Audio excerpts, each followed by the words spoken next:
Morning. Yesterday. Big day. Lots of families very happy about honesty. Some honesty coming out. Hope everybody's doing well. Rebecca. Valley Radio reported correctly this morning. Thank you. Good. Good morning, Julia. Good morning. There's been some dishonesty shenanigans going on there at the beginning. Donna, Nikki, locked in the trunk of a car. Dustine just disappeared for a brief period of time. Convenient timing.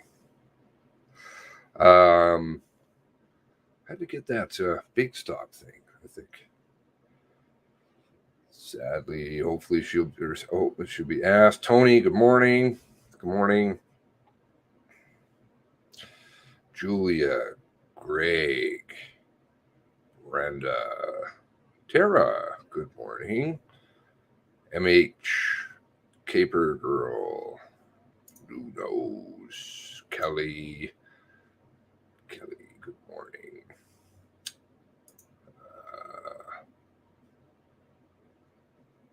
Chief McNeil, JJ, morning, sad. Please share around. Let's open with this latest video from Rodier.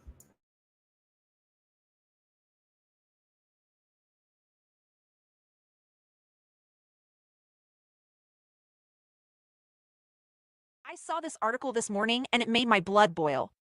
The goal of these people that we have entrusted our safety to. Senior RCMP members have defended controversial communication decisions during Nova Scotia's mass murders, including the use of Twitter instead of an emergency alert, which one manager said would have caused more deaths.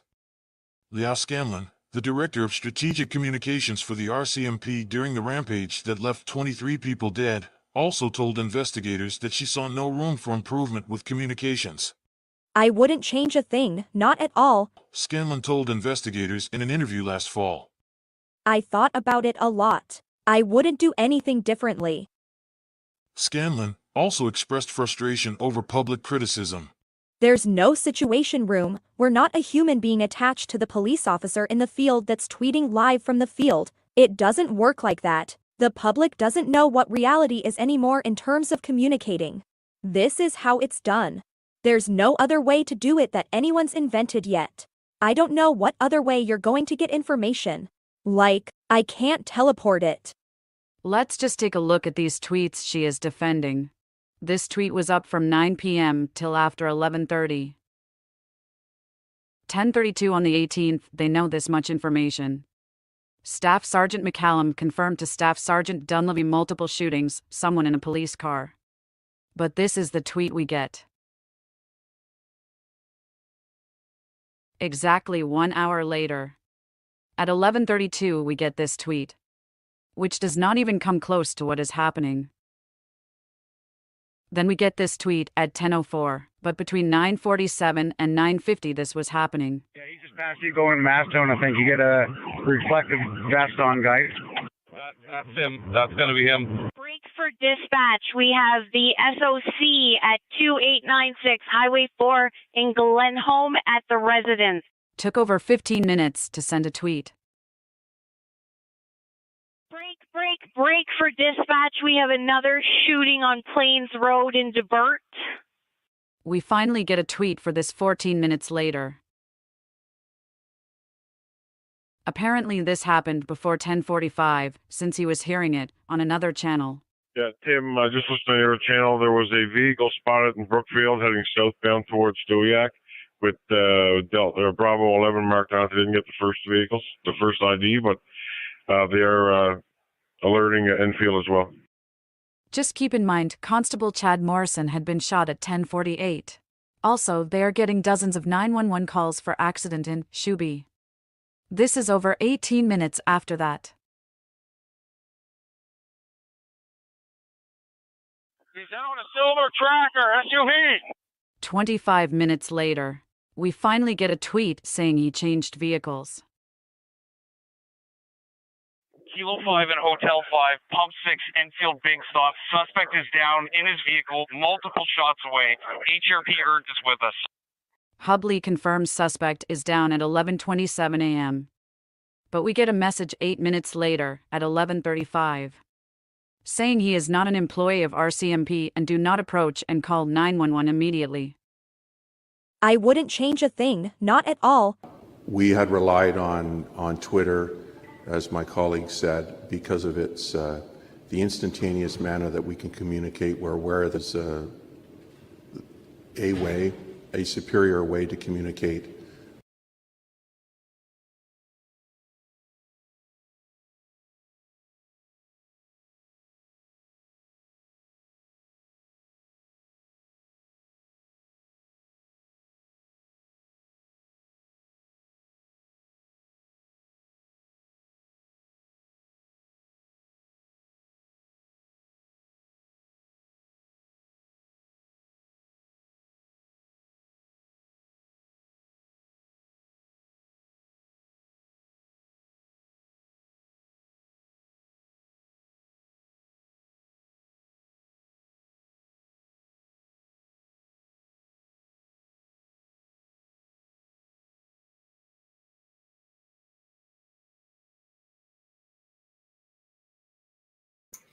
You're muted. Thank you. Thank you. Here I am reading an article and I'm muted. But thank goodness I'm reading from the phone, because then I get told right away. I love the tech. No. Veteran police chief condemns RCMP at Nova Scotia shooting inquiry, CBC.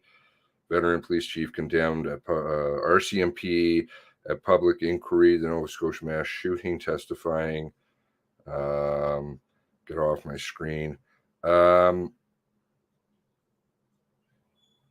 offense to you. Testifying that he was not asked to provide officers to stop the gunman during the rampage. But of course, this is after that they've already written articles that weren't very nice, even whilst he was writing or sitting up there right at the beginning. Sad. Anyway, morning, Nova Scotia citizen. Morning, Paul Bissonnette. Green bastard. There's the lady. We were just watching your video. Thank you. MH, good morning. Good morning. Peter, good morning, Peter. Caper, Gal, Debbie. Good morning to you. Sad Mafioso, Squirrel, Countryside. Thank you for sharing. Good. You had some good numbers yesterday, so that's good. The next 2 days are going to be interesting days.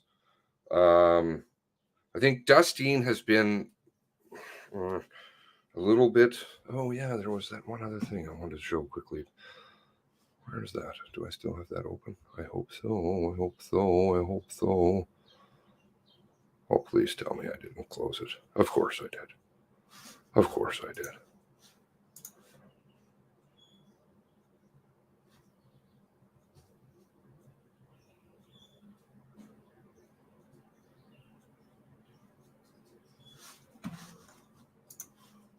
Just remember that Dustine was the lady. This is how.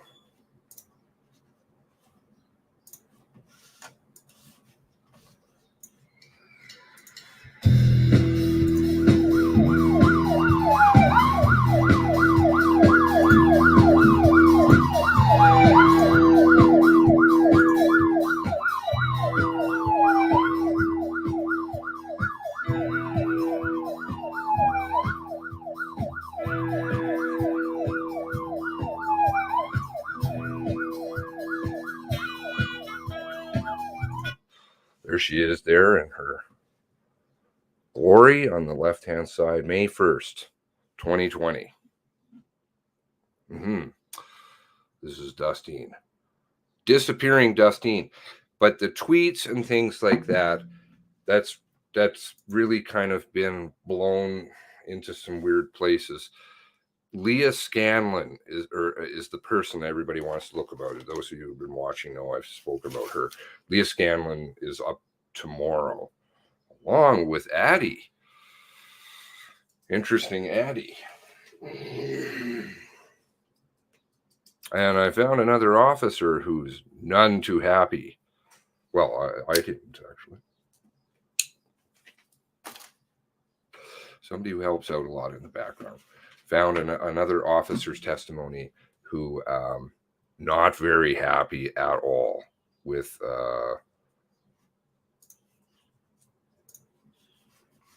RCMP shenanigans.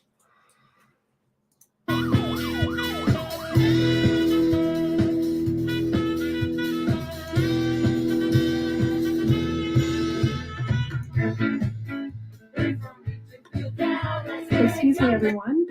The proceedings will commence in 2 minutes. And just a reminder to ensure your electronic devices are turned aside.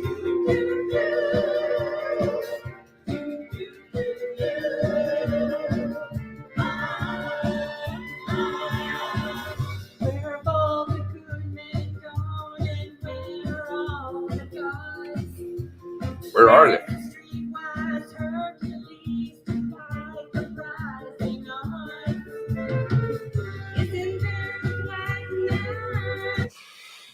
Interesting way to spend your May. Only 2 weeks, less than 2 weeks later. Right. Okay. Yes. So we've got Greg on tap today. Any relation to Paul Mason? I don't know. Not sure. Mason, kind of common name, but Mason's denture. There's another Mason that's come into this one. And Greg who worked in crops, took a bump for a little bit and then retired. Crops under Chris.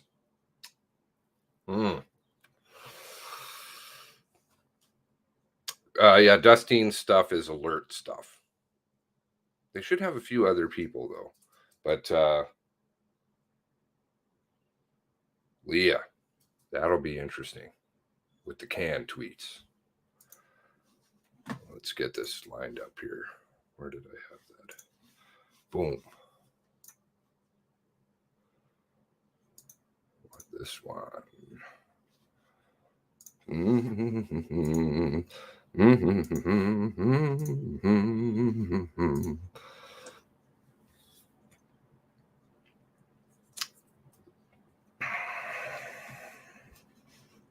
Is that what I get? Okay. I think I want this one, right? And you get the full screen opportunity. Good morning, Jamie. Good morning. Invasion 1, Linda M. Good Chris morning. Lee. The proceedings of the Mass Casualty Commission are now in session. With Commissioner Michael McDonald, Commissioner Leanne Fitch, and Commissioner Kim Stanton presiding.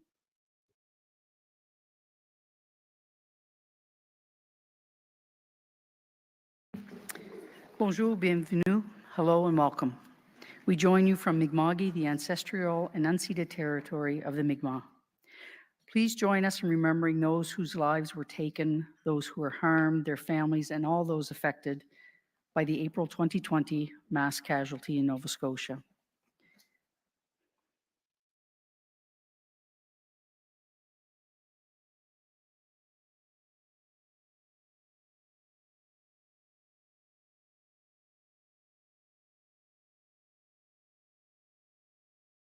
We appreciate the patience and commitment of everyone who is joining us in this work, including the participants and members of the public.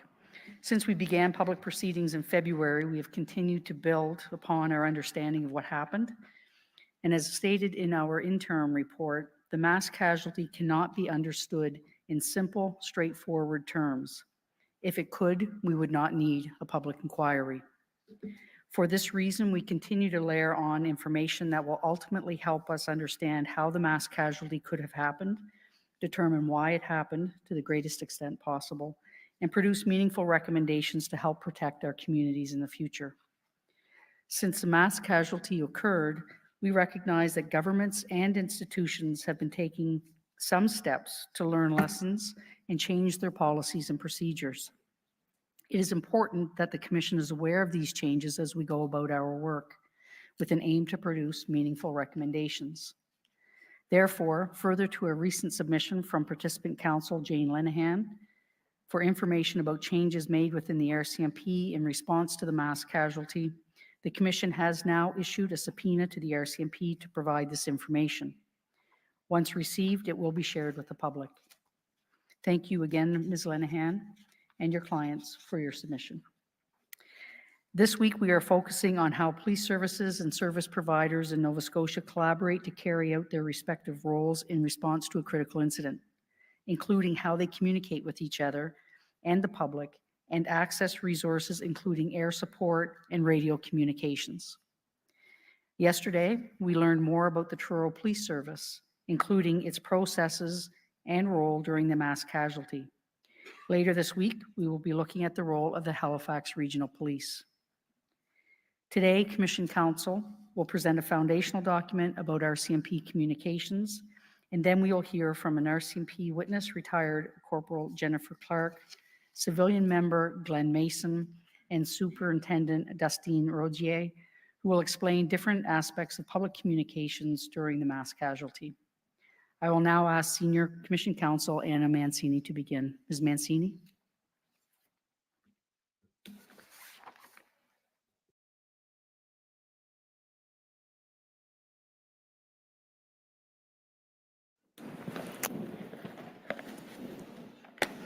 Thank you, Commissioner.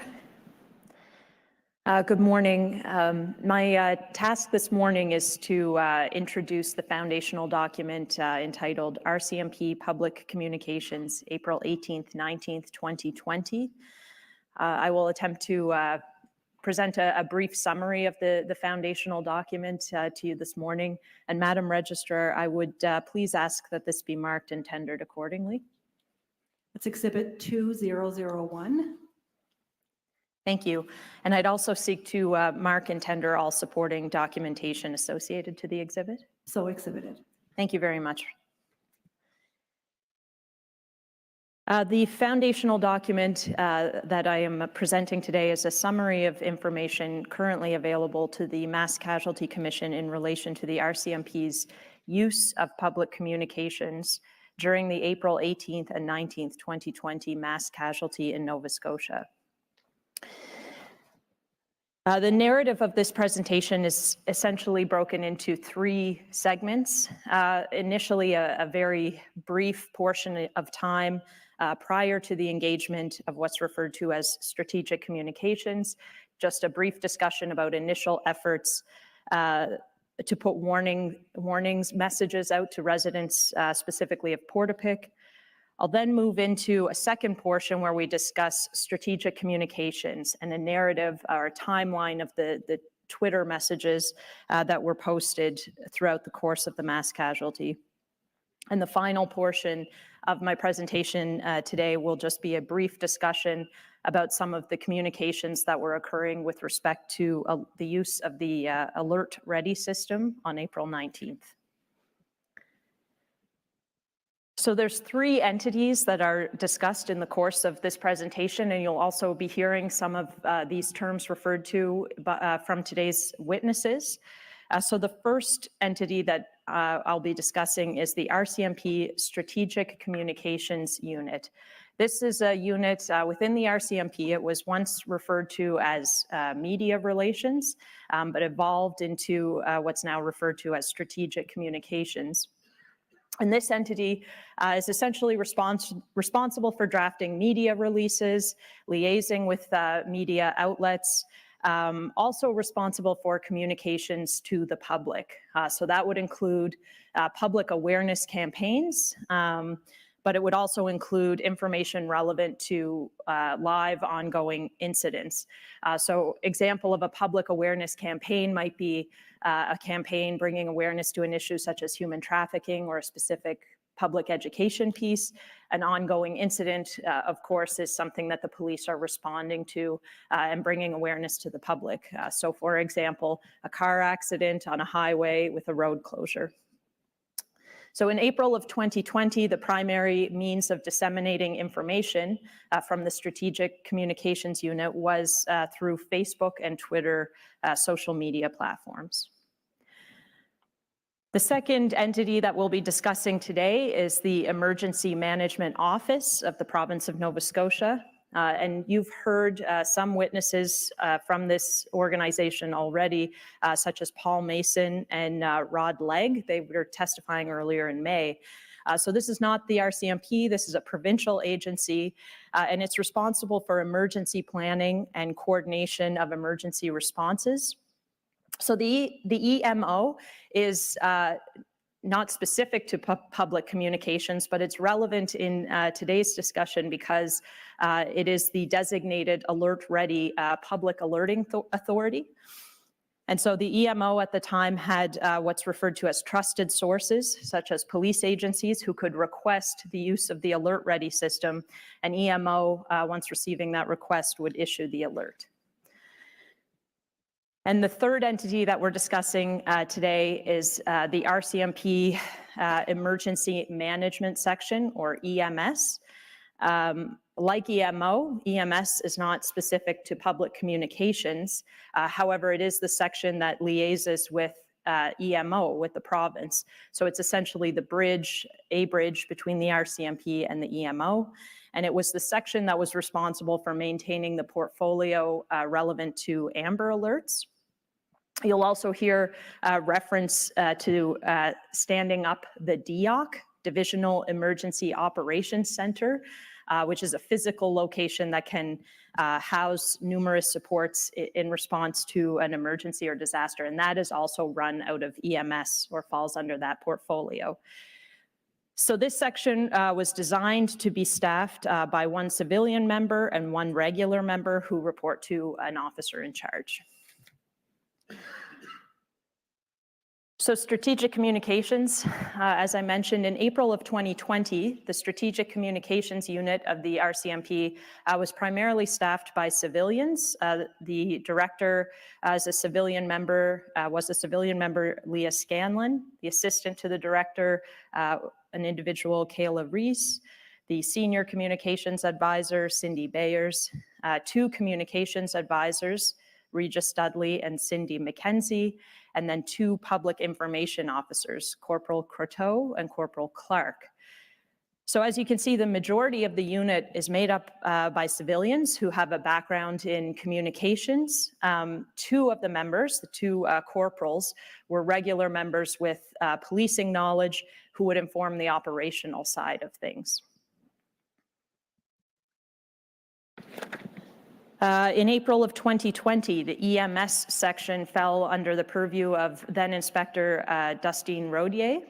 The civilian position was staffed by Glenn Mason, who had been transferred from the Crops Office to EMS within the past year, and the regular member position was vacant at the time. Okay, so I'm now going to just move through some of the narrative with respect to communications and discussions about communications to the public throughout the mass casualty. So the initial communication efforts or thought process with respect to warning the public was specific to Portapique when the contact team of Constables Baselt, Patton, and Merchant entered the community. Several of the staff sergeants who testified earlier, the previous month, indicated that there was this initial thought of utilizing a reverse 911 system or a callback system that could be used in order to contact residents and warn them to shelter in place. It was subsequent to the event that it became clear that the system that was perhaps envisioned was not a technological reality at the OCC. In fact, call takers at the OCC were essentially searching property registrations and attempting to locate contact information for persons associated to the property in the PROS system and attempting to make contact. So when Constable Basselt inquired at 11:16 p.m. as to whether any kind of emergency broadcast could be made, he was advised that this 911 reverse mapping or attempt to contact through the OCC was being used. We then moved to the engagement with strategic communications. So the first call was actually made at 11:20. So that was a brief call from Risk Manager Rehill to Corporal Croteau, and he facilitates a call between Corporal Croteau and Sergeant O'Brien, which occurred at 11:30 p.m. And you'll recall from a couple of the previous slides, Corporal Croteau was one of the public information officers within the Strategic Communications Unit. She was the member who was on call that weekend. So she speaks with Sergeant O'Brien. And at 11:32, a tweet was issued. She posted a tweet regarding the incident in Portapique. So this is about roughly an hour after the contact team had entered Portapique. Corporal Croteau was contacted at about 3 a.m. by CBC, but was advised that she had no further updates. Shortly before 5 a.m., Corporal Croteau was contacted by Staff Sergeant Halliday, who asked that she attend the command post to manage the media outlets that were anticipated to arrive at that scene. Around 6 a.m., the Director of Strategic Communications, Leah Scanlon, awoke, realized she'd missed some calls from Corporal Croteau, and she called her back. Corporal Croteau at that time was en route to the command post. Between 7 and 7:45, Ms. Scanlon engaged in a series of calls. She first contacted the OCC. This was just at the time that Staff Sergeant Rehill and Staff Sergeant Briers were switching roles as the risk manager. So she then contacted Incident Commander Jeff West, who advised her that Staff Sergeant Halliday would be in touch with her. Staff Sergeant Halliday called Leah Scanlon at approximately 7:20 a.m. And confirmed that there was an active shooter situation. And she was advised that further updates would come to her through Staff Sergeant McCollum. She then spoke with Superintendent Chris Leather at approximately 7:43 a.m. At 8:02 a.m., she posted a tweet regarding the situation in Portapique. So these are the two tweets that were referred to in the previous slides. The first is the one on the left of your slide is that was posted at 11:32. Indicating RCMP NS is responding to a firearms complaint in the Portapique area, Portapique Beach Road, Bayshore Road, and 5 Houses Road. The public is asked to avoid the area and stay in their homes with their doors locked at this time. The tweet on the right is that was posted at 8:02 a.m. RCMP NS remains on scene in Portapique. This is an active shooter situation. Residents in the area, stay inside your homes and lock your doors. Call 911 if there is anyone on your property. You may not see the police, but we are there with you.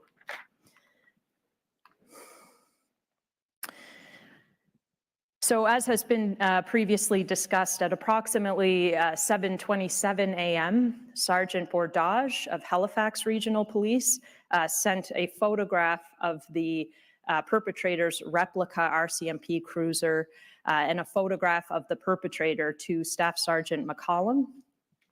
And at 8:02 a.m., Staff Sergeant McCollum sent the photograph of the perpetrator to Leah Scanlon directly. And at 8:10 a.m., Staff Sergeant McCollum circulated the photo of the replica cruiser throughout RCMP emails. It's not exactly clear the breadth of who received this email. Staff Sergeant McCollum indicated he was sending it to everyone he could think of, and he did provide it to the OCC commander, Glenn Byrne, to disseminate further. At 8:54 a.m., Leah Scanlon posted a tweet with the photograph of the perpetrator's face from the photo that she had received via email. So just before 9 a.m., Public Information Officer Corporal Clarke emailed Leah Scanlon with information about the replica cruiser. And her email indicated that the car involved looks like a current RCMP Ford Taurus Interceptor. The only difference is that it has a white antenna mounted, a whip antenna mounted on the trunk. That is a long antenna about 5 to 6 feet high. 22B11 is marked on the C pillar of the car. I will get some pics for you in a separate email. At 9:04 a.m., Ms. Scanlon replied to Corporal Clarke. She indicated, "Perfect. The next tweet is him and a photo, etc. After that, I am wanting this PC one. Can you have a look at what we have said so far and pull something together? Addie can approve. I will have Regis save it to the doc." At 9:40, Corporal Clarke sent a draft tweet, including the photo of the replica cruiser, to Staff Sergeant McCollum, and she corrected the fact that the C pillar said 28B11, not 22B11, and she further advised that this was not a legitimate call sign for an RCMP cruiser in Nova Scotia. You'll recall that at 9:42, a call had come in regarding an incident in Wentworth that had caused or prompted Staff Sergeant McCollum to jump into a vehicle with Constable Craig Hubley to respond to that scene. The email that Corporal Clarke had sent went unanswered at that stage. At 9:45, Corporal Clarke forwarded the email to Staff Sergeant Halliday for approval. Corporal Clarke received approval from Staff Sergeant Halliday at 9:49 and forwarded this to her director, Leah Scanlon. At 10:04 a.m., following sightings of the perpetrator in Glenholm, Communications Advisor Regis Dudley posted a tweet regarding the Hidden Hilltop campground. So this is the 10:04 tweet indicating RCMP is advising people to avoid Highway 4 near Hidden Hilltop campground in Glenholm. The perpetrator is in the area. Please stay inside your homes and lock your doors. The tweet regarding the perpetrator's replica cruiser was posted at 10:17 a.m. It indicated that the perpetrator may be driving what appears to be an RCMP vehicle and may be wearing an RCMP uniform. There's one difference between his car and our RCMP vehicles, the car number. The suspect's car is 28B11 behind rear passenger window. If you see 28B11, call immediately. And the 28B11 is what's circled and indicated with the arrow in that tweet. Thereafter, the tweets appeared to be posted and flow more quickly. At 10:21, there's the indication that the perpetrator was currently in the central Onslow and Debert area in a vehicle that may resemble what appears to be an RCMP vehicle and may be wearing what appears to be an RCMP uniform. Please stay inside and avoid the area. At 10:39, there was the indication to stay tuned to our Twitter account for the latest information on the active shooter investigation. Thank you for your understanding as we work to provide the most updated information while addressing public and officer safety. At 11:04, a tweet was issued indicating that the suspect in the active shooter investigation was last seen traveling southbound on Highway 102 from Brookfield area in what appears to be RCMP vehicle and may be wearing RCMP uniform. Suspect's car is 28B11 behind rear passenger window. If you see 28B11, call 911. At 11:06, there was a tweet posted indicating that the suspect in active shooter investigation, now believed to be driving small silver Chevrolet SUV, traveling southbound on Highway 102 from Brookfield area. If seen, call 911. And this was, of course, following the incident in Shubenacadie. At 11:24, another tweet was posted regarding the vehicle. Confirmed suspect vehicle is silver Chevy Tracker, last seen in Milford. If seen, call 911. At 11:35, there was a tweet indicating, to clarify, the suspect in our active shooter investigation is not employed by the RCMP, but he may be wearing an RCMP uniform. He is considered armed and dangerous. If you see him, do not approach and call 911 immediately. And finally, at 11:40, the tweet indicating that the suspect in active shooter investigation is now in custody. More information will be released when available. Thank you for your cooperation and support. So that essentially summarizes the timeline of the Twitter postings issued by the Strategic Communications Unit of the RCMP on April 18th and 19th of 2020. So we'll now look at the discussions that were occurring in relation to the use of the Alert Ready system. So it's important to understand out of the gate that this discussion is happening independently from Strategic Communications. So the discussion about the Alert Ready system actually commenced within the Emergency Management Office of the province. EMO had first become aware of the unfolding incident as a result of the initial engagement of attempts to acquire a DNR helicopter. So because that falls under provincial jurisdiction, EMO had been alerted to the fact that there was an incident occurring. Nova Scotia EMO duty officer Andrew Mitten had been made aware of the request for the helicopter, and he was also later advised of the request to set up a comfort station. So I'm not going to go through every bullet point here. Suffice to say, there was a great deal of communications between various individuals within EMO. But Mr. Mitten essentially starts a series of communications such that by 8:19 a.m., EMO Executive Director Paul Mason has learned of the situation and has asked to assemble staff and prepare for a potential Alert Ready request from the RCMP. So between 8:22 a.m. and 10:32 a.m., various steps were taken to essentially ensure that all necessary preparations had been made with respect to potentially issuing a Alert Ready message. And this included emailing the National Alert Aggregation and Dissemination System to advise that EMO was on standby. And at 10:32 a.m., Executive Director of EMO, Paul Mason, instructed Dominic Fewer of EMO to reach out to the RCMP for direction regarding the Alert Ready use. At 10:35 a.m. on April 19th, Mr. Fewer attempted to contact the RCMP DEOC. So DEOC is what I had referred to as falling under the envelope of EMS, the Divisional Emergency Operations Center. He was unsuccessful at that time.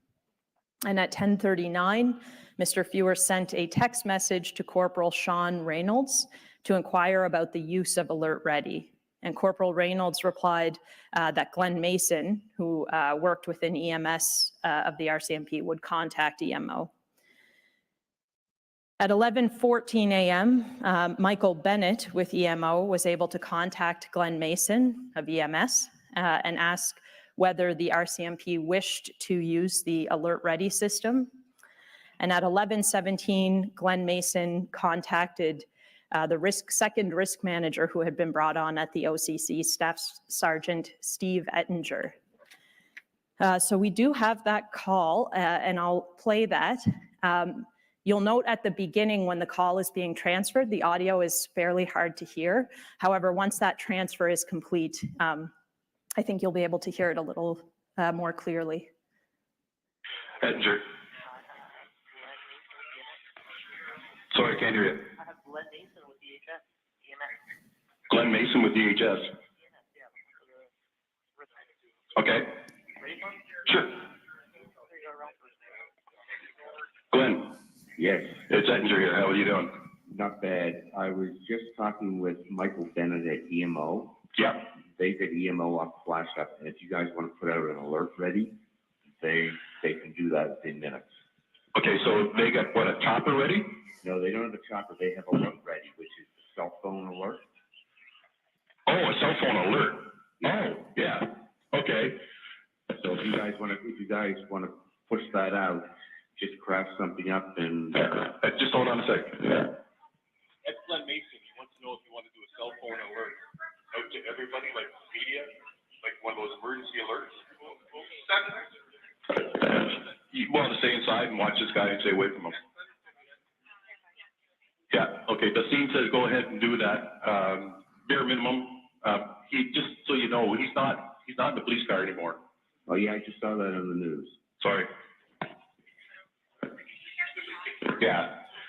Just that we're looking for this guy. Just the basics for him, his identity.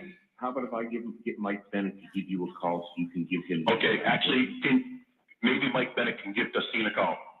I will do that. Oh, okay, forget it. She's on the phone. I'll give him the call. I'll give him the coordinate, her information. Okay. Good enough. Thanks. Thanks. Okay. Bye. So the conversation that you're hearing there is, of course, Glenn Mason of EMS, as I mentioned, speaking with Risk Manager Staff Sergeant Steve Ettinger.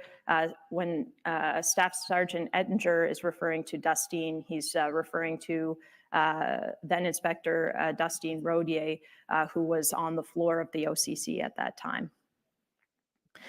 At 11:21, as a result of this conversation, Glenn Mason advised Michael Bennett that the RCMP wished to use the Alert Ready system. He asked Mr. Bennett to contact Inspector Rodier. At 11:28 and 11:31, Michael Bennett attempted to contact Inspector Rodier, and this was, of course, moments after the perpetrator had been killed in Enfield. At 11:31, Mr. Bennett called Glenn Mason and advised that he could not get through to Inspector Rodier. Glenn Mason contacted the OCC again, spoke with Risk Manager Ettinger, who informed Mr. Mason that the perpetrator was now in custody.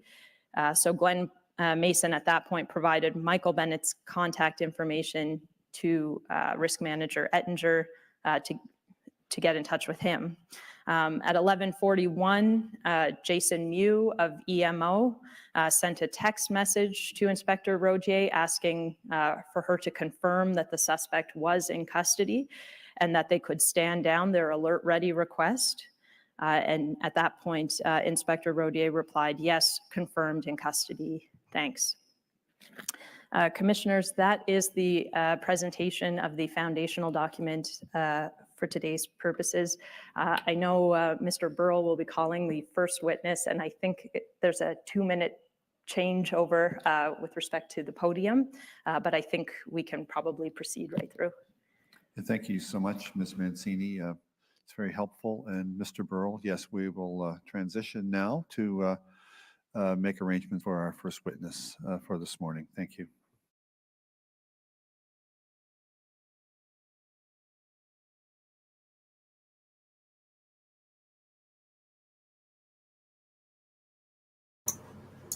Oh, how did I miss that? So Dustine got a bump. I'm going to talk about somebody at lunch, another person who got a bump. Interesting, all these people getting promotions and awards. Did they really do such a good job? Well, they like to reward themselves, our employees, on our dime.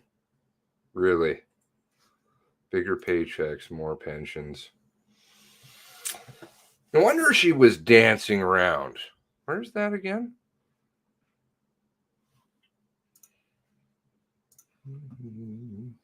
Do do do do do do do do do do do do do do.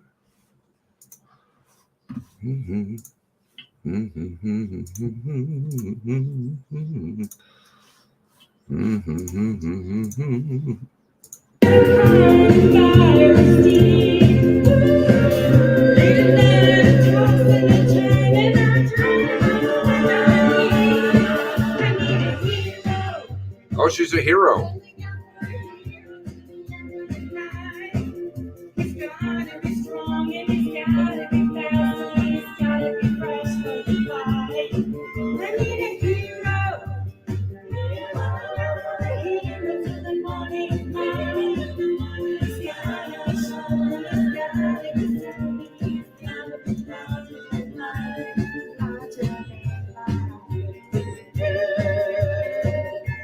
Thank you all. Anything else? Thank you. New speed. The next phase is to call some witnesses, and I would propose, I wish to call retired Corporal Jennifer Clarke, please. I understand she's available. Move forward. Thank you, Mr. Burrow.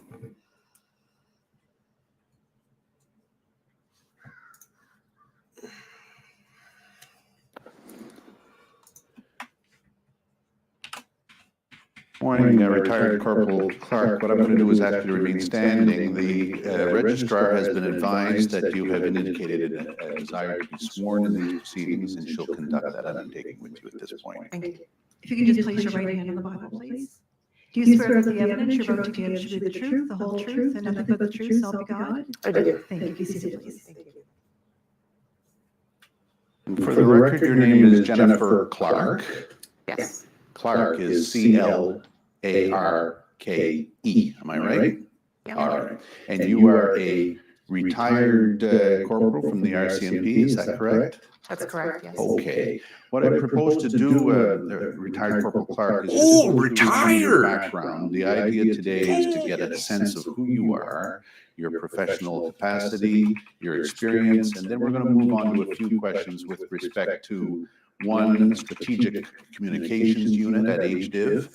Ask you a little bit about that and your experience therein, and then we'll talk a little bit about the communications process on April 18th and 19th. Is that all right with you? Yes. Okay, very good. Do you have some familiarity with the foundational document that was just presented by my colleague this morning? Some, yes. Okay, very good. I understand, retired corporal, that you attended and graduated from Depot between October 1995 and April of 1996. Is that right? That's correct, yes. All right. In April of 1996, you were posted to the Inverness district at the Port Hawkesbury detachment. Is that right? That's right, yes. And you conducted general duty member obligations that day. Yes.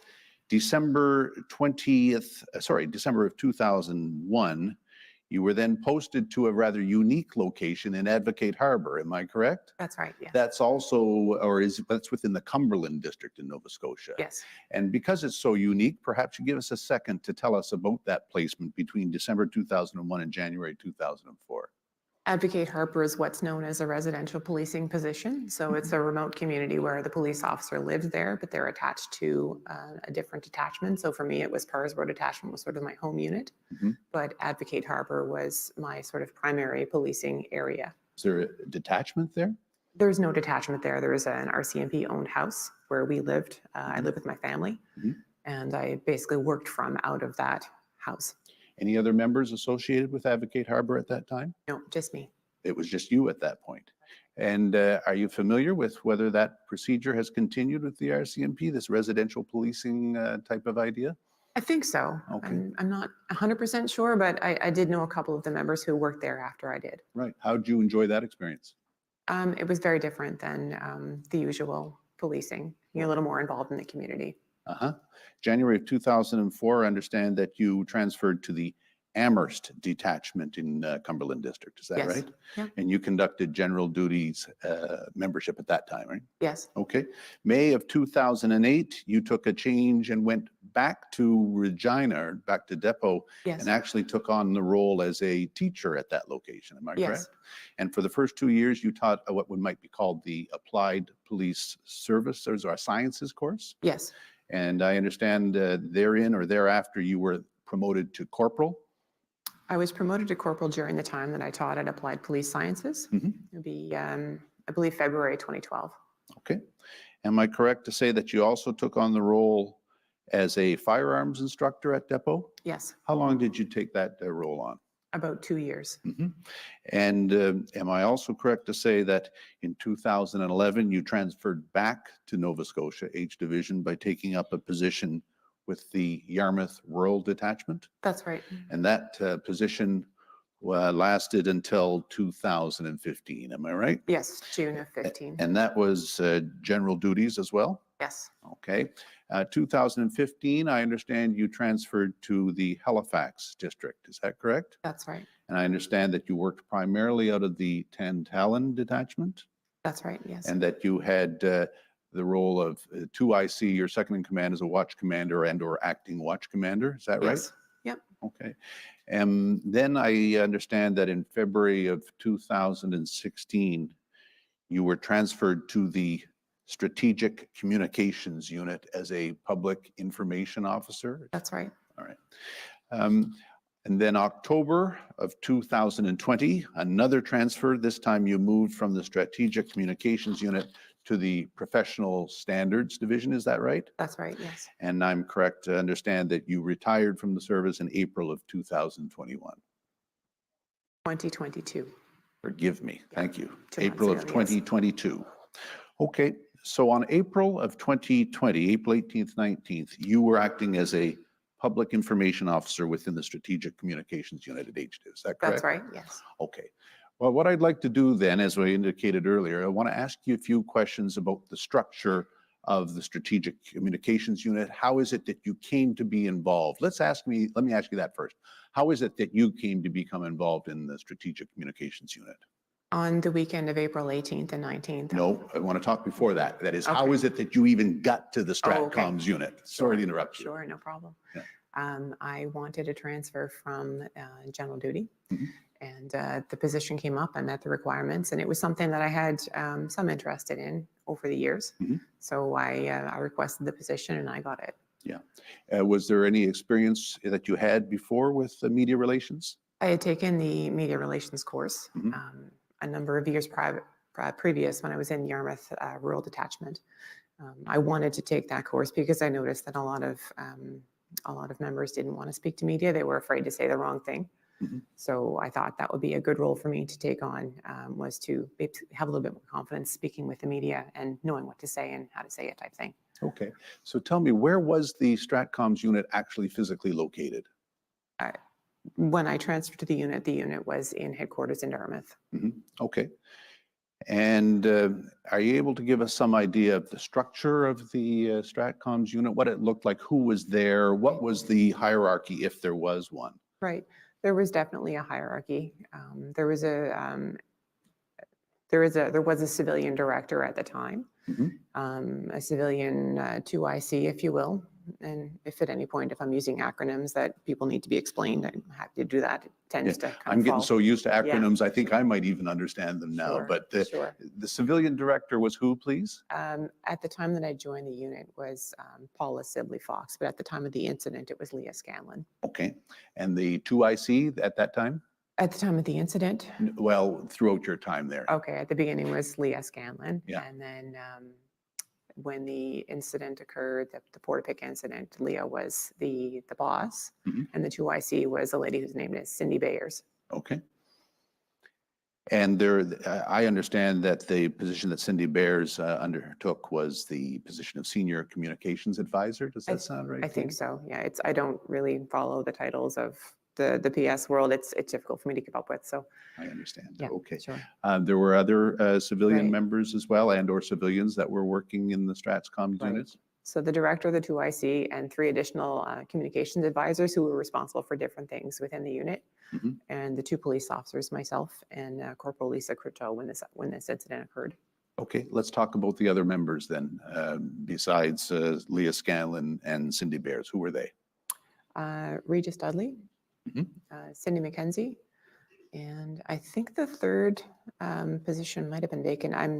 I have trouble recalling it, actually. That's okay. Yeah. Are you able to give me some idea then of what the roles of these people were? Now, I know you've said 2IC, and I have a Right. sense of that, but Yeah. what were their responsibilities from your point of view? In a lot of cases, people would be delegated to do certain things like social media on certain incidents or to work on certain projects that weren't necessarily things that were sort of top of mind in the media, but different projects we might have had going in the background. The specific, this particular response, there were, different roles delegated to different people, and it took a little while for that to become clear. Okay. And we'll talk a little bit more about the specific response, but just generally, I was trying to get a sense of what the roles of the civilians would be, because we're going to compare it a little bit to a public information officer, which is a member role. Right. Okay. So can you tell me about the civilians' role? So the civilians in the unit had the PR degrees and training and that sort of thing. I don't have that training. My role would be simply the operational policing perspective. But the civilians in the unit would have, the knowledge of social media, the knowledge of how to put together a communications plan, how to, do the comms strategy for a particular project or a particular initiative. So we worked together, we collaborated very well on the different roles. Okay, so that's the civilians we've talked about, and there were members also involved. Right. And I understand the title of the members that was involved was the Public Information Officer? Yes. That sound right? Yes, okay, yes. and who were they, please? So Corporal Lisa Croteau was responsible for media relations in Halifax District, so that's Halifax County per se. And then there's myself, who is responsible for media relations within the rest of the province. Okay, can you explain that division for us, please, how that emerged and what kind of role differential there was? Halifax District is quite busy, and the number of calls they receive in an evening is probably comparable to the number of calls received in the rest of the province. There are all kinds of political reasons why things are set up the way they are within Halifax District, but suffice it to say that they have unique priorities that might not be the same as those for the rest of the province. So they ended up with their own media relations officer to help sort of pursue those initiatives. Okay. What about language proficiencies? Any comments on that? The provincial media relations officer role was bilingual, so I had that position based on my language profile. As it turns out, Corporal Croteau was bilingual as well, but she came in after I did, and the position that was available was the Halifax one, and she took that. Okay. How does the provincial PIO, if I can call that, interact or relate with the Halifax District PIO? Often we would cover off for one another if, for example, if she was away or not working or for whatever reason couldn't respond that particular day, then I would take it on. And if it ended up being a little bit too much for me to manage, I would give whatever project it was back to her when she returned. We both took an on-call weekend per month. So to be on call for the media during our off time. Yeah, we'll talk about that in a minute. Of course, yep. But was there any job description alignment in terms of what it was you were expected to do other than the jurisdictional issues and what Corporal Croteau was expected to do? Our jobs were very similar, just the geographic area of responsibility was a little bit different. Okay. Okay.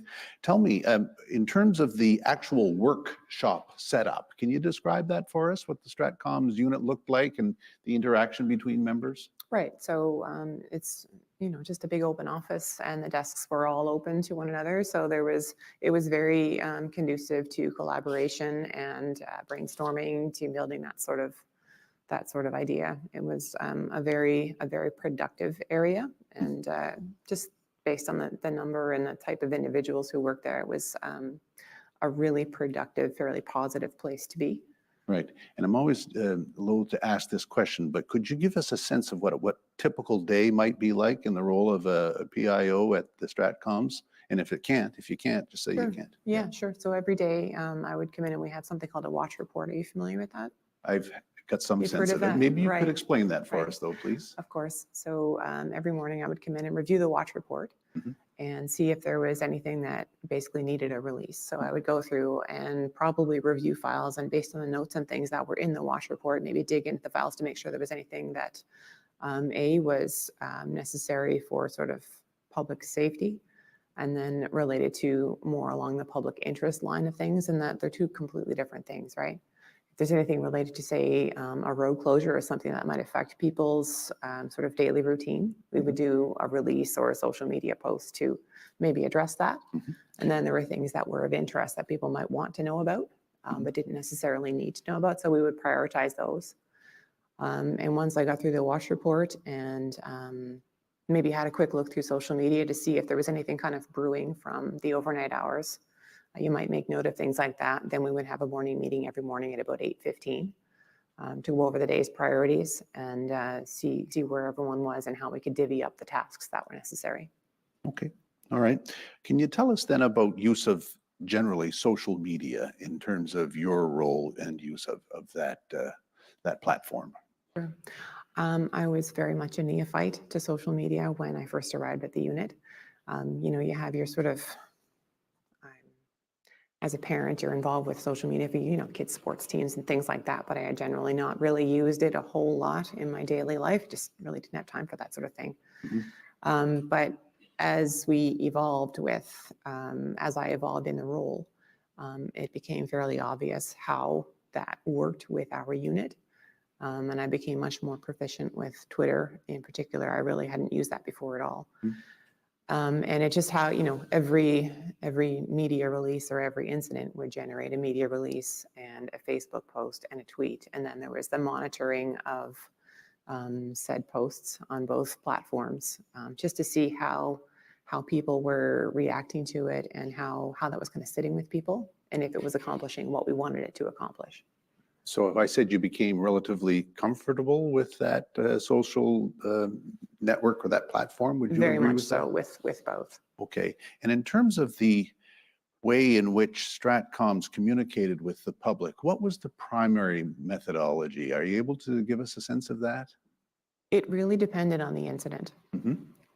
If, for example, we're writing a media release about a drug seizure, usually we would write the release and do the social media posts on Facebook and Twitter, and people would be generally pretty happy to know that the police did something really positive in their community.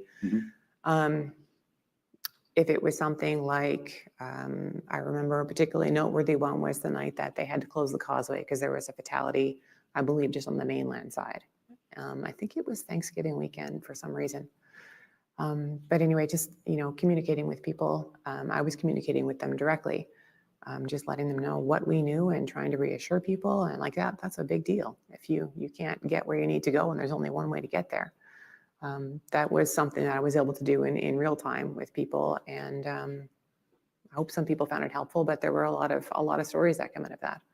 So there was sort of the frontline aspect of it, and then sort of the more proactive and the more reactive ways that we used it. But those were the only ways we communicated with people sort of in real time. Okay. Are you able then, just to move on a bit, to give us a sense of whether there was any impact of COVID-19 in terms of workplace structure and how you were carrying out your duties as a PIO? Right. So in March, I think the decision was made, and I couldn't give you the date, but when it was declared to be a pandemic, we elected to be working from home. And I think there was some rotation of who was in the office on which days to try to minimize the contact of people and sort of the density of people within the office. So I think that went on for a little while. And I think once the Portapique incident happened, we were all in the office full time.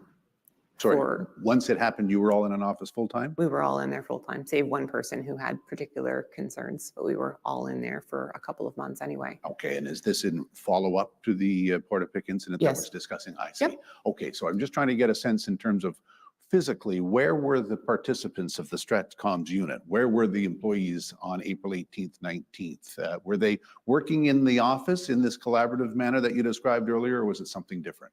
Well, that was a weekend. So the Saturday, there wouldn't be anybody in the office, right? Most people would be off duty. So typically on a weekend, you would have a PIO, if I may, on call. Yeah. A comms advisor, any one of the 5 on call with them. And the rest of the team would be not working.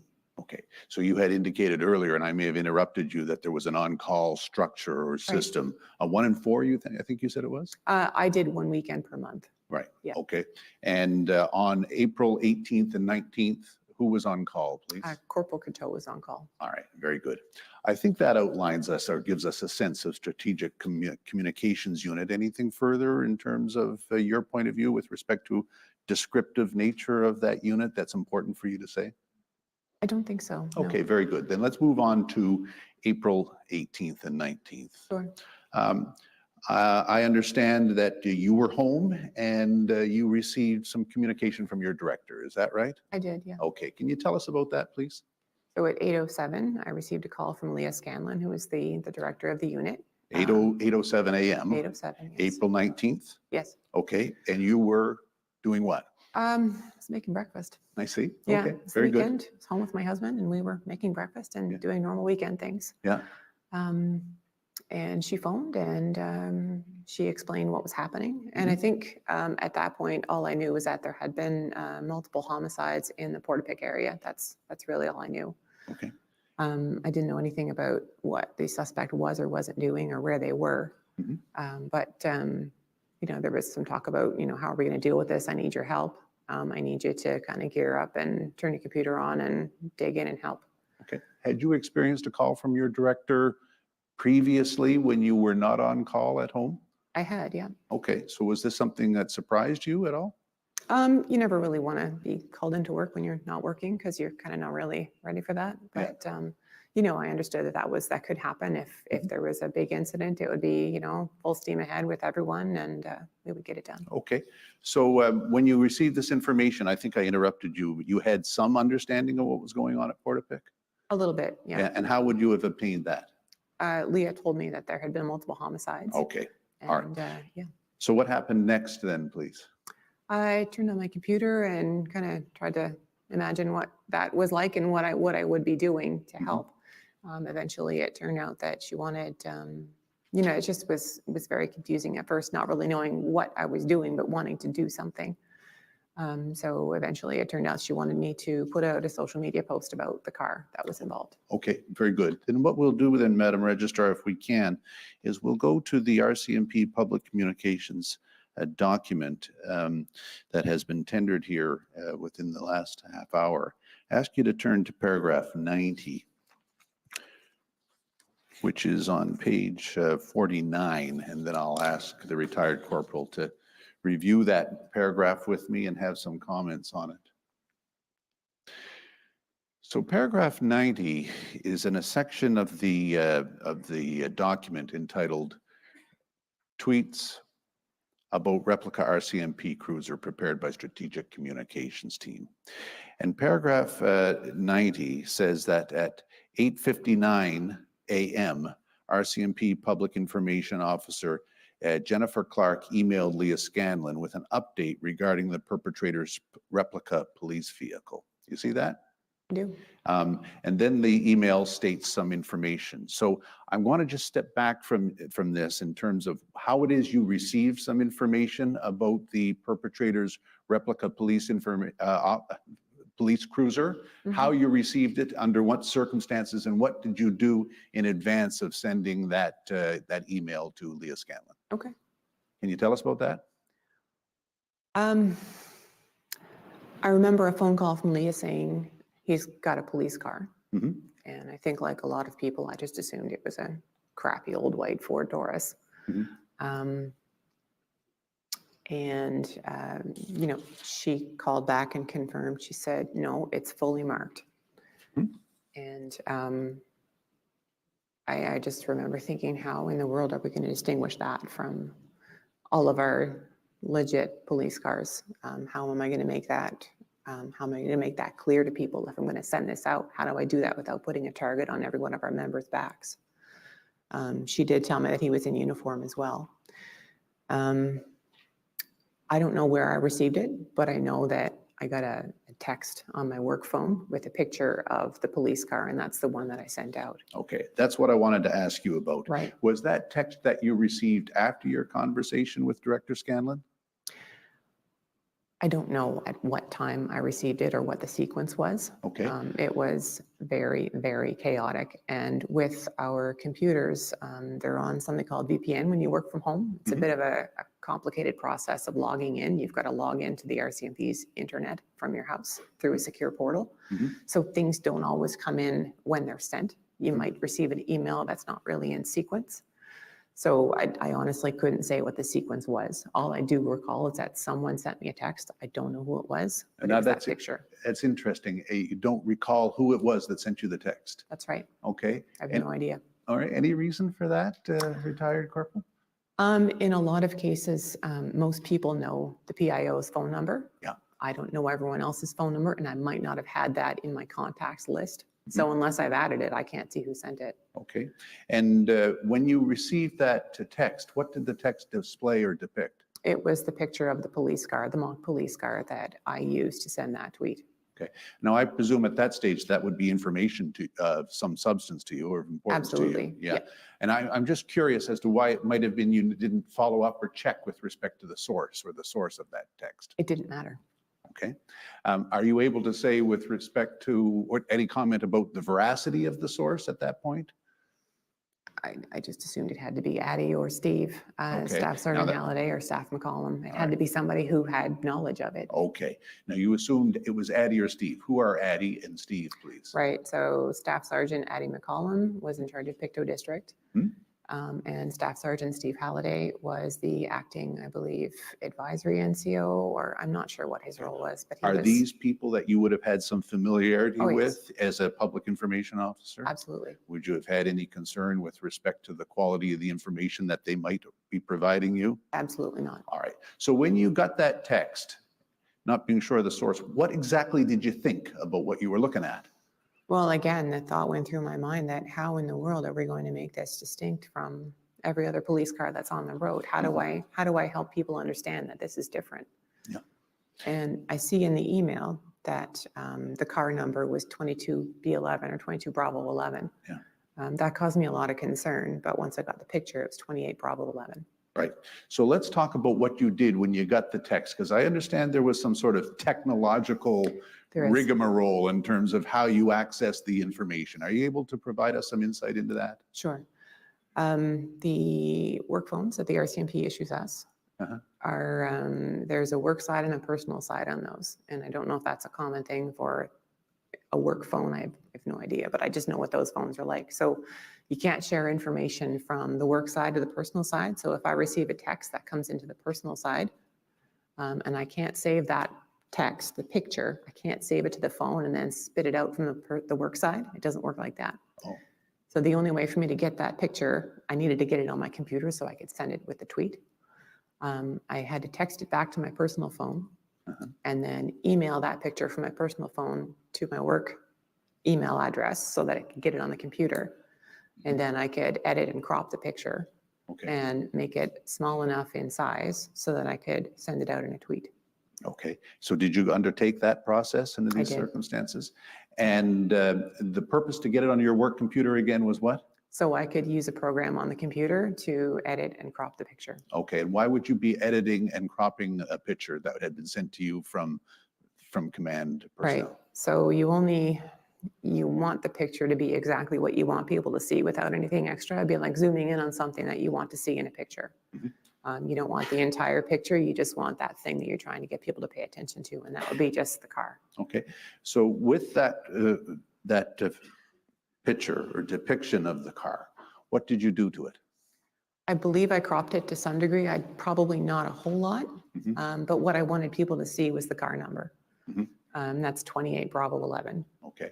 Now, at that point, when you were cropping and emphasizing portions of the photo, were you under any instructions or did you have any sense of your responsibilities at that point from your director or otherwise?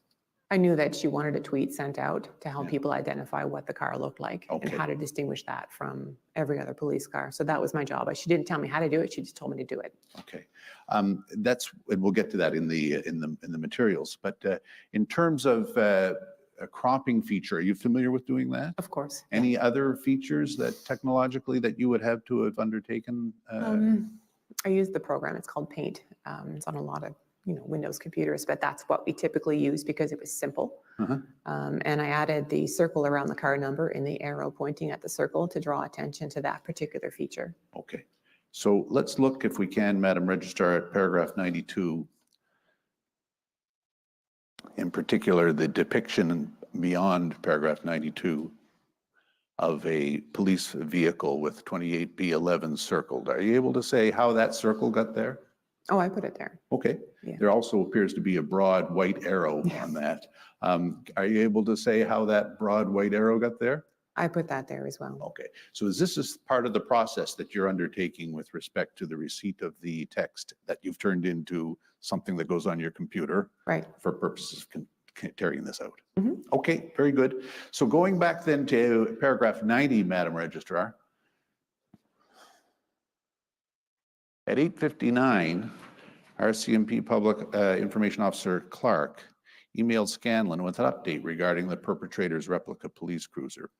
The email stated, the car involved looks like a current RCMP Ford Taurus Interceptor. The only difference is that it has a whip antenna mounted on the trunk. That is a long antenna that is about 5 to 6 feet high. 22B11 is marked on the C-pillar of the car, like our PC numbers are usually marked. I'll get some pics to you in a separate email. Right. So what's the purpose of you sending this email to your director at that time? I didn't know what she knew. Okay. So I'm trying to make sure that she knows, because I know that Leah is communicating with senior management, that she was our conduit for that. How did you know that? Because I knew she would be. That was the process. So I wanted to make sure she had that information. Yeah. And I believe, thinking about this right now, that's from a conversation I had with Staff Sergeant McCollum. He described the car to me. And then it may have been him who sent the text with the picture to me. Okay.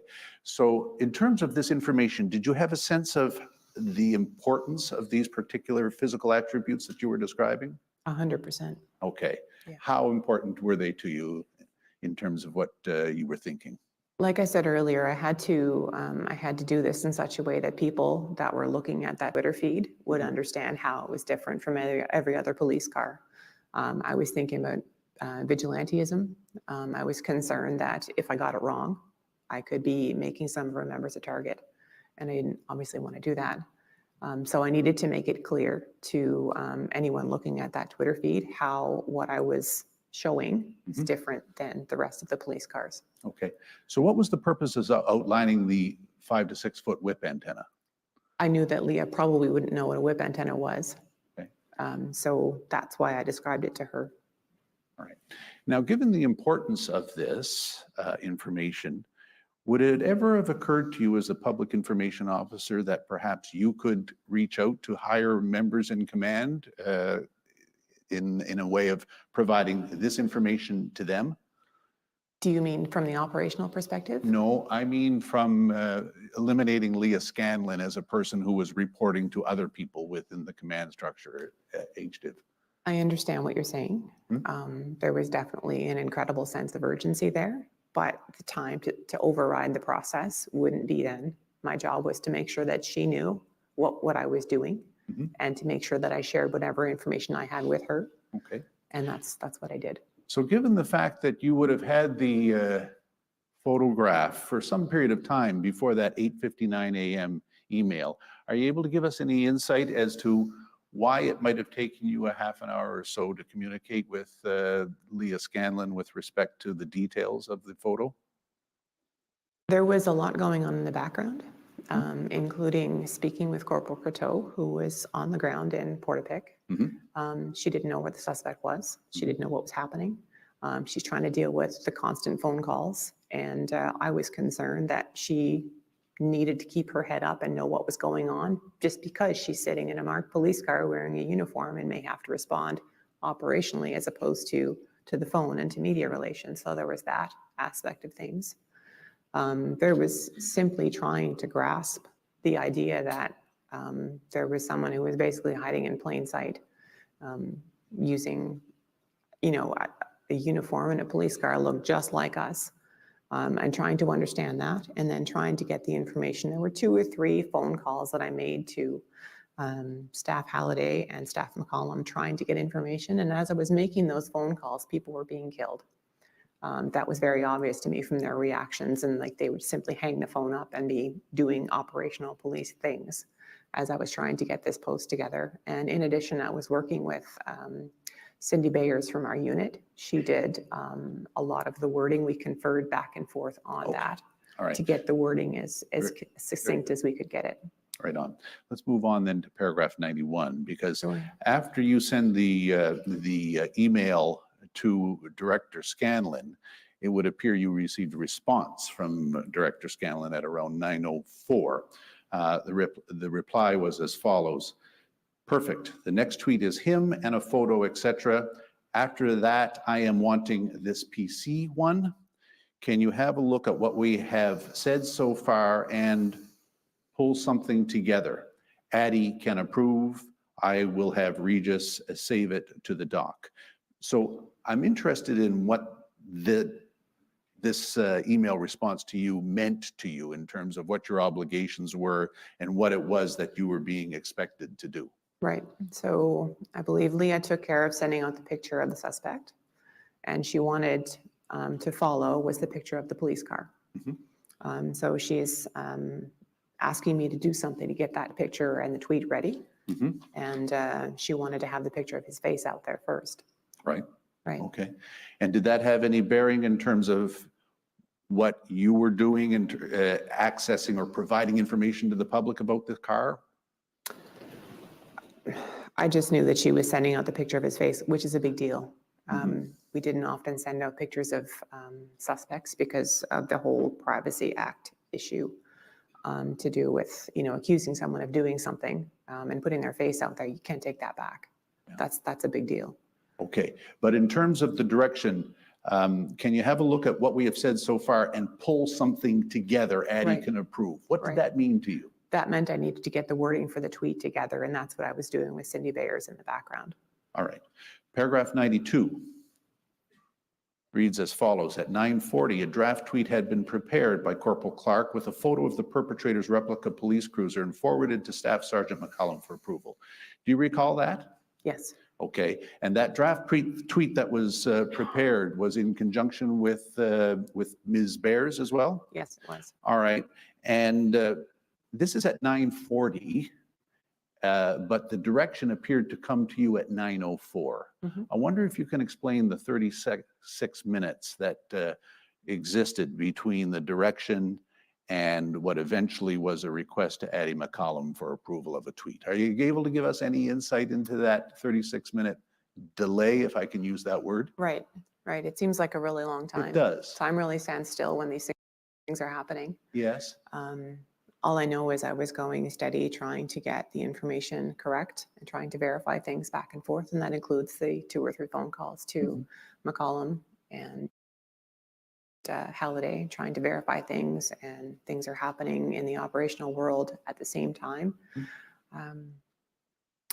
Trying to grasp the magnitude of what's going on and trying to decide where I needed to be, and trying to as well confer with Corporal Coteau on how we were going to move forward. And yeah, Did you have a sense at all while you were in the maelstrom of this that there were any unnecessary delays and or barriers that were put in your way with respect to providing the information that had been requested of you?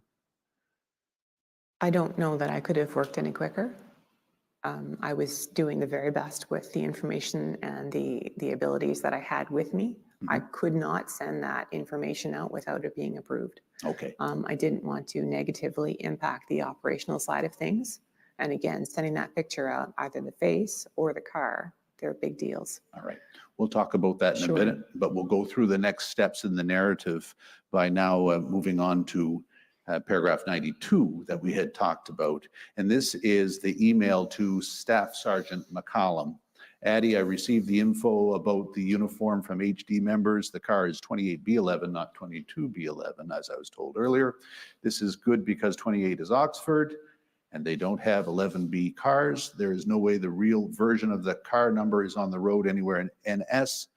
For approval, please. And then the tweet, the paragraph goes on and shows a text of a tweet with the photo depiction. Okay. Now, the 28B11 versus the 22B11 discussion, was that something that you had undertaken in terms of your own Absolutely. investigations? Yeah. Tell us about that, because that may have some bearing on timing, or it may not. I don't know. So should I explain the car numbering? Sorry? Should I explain the number on the police cars? Should I Yeah, make that please. clear? Yeah, I Sure. think it's important. So the 28 refers to a detachment. This is how the cars are numbered all through the province of Nova Scotia. And it's different in different provinces for the RCMP. The letter identifies the type of duty the car is on. And the last number, the 11, is the sequence. So the 28, Oxford detachment is 28.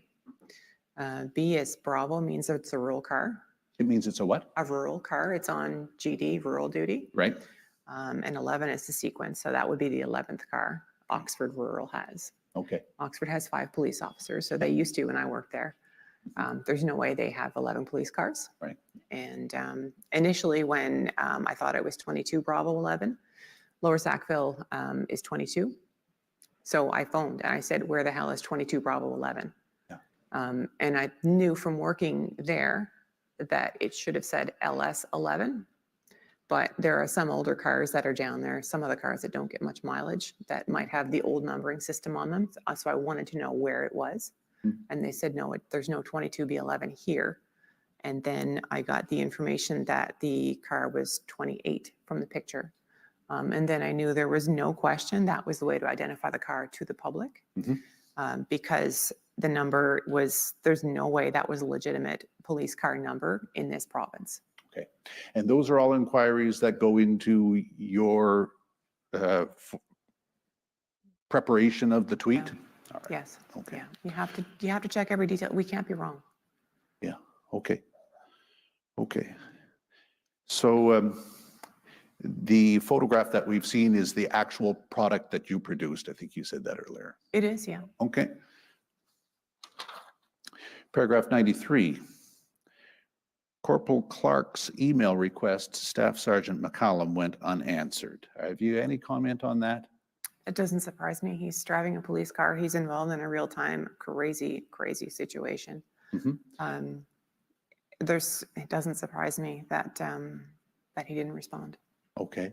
And what did you do at that time, given the fact it was unanswered and you were in possession of this important information? I think I went to Halliday to get approval. Okay. So we've got paragraph 94 at 9:45. Corporal Clarke appears to have forwarded the request for approval to Staff Sergeant Halliday.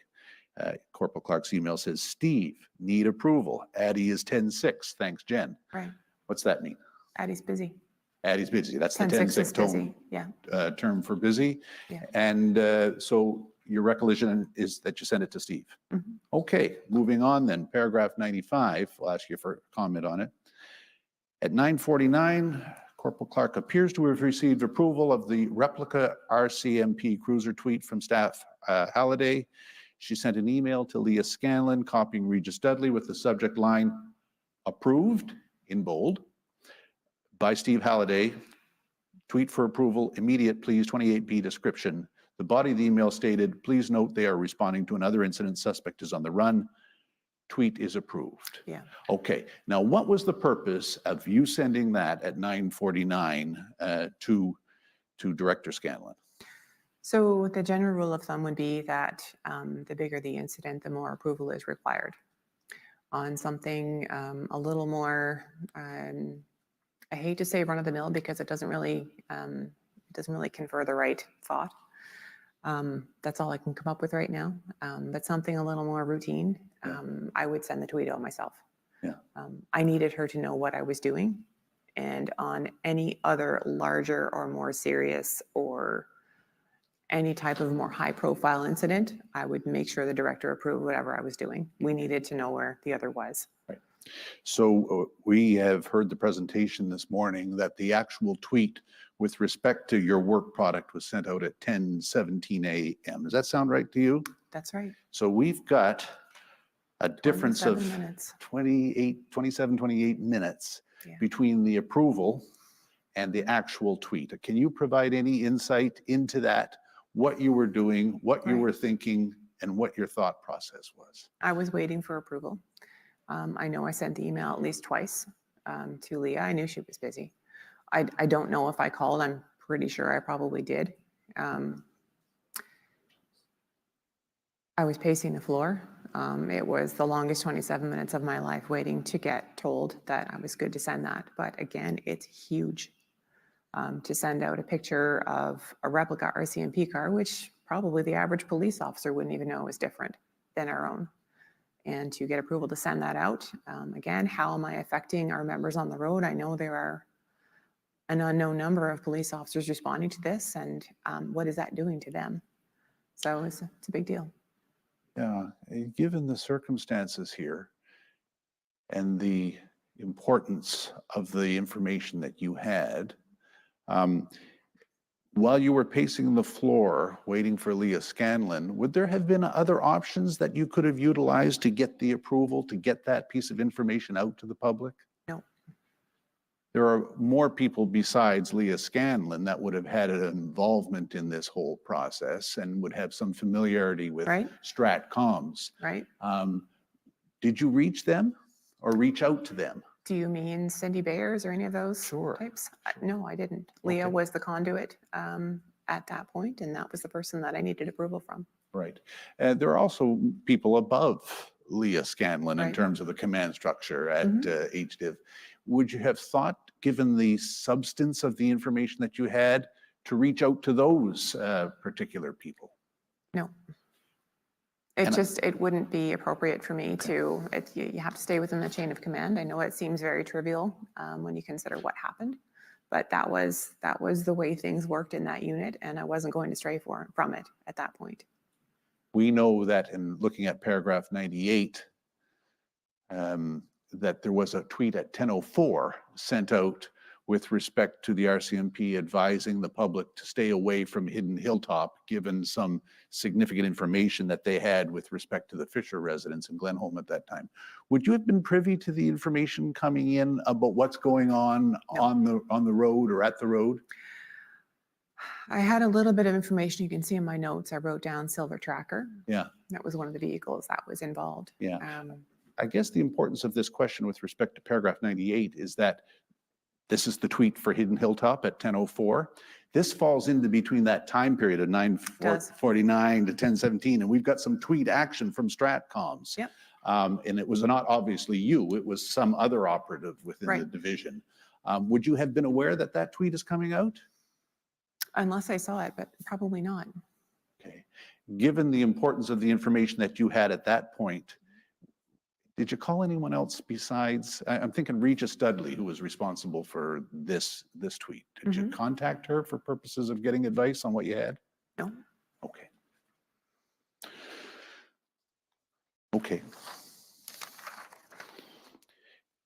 As you look back on those very difficult 28 minutes, I'm sure, anything that could have been done differently with respect to the information that you had to get it out to the public?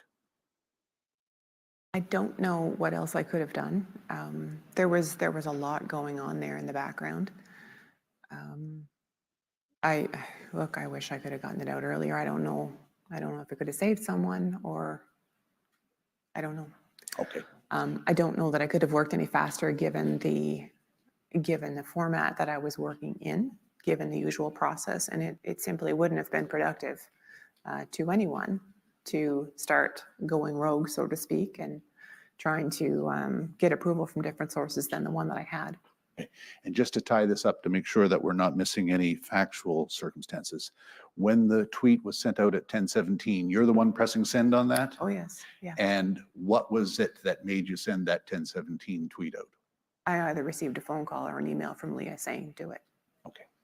All right. Those are my questions for this witness, commissioners. Thank you so much, Mr. Burrell. Even though you're retired, I'll refer to you as Corporal Clarke, if that's okay. Thank you.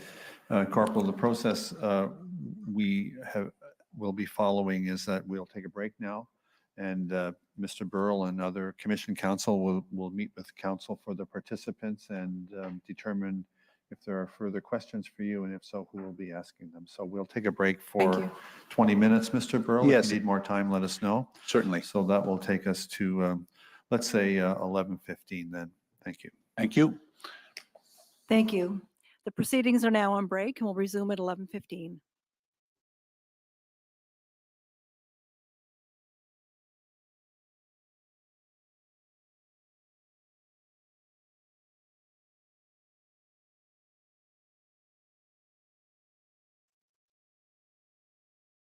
To celebrate, celebrate, celebrate. Gotta love that celebrate. What's that again? What's that celebrate stuff? You know, kind of the I might have received a phone call. I sent some emails. I don't know who called. Celebrate, celebrate, do do do do do.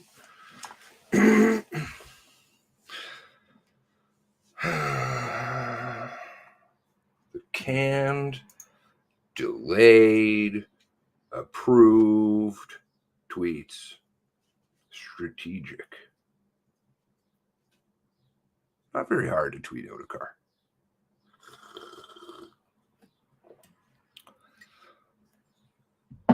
Claims that they must have all of the data correct.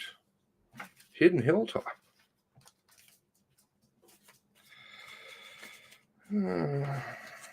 Everybody chasing their tail. At least most officers.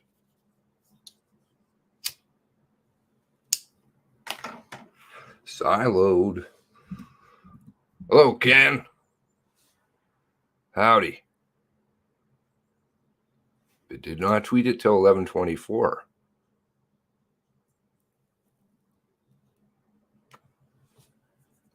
So I've left the notes down below. Why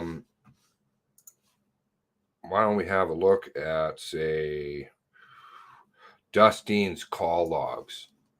Okay.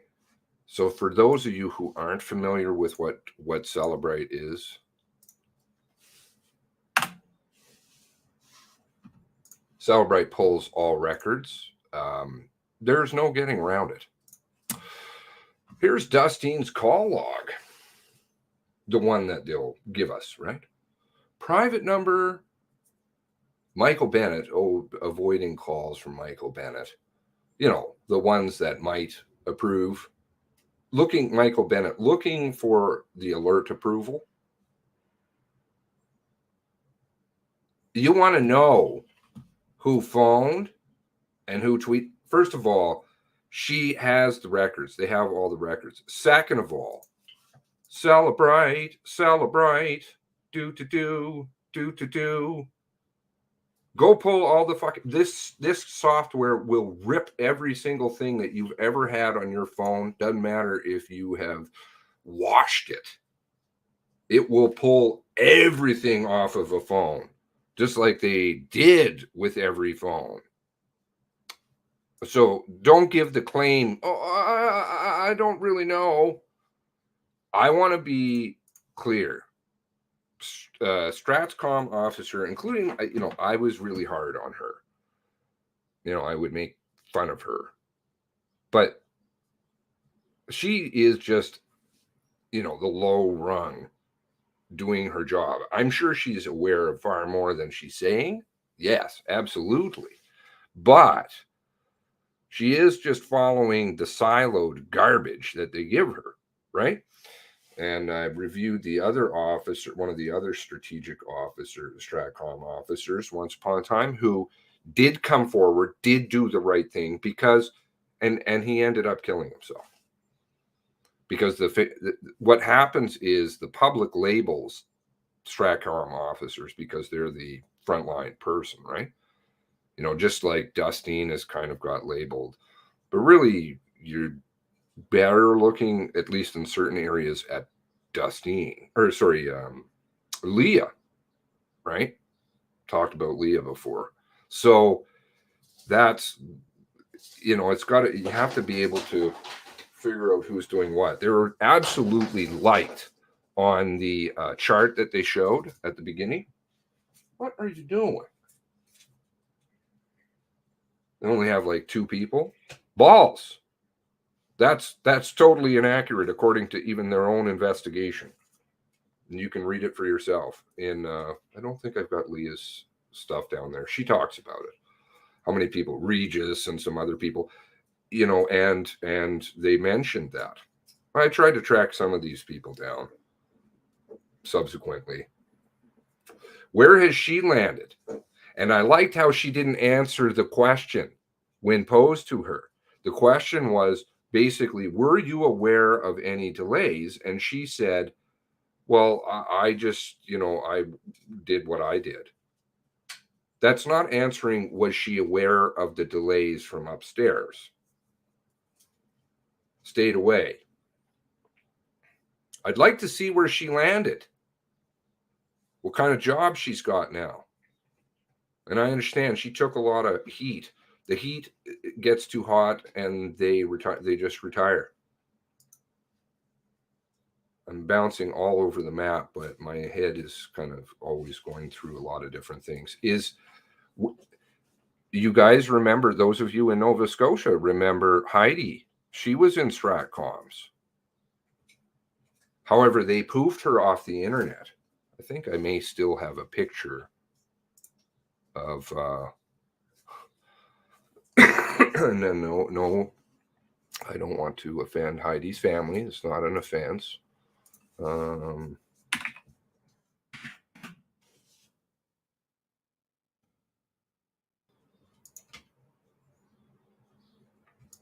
Helps if I can spell. There we go. What is that? Oh, yes. Some of this stuff makes me really upset because I've got things saved about Heidi.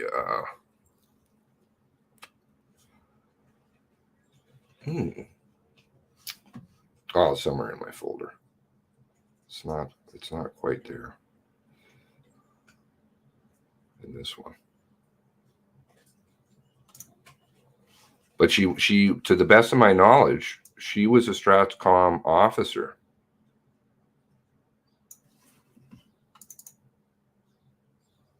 What's up with the Chad not knowing about Chad?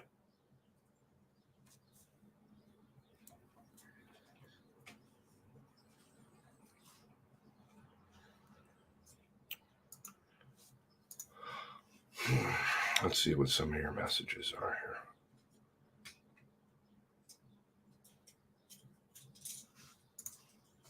She would have been listening.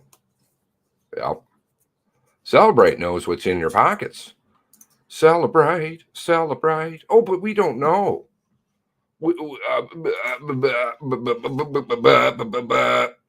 No, you know.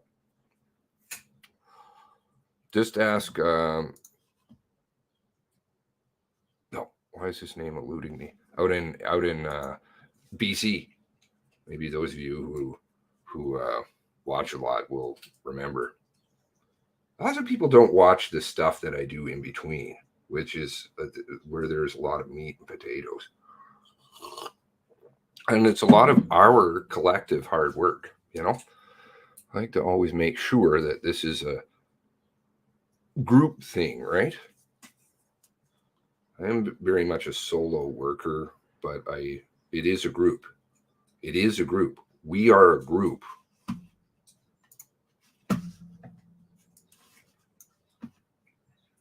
Didn't start this Discord so that the RCMP and stuff can go through and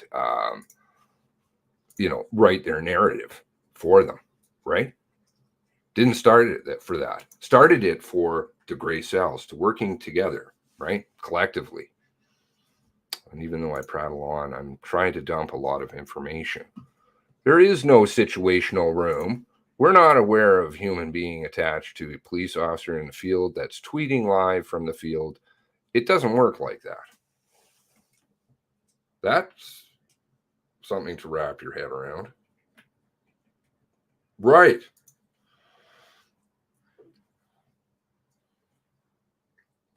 You didn't realize that Heidi had become a police officer?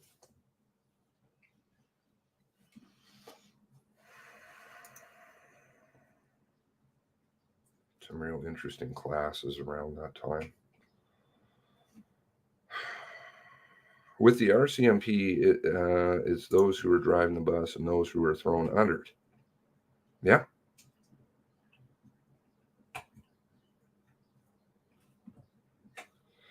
Again, Leah is taking stuff from upstairs. This went straight to Ottawa almost right away, right? And why is Addie McCallum approving tweets? The Danko from Cumberland, the same place that the car supposedly is missing from. Does that not strike you as odd? Maybe there's something in his resume I'm not aware of. Maybe he wears some hat I'm not aware of. Anybody aware of the hat that says that he's in charge of the Twitters or Stratcoms? Because last I checked, he was in charge of Cumberland. The same place the car is missing from. You know, the real car that's marked with push bars and bumper markings. Do not touch. One of at least two. Flying out the back door.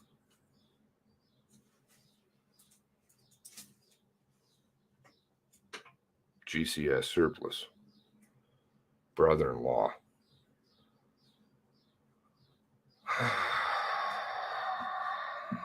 From a very important RCMP officer in the story.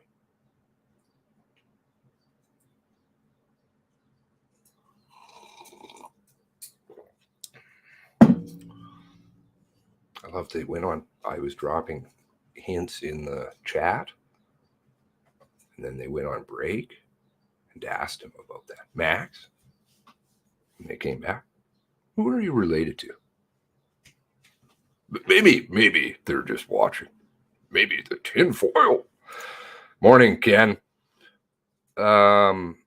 Twitter metrics, RCMP, number of followers. They didn't even want to put it in French originally, I think. They used the cans shit. That was how he ended up from Kitty Cat an hour in after they know of multiple homicides. Multiple. And yet they have... That thing always pissed me off. I hope they're done tweeting about cats down there.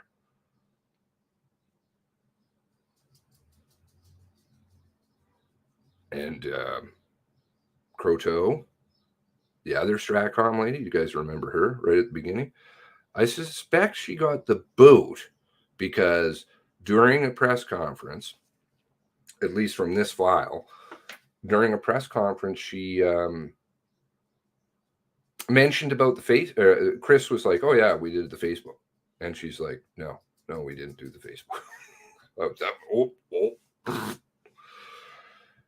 He's like, "Oh yeah, where's that? Let's see, I've got that Facebook."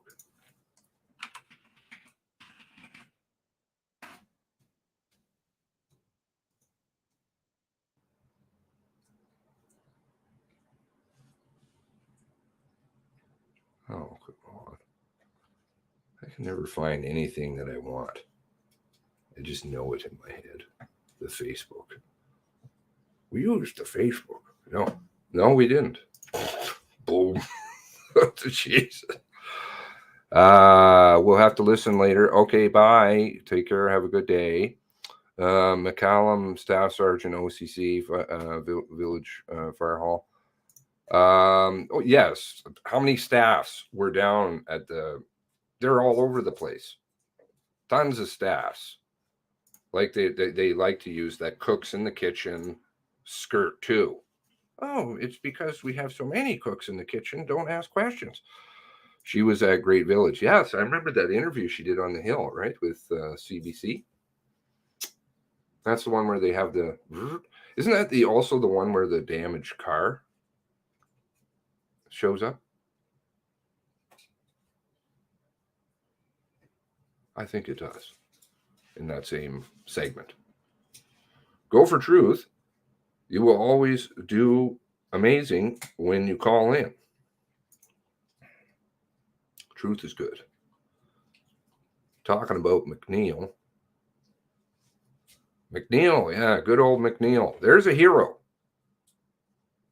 You know, these officers and shit who are sitting by on the sidelines, that guy's going to get really labeled a hero, a good person. People are going to want to come and help. You're going to deal with PTSD, bags of it.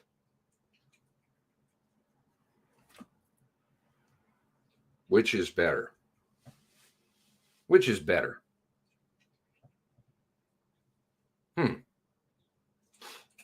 Retired, now working for Twitter. I don't know where she ended up.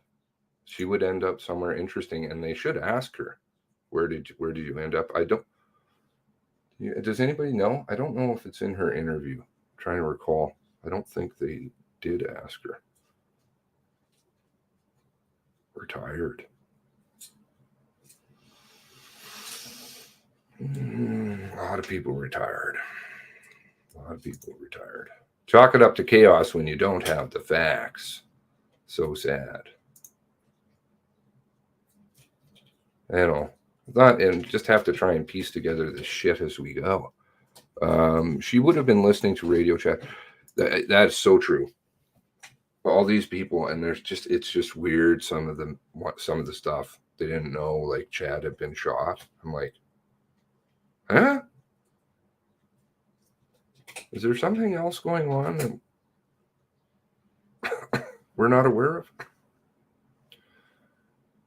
So many parts held up the message. Do not know why it took so long. Well, because they delayed it. That's why. Strategic delays. I think it's in Leah's notes, maybe. Chris needed a little prompting. You know, maybe public safety is important. That's in Leah's notes. What did he say? Had to talked with Chris. Public safety is a priority. Chris didn't want to. He got an award, though. Don't worry about it. Though an award he can't even qualify for. Don't know how that works. April 22nd.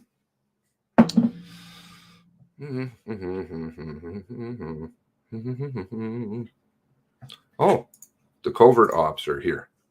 I'm not even really talking about covert ops too much. Too many cooks in the kitchen, too many chickens, not enough pots. Well, that's the excuse they like to use. The Deer Strike cruiser. Yes. Yes, there is a power pole. Is it Deer Strike?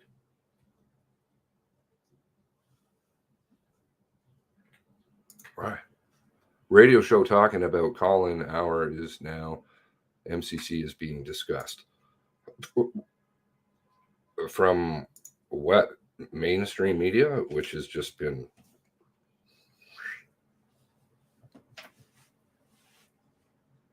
okay.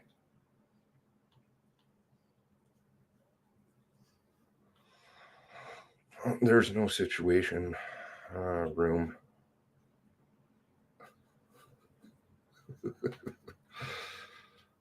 With the RCMP, it's those who are, geez, I keep stopping on the same message. My apologies.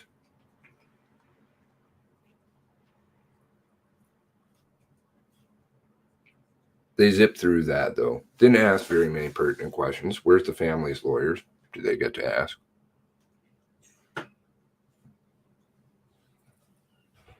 Are they putting any objection on the record when they stand up? You know, to ask somebody else questions. Hey, just to let you know, I wasn't allowed to ask the last few people questions. I'm wondering what that's all about. Justice McDonald. I thought you'd like truth.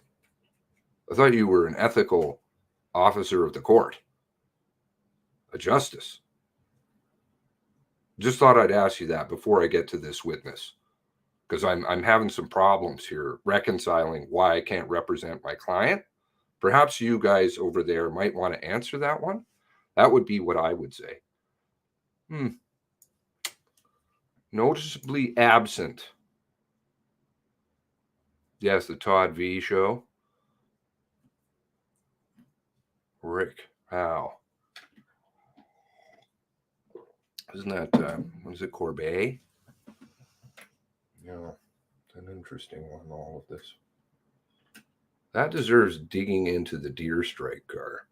Deer strike car, yeah, well. 20 minutes.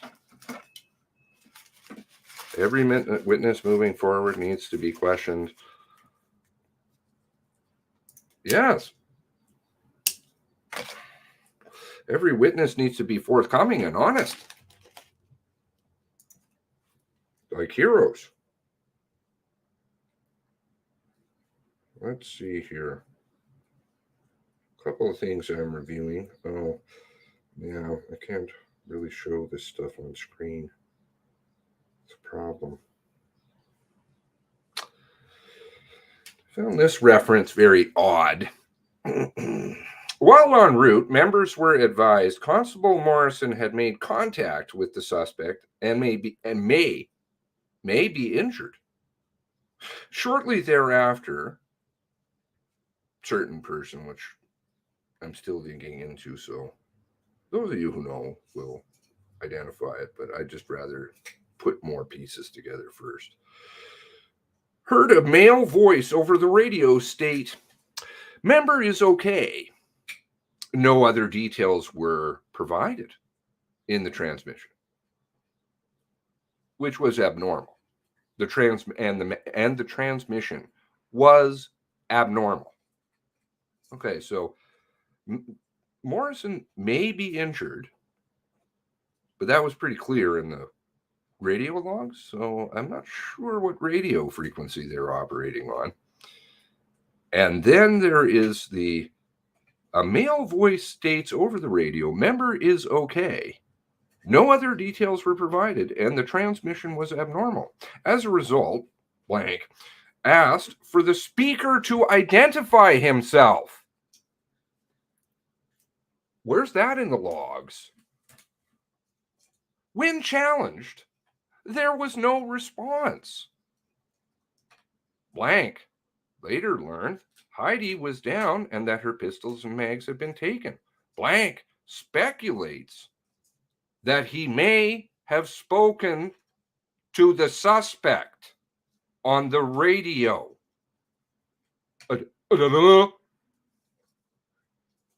Or he may have spoken to a paramedic that was dealing with Constable Morris.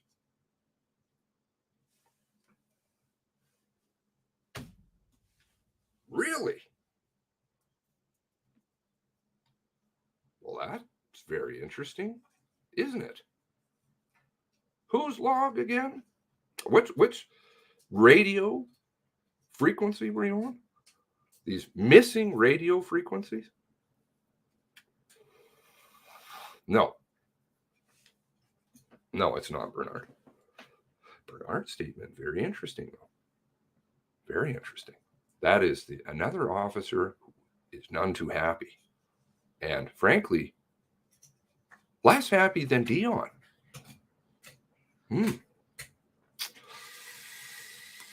But of course, that would make sense.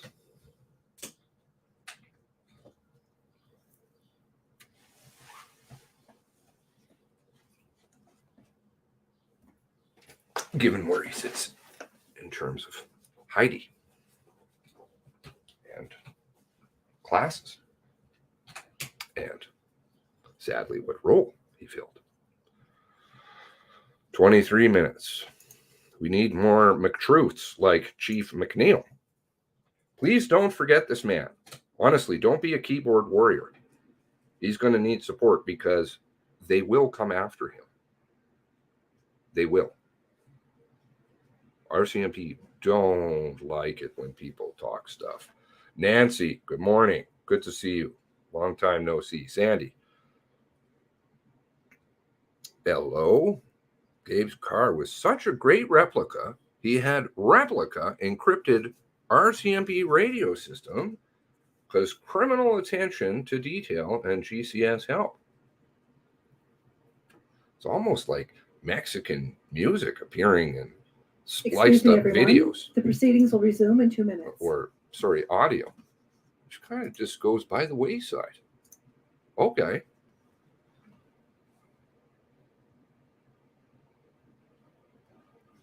Did O'Brien drive that car at any time?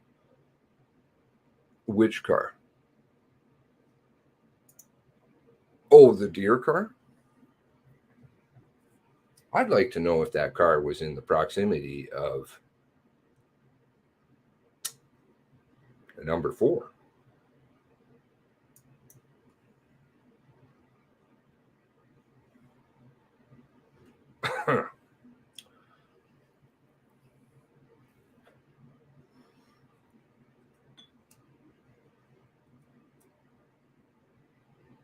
So I am correct in recalling that, because I didn't live in Nova Scotia, that Heidi was Stratcoms. You guys saw her on TV from time to time doing like the Grotto,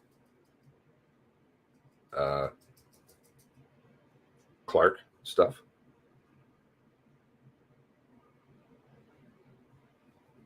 I'm pretty sure I verified this a couple of years ago, but I want to make sure that I'm not wrong.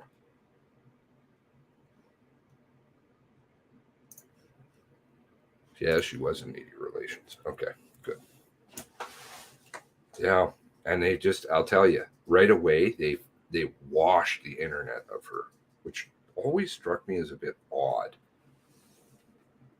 Oh, dude, that's RCMP for you. Everything's got to be cleared through upstairs.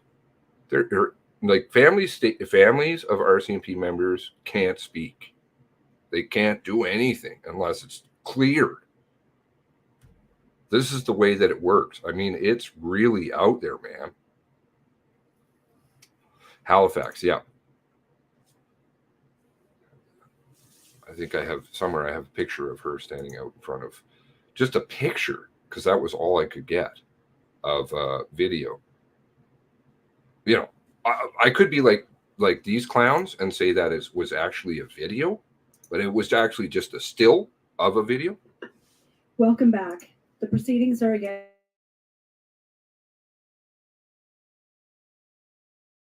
We have met over the short break and discussed following up the direct examination, and we propose that there be 3 counsel that be permitted to ask questions, in particular and in this order: Ms. Miller, Mr. Russell, and then Ms. McCormick. And if the commissioners grant that, then we'll need the return of the witnesses.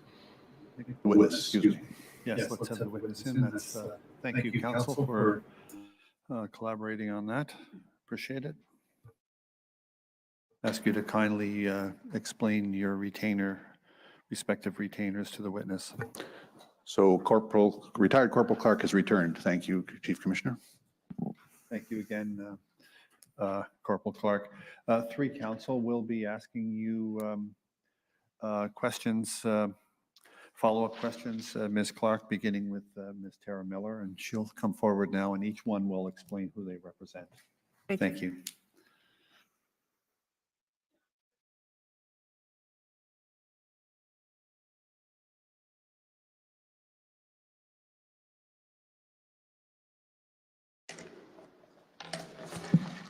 Good morning, Corporal Clarke. My name is Tara Miller, and with my colleague Alex Degou, we represent a family member of Kristen Beaton.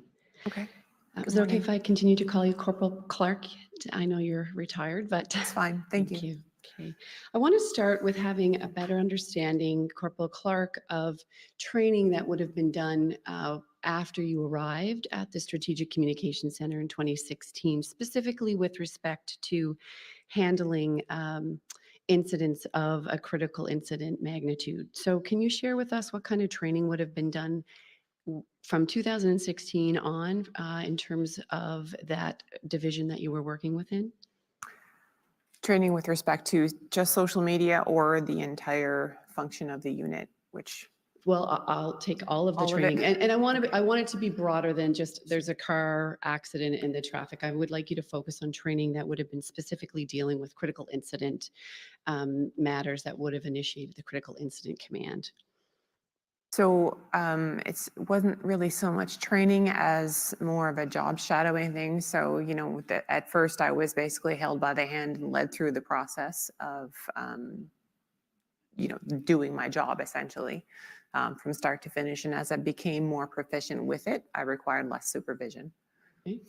And would you have done any sort of tabletop exercises within that division from 2016 on to plan and prepare proactively for incidents of this type of magnitude that would require critical incident? The only thing that I can really compare it to would be an Amber Alert type of scenario. So we did do some work with the Operational Communications Center and the other members of the unit doing tabletop type exercises on that sort of incident.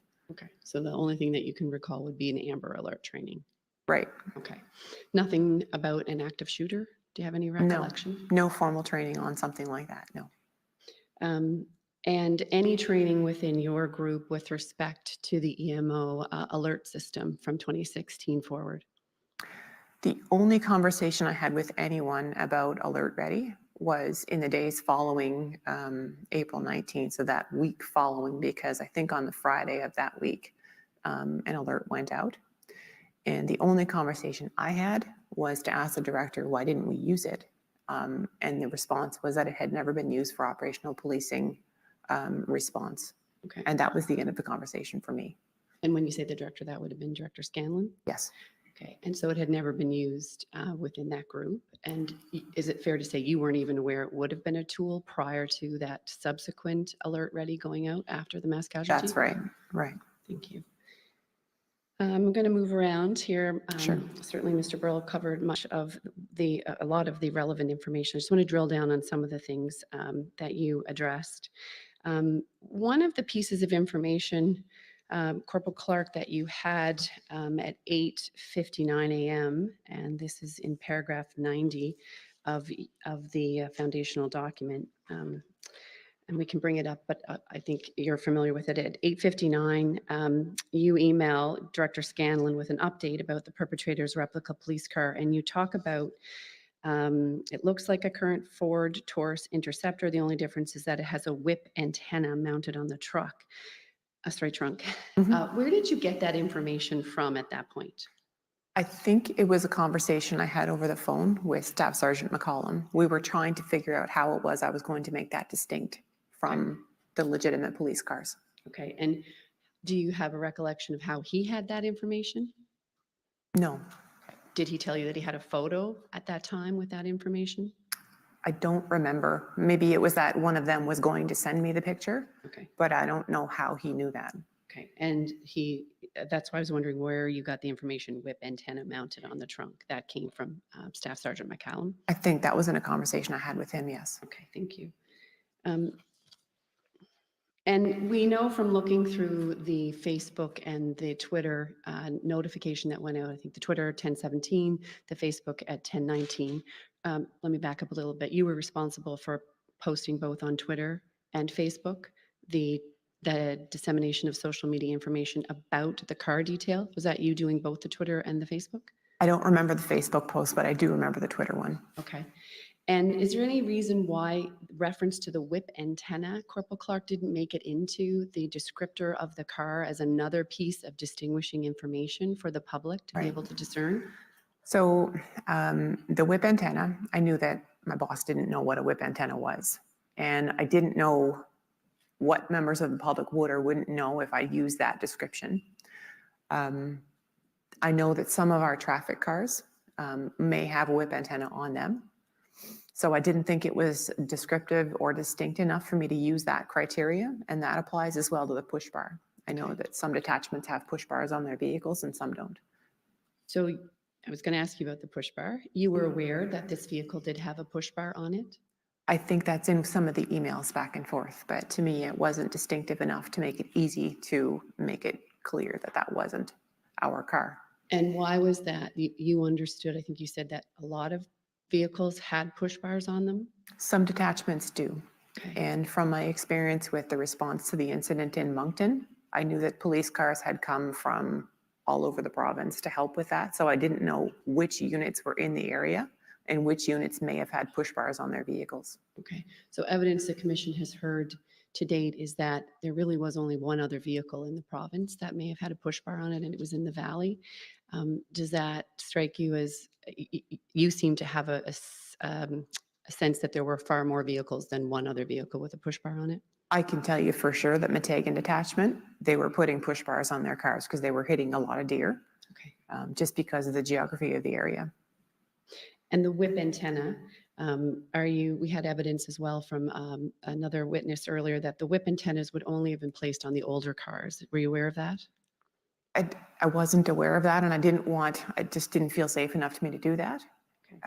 So you made the decision to remove information about the presence of a push bar and a whip antenna from the descriptor of the vehicle? It's not that I removed it. In Twitter, you can only use 140 characters. So the information that you do send in a tweet has to be really distinct. Okay. There's also a Facebook post, though, that goes out at 10:19, and certainly you'll agree with me that there's no limit in terms of the characters that you can put in a Facebook post. No. So in terms of the Facebook post, and that's what I'd asked you earlier, had you any role in posting the 10:19 Facebook post? I don't know. You don't It know? says tweet sent in my notes. There's nothing about the Facebook post. I don't recall sending it if I did. Okay. And you agree with me, though, that in a Facebook post, there could have been room to add additional course. detail, including the whip, the presence of the whip antenna and a push bar. Right. Thank you. There was the ordering of the tweets, we know, was first to push out information about the perpetrator's identification with his face. And then the car came later. Right. The concern being that you wanted to be accurate about getting the car detail out. But wouldn't it have made more sense to get the car detail out? Because that wasn't going to disclose an individual's identity, perhaps in the wrong manner. Would you agree with that? The decision about the order of the tweets and the posts wasn't up to me. Okay, and that was Director Scanlon? Yes. Okay, thank you. We've also heard roundtable evidence in terms of public communication and keeping the public informed about ongoing information in a critical incident. Corporal Clarke, about the focus should be on getting some information out and then filling in the detail as things unfold. Is that something that you would have learned in your time in the strategic communications unit? I can tell you that for a more major incident, the kind of overall approach and script and strategy would not be something that I would be involved in developing.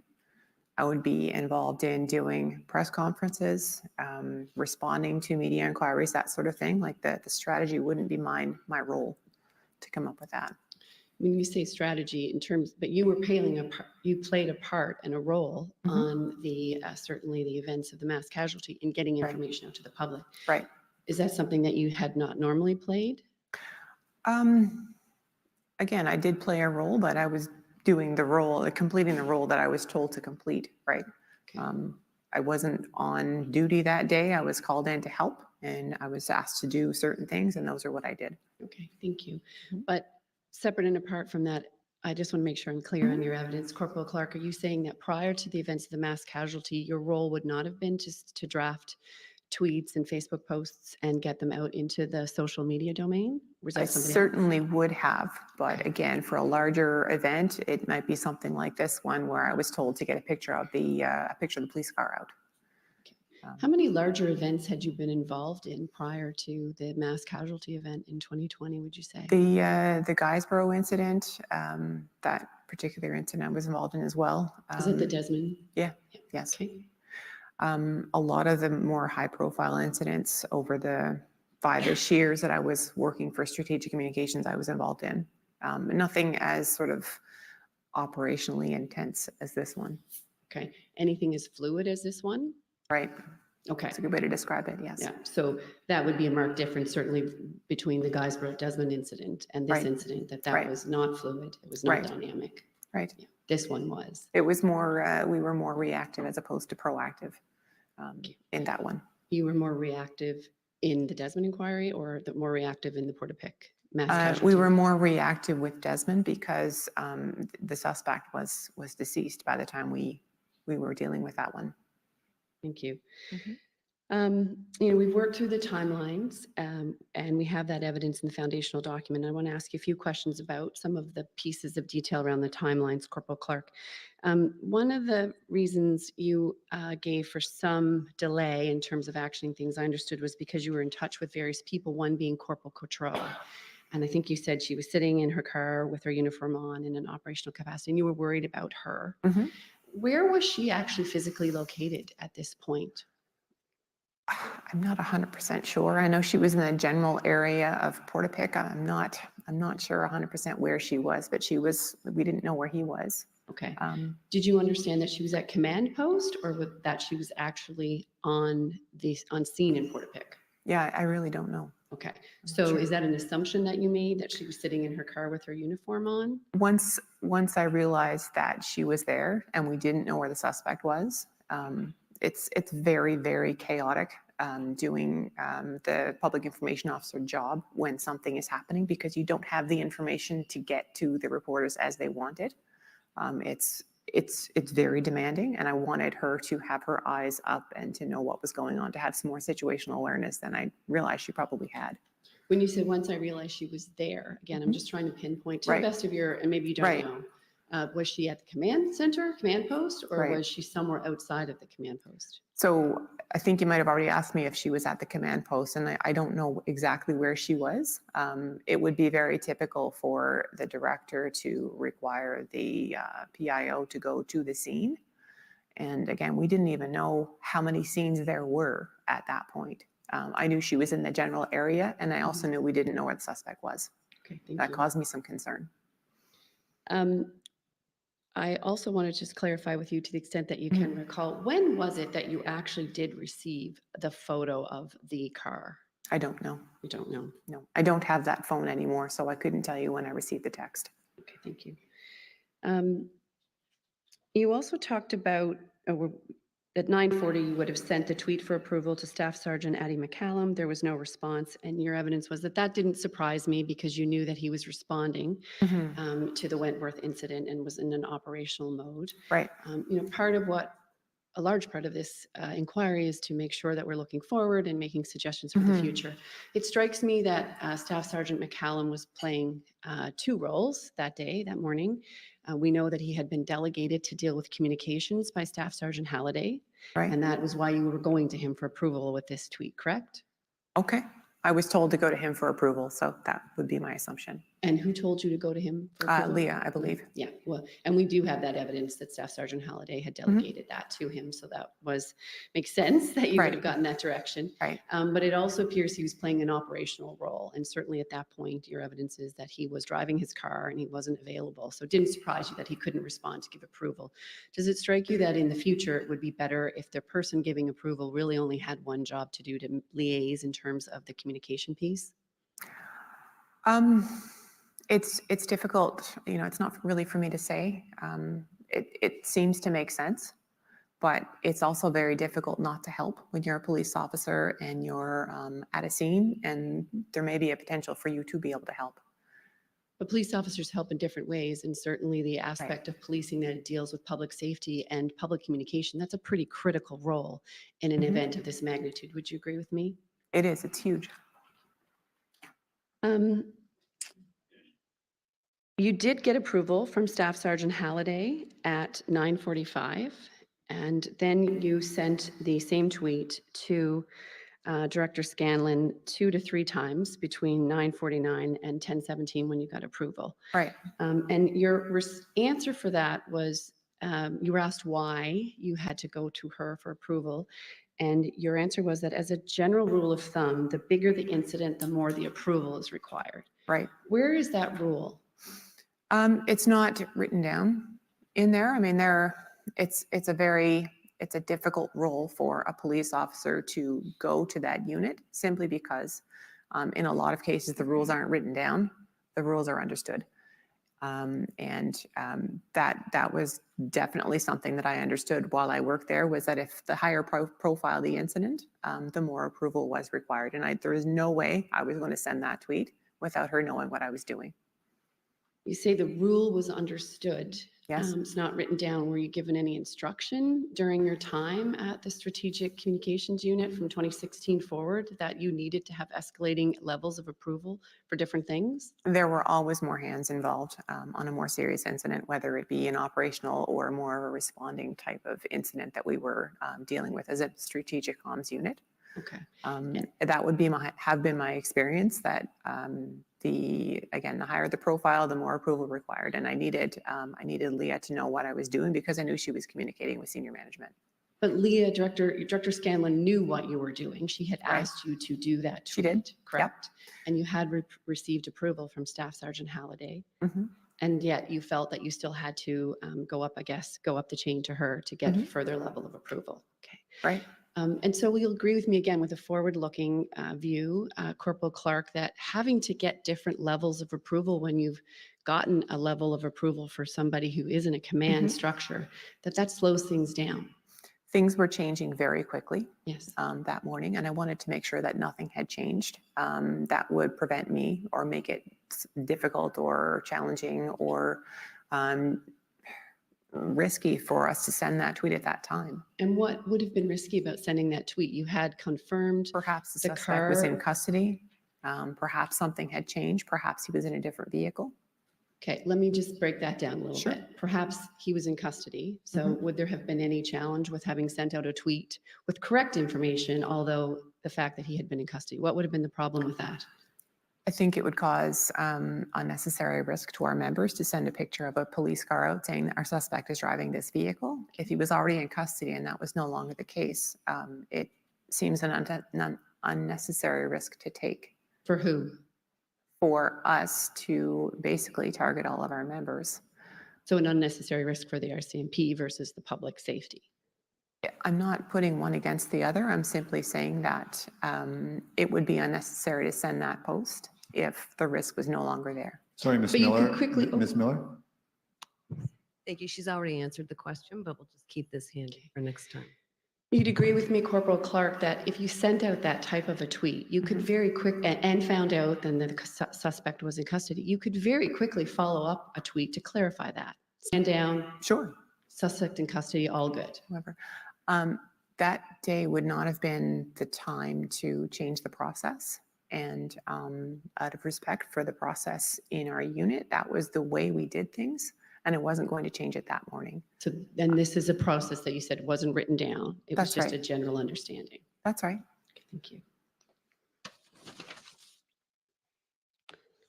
We have in the foundational document, have you had a chance to review the foundational document? I've read it, yes. Okay. And I'm going to have Madam Register bring up the foundational document at page 15.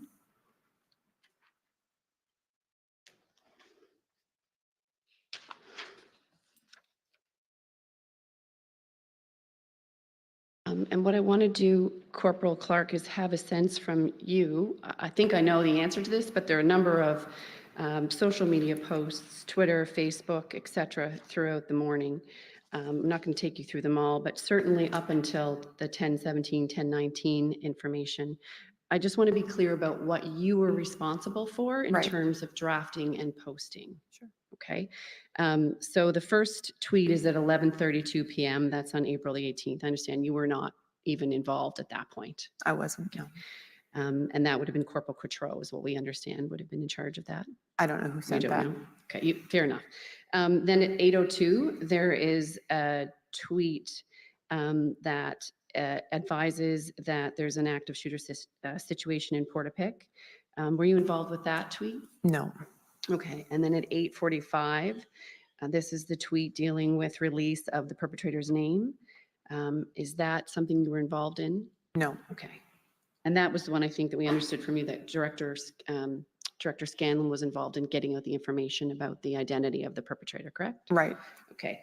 Then we have a 9:12 a.m. Facebook post, which says that the RCMP is responding to a firearms complaint in the Portapique area remaining on scene there with an active shooter situation. Would you have been involved in any way with respect to that communication on Facebook? No. And do you know who was? No.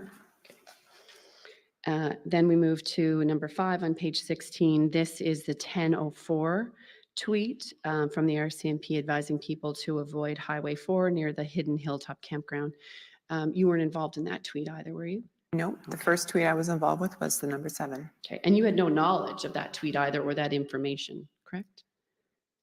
I wasn't watching what other things were doing. I was focusing on my own task.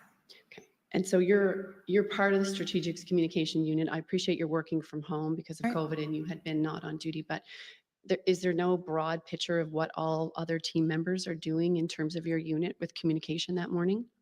At that stage of the game, no. Okay. So is it fair to say that you were effectively operating in your own silo, working on your information with respect to the release of the car information? Essentially for that time, yes. And then we see a 10:10 a.m. Facebook post, which looks to be exactly the same as the Twitter post, again, advising people in the Glen Home area about the Hidden Hilden Campground. Thanks. I had no involvement with No that. involvement with that. Okay, so the first involvement, as we know, well, you were working on this, but 10:17, there's the Twitter post. And then at 10:19, there's the Facebook post. And basically, they're mirror for mirror in terms of the information. You can see that. Yeah. And it's your evidence that you've no idea who posted that Facebook post? I don't know. But it wasn't you? It wasn't me. Okay.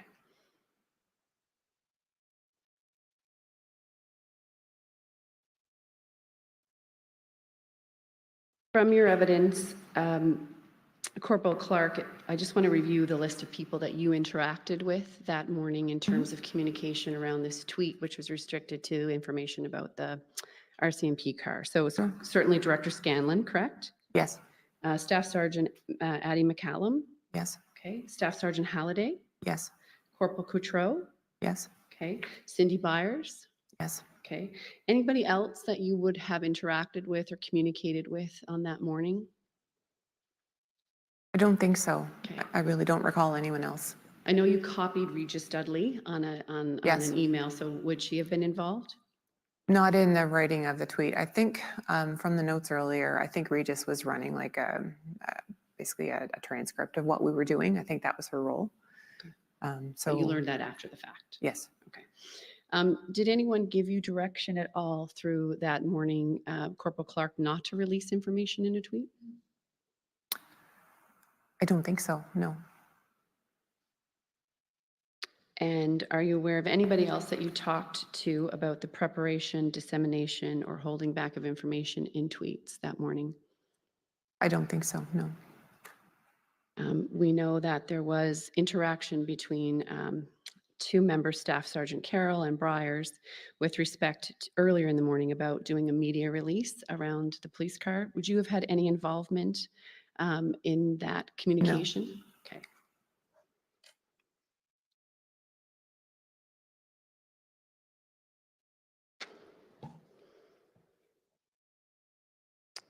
I want to talk to you a little bit now about the use of the social media platforms, the Twitter and the Facebook. Those were the primary avenues of communication that you would have used within the Strategic Communications Unit for the public. Right. Okay. Certainly the media would fall into a different frame, but, and those are helpful.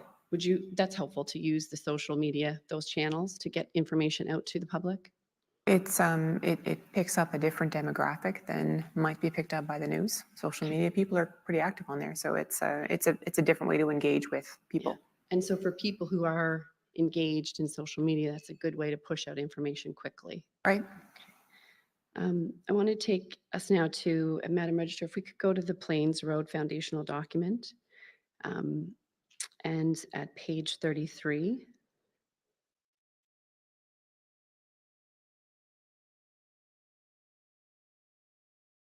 Have you had an opportunity, Corporal Clarke, to review any of the material in this foundational document? No, I haven't.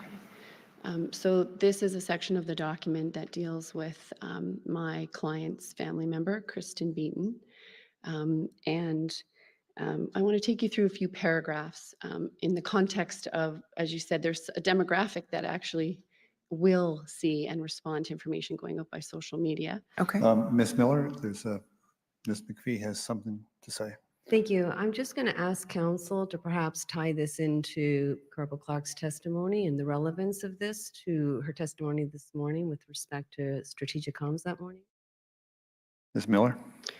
Well, I've laid the framework, and I think Corporal Clarke has already indicated that there's a demographic of people who are certainly reached by social media that may not receive the news information through traditional news sources, such as the radio or the newspaper. Right, but what relevance does the reference to that aspect of the foundational document have to that? Maybe you could help me. I want to take this witness through Commissioner McDonald, the timing of the information and the fact that Kristen Beaton was very much plugged into social media and looking for this information.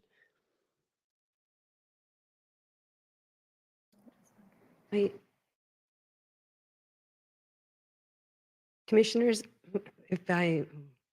Oh, I'm sorry, Ms. McPhee. Sorry. No, sorry. I would just suggest that the line of questioning I think my friend is going down is not appropriate and certainly not trauma-informed.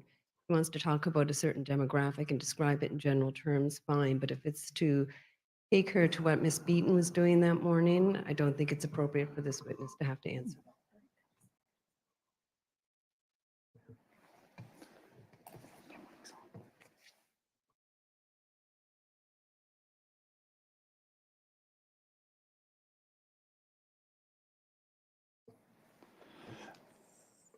I'm going to direct Ms. Miller that you attempt to ask your questions without necessarily walking through the document, but you know the information in the document.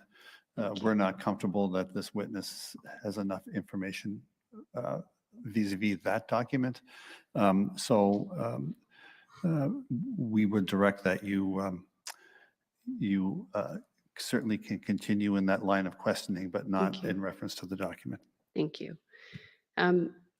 Fair enough, and I certainly would never profess to do anything that wouldn't be trauma-informed. I think suggesting that would be tainting the model. In any event, Corporal Clarke, we know from the evidence with respect to Kristen Beaton on the morning of April the 19th, she was in Debert on Plains Road, and she was very much aware of the Portapic incident. She had seen a social media update on Facebook from the Firefighters of Nova Scotia media site. That was early in the morning hours. At 9 a.m., she actually had taken the initiative to warn her coworkers by posting on a group Facebook page a link to the RCMP Twitter page with information that had been posted. So she was one of the demographic that you would have been targeting, fair enough, with respect to social media information through Twitter and Facebook. Given that background, you'd agree with that?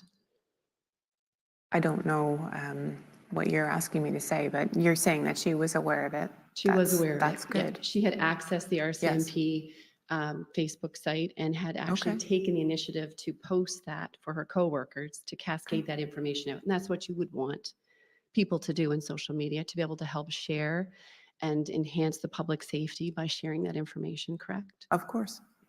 And she did that at 9 a.m.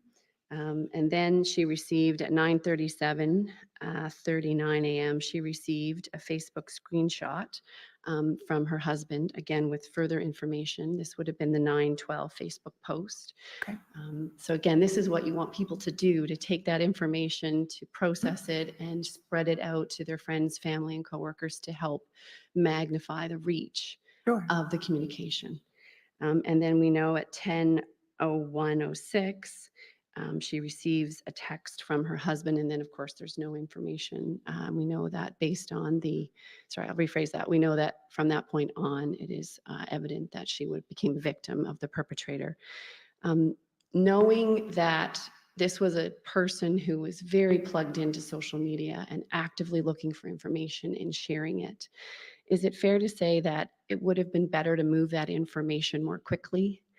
Had you been able to post with approval, had you been able to post that 1017 post, is it fair to say that that very well could have been relevant and helpful for other people to allow them to have that information as quickly as possible. Ms. Miller, Ms. McPhee.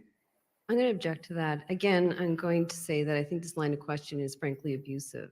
The facts are in the record. We know the timeline. If Ms. Miller wants to make argument about this timeline, the posting of tweets, it's fair for her to do so, but it is argument. It's not appropriate questioning for this witness. Yeah, I agree with the objection, Ms. Miller. Or sorry, you respond, Ms. Miller. What I'm looking for is this witness to share her views, having worked in this section from 2016 forward, about the timeliness of the importance of timeliness of getting information, and whether it would have changed anything whether she would have changed anything in terms of getting this information out had she been able to get approval earlier than 10/17. Well, Mr. Burrell asked her that question. If you want to ask her that question, by all means, go ahead. But you've already made the point about the fact that Kristen Beaton was active on social media before tragically, her life was taken. You've made that point, and if your question is, it's essentially the same as one that Mr. Burrell asked, but if you want to ask it again in a different way, by all means. Thank you. Corporal Clarke, you wanted to get that 10/17 information out a lot earlier than it was ultimately put out because you were waiting for an approval, correct? 100%. Thank you. And if you could go back and change that, it would just simply to be able to get approval on a quicker basis, correct? Absolutely. Okay. Thank you, Corporal Clarke.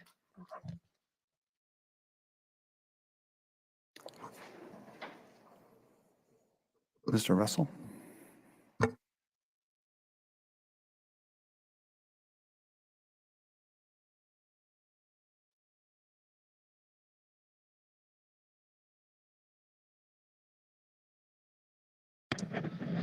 Good morning, Corporal Clarke. My name is James Russell, and along with my colleagues Stephen Topshie and Linda Hutman of Bertram McDougall, we represent the family the Tuck Oliver family, as well as the Hislop Campbell family. I have just a few questions. I won't be very long. Are you aware that Truro has at least 2 radio stations being Bounce Radio, 100.9 FM, and True Country Radio, it's 99.5 FM? I wouldn't have been able to tell you how many radio stations Truro has, but obviously they have them. Were you aware of those 2 in particular? I'd done media clips with both over the years that I had been in the unit. Okay. Were other media streams considered by you, or to your knowledge by others at the Strategic Comms unit during the mass casualty? Do you mean other ways of notifying the media? Yeah, I'm thinking of radio as an example, television as another example. So the use of social media and or media releases, but more social media, it's a quicker way to get information out to a bigger group of people. And often when something would be going on, something fairly minor, right up to something unimaginable like this, the media stations will follow our social media pages so that we can inadvertently, well, not inadvertently, but by default, notify them when we're notifying the public. Would you agree that there's a delay potentially in waiting for media to react to your response on Twitter or Facebook rather than approaching them directly to send something out? During the time that I was with the Strategic Communications Unit, we wouldn't routinely phone a radio station. It's not years back. Earlier on in my service with the RCMP, we would definitely have used that as a conduit to get information out to people before the advent of social media. Once social media became a little more commonplace, that was the way to notify the media, in some cases, and the public of things that were happening. So to your knowledge, neither you nor those that you were in contact with at the Strategic Comms Unit considered that as a possibility? We did not. I know that in some of the smaller units, for some matters, police officers would ask telecoms to call a radio station to notify them of something very local, but something large scale, that wouldn't be the way to go. I guess I have 2 follow-up questions on that. One, am I understanding correctly that the use by strategic comms Right. of Twitter and Facebook has replaced the use of radio and television by the RCMP? I wouldn't say it's replaced it, but it's seen as something that's much more streamlined. Okay. No, that's good. Was anyone else involved in the decision or discussion to not include the reference to the push bar that you're aware of that was noted in the photo? There are a number of reasons why I chose to use the car number as the distinguishing factor. And it was my decision to not use the whip antenna or the push bar because I felt that the car number was the best way, the clearest way for people to understand which vehicle that they were looking for. Were you the only one involved in that decision, or were there others involved? I think I probably had the conversation with Cindy Bayers as well when we were working out the wording of the tweet, keeping in mind you get 140 characters and it's got to be clear and it's got to be really to the point. Okay.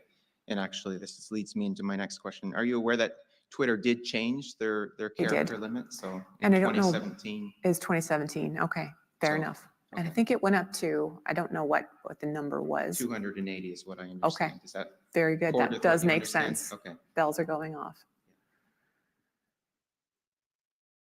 Am I correct that you weren't aware of the situation occurring in Portapique prior to your call on April 19th? Absolutely not. Okay. I was off, and when I wasn't at work, I was completely unplugged.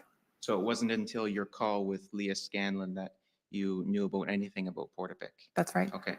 Did you see any tweets concerning the situation in Portapique? I take it that you did. Before? But prior to that call with Scanlon, sorry. I have no interest in social media when I wasn't working. Zero. Okay. No, those are my questions.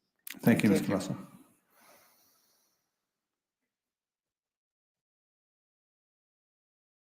Ms. McCormick?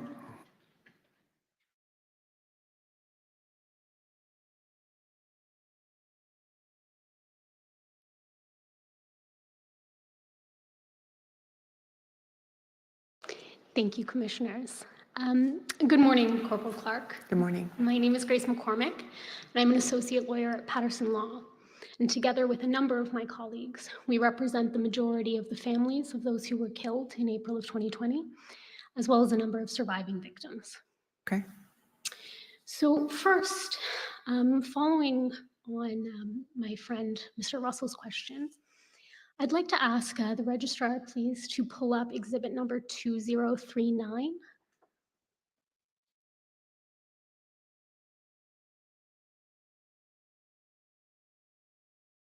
And so, Corporal Clarke, I believe that these are your notes from April 19th, is that correct? They are, yes. So you had just mentioned that you had no information about the car, the events prior to that phone call with Leah Scanlon. Right. Now, just referring you to your notes there's a notation at 8 o'clock that appears to have a descriptor of the car, and then a second notation saying that at 8:07 Leah called. Right. Does that refresh your memory at all as to whether you had any information prior to the conversation with Ms. I'm not sure why that is the way it is. And I think in a lot of cases you think, oh, geez, I should make a note of the time when this all started. But then I went back and looked at my phone, and you could see in the call history that she phoned me at 8:07. Okay. Then the second thing you had mentioned with both my friend Mr. Russell and Ms. Miller is the issue with the number of characters in a tweet. Right. And I'm wondering whether there was any consideration given to putting out a series of tweets. You know, those multiple tweets where you say this is one of two, this is two of two, this Right. is, Yes. etc. Was that something you considered? Again, I didn't think the whip antenna and the push bar were features that would be easy for. I get that the push bar would be easy to see, but I didn't know which units were in the area. There could be some New Brunswick cars in the area. I didn't know what their take was on using push bars on operational police vehicles. So again, I thought that was a little bit risky to use. The car number was not a legitimate police car number in the province. That's why I chose that. And now, Madam Registrar, if I could take you to another document. This would be exhibit number 1545.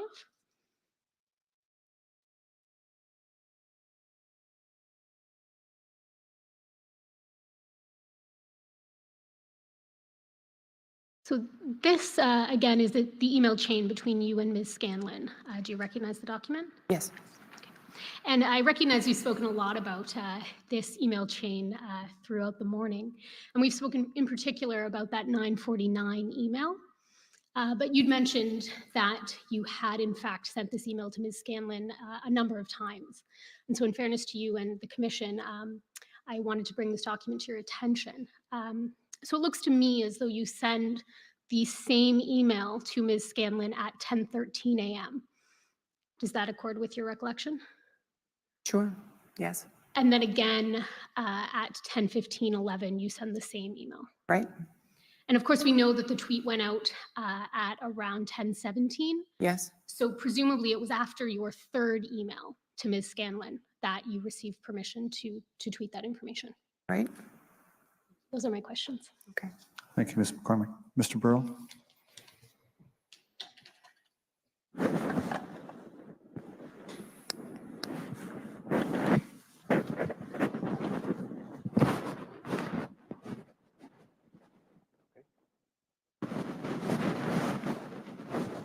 Thank you, Commissioners. I was just checking with other counsel, given what took place in cross-examination. There'll be no further questions. Thank you. Commissioner Fitch?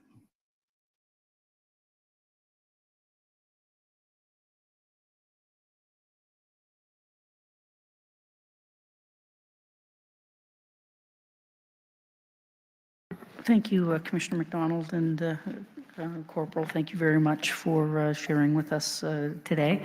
And participant council, you've asked all of my questions, so there's only one question that I have for you this morning. And it's really related to the forward-looking aspect of our work in making recommendations. Am I to understand that the only official formal training that you had for public information officer was the course that you took in 2012 when stationed to Yarmouth? That's right. Okay. And who did you take that course from? The people that were giving the course at the time were Paula Sibley-Fox and Leah Scanlon. Okay, so it was an internal PIO course? Yes. Was there certification with that course? I did receive a certificate, yes. Okay.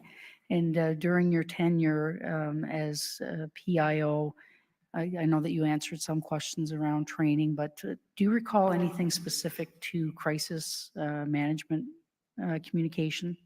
I did attend a course in Ottawa at some point during my time there. I think it was toward the end. It was really related to crisis communications, but it was me that was there, and I was picking up on things that the civilian members of the unit knew already and had been prepared for.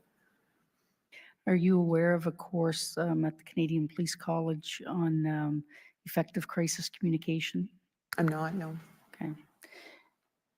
Those were all my questions. Thank you. Thank you. Commissioner Stanton? Thanks. I just wondered if you can recall when you first had the conversation on the morning of the 19th, I think it was with Leah Scanlon, the initial conversation where you learned about yes. the events. Do you recall in that conversation or other phone conversations over the course of the following couple of hours, whether she mentioned having spoken with Staff Sergeant Halliday, or did you have a conversation with Staff Sergeant Halliday during that time? I think when I couldn't reach Staff McCollum, I went to Staff Halliday for approval of that tweet, and he's the person who did approve it in the end. Okay, and so that was with the information about the car? Yes. Okay, and that would have been just in that time period prior to, sorry, between 9:04 and 9:40, something like that, or? 49, yes. Okay, okay. Thank you very much. Thank you, and thank you, Corporal Clarke. All of my questions have been answered, so it falls to me to thank you for your attendance here today. It's very difficult work we're involved with and very difficult situation for you, obviously, and we appreciate the fact that you've provided your testimony to us today and contribute to our work. So we Thank greatly you. appreciate that, and thank you, and you're free to go.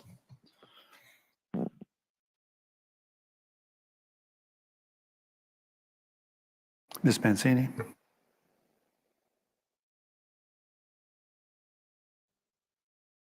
Commissioner McDonald, if the commission is willing to be a little bit flexible, I think we've been able to push lunch to about 1 o'clock, and I would suggest we proceed with calling our next witness for this morning, well, this afternoon, Mr. Glenn Mason, if that's agreeable.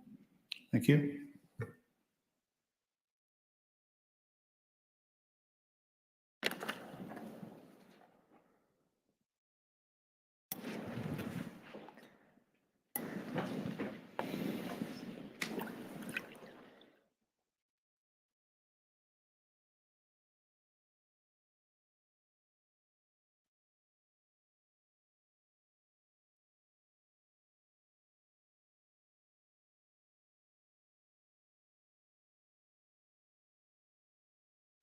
Thank you, Mr. Mason, and I'm just going to ask you to remain standing. Madam Registrar, I believe Mr. Mason has expressed a preference to be sworn this morning. If you could just place your right hand on the Bible, please. Do you swear that the evidence you're about to give should be the truth, the whole truth, and nothing but the truth, so help you God? I do. Thank you. Be seated, please. Thank you, Mr. Mason, for joining us. I know you've had a long wait, I'm sure, this morning. And just for the record, your name is Glenn with 2 N's, Glenn. That is correct. And then last name Mason? Yes. All right, perfect. Thank you. So our purpose here today, Mr. Mason, is to have you cover some evidence or provide some evidence pertaining to discussions on April 19th, 2020, particularly around the use of that Alert Ready system. It's the view of the commission that you have some information that would be helpful to us and help us understand that a little bit more. So we're grateful for your assistance today. I'm wondering if we can start off asking you a little bit about your employment history with the RCMP. Is that okay? All right. So I understand that you joined the RCMP about 25 years ago as a civilian member? That's correct. Okay. And as a civilian member, you were working in the radio workshop? I started the radio workshop as a technician. Okay. And then in 2008, you became an informatics officer. Yes, I managed the IT program for the division. Managing the IT program. Okay. So you had kind of gone from the radio workshop to IT information technology? And that encompassed both the radio workshop and the computer services aspect of the organization. Okay. And still a civilian member? Still a civilian member. Okay. And then in 2016, you joined the crops office in a support role there? Yes. Okay. And what were your duties there, Mr. Mason? I managed high-risk inventories. Okay. I was responsible to ensure that all the members had hard body armor. I was doing inventory on the C8 carbines. Okay. And managed some budgetary work. I was involved in when we started recalling the equipment from retired members, old uniforms, boots, things like that. I was part of that project. We recovered several tons of old equipment and disposed of it properly. There were various other projects. One was Operation Sabo, which was the eradication of marijuana. I managed that program for them for a couple of years. And just basic day-to-day operations that supported the frontline membership in the criminal operations officer. We wrote briefing notes, we did budgets, we were sort of a catch basin for everything operational. Okay. So essentially managing, among other things, managing a ton of resources in the crops office. Yeah, we were a support service program for the crops for criminal operations officer. Okay. And so then I understand in 2020, you were moved to the emergency management section? Yes. Okay. Do you recall exactly when that was in 2020? It was in January, first week of February is when I actually physically moved down to the office, but I was approached back in just after Christmas to take the position. Okay. And you were in that position in April of 2020? Yes. Okay. And we'll come back to that, but I understand that after that, you were transferred back to the Crops office in September of 2020? I went back to Crops in September. Okay. And you've since retired? I have retired in January. January of 2022. Okay. Okay. So yeah, I'll go take you back to the emergency management section and your transfer there, your time there, and I'll ask you essentially who were you working alongside at that in emergency management? Yeah. Inspector Dustine Rodier was my supervisor. Okay. And there was one other person in the program, just started shortly after I did, but they moved to the pandemic relief part of our program we had set up for distributing PPE and equipment and resourcing that. So she had moved down there. So pretty much from March on, I was on my own. Okay, so in April of 2020, Glenn Mason is the only person in EMS? Yes. Okay. And do you have any sense of how many people would normally, if all the positions were filled, would be in the EMS section? I think there was supposed to be the manager's position, which I sat in, plus 2 other positions, but they were never filled at that time. And the program had sat empty for quite some time because of staffing issues. Sorry, can you say that again? The program was empty for quite some time before I got there because of staffing issues. The 2 people that were there had retired. I see. Okay. Did you have a sense of how long it had sat empty?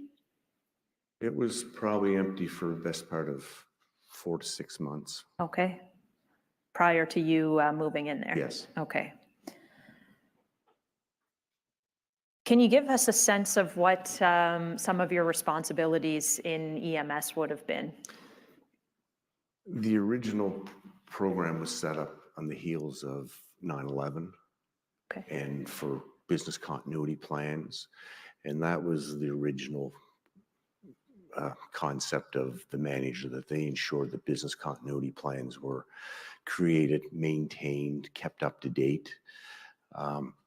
The other side of the program was a liaison with the other public safety agencies, whether it be on the federal level or the provincial level or at the municipal level. It was somebody who represented, it was a constant representation from the RCMP, somebody that everybody recognized, knew who to contact.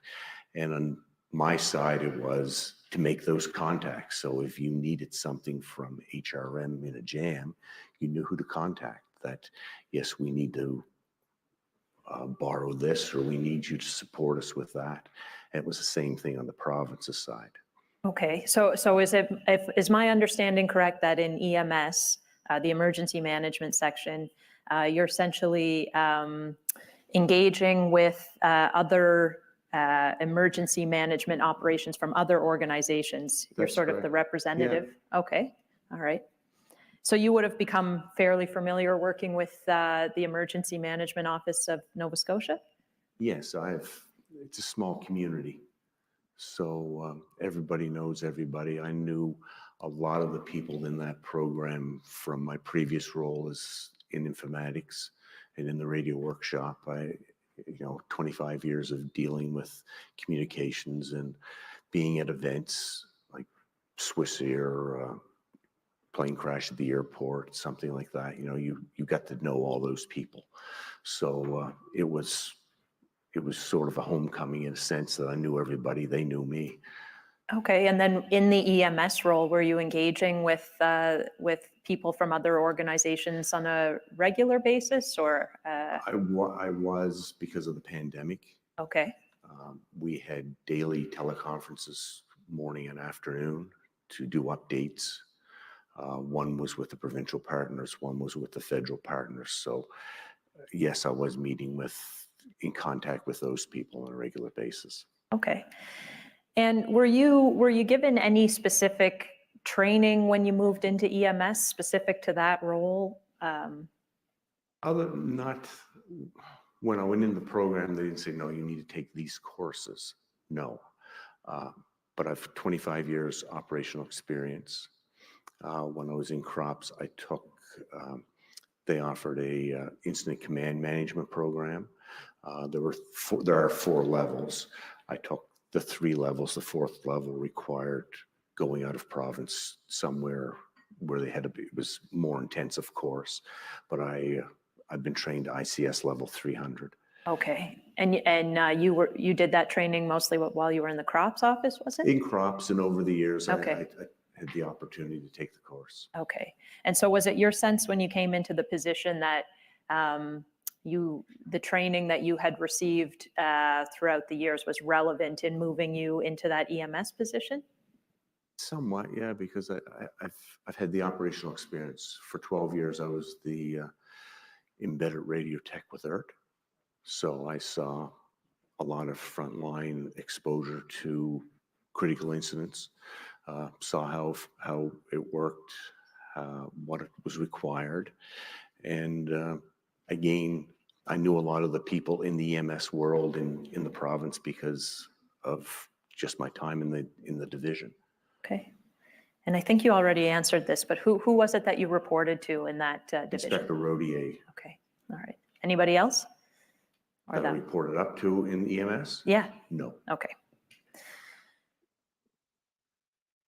Okay, so what I'm going to do, Mr. Mason, is take you to April 19th, 2020, and I'm going to ask Madam Registrar if you could pull up the foundational document that was presented this morning, Exhibit 2001, I believe. And what I'm going to do, Mr. Mason, is pull up a specific paragraph of that. That's the foundational document on public communications, RCMP public communications, April 18th and 19th of 2020. Have you had a chance to look at that document? I have seen it, yes. Okay. And what I'm going to do is refer to some specific paragraphs and ask you some questions about them. If you can't see, let me know. I'll read it out loud to you. And the other thing is, if you think that there's something that's not correct, or if you think that there's something that needs to be explained further than as it's presented here, I'd encourage you to do that, okay? All right, so the first paragraph I'm going to take you to is paragraph 137.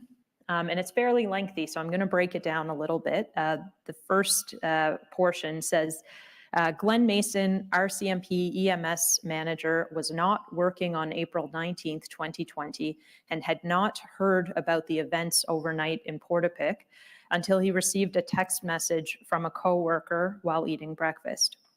So I'm actually going to stop there and just ask you, you weren't formally advised in any capacity? I had no idea. It was Sunday morning. We didn't even have a radio on that morning. Okay, and so the text message that you received, was that kind of in a casual from a friend sort of thing? It was a casual from a coworker, yes. Okay, and working as the EMS manager, were you surprised that you hadn't been notified, or would there be a process for you to be notified of a critical incident? No, it was an ERT call, so it had nothing to do with EMS. Okay.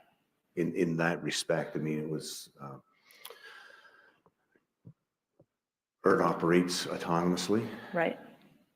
They go all the time, but they go at various hours of the day and night whenever required, and EMS isn't notified for that. Okay, so there's no sort of automatically once ERT is called out, the emergency management office isn't related to that call out. Okay.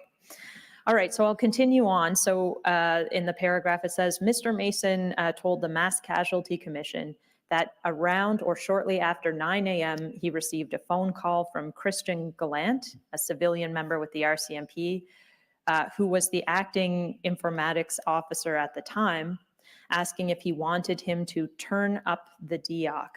So I've attempted to briefly describe what DEOC is this morning, Mr. Mason, but can you tell me what DEOC is? DEOC is an emergency operations center that will support a particular event.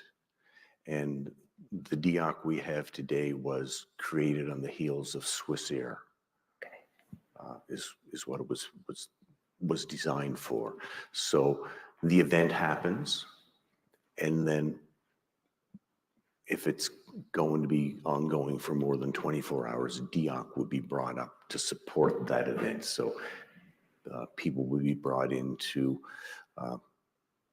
do logistics, order meals, bring porta potties on site, make sure crew were changed out on a regular basis, make sure flights were arranged if we were bringing people in from outside the province, ensure that rental car, things like simple as rental cars or transportation,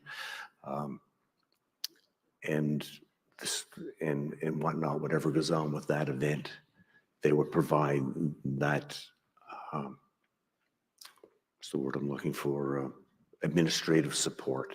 There would be somebody in DEOC that would track all the finances, and there would be somebody who would be a liaison with outside agencies. And there are several positions within DEOC. There's probably 8, and we sit around a table. Everybody has a specific duty to do that.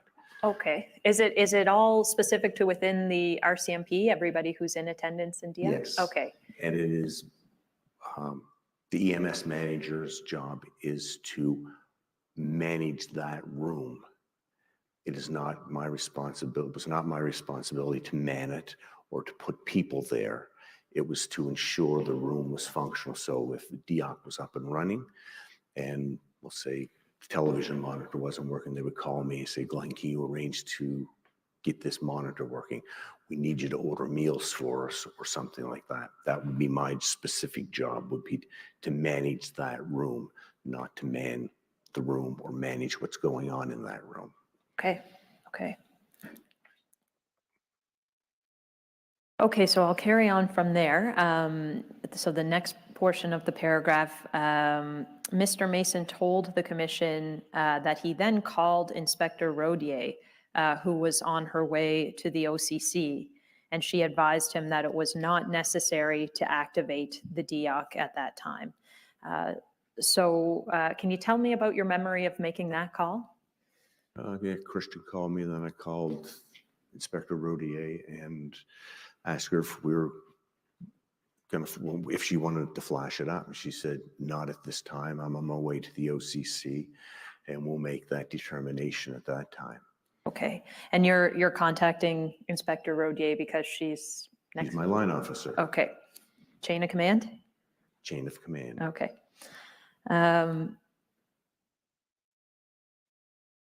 And did the response surprise you? Is this something that would normally be started up for an incident like this? No. No. Okay. No, and I had no real concept of how big the event was or how big it was going to get. But on the heels of it, like the next day, it would make sense to bring it up. I see. Okay. You know, because now it's an ongoing investigation, and it's a much bigger event. It would be like with Swissair, we didn't flash DEOC up until the next day, until we realized, well, this is big. This is going to be something that's going to go on for multiple days or weeks. Right, understood. Okay, so DEOC isn't an operational environment or making operational decisions. It's assisting sort of with the practicalities. It's assisting with the practicality, and it gives that event a point of contact. Okay. Okay. And Inspector or Superintendent Rodier says she advised that that this question about standing up DEOC would have been would be more appropriately referred to the support services officer, and that's what she had indicated to you. That's not your recollection? That's not my recollection, but a lot was going on at that time, so. Okay. Do you recall anything about a referral to the support services officer? Not directly, but again, that would have been her call to go to the support services officer, not me. I see. Okay. Okay, so we'll carry on, and it says, Mr. Mason's notes state that At approximately 10:15 a.m., he received a call from Michael Bennett, the EMO's incident commander at the PCC, asking if the RCMP wanted to send an alert. According to Mr. Mason, he called Inspector Rodier again, and she responded, yeah, great idea. Mr. Mason said that he then called Mr. Bennett back and advised him to contact Inspector Rodier directly. So I have a couple of questions about this. The first is 10:15. Is this the time that you recall speaking with Michael Bennett of EMO? Yes, but from looking at the timelines, on Monday morning, I reached out to shared services to get a printout from my data dump from my phone. Okay. And my phone was with Bell. Okay. And that would have been provided from Montreal, which is in a different time zone.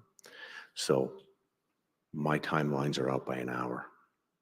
I see. Okay, so your recollection of 10:15 is based off of your call history notes? Yes. Okay, and you're saying your call history is generated out of Eastern Standard Time? Yes. I see.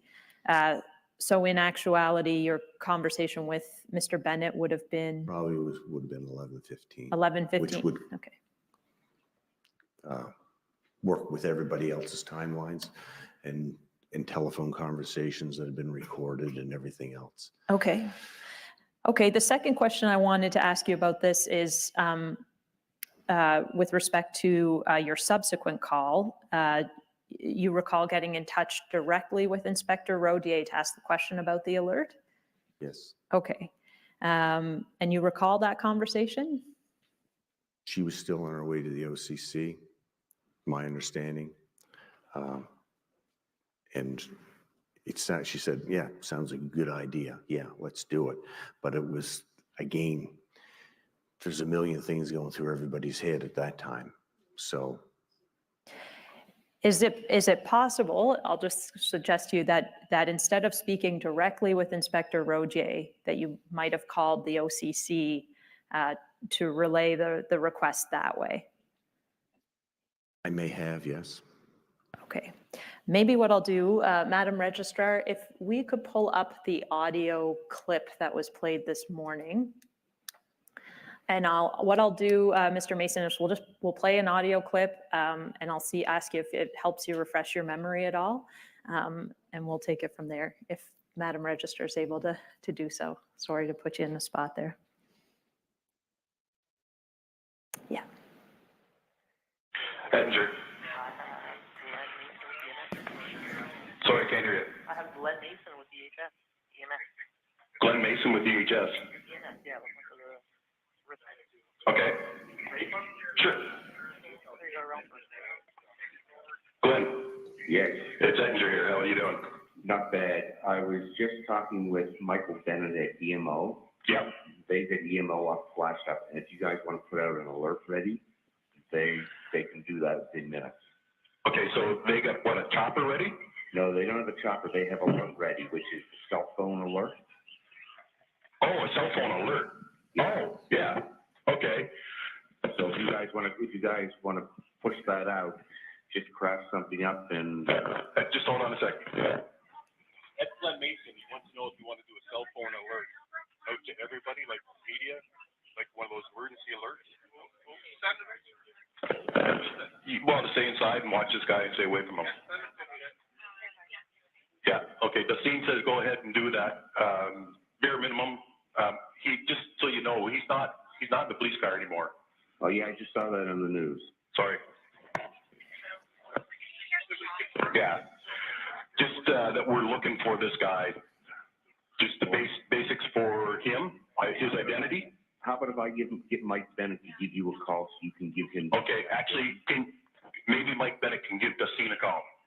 I will do that. Oh, okay. Forget it. She's on the phone. I'll get him to call. I'll get him to coordinate her information. Okay. Good enough. Thanks. Thanks. Okay. Bye. Does that refresh your memory at all, Mr. Mason? Do you remember making that telephone call? I do. Okay. And Do you think this happened in addition to the call that you had previously mentioned about asking Inspector Rodier about the alert, or do you think this was the call that took place? Did they both happen, or did just one of They them? both happened. They both, okay. But again, it was the information. I couldn't send the information. We had Michael told me we had 156 characters that we could send, and it had to be specific, and that's why I reached out to them for the specific information. Okay. So it seems to me from the nature of the call, that seems as though you're first advising the OCC about that alert, but you recall it differently? In 2 years. Yeah, that's fair. That's fair. Okay. Okay.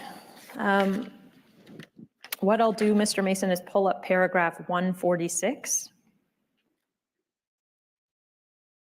of the foundational document. Thank you, Madam Registrar.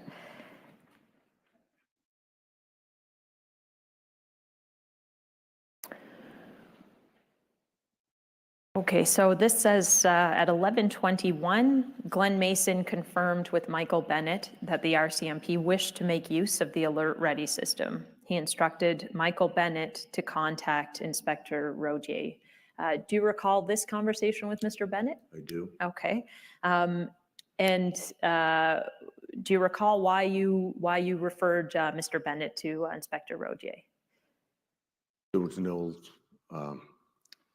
mincing words in translation. There was no to pass it on, pass me the message, to pass the message to Michael. It's too risky to lose in translation. The OCC is where things were happening. They had the information, access to the information, and it was much easier. It took that risk of having the wrong message delivered. I see. So you were of the view that Inspector Rodier had more situational awareness than she was yourself? in the OCC. Okay, okay. All right, and if I can move down to paragraph 150. Thank you. So at 11:33, Glenn Mason again called the risk manager at the OCC. He advised the call taker that the EMO had been trying to get in contact with someone at the OCC to issue the Alert Ready notification. He also advised that the EMO was unable to reach Inspector Rodier and that they could not issue the Alert Ready without receiving exact wording from the RCMP.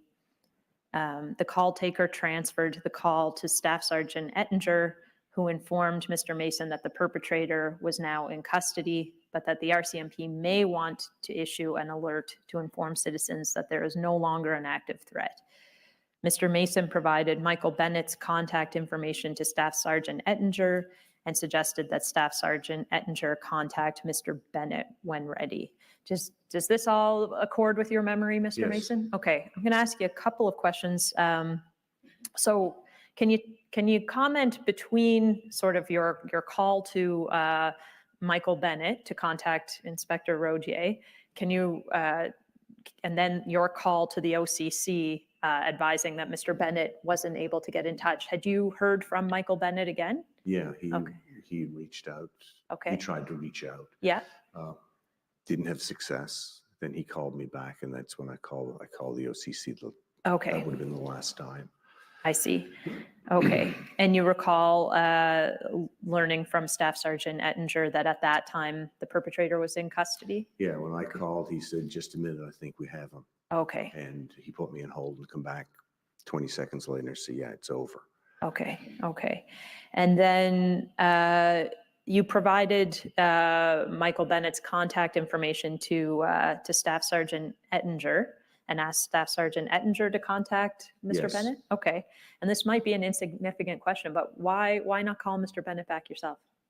I did call Michael back. Oh, I I see. did call Mr. Bennett back Okay. afterwards, but I gave Staff Sergeant Ettinger his contact information if they wanted to send an alert ready out at the end. I see. Okay. I see. Okay, Mr. Mason, well, would you feel this is a fair summarization of your involvement regarding your discussions of Alert Ready on April 19th, 2020? Yes. Okay, anything else that you think is relevant to add? Okay. Mr. Mason, those are my questions for you. We'll hopefully do a fairly brief caucus with my friends who might have some questions for you. I'll take your direction, commissioners, on how to proceed. Our sense is we could, sorry, Mr. Mason, but it looks like the most practical thing to do would be to break for lunch now and have you come back. The process is that Commission Council will meet with Council for the participants and discuss whether or not there are any further questions for you. So I'm sorry you have to wait even longer, but for logistical reasons, it makes sense to have that meeting over lunch as opposed to breaking now and then having to break for lunch later. So we'll break until 1:45. If you can come back then, there likely will be some more questions for you. Very good. Thank you. Thank you. The proceedings are now on break and will resume at 1:45.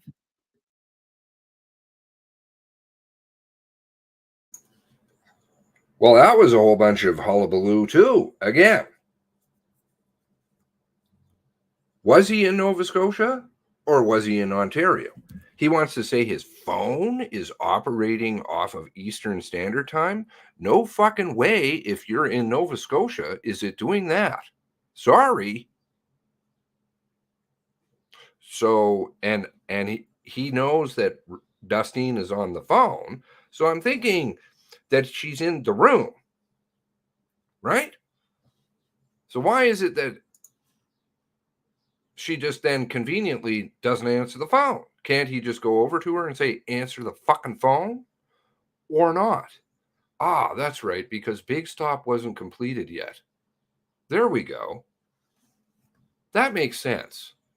Are we not seeing it? There was never any intention. Look, again, I will stand corrected if I'm wrong. Oops. So Nikki's been digging around. Thank you. How do I do this again? Stop, share. Okay, share. I'm gonna forget to put it on the proper one because they've screwed me. Because now what I can't do is flash up documents as they're talking. They've taken that ability away from me now. So I have to just stream freight. Yeah, anyways, it's a technical thing, but I can't flash things up, which is very wrong because then I can find documents usually or pieces of information and flash them up that are contradictory. Anyway, okay, so Nikki's been digging around. This is phones auto switch. Absolutely. They auto switch. So for him to say, oh yeah, my phone is on Eastern Standard Time. Again, celebrate. Celebrate. Where is it? Oh no, I fucking closed it. Okay. Celebrate his phone records. You're going to know. Why is his phone operating on Eastern Standard Time? The only people that could do that is if your phone is GPS located in Ontario. Was Rodier in Ontario too? With you? Certainly sounds like prove it. Prove it! That's why we pay all the big money for the tech shit. They have Celebrate all over the place. They give it to their friends to cover up murders out in BC.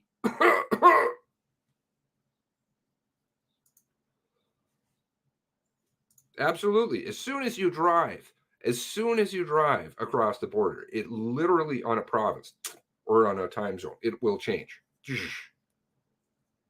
As you're flying around the world, it changes. It's really interesting to watch. Anyway, so how would it be that his phone is operating on Ontario time? Lawyers, family lawyers, good question to ask. Was he in the room also with Dustine Rodier? Because he could just, hey, Dustine, They passed it over to her, and then she decides not to answer the phone because you weren't supposed to know. So Nikki did some digging. Thank you. Here, this is the Facebook that they allude to. The first one. What also does it say here? All further communication regarding the situation will be done using the Twitter. So they're only going to tell you about the kitty cat balls. The very first tweet. And then, no, now we're done. We're going to go to Twitter because why? Why? People don't use Twitter. Here's Nova Scotia Twitter line or Twitter followers by month. Here we go. Oh, wait a second here.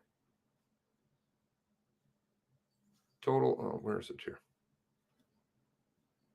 Why is this not operating now properly? I had it lined up here. Here we go. Total followers, 76,000. Most of whom are cops and shit from across the country, lots of other stuff. Not very many people. I've spoken to a lot of Nova Scotians throughout this process. I do ask. Usually, do you follow Twitter? No. You see what happened, though? Boof. You go from 76,000, 75, 76, somewhere in that range, right? To 111,000 overnight. They also posted about Hidden Hilltop, but I can't find that one. Really? Okay, well, should be there. So that's what they do. The intention never was to catch this guy, ever. Look at it. How many officers that are good officers say, I'm fucking tired of going on the goose chase? You're sending me all over the place. Sometimes they had people sitting by railroad tracks, behind buildings, way out of the zone, while officers are getting killed. That makes sense, doesn't it? You'd think you'd want to go straight to your family member. No, we'll sit here by some railroad tracks. Don't worry about it. Turn those lights off. It's okay. No, just go sit over here. It's okay. Wow. I think somebody wasn't read in.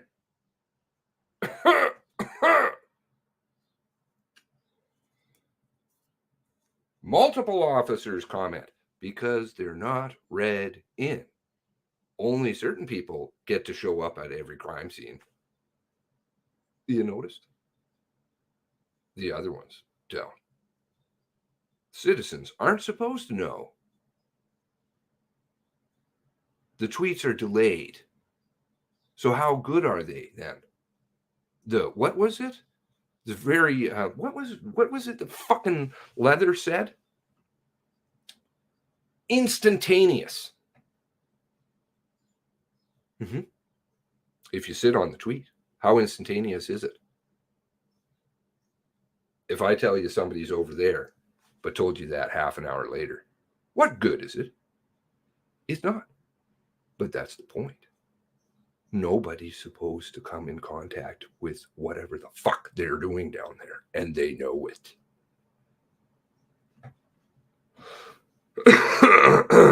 What did you link here? Oh dear. Thanks. I just wanted a conversation. Tweet approved. Good. See, the canned tweets. That's what I'm referring to at the beginning of the show. Delayed tweets. It's what they're talking about. On the morning of the 19th, I think it was with Leah Scanlon, the initial conversation where you learned about events. Do you recall in that conversation or other phone conversations over the course of the following couple of hours, whether she mentioned having spoken with Staff Sergeant Halliday Or did you have a conversation with Staff Sergeant Halliday during that time? I think when I couldn't reach Staff McCollum, I went to Staff Halliday for approval of that tweet, and he's the person who did approve it in the end. Okay, yeah. And so that was with the information about the car? Yes. Okay, and that would have been just in that time period prior to, between 9:04 and 9:40, something like that, or? 49, yes. Okay, okay. Thank you very much.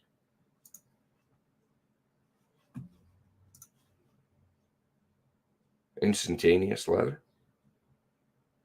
or delayed on purpose. Read through the notes, you'll see it. Delayed. They're delayed. You can tell. Just put the pieces together.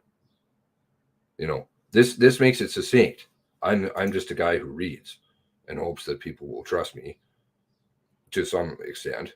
And if not, go back and verify what I'm saying. Yeah, they're delayed. They never wanted anybody to know. You start at the very first tweet, the one that always gets me pissed. Why was I so pissed about it? You sit on it for a fucking hour? How long was Kitty Cat? 10:26, they 10:25, they say they arrive. They knew about it at 10:01. They knew about murders at 10:01. Yet they don't tweet about it. What time was it? 11. I'm a bit rusty on that one. Again, too much data.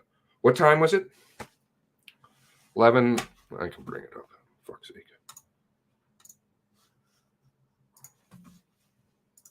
Kitty cat rolling around on the ground. Why it was in the intro. Because it fucking drives me up the wall. Oh, there's the RCMP Amber Alert. Fuck.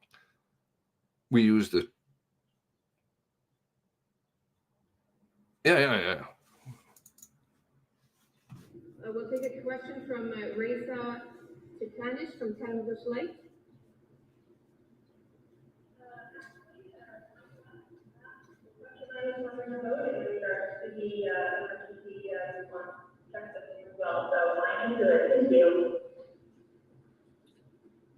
Robert Gillis from Associated Press. I believe this is. Oh, wait. Shut down and ignore the Twitter question. That's the wrong one. Sorry. Where is it? Superior Twitter. There's another one. We had relied on Twitter, as my colleague said, because of its the instantaneous manner that we can communicate. We're aware.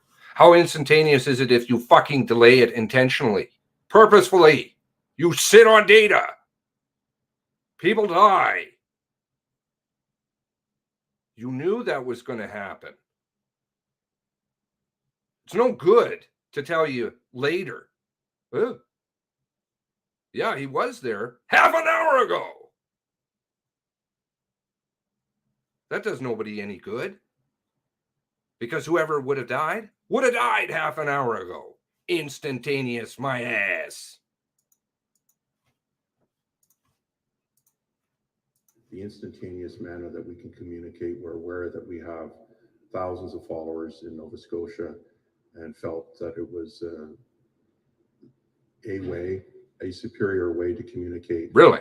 This ongoing threat. Crops. Man who's sitting in front of you up there is Crops. Under Chris. Chris who wins a fucking award. Chris who needed some help, some prodding to even use the Twitter from my read of the notes.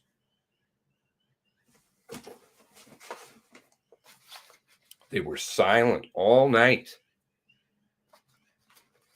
with a mass shooting. With a weapons complaint. Right. Even though they were finding bodies everywhere. Even though they knew at 10:01. No. Don't let that one out of the bag. People might start digging. Yep. And I'm sorry. I have no idea when people really died. I don't. And that may hurt some family members. Obviously, that's not my intent. But I know families have questions about that one. Think about the people on Cobequid. That one is driving me fucking batty, man. And I'm piecing things together on that. Now, what else was there? Was another one was up here.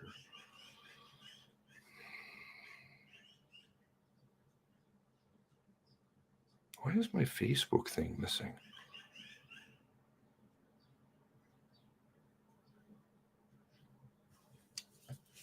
There's to put it.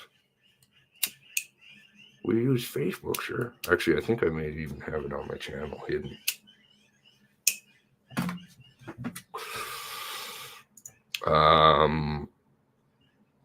The Twitter timeline.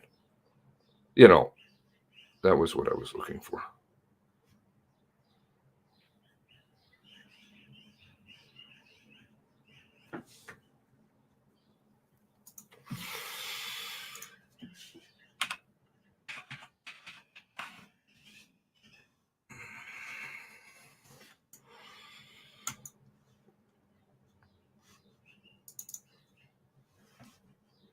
Oh, fuck off with your porn, losers. If you are in here, oh dear, you can just boot those people. If I miss it, I happen to miss a lot. Let's see here.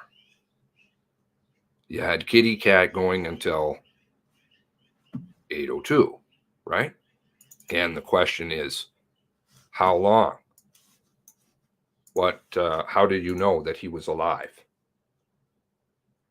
If you heard the one gunshot at a 5-something and you believe that he was dead, how did you suddenly realize that he was alive? Dash cam footage. Stop saying crops, the bots come out. Well, I think it's undercover ops, right? If people start clicking into, covert ops, people start clicking into covert ops, the intention. It is well-based. I can't prove it. I can certainly give a lot of evidence to say. But look at the sham they're giving you. Look at all the paper they're feeding you for a dead man. You sit around all night, and then you're going to say Balin. Sure, Balin.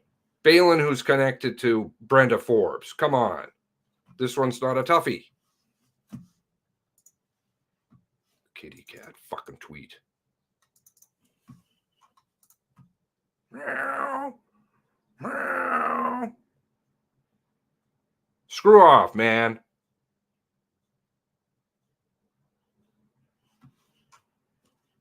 How long did it take you to get that shit off?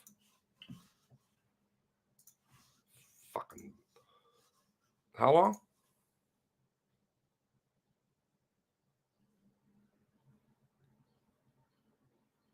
$11:06, you're going to tell people about an active shooter? Oh, wait a second, sorry. That's the next date. Where is it here? 8:54. Hidden Hilltop. Central. Brookfield. Oh, there's the misleading. See, this stuff is just sent to people to members. To members, send them somewhere else. Lights and sirens, people are going somewhere. The ones that aren't read in, they're like, okay, we'll get them over here. Oh, well, that was behind. We just get there minutes later. Minutes later.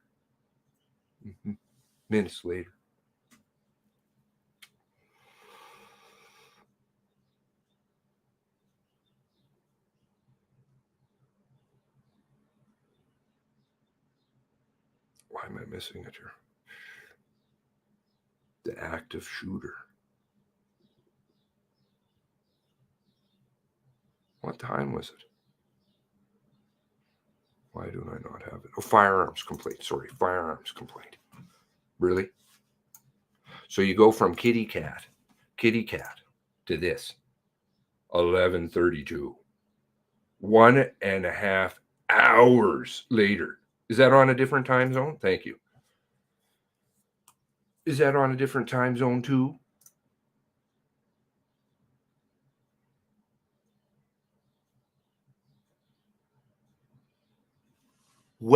Firearms complaint. And it took them a while to find this one, which is a canned tweet. They refer to it as canned, meaning it's pre-written. They just fill in the blank because it's really tough. But we can't send it because we're concerned about character limit. But you could write as many characters as you want on Facebook. But what was that? Oh, right. You sent everybody from the Facebook to the Twitter. Lots of people aren't going to bother. Only one radio station, the Big Dog up in Truro, put it out on the radio. Oh, you heard about that on the media, say they. Oh, I guess we should send a tweet out maybe. Now people know. You heard that. It's in the tape that they play. Oh, you heard about it in the media? Oh, yeah. Dustine, who is just conveniently missing from the picture. You'll have to go back to Dustine. They say to, what is his name again? Paul? I think it's Paul, or I forget his name. Yeah, we were going to use it, but you better check with Dustine first. Dustine, who may have been in the room. Oh, yeah, she's on the phone. So I assume that you know that she's on the phone because you're there, because you can see her, because you can hear her talking. So she clearly had the phone. And instead, what was it again?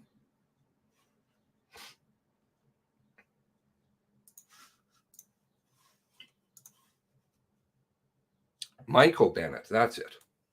Michael Bennett. People trying to get a hold of you, but only certain people you don't want to answer the phone for.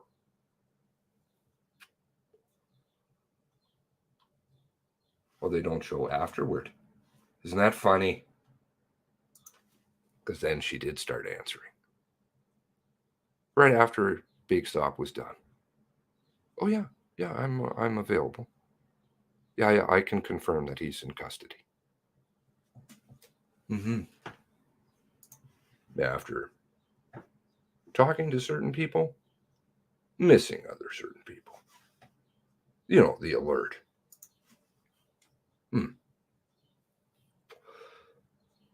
So obvious what's going on. Why is it that I don't understand this about people? I've never understood it. The horror, I guess, scares people. That's what my mom said to me once. She's like, oh, I know what you're telling me is true. Because I'm like, I can prove what I'm saying. Well, I know that what you're telling me is true. The problem is, I don't want to know. I'd rather live in my bubble.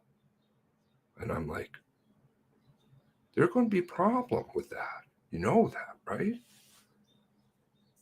I'm old, says she. I don't have to worry about it. I'm like, okay.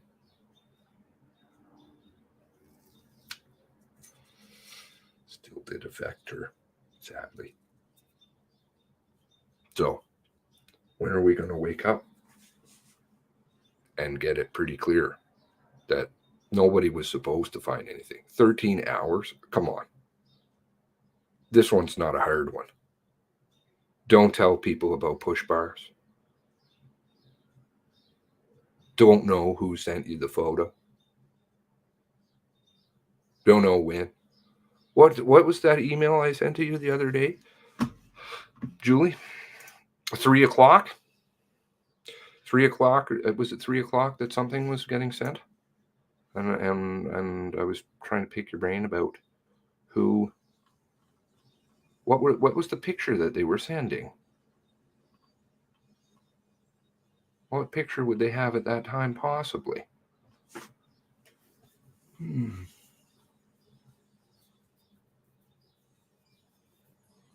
Hmm.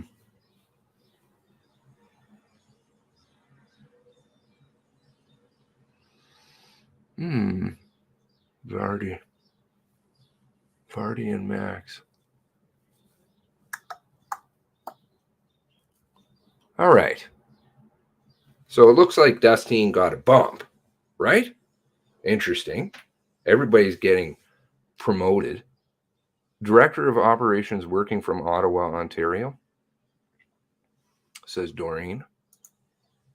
Is that what her LinkedIn reads? Oh, Director of the Operation. My apologies. I don't know. She got a bump. So let's have a look at another key player. So Northeast Nova. There's a person, Inspector McDougall, Paul McDougall. Anybody familiar with that name? I've seen it in a couple of emails. Anyway, so just bumping around last night with somebody who helps out in the background. So in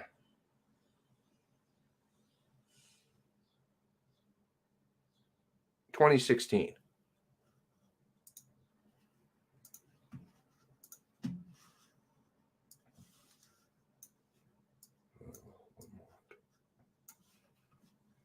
(2016), 6 years ago, right? Hopefully this will open. Saying goodbye to Liverpool. Liverpool, where I've heard a few things about Liverpool. Don't know. I'll leave that one alone. Staff Sergeant Paul McDougall has left Liverpool for new post in Kelowna. Okay, so he's leaving March 16, and he's a staff sergeant. Okay, so this is why, I came across the name and I'm like, it's a bit strange. Who is this person? Okay, so he goes out to Kelowna. You got H Division, moving to E Division, right? Staff sergeant. He comes back. I believe he came back in 2019. I'm not 100% certain. And he came back as the, where is it here? Oh, did I not include it? It's in his it's in some documents. Did I include the link here? He's the I believe the operations officer. He was the operations officer for Northeast Nova. Remember, I said Northeast Nova was very hard to dig through to find officers and who was doing what. It still is. I can't quite figure out what exactly is going on. You got acting, Halliday, who's he acting for? Cooper, who's down doing, who's he with? Crops. I think he was with Crops. Halifax under Gray and Leather. Moving from the Danco, officer in charge of Colchester. Okay.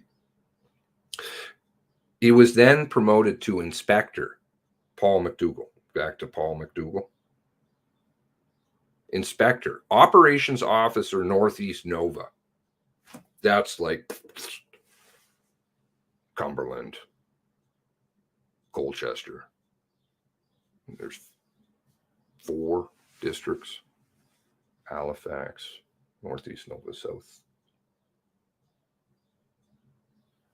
I usually have them off the top of my head. Anyway, Northeast Nova, that's the important part. Operations Officer. He got a bump, 2016, right? Got a bump, a promotion from Staff Sergeant when he comes back to Halifax from Kelowna, right? Where he had gone in 2016, staff sergeant, comes back 2019, I believe, 2019, and he's an inspector, Northeast Nova. For sure he is an inspector in 2019. Operations officer, Northeast Nova. What happened, though?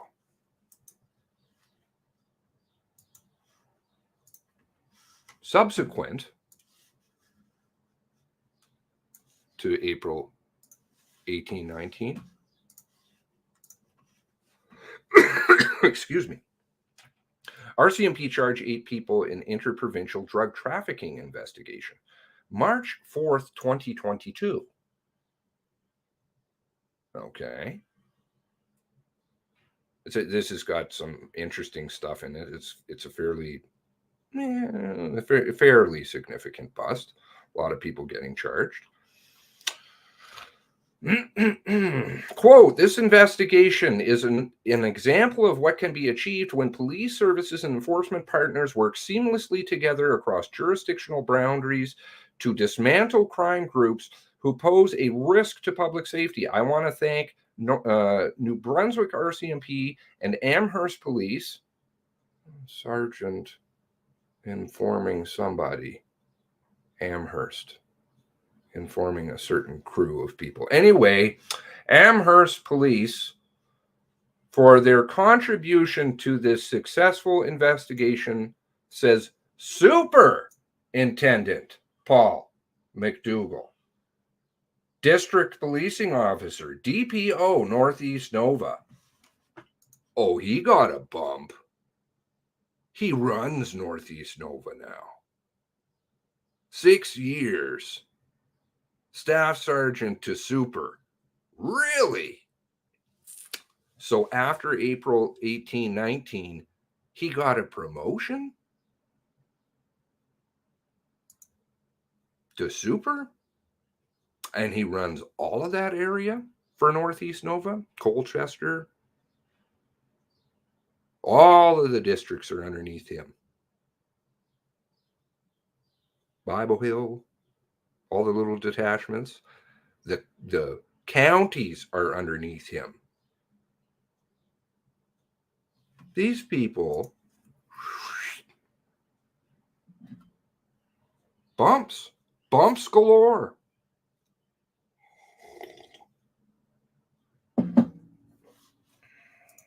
I'm like, wow, that's awfully fast.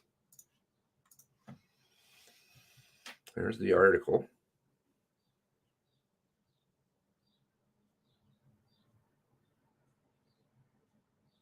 So she got bumped, administration, personnel office. I mean, some of these things, I don't even understand these jobs that they get, some of them.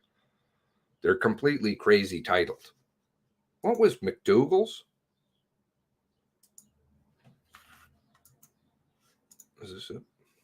When he was over in Kelowna? Newly promoted. This is what the article reads, 2016, April 7th in Kelowna. Newly promoted and commissioned officer, Paul McDougall, who only goes out to Kelowna for a few years before returning. What is that? 3 years, not even 3 years. Back. Blah, blah, blah, rose through the ranks. Oh, yeah, he rose through the ranks, all right. Where is it here? He is the, what is it? Inspector, before being commissioned and promoted to the rank of inspector for the city of Kelowna.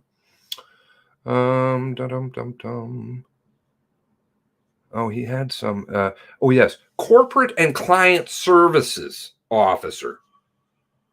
What is that exactly? What is a corporate and client services? You're a client.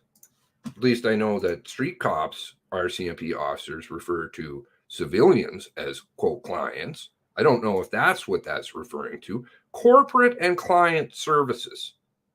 Huh? The fuck is that?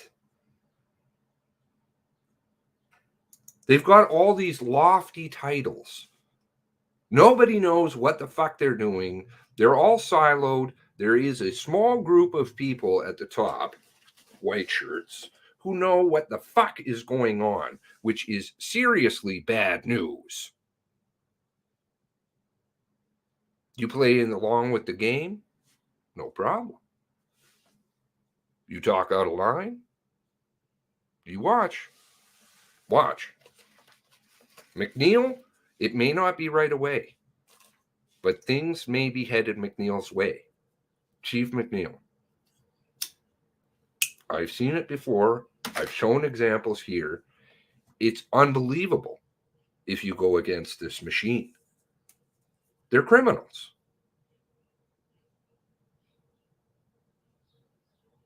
Did I ever talk about the officer out in BC who gave no insurance ticket and what happened with him? I don't know if I have. Who was it that was in the... My memory is failing me again.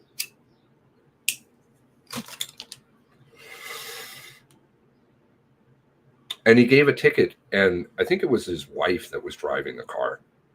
And it was a white shirt. And he's like, well, you don't have insurance for the vehicle. And, there was some, make the ticket go away. Don't write the ticket. No. Wrote the ticket. Then his car magically burned. So he rented a car. That magically burned. And then he got charged with insurance fraud. Funny that.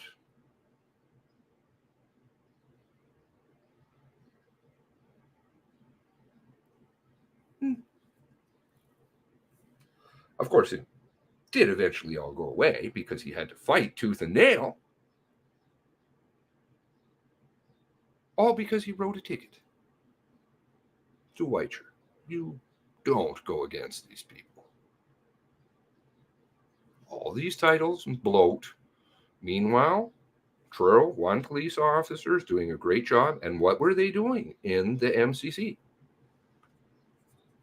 Absolutely trying to railroad him and blame it on him in the media, too. They wrote the lead-up articles in the morning, prefacing it all, saying that it was Truro's responsibility, Truro's fault, the 9 minutes that he was in there, supposedly, and that it's McNeil's fault.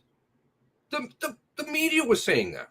You don't even wait to hear the man talk about it. No, you have to sow that memory or sow that feeling and that way of thinking. You got to brainwash people.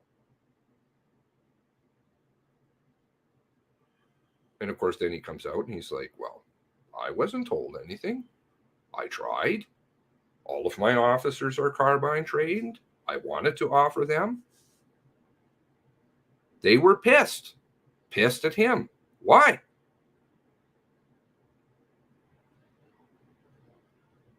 Because of the documents coming out, right? And they're mad as hell about getting voted out on the chief stuff.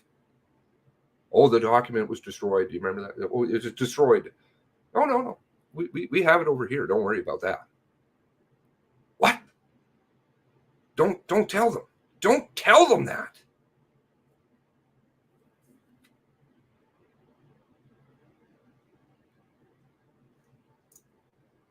The only reason they're changing it is because I know that may sound very strange. It may sound like, hey, there's only a few people that are paying attention to this one. There isn't. There's a lot of people who are paying attention specifically over here. Not anything to do with the face. Take that away. It is the group of people who keep busting them in their bullshit all over the place. And the media has to make up for it all the time. It's just a catch-up game. Same with the MCC. The lawyers, they watch this channel. They pay attention. They have been the whole time. So that's why it's important to share what you've got, both your thoughts, what you've come across, because they have siloed all of us with their information campaign, their warfare that they always fight. Mass amounts of paper, scanned documents, shitty websites, partial this, time zones all over the place, blah, blah, blah. Nobody can realistically digest the amount of material that they put out. Nobody. I can certainly attest to that. And I know some of you can too. I do take time off a little bit now, little bit every day. But the rest of the time is just spent even when I'm doing that, I'm still thinking, going through, piecing together things in my head. It's a fucking 2-year, 24/7 job. I dream it. Not that it's much of a dream, but I still can't go through fucking everything. There's no way. That's what they want. That's why I was like, okay, we have to pool our resources, pool our thoughts and ideas. Yeah, are they going to come along? Are they going to infiltrate it? Are they going to pull all kinds of fucking garbage? Sure, they did right away. Because they saw the threat. The threat of educated people. People who were just like, nah, I have questions. Not people who are violent, not people who want to do any harm or overthrow things or do stupid stuff. They just want a good community. And if there's bad policing going on, that's got to go. And if underneath that, the excuse that you really want to hide, all your fucking covert ops, garbage, which is what it's really about, that's a problem. You're a threat. You're a big threat. All of you who are working hard.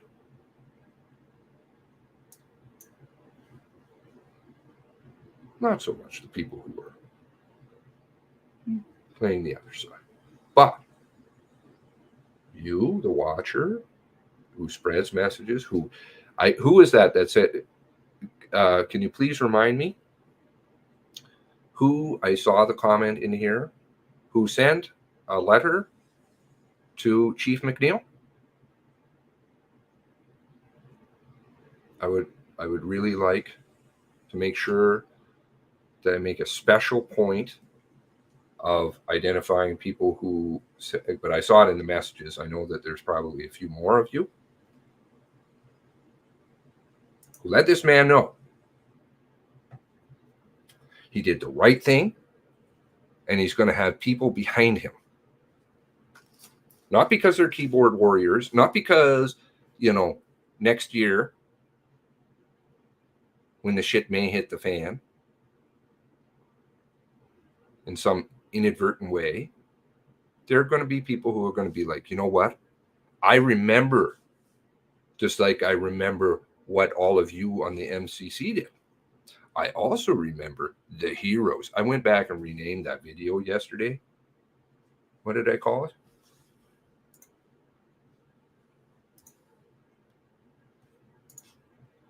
Because true.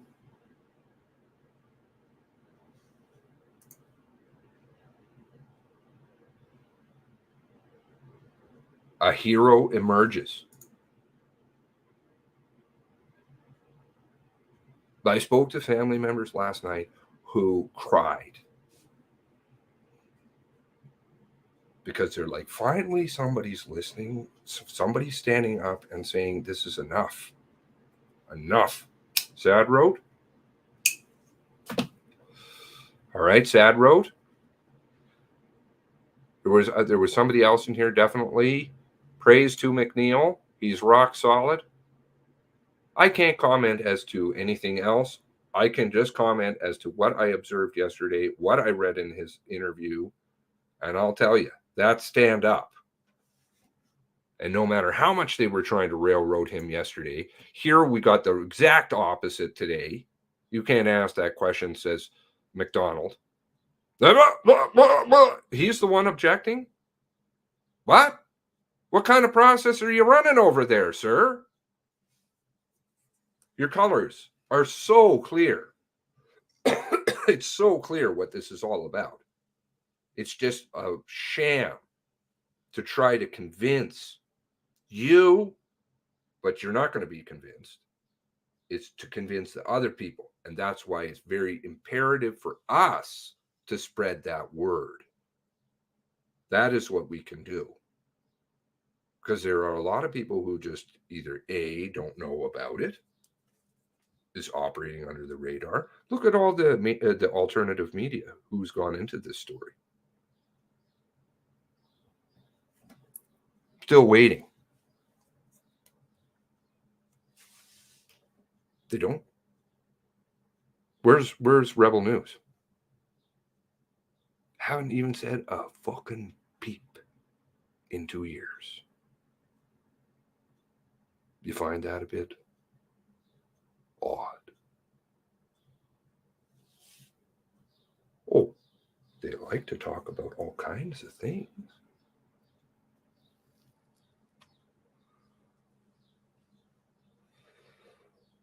Except certain things. There is nobody talking except you. And that's a big responsibility to carry.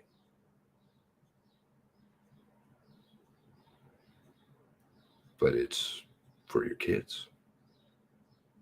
Hell, it's for your own life.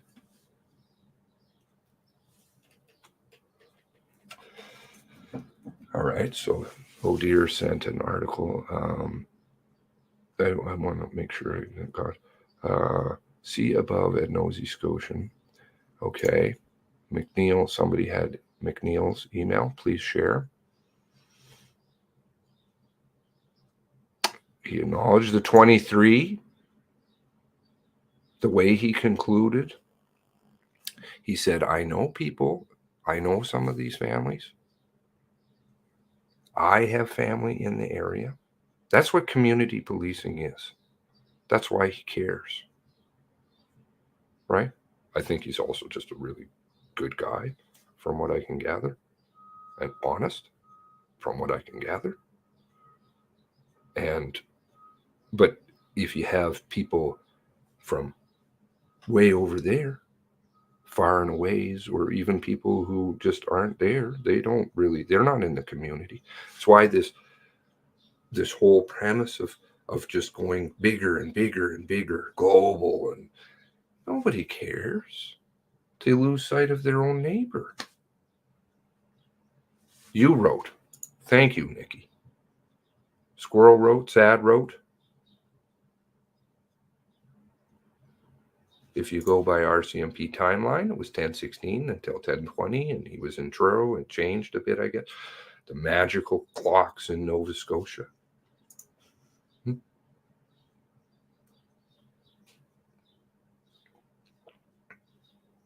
I don't have a contact for him. I wish I did. I think I'm just going to look up Truro Police Department and send him a card. Dude, you're amazing. You bring back hope for families. And he did. He did. Families literally cried.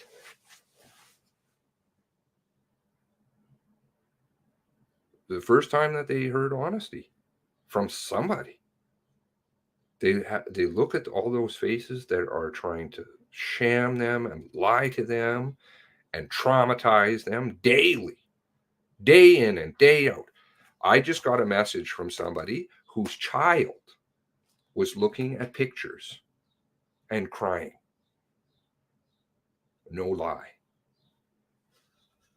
Of their deceased loved one. Amazing. You do an amazing job. You should be real proud.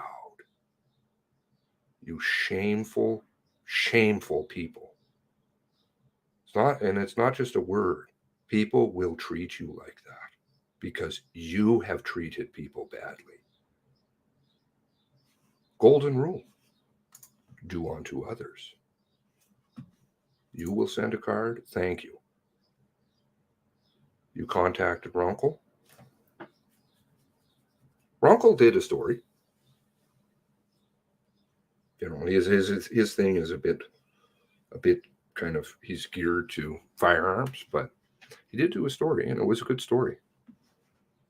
I think I might have it somewhere stored away.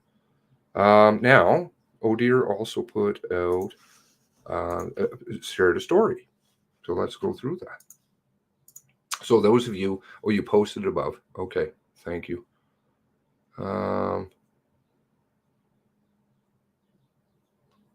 You might write McNeil. You might. Yeah, just send a card. I do. It doesn't take a lot of time. And it takes, I don't know, they keep changing how much it costs for a stamp. Where is Rebel News? Where were they?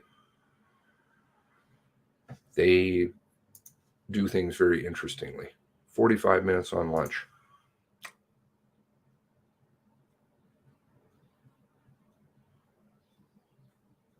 They know they can't hide this bullshit anymore. Truro email address. There we go. police@truro.ca.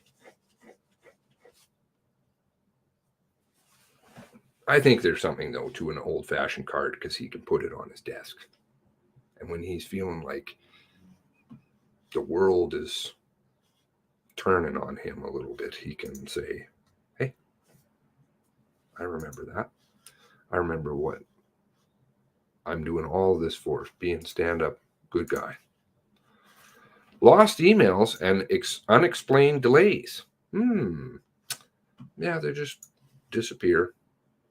Unexplained. My emails disappear quite regularly. Files on my computer. Don't know about any of you. Photos on families' phones. I love that one. That one pisses me right off.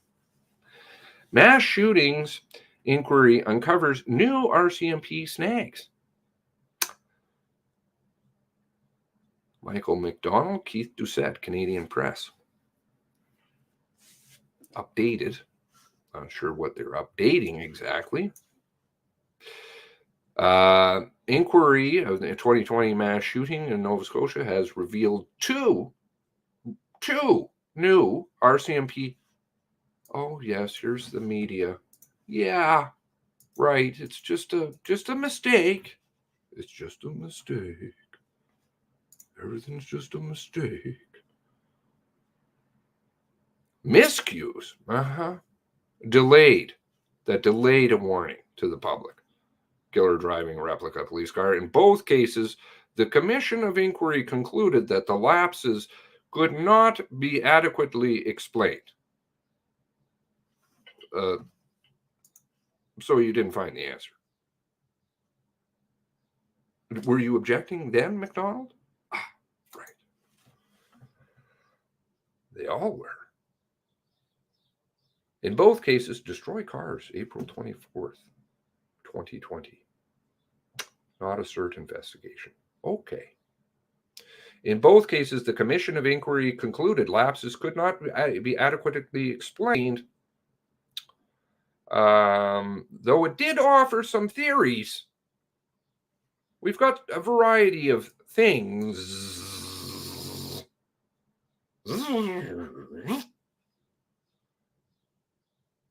Truth doesn't have multiple explanations. It has one of what went wrong. The inquiry has heard. Did you do the celebrate? Where's the celebrate? The inquiry has heard that on the night of April 18th, 2020, officers dispatched a Port of Pick, Nova Scotia, where they discovered the an active shooter, or was it a weapons complaint? Or was it a cat? I think it was a cat. Had killed several people and set fire to a number of homes. In all, 13 people were murdered in Portapique that night. Still does nothing to explain, such things as, well, I don't know. Where is it? Was that gone into the toilet? Yes, it's back there in my memory bank. Okay. Of the four females, 2 males, 3:30 in the morning, 3 sites, non-arson. Okay. No answer on that. Crickets. But by early morning next morning, the killer had yet to be found. I thought he killed himself at 5 o'clock. Oh, that's right. Somehow you figured out he was still alive. Care to explain that one? Investigators were unaware he was behind the wheel. They were unaware. It just that he was behind the wheel of a car that looked exactly like an RCMP patrol car. Really? Were they unaware? No, I believe they were aware at 10:12. Astutely aware. Everybody was aware. They were checking. Where are all the marked cars? They were doing it the next day. Still into it. I don't even know if they ever did exhaust it.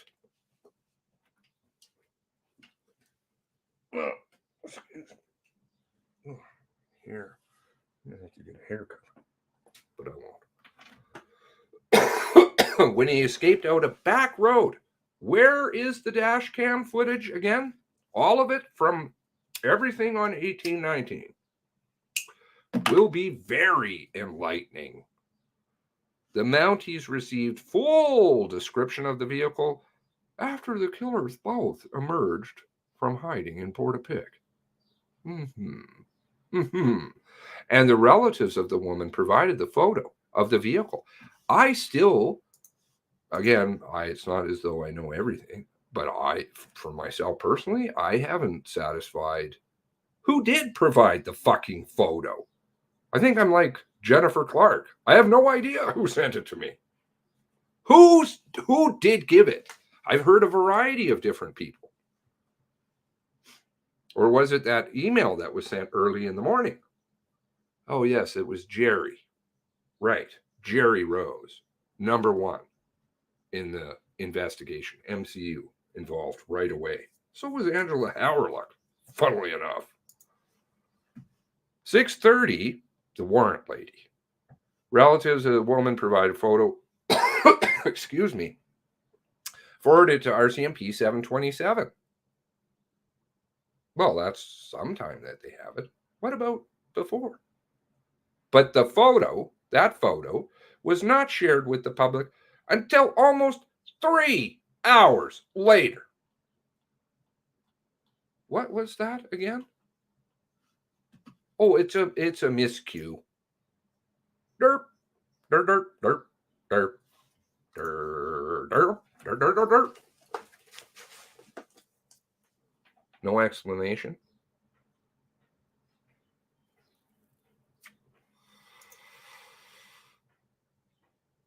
I wish I had your tech prowess. I really do. I can't even unmute a microphone. 3 hours. It's kind of like the cat rolling around for an hour and a half. Then becomes a weapons complaint, like a BB gun. Even though there's bodies all over the place.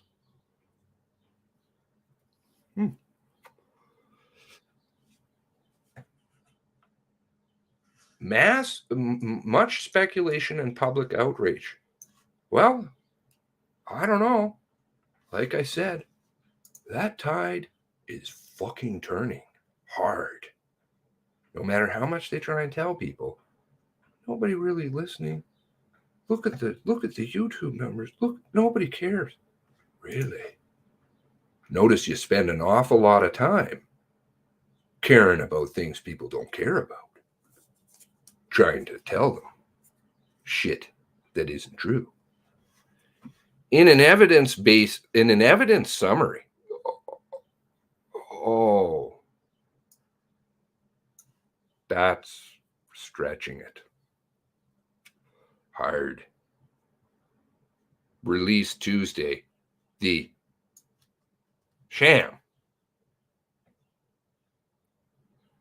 the cover-up, disclosed.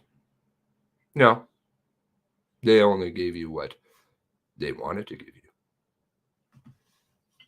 Lori Ward made a big error yesterday. She admitted that she has access to the O drives, essentially, by saying those documents aren't even in relativity yet. But I've read them. O drives? I don't think she maybe she might. To Lori Ward, the varying layers. To lawyers on relativity, great program, would love to have access to that. Oh, I'm sure O'Dear would. Well, that would be an amazing day.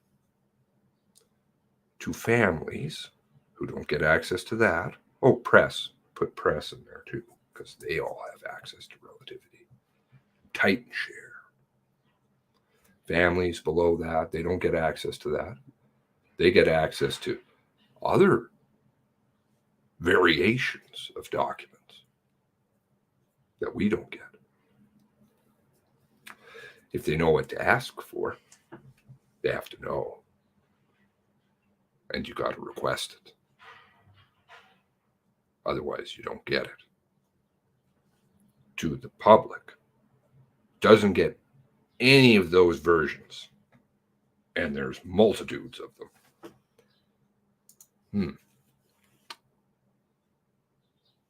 Was supposed to be forwarded to Leah Scanlon. Leah spoke about her, Again, other people seem to be avoiding certain people. And I'm like, Leah's important.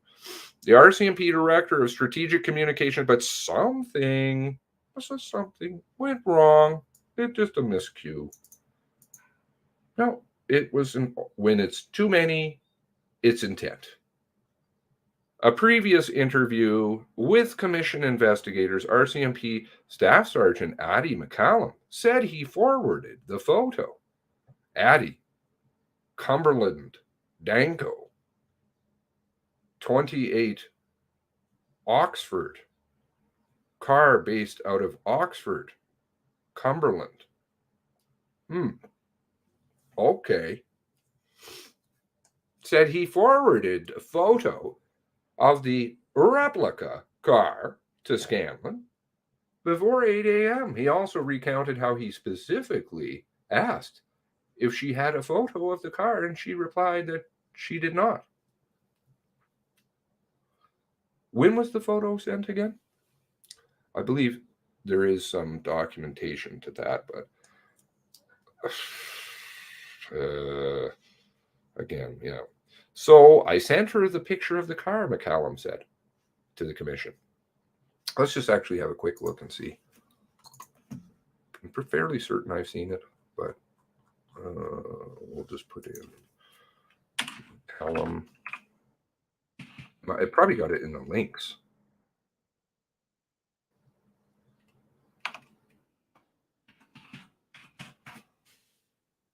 Members type report, member handwritten notes, member master documents, emails, 30 pages. Okay, maybe in that one. Oh no, I didn't put this stuff in yet. Dan McGilvery. Oh, you see, these are all very interesting folks to look at. Archie. All these people. Lisa Croteau, Jennifer Clarke, Steve Halliday, the real Don Moser. What is he? Number 3, 4? He's got some other title that kind of is innocuous. Jennifer McCallum. Any relation to Addie? Dustine Everybody's getting it. Okay. All kinds of things. 123. Is the photo in here? Is it this one? Isn't it odd? RCMP, Cumberland, RCMP has a Clay Wortman as head of street crimes. Yep. I often wondered about Mr. Clay. Didn't they write articles saying that he wasn't related? They took DNA, though. Best to take DNA. He did do a DNA comparison, I believe. Or was it a RCMP officer? I think it's Clay.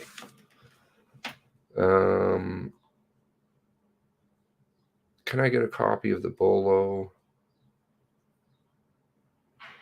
Versadex. Wortman's picture and PC has been added to pros. Versadex. Additional photos provided. 8:15. Wortman car. So we have 8:15 from Bruce. So Bruce already has it to send around to Jeff, West, Steve. Jeff's operating with the paper maps. Addie, who already had the photo, I guess, gets it again. Kevin, who's phoning around at 7:40 to say bye to Jeff. We've got to have another person come in and replace him. Jeff, who didn't want to go home. Wayne Sutherland. Okay. Original message from Addie. Image, text, 8:10. Could be that.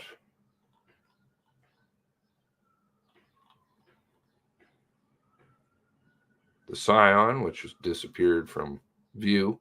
Never did find out what happened to that. Wortman being in a marked cruiser. Someone found this photo of him. Someone. These mysterious someones. So where's the photo then?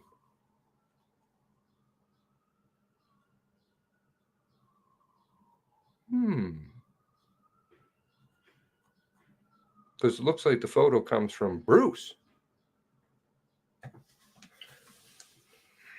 Anyway, I won't bore you. Let's continue with the article. Finding out where the original photo came from and who, I think that's an important one.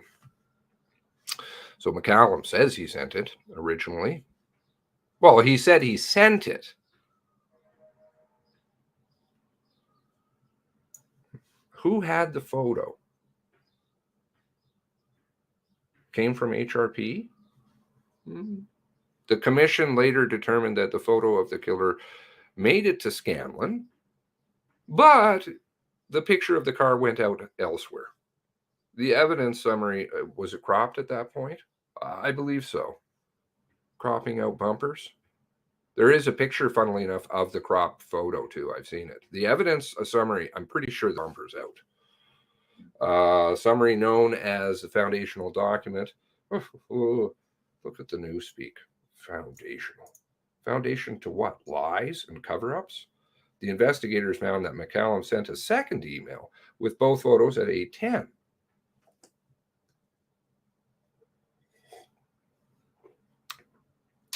Before 8. What time? Notes that Scanlon took the day, that date, and said nothing about the photo of the car.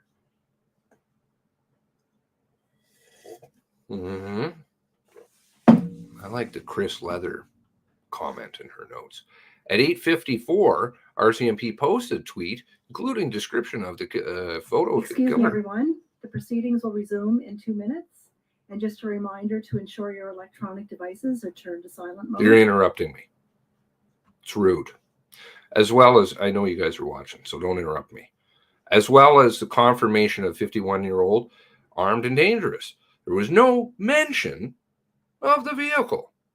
Previously released documents and testimony have confirmed that there was discussion among senior Mounties who believed that releasing the information about the replica vehicle could cause public panic. and put police in danger. Right. And not releasing it is good. Whether or not the decision was made at the command post to delay. I think I've been putting that in the comments for a while. The release of information about the cruiser. It appears that the preparations for such release were underway shortly before 9. That's good of you. When Corporal Clarke, RCMP Public Information Officer, emailed Scanlon to provide details about the vehicle, Clarke was told to, quote, pull something together for McCallum's approval. Danco, Cumberland, where the car was based. Okay. By 9:40, Clarke sent a draft tweet with a photo of the vehicle to McCallum, but he did not respond. McCallum had left the command post in Great Village to join the pursuit of the killer. Oh boy. And then who had been spotted in Wentworth. Oh, this is interesting. So that's why they're going to say he didn't respond. Oh, he's got a very interesting route. McCallum and Peterson. Welcome back. The proceedings are again in session. Ms. Mancini? One moment, please. Chief Commissioner, I believe that there is only one counsel for participants, Ms. McCormick, who would have a few questions for Mr. Mason. So I just asked if Mr. Mason could return to the stand, and I'll turn this over to Ms. McCormick. Thank you. Ms. Mancini?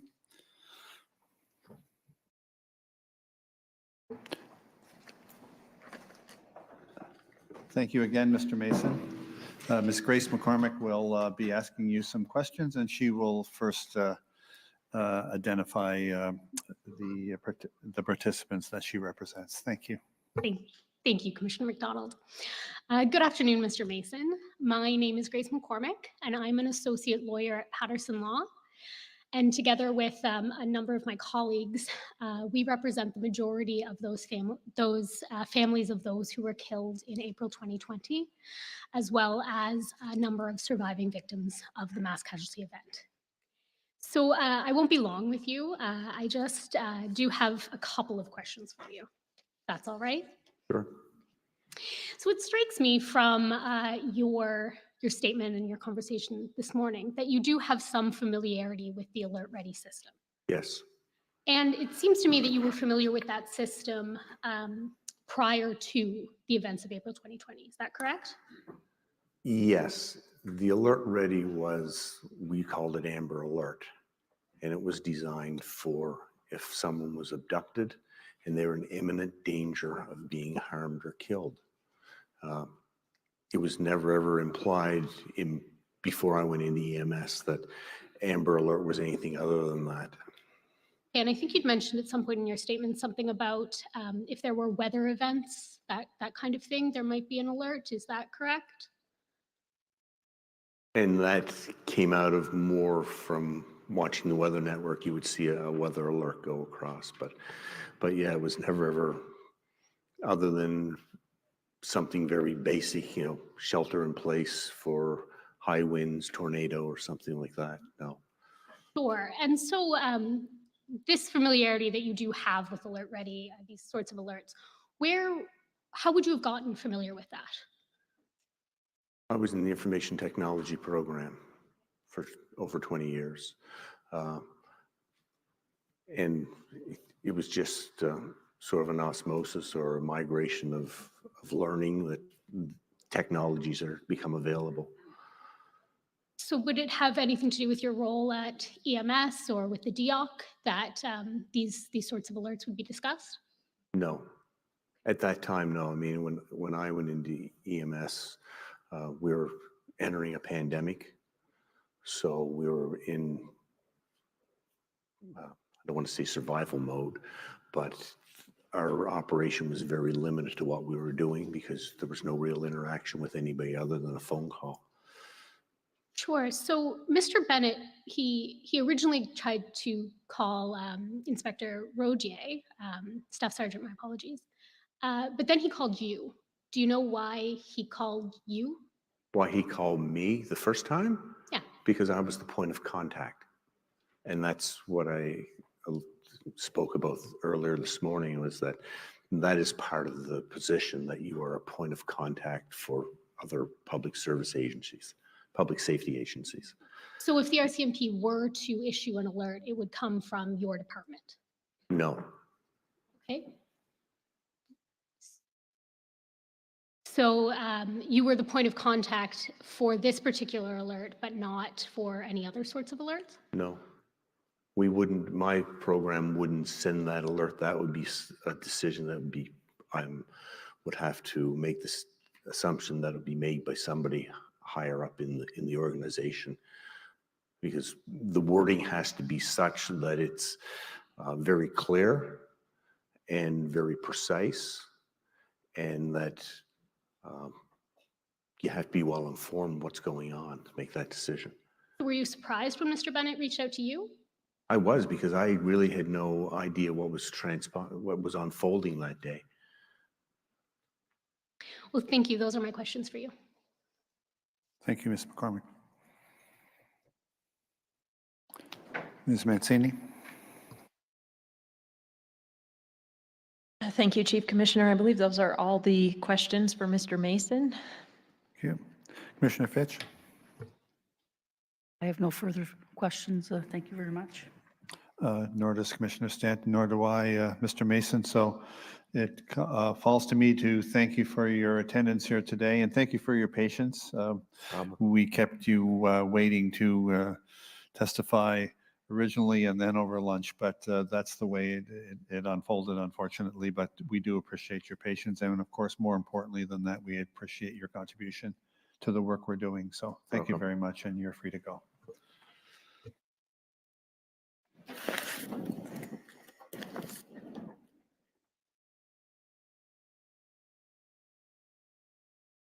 Ms. Mancini? Thank you, Chief Commissioner. My proposal would be at this stage to call Superintendent Dustine Rodier as a witness. Perhaps what I'll do is just put a fresh water glass on the table, and we can hopefully roll right through. In fact, I think, as always, the tech, Ashley's well ahead of me. Thank you. Thank you.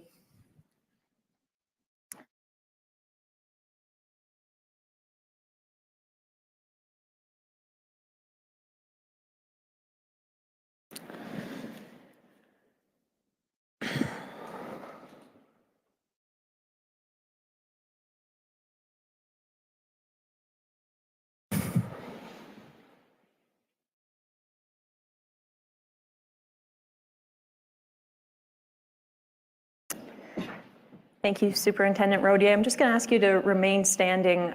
Madam Registrar, I believe Superintendent Rodier has indicated a desire or preference to be sworn this afternoon.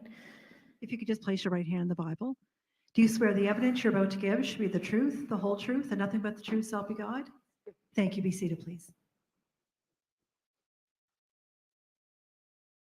Thank you, Superintendent Rodier. And just for the record, Rodier is R-O-D-I-E-R? That's correct. Okay, thank you very much. So the purpose today, Superintendent Rodier, is primarily for the Commission to ascertain information regarding Alert Ready use. So that would include knowledge prior to the events of 2020, discussions on during the mass casualty in 2020, and work that's been done in this regard since the event. Where I'd like to start off, though, is just getting to know a little bit more about you and your work history. So my understanding is that your work with the RCMP actually began as a dispatcher. That's correct. Okay, and that was in Surrey, BC? Yes. Okay, in 1994? Yes. All right. And it was in 2000 that you attended Depot? That's correct. Okay, and you became a regular member at that time? I did. Okay, and you went to the Richmond detachment in Yes. British Columbia? Okay. And then in 2003, I understand you went into what was called the burglary section in the Richmond detachment? Correct. Okay. And then in 2005, you transferred to the serious crime section. Yes, I did. Okay. And is it fair to say serious crime section is similar to MCU, the term we've heard here, the major crime unit? It is in that we did all serious crimes up to homicide. We had an integrated, or still have an integrated homicide team that takes all the homicides in the Lower Mainland. Okay, all right. And it was during your time in the serious crime section that you were promoted to corporal? I promoted into serious crimes. I see. Corporal. Okay, so that was in 2005. You made the promotion into corporal and then into serious crime? Correct. Okay. And 2010, you joined the Specialized Victims Unit? Yes, it was a brand new unit that we built within the serious crimes team, specializing in serious domestic violence and offenses against children. Okay. And this was still out of Richmond? Correct. Okay. And then I understand in 2013 is when you came east to St. John, New Brunswick? That's right. Okay, and that was into the federal serious organized crime? Correct. Okay. And then 2016 promoted to sergeant? Yes, Okay. in Hampton, New Brunswick. Hampton, New Brunswick. And you became the detachment commander in Hampton, New Brunswick? Correct. Okay. And just for those of us trying to still get used to positions and roles within the RCMP structure, working as the detachment commander in Hampton, New Brunswick, would that be a position that's equivalent or similar to the position that we heard Sergeant O'Brien testify to with respect to his role in the Colchester detachment?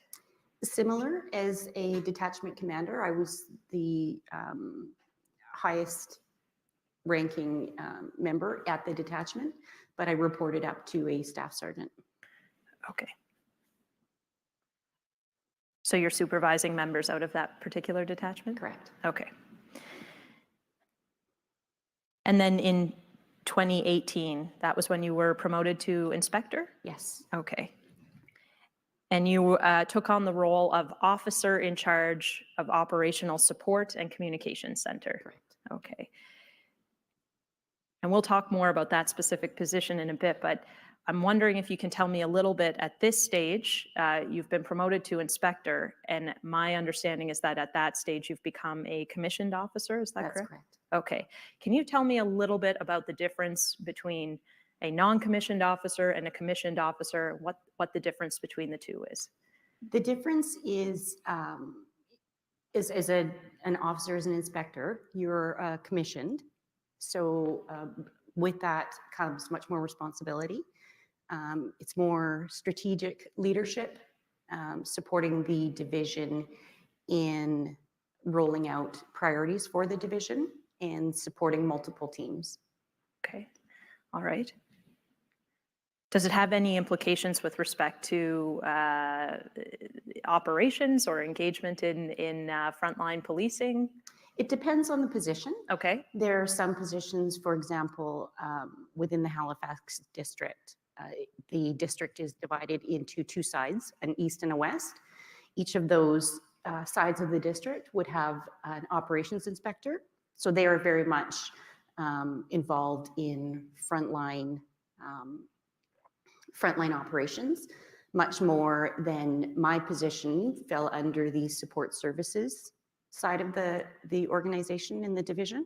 So I was in charge of several units, including the Operational Communications Center and other support units that would assist in supporting operations to the front line. Okay. And that was the position you were acting in 2020, correct? That's correct. Okay. And I understand in 2021, you took on the position of executive officer to the commanding officer? I did. Okay. Can you tell me a little bit about, briefly, what that role is?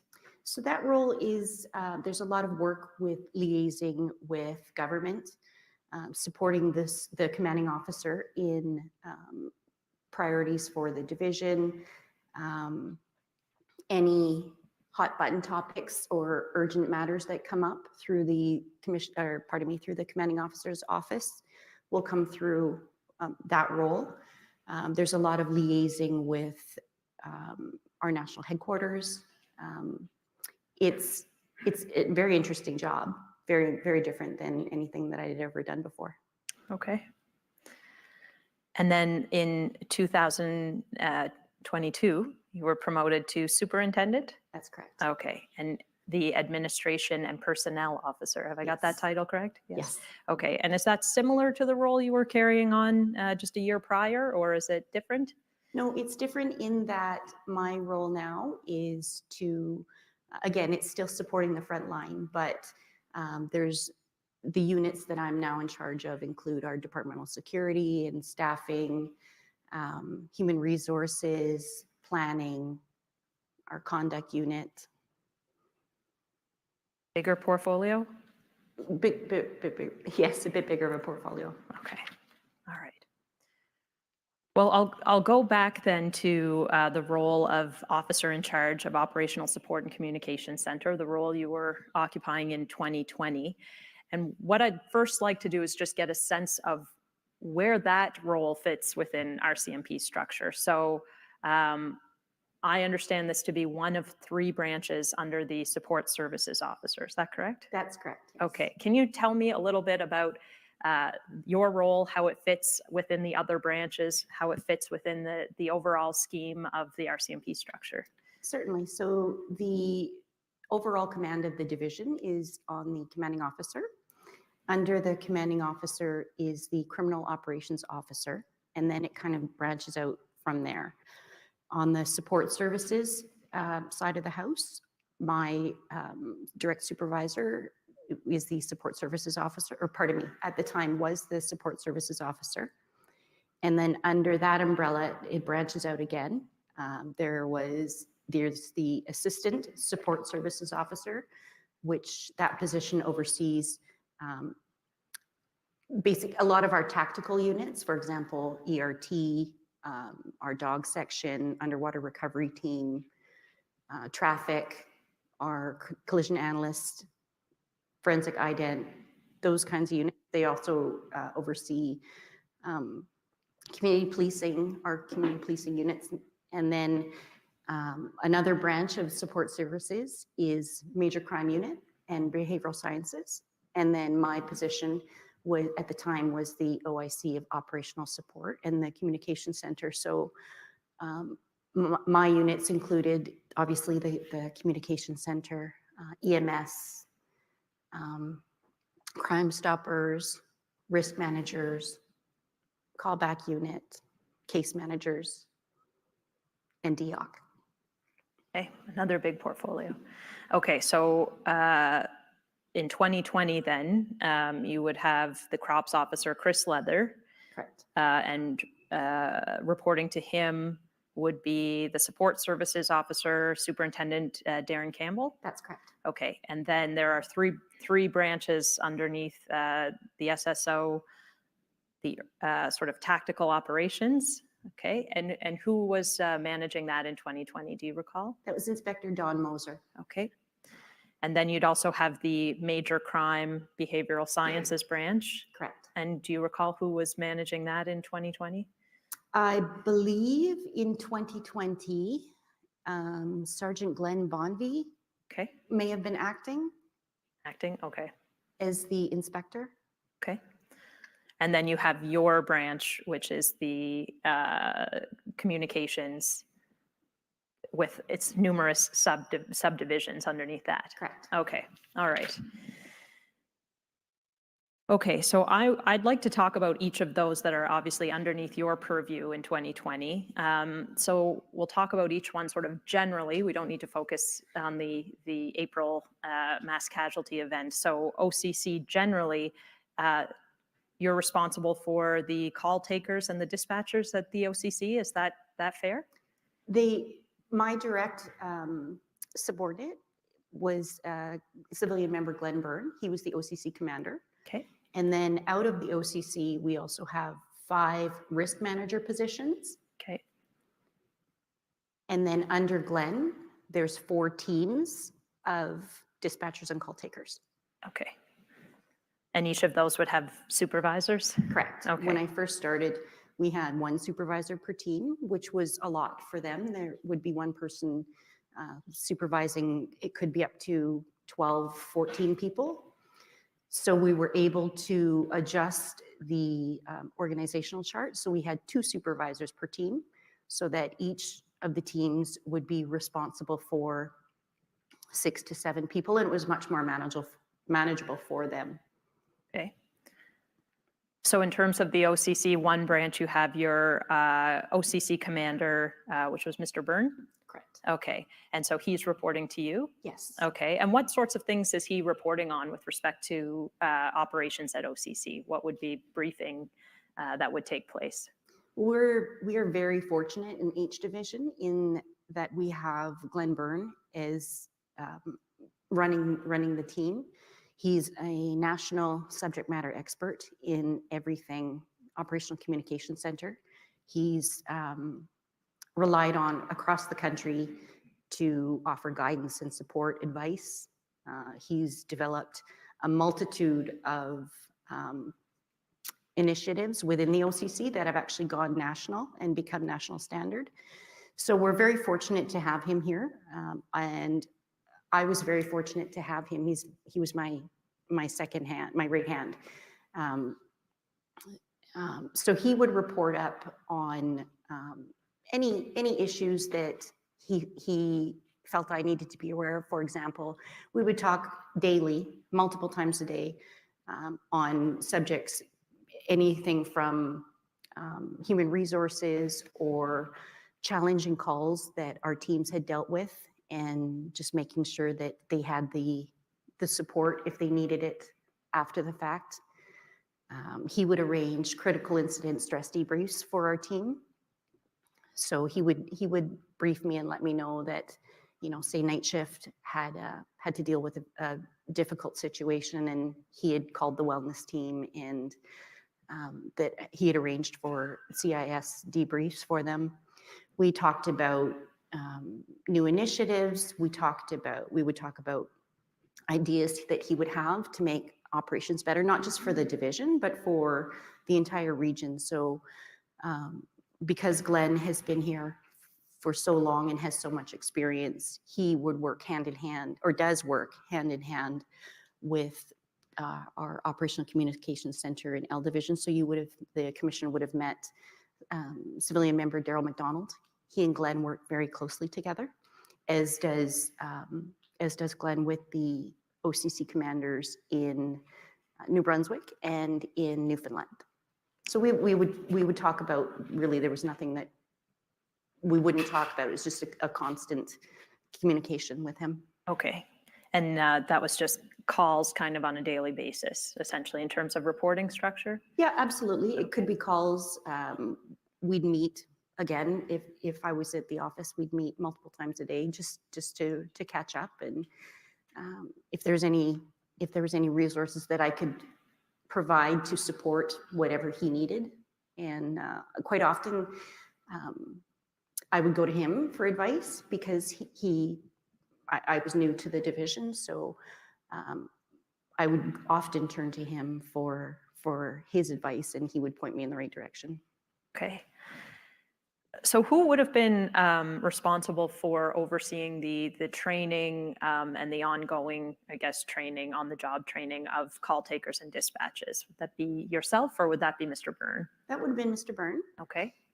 Again, because he was so experienced and dialed in with the province, both Glenn and I would work very closely with EMO, and specifically on their emergency 911 side of the house with the OCC. So we have a really good working relationship with them. So Glenn would oversee that. We had a training coordinator and supervisors that would also, keep tabs on training for new employees, but then also there's mandatory training, mandatory recertification that they have to go through. So that was just a constant monitoring. Okay. And from your vantage point, what are the primary responsibilities or duties that are facilitated or taking place in the OCC? I'm sorry, one more time? I'm sorry. What from your viewpoint, are the primary duties and responsibilities that are being carried out at the OCC? Oh, I see. Okay. We are the provincial dispatch center for RCMP for the province, save for the Halifax district, which there are RCMP officers in the Halifax district, but they're dispatched out of, it's called IES, which is in the Halifax area. So everything outside of the HRM is our responsibility if it's in RCMP jurisdiction. We're also what's called a 911 primary safety answering point. I'm sure you've heard the term PSAP by now. So we're one of 4 in the province. So on top of our RCMP dispatching and call taking responsibilities, the team would also answer initial 911 calls for the province within our area, and then those calls would be downloaded to whatever agency or area of jurisdiction that would be responsible to take that call. In addition, our team also dispatches for fisheries and also for Environment Climate Change Canada. Okay. So OCC, this particular PSAP would handle 911 calls. Correct. Dispatching and the OCC is, I understand, responsible for BOLOs? Yes, okay. That's correct. Would the OCC be responsible for public communications? As far as strategic communications go, no. Okay, so tell me about that. Strategic communications is not connected to the OCC? No, and it's unfortunately because our names are similar, there's the Operational Communications Center, which is specifically RCMP dispatching and 911 call taking, that kind of thing. There's also the Strategic Communications Unit, and their sole responsibility is public communications. So they deal with the media, they tweet, they send out Facebook messages. That is not us. That's very separate, two separate, completely different units. Okay, all right. So I understand that when you took on this role, part of what you were overseeing was this transition of the OCC from Prince Street in Truro to the new location in Dartmouth in the headquarters. Can you tell us a little bit about that transition, why it started, how it was rolling out? Certainly. So that project had started in the division before I arrived. Okay. And when I got the position, I was told that one of the main focuses of my job would be to oversee the project of moving the OCC from Truro to our headquarters. So by the time I got there in 2018, the initial part of the project had been started, but it was still in the very infancy stage. So I was lucky to be able to build a team, including Mr. Byrne and subject matter experts from HR, relocation, finance, IT, procurement. There's a whole team with me, and strategic comms was involved in that as well. And so we were able to, as a team, literally build the center, support our employees through that transition, and then move into the new center and launch operations from that point. So I started in the OIC position in, I want to say maybe perhaps May or June of 2018. And in February 2021 is when our operations at the new OCC started. Okay. February 2021 is when the new the transfer was complete to the new location? Correct. There was still quite a bit of work to do on the project, but essentially, yeah, we started operations out of the new center at that time. Okay. All right, I'm going to ask you a little bit about the risk managers that you mentioned. You oversee the risk managers as part of the OCC as well? Correct. Okay. Can you tell me initially just how risk managers are selected for that position? Certainly, and that was part of my role, is selecting the risk managers to work in the OCC. And it's a very demanding role. And so the right member for the right job is key when it comes to the risk managers. If you had asked me if I could ever be a risk manager, I would say no, thank you, because it takes a certain member with very strong operational background, a lot of experience in managing multiple situations, multiple priorities simultaneously, and be able to make quick decisions, sound decisions based on the information that's in front of them, and then take in a whole bunch of information, make the decisions, and direct operations. So it's not uncommon for the risk managers, because we oversee the province of RCMP jurisdiction, to be overseeing multiple priorities at the same time. So it's certainly, it's a very demanding and challenging role, and you have to have the right person in there for the job. Yeah, I have no doubt. I wonder though, how do you select a person to take on that role? What was your process for deciding who gets hired on in that position? So I would say in the last 3 years, I've promoted 3, perhaps 4 of our risk managers into those units. So that's through our RCMP promotions process. So just like any other promotion process in the RCMP, there's an exam involved. And once the candidate passes the exam, then they write up it's basically a competency-based application. It's quite involved. And in that document, they have to talk about their experiences related to certain competencies. So for example, the risk managers would have to write to knowledge of general duty policing, conducting safety, so specific, certainly operational competencies, and they would have to give examples for that. It's quite an involved document that they have to come up with. And then my job, once the resumes went through our national promotions unit, they would come to me, and then I would go through all the documents very carefully, compare them to the competency dictionary, and then from there choose the best fit. Knowing the role is important, so having that background in the back of my head, knowing what would be asked of these people and what's needed to get the job done, that would be the person that I would choose. Okay. And is this exam and the competency-based document, is that specific to applications to be a risk manager, or is that just within the general promotional application of the RCMP? It would be in the general promotion process of the RCMP. Okay. Is there any, so are there any formal prerequisites that are specific to becoming a risk manager?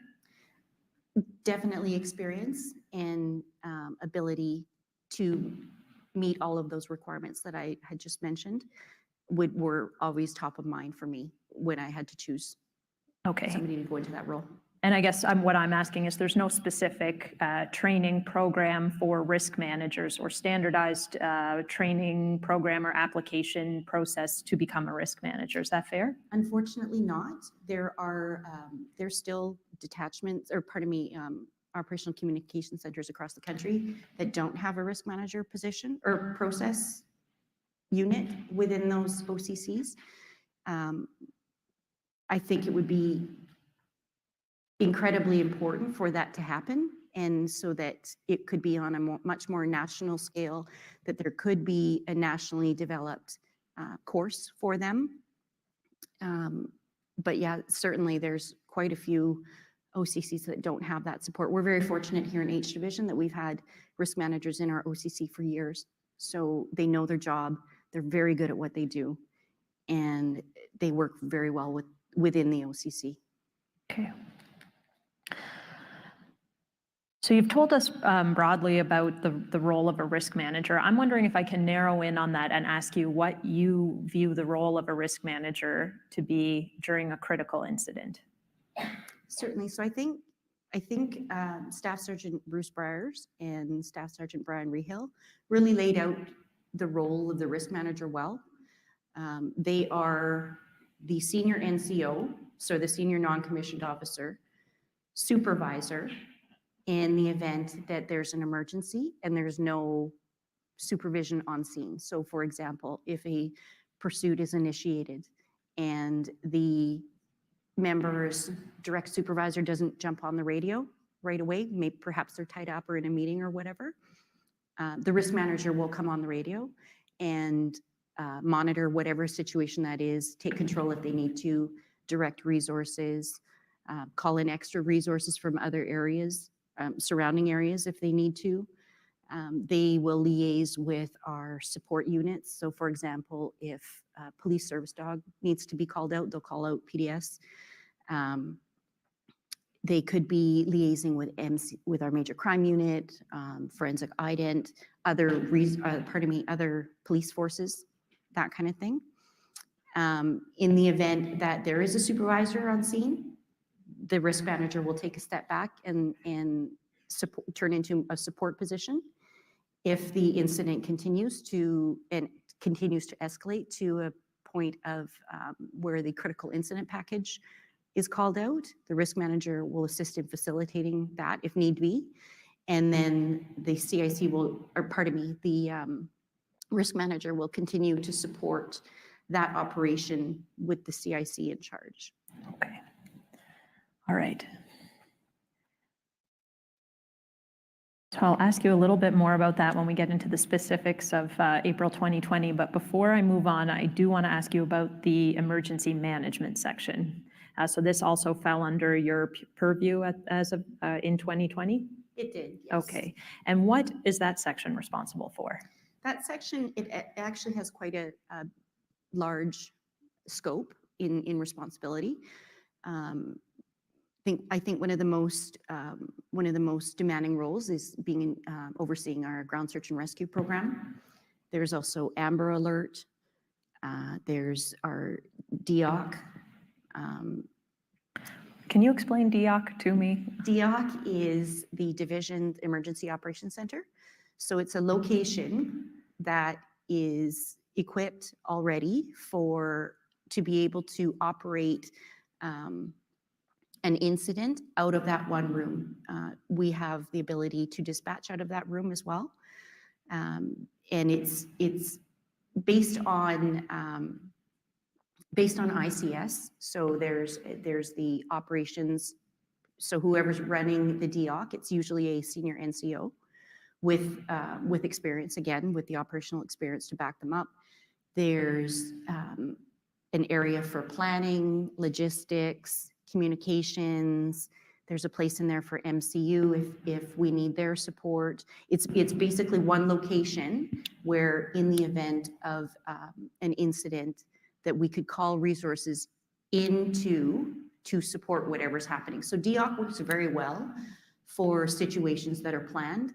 For example, there's a VIP visit coming to Halifax and they would need support for that, or we use DEOC significantly for the fisheries disputes and for COVID. DEOC was the center of us being able to support our division with COVID. So it's very effective for planned events. And maybe that answers my question, but my question is, what's the difference between DEOC and a command post?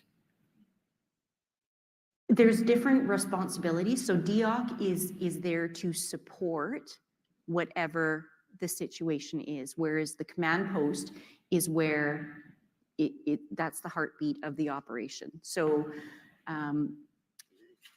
DEOC, we would also have, say, our finance section in there if there was a need for us to call we needed multiple roadblocks for Hurricane Dorian or something like that, where we were supporting the operations, whereas the command post is actually directing the operation. Okay. So DEOC would fall under emergency management section. Correct. Amber Alerts fall under emergency management section. Yes. Ground search and rescue. Yes. Engagement with EMO. Absolutely. Okay. Yeah, there was, on the EMO side of the house, there's the emergency 911 side, and then there's the incident management side. So I would liaise often, regularly with Jason Mew, as he's on the incident management side of the house. So I would do a lot of work with Jason. Okay. So in terms of the emergency management section, what was the staffing makeup of this section while you were in this position? Historically, several years before I got there, from what I understand, it used to be 5 members, and it was reduced. So by the time I got there, there was 1 sergeant position and 1 public service employee. And they were also responsible for emergency operations plans for the division, and also for our business continuity planning for the division, which that's a big responsibility in and of itself.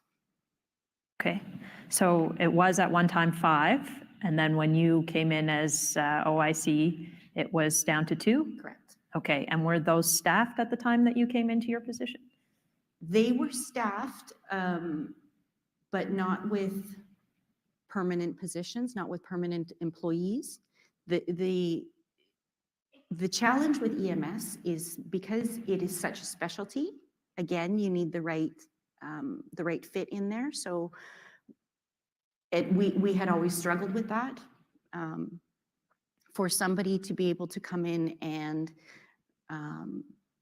manage that unit, it needed to be somebody that knows emergency management, somebody that has a solid understanding of background and education in business continuity planning, and obviously be able to manage. It's a high-risk file, so pardon me, a high-risk units in that Amber Alert. You can't get any more high risk than that, and ground search and rescue as well. So it was always a challenge that I found, getting the right people in there to really make the unit what it needed to be. And it took until last year we were finally able to get a really strong team in there, and they've turned the unit around to its amazing difference to what they've been able to do with it. Okay. Currently staffed by two individuals? Correct. There's a sergeant and a public service employee. All right.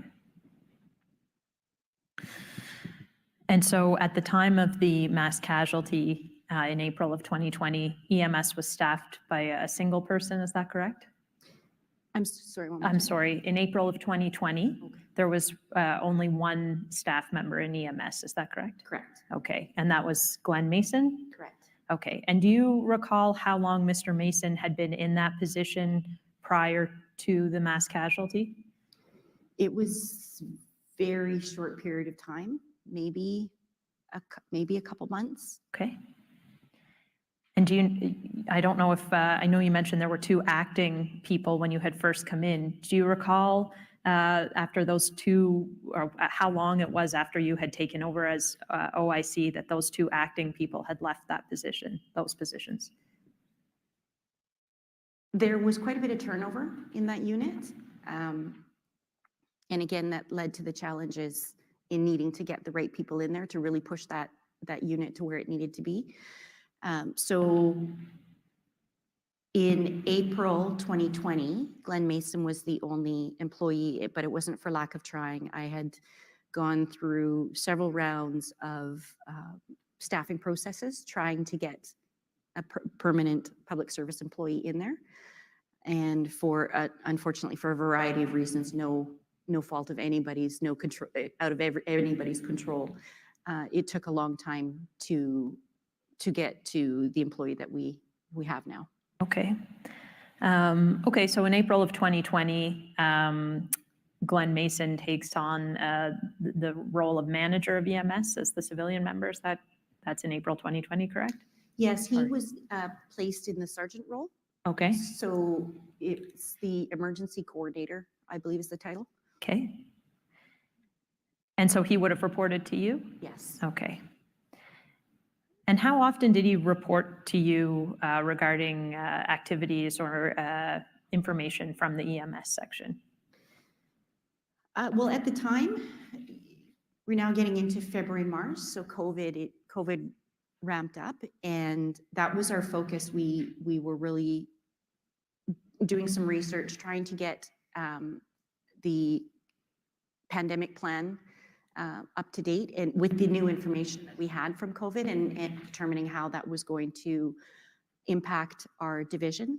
So that was the main focus when we first got there with only he and I myself had taken on many of the roles in EMS just because we didn't have capacity. There was nobody else to do it, but the work still had to be done. So Glenn's main task at that time was really focused on the COVID piece. Okay. Any other tasks, or COVID was kind of it? At the time, COVID was the priority. Yeah. And is there any specific training, similar to my question about the risk managers, any specific training for people, employees going into the emergency management section? There's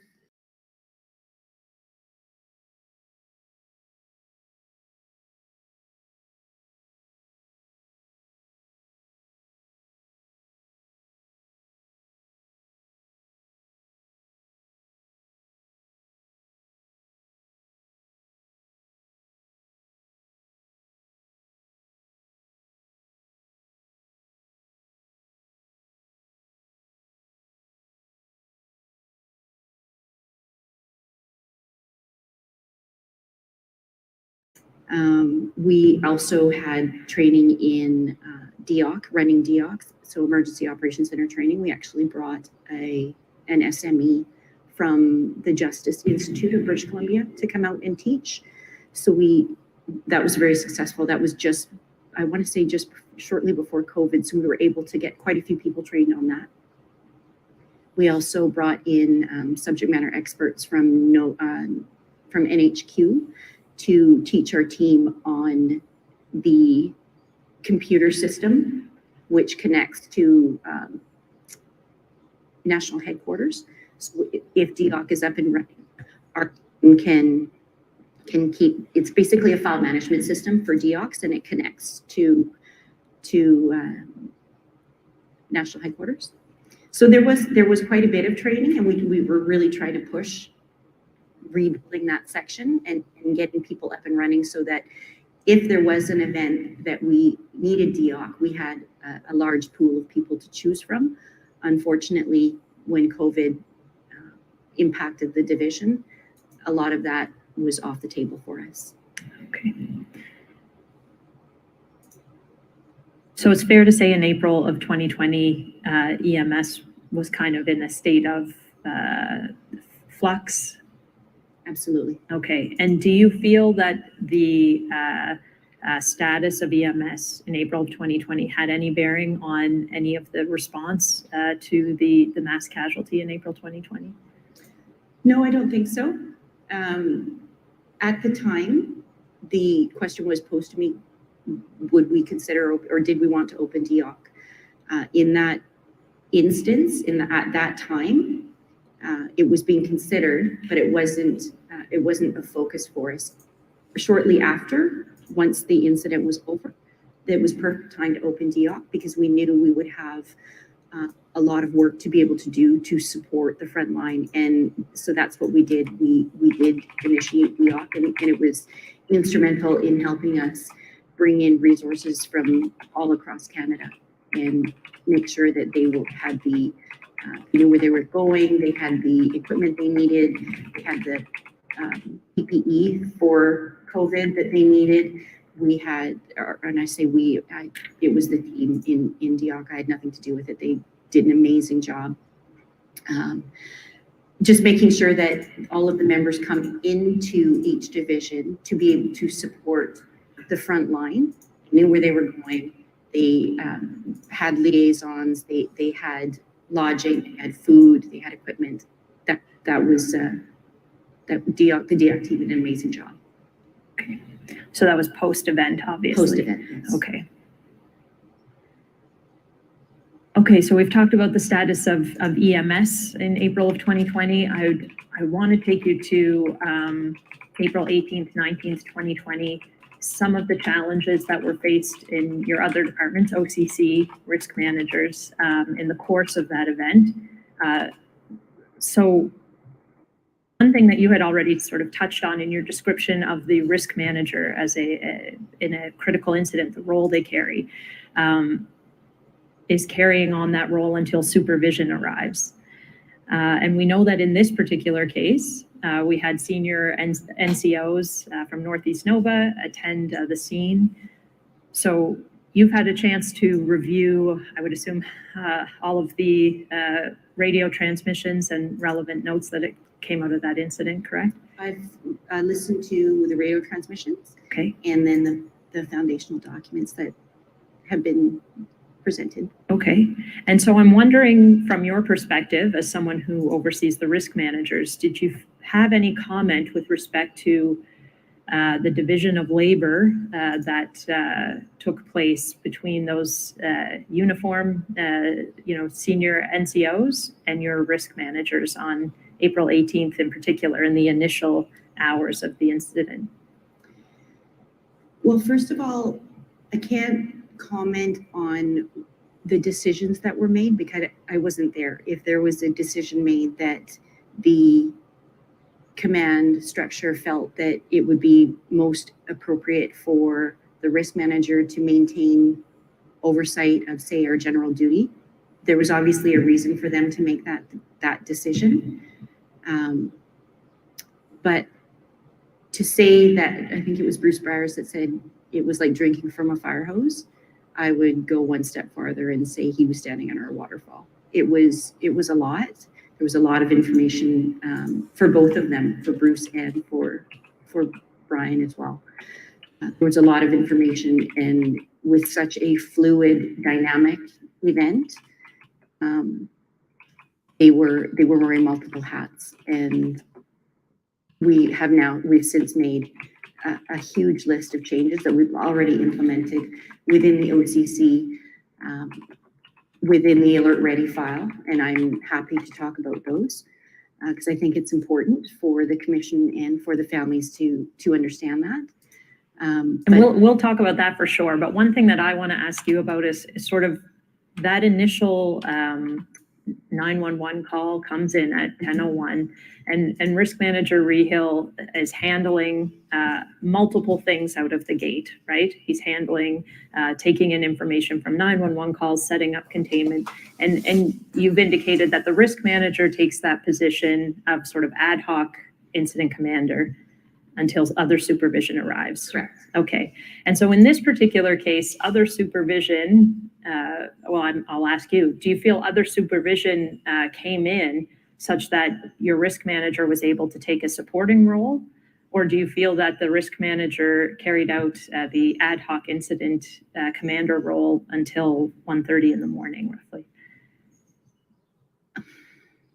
Again, it's tough for me to say because I wasn't there that night, so I don't know what was happening in the command post other than just from what I've read.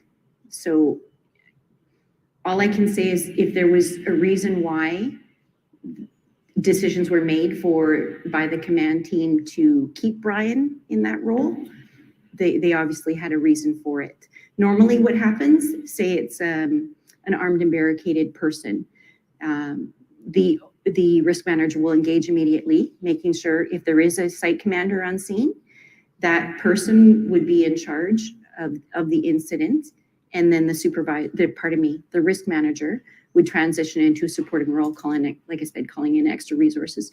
In this particular case, all I can think of was that there was so much going on that I know what the temperature was like in the OCC when I went in the next day. I can just imagine what it was like the night before as well. Sure. And in your sort of post-review of the event, are there tasks that Risk Manager Rehill had in those first several hours that you feel would be more appropriately delegated elsewhere, or is that something that you can't comment on?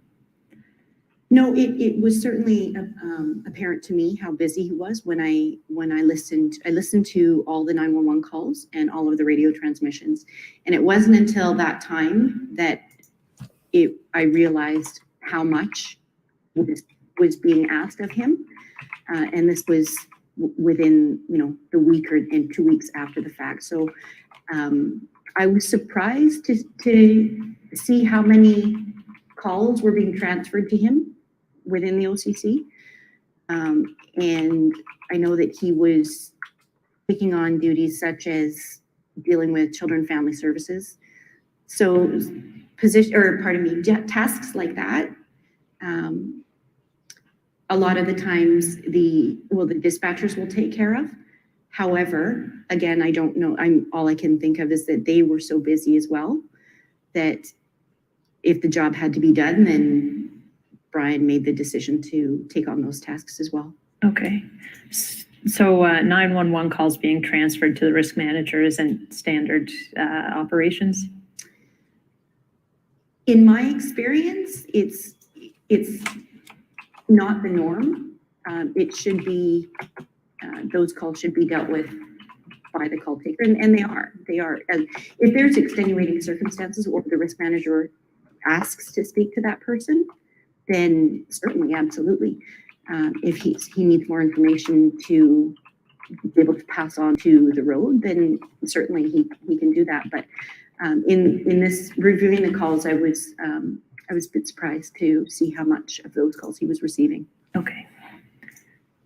And then you mentioned as well sort of other tasks like contacting child services. Correct. That wouldn't be something that would normally fall under the umbrella of risk manager responsibilities? I mean, it could. Okay. There's no set rule that they can make these phone calls and not these ones. But in a situation such as what he was dealing with, perhaps those tasks like that could be assigned to somebody else. Sure. I wanted to ask your thoughts too about the issue that arose of the risk managers as well as some senior NCOs believing the OCC had capabilities that weren't as they envisioned, such as the reverse 911 calling or mapping. Correct. Do you have any concerns, having looked through the file and read the foundational documents, concerns with respect to the risk manager's understanding of the tools and technologies available in the OCC? We've never never had reverse 911 that I know of. So it may have just been something that it's never come up. So they didn't realize that we don't have it, or maybe a miscommunication, pardon me. But in that particular case, our call takers were researching residences and calling those residences. We don't have reverse 911. Okay. And did you have any concerns about risk managers thinking that there was one? Well, we know now. Okay. They know now. I guess it's just because it's never come up before. Right.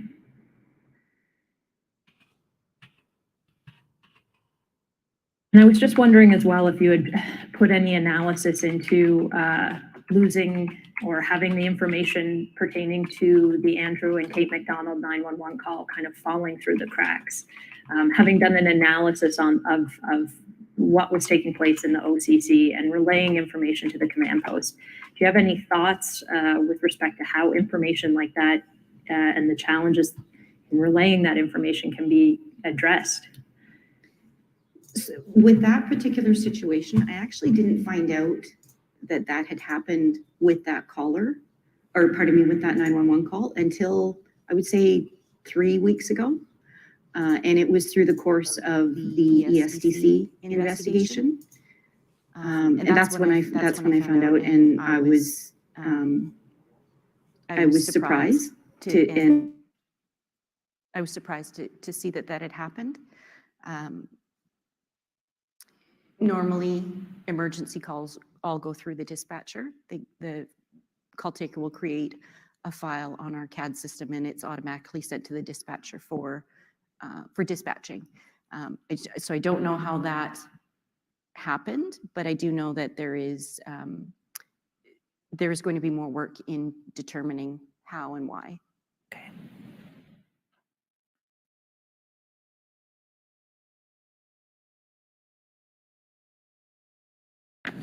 And you already mentioned, and I'm not going to ask you to second guess other people's decisions, but you had mentioned and made reference to Risk Manager Briers being tasked with coordinating the general duty members on April 19th. And is that something that you would expect to see a risk manager be tasked with in the course of a critical incident? Well, they certainly have the capability to do it. I can see both sides. I could see that Bruce was extremely busy. But then on the other hand, he also had all of the technology in front of him in the OCC to be able to do that. So I could see why, without knowing the reason for that decision was made, I could see why that the command team felt that Bruce would be the most well-situated supervisor to be able to take on that task. Okay. So I'll ask you kind of broadly, in the course of the mass casualty, having reviewed the radio transmissions, did you observe risk managers taking on tasks that in your view it wasn't appropriate for them to take on?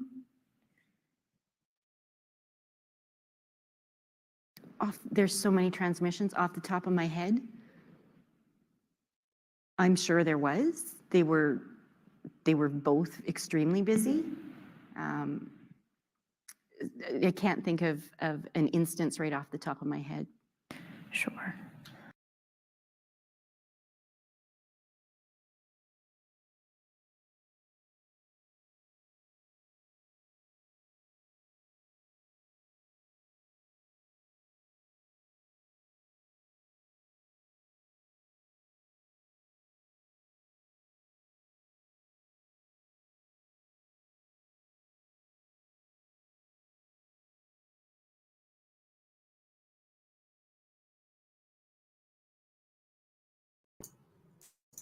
You've had a chance to look over how communications were flowing from OCC to command post and how information was coming into the OCC.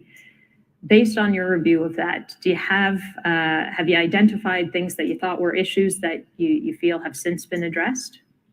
Certainly. We now have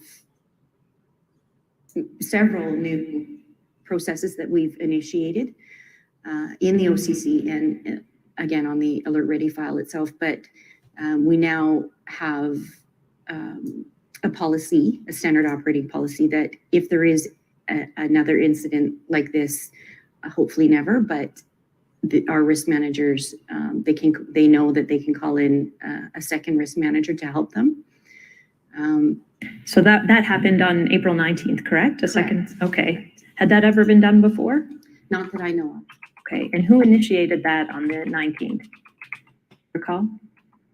I don't recall. I remember talking to Bruce, and I don't recall suggesting that he call in a second risk manager to help him. I obviously did. I don't recall doing that, but I'm glad it happened. Okay. Just knowing the amount of responsibility that he had and the amount of information that was coming fast and furious, I'm glad that Steve Ettinger was there to take some of that off of Bruce. And so that's standard operating procedure for us now, and we've used it and it works very well. Okay. Any other changes to the OCC that are a response to the events of the mass casualty? Absolutely. I actually have a list. All right, If you well, like. what would be your, after the second risk manager, any that are specific to the issues that perhaps I've raised that are some sort of glaring issues that took place over the 13 hours? Certainly. So again, we will call in extra resources. Glenn was very good about that. He doesn't need my permission to call in extra resources. Neither does the risk manager. It was obviously, there was a reason why I suggested that. I don't remember other than him being so busy. But they're welcome to call in as many resources as they need. And sorry, when you say resources, are you? Employees, so call takers, dispatchers, Okay. and if they need a second risk manager as well. Okay. Our new center is night and day compared to the place that we came from. So the whole center is centered around situational awareness.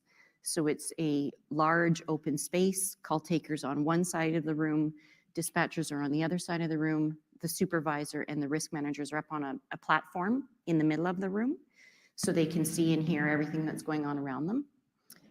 We have electronic situational boards set up on all three walls, and they're by 24 feet.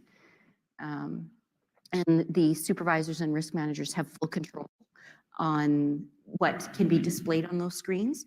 It could be any of our screens in the OCC, any of our tools in the OCC, they flash up on the screen so that everybody in the room knows what's happening.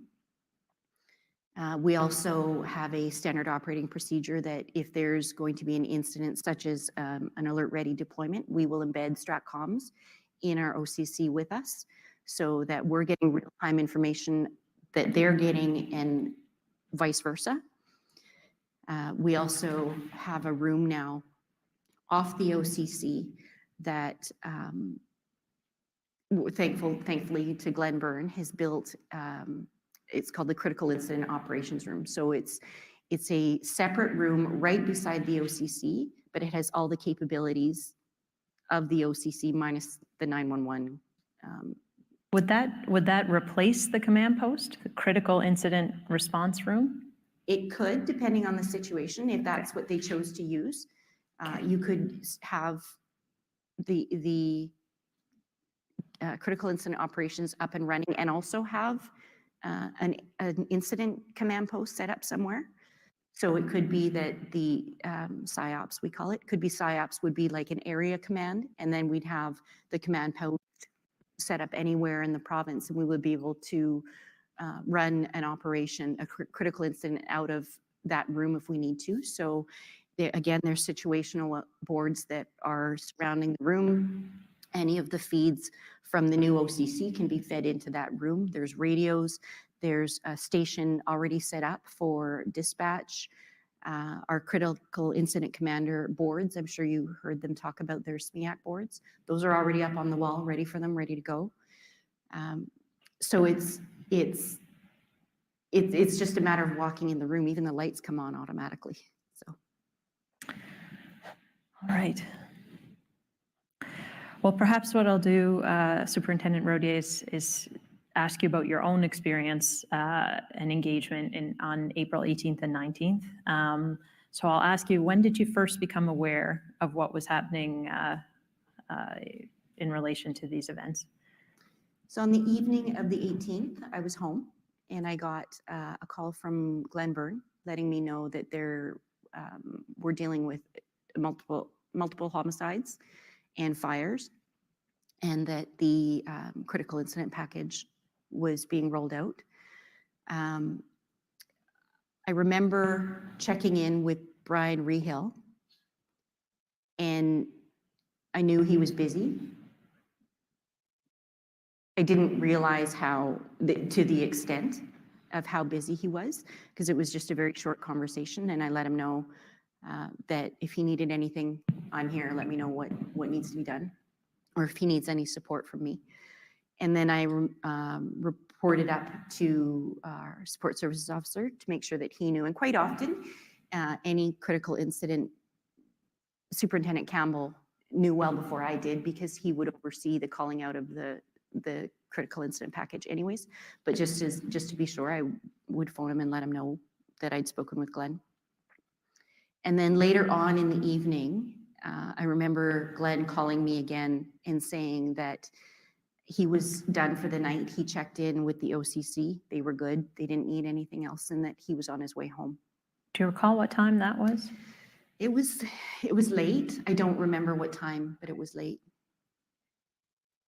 And so then, sorry, I didn't mean to interrupt you. From there, was that the last you heard until the next day? Correct. Okay, and what happened on the next day?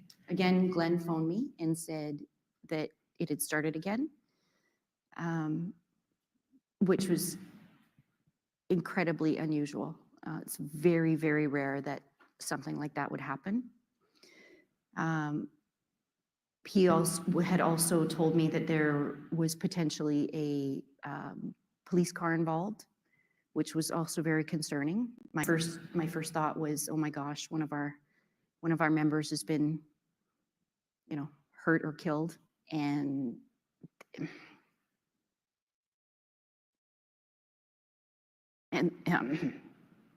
their police car was stolen. That was the first you'd heard of the police car, was on the morning of the 19th? Correct. Okay. And I checked in with Bruce.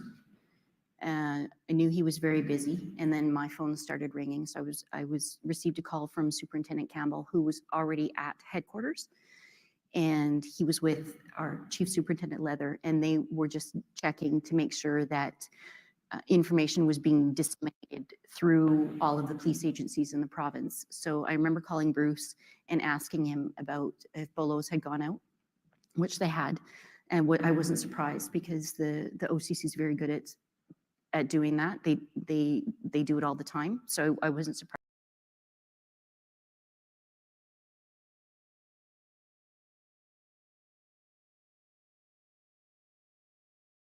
I think Darren may have called me a second time and asked about Cobequid Pass, and I can't remember if the same part of the same conversation I had with him, or if it was a second call. Anyways, I remember talking to Bruce about that as well, and he said yes, Cobequid Pass had been, the toll booths had been addressed already, and I could tell from his voice that it was not good.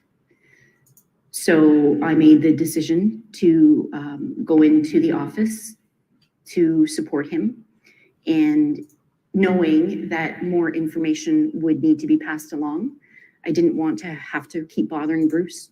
So I made the decision to go into the OCC myself.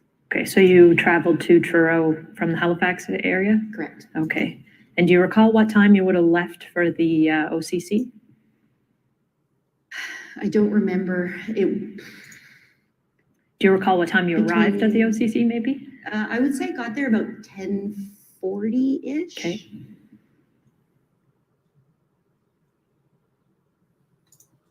Okay.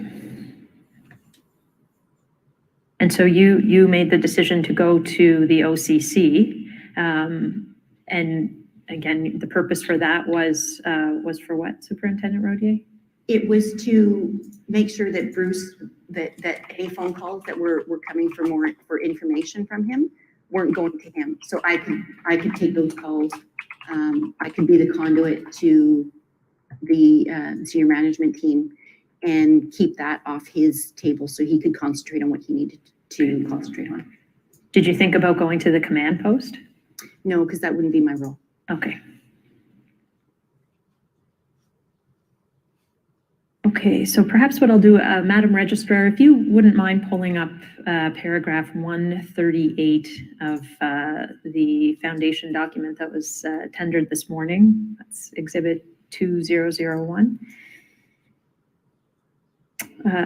So Superintendent Rodier, what these are the foundational documents. This one specifically is the RCMP Public Communications on April 18th, 19th, 2020. Have you had a chance to look at this document? I have. Okay, all right. So I'm just going to refer you to paragraph 138, which states Inspector Rodier's notes indicate that the only call she answered from Glen Mason was at 10:21 a.m. Asking about activating the DEOC. So do you recall getting that phone call? I do, because I was on my way to Truro. Okay, so 10:21, you're en route to Truro. Okay. Her notes indicate that she responded that the decision was up to the support services officer and was already being considered. Inspector Rodier told the Mass Casualty Commission that she told Mr. Mason to contact the SSO, at that time Superintendent Darren Campbell. In her interview with the Mass Casualty Commission, Inspector Rodier noted that the DEOC was not activated on April 18th and 19th, and that she did not think it would have been responsive to the need at the time. Mr. Mason told the commission that in hindsight, the DEOC could have been used during the mass casualty event, but that it would be rare to do so for an ERT call out. So we've talked a lot about DEOC and understood what that means. You recall getting the call from Mr. Mason, and is this your recollection of your instructions to him? Correct. Okay. And Mr. Mason reports to you, correct? Yes, he does. Okay. Or he did. Or he did. So would it be strange for you to refer him to speak to Superintendent Campbell at that stage? At that stage, I was driving, and I wanted to get to the OCC, and I don't recall if he called or if I ended up calling Darren myself, but however that happened, I knew that I learned that they were already considering DEOC. Okay. Okay.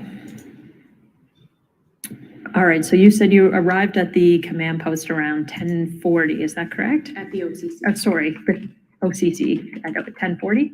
Correct. Okay, thanks. And so upon your arrival there, did you take on any operational role at the OCC? When I first walked in, I went right up to the OCC floor, and I knew it wasn't good just from the look on Bruce's face. So I went over to the supervisor and the risk manager were sitting side by side. And I don't remember if I called Darren or if he called me, regardless. I was on the phone with him and he asked about the helicopter. And I was surprised because I thought we already had the helicopter up in the air, but Darren told me no, that they'd grounded. It could be for refueling. I don't know what the reason was, but that we needed to get another aircraft up in the air as quickly as we could. So I recall asking Brian Green, who was the supervisor sitting beside Bruce, what was the status of how are we doing with getting an aircraft, and had he reached out to JRCC to see if that would be an option for us. So those phone calls were ongoing, or pardon me, those tasks were ongoing. Okay. So you're on the phone with Superintendent Campbell? Correct. Okay. And who else are you speaking to on the phone, or is it just him? It was just Darren, and I knew he was at headquarters, and I knew he was with Chris Leather. So instead of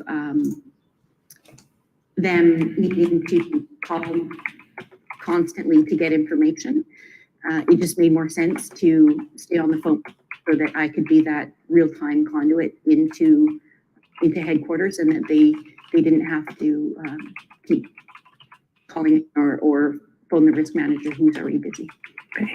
So Superintendent Leather was with Superintendent Campbell? That was the impression I got. Okay. And aside from the request for facilitating aircraft, were you given any other tasks or roles while you were there at the OCC? No, there was a lot going on. So going into the OCC, I don't go in and take over operations. That's not what I do. Our people know their jobs. The risk managers and the call takers and dispatchers, they all know their jobs, and they were all fully tasked. And he is 6 years as a dispatcher myself in the largest RCMP detachment in Canada. I've never seen the OCC at any OCC that busy before. So every desk on the dispatch side was full. Thankfully, for the few years prior, Glenn and I had done a lot of effort into building our resources up to where they were come April 2020. It had been, I want to say, 16 years since we had our resources that stacked.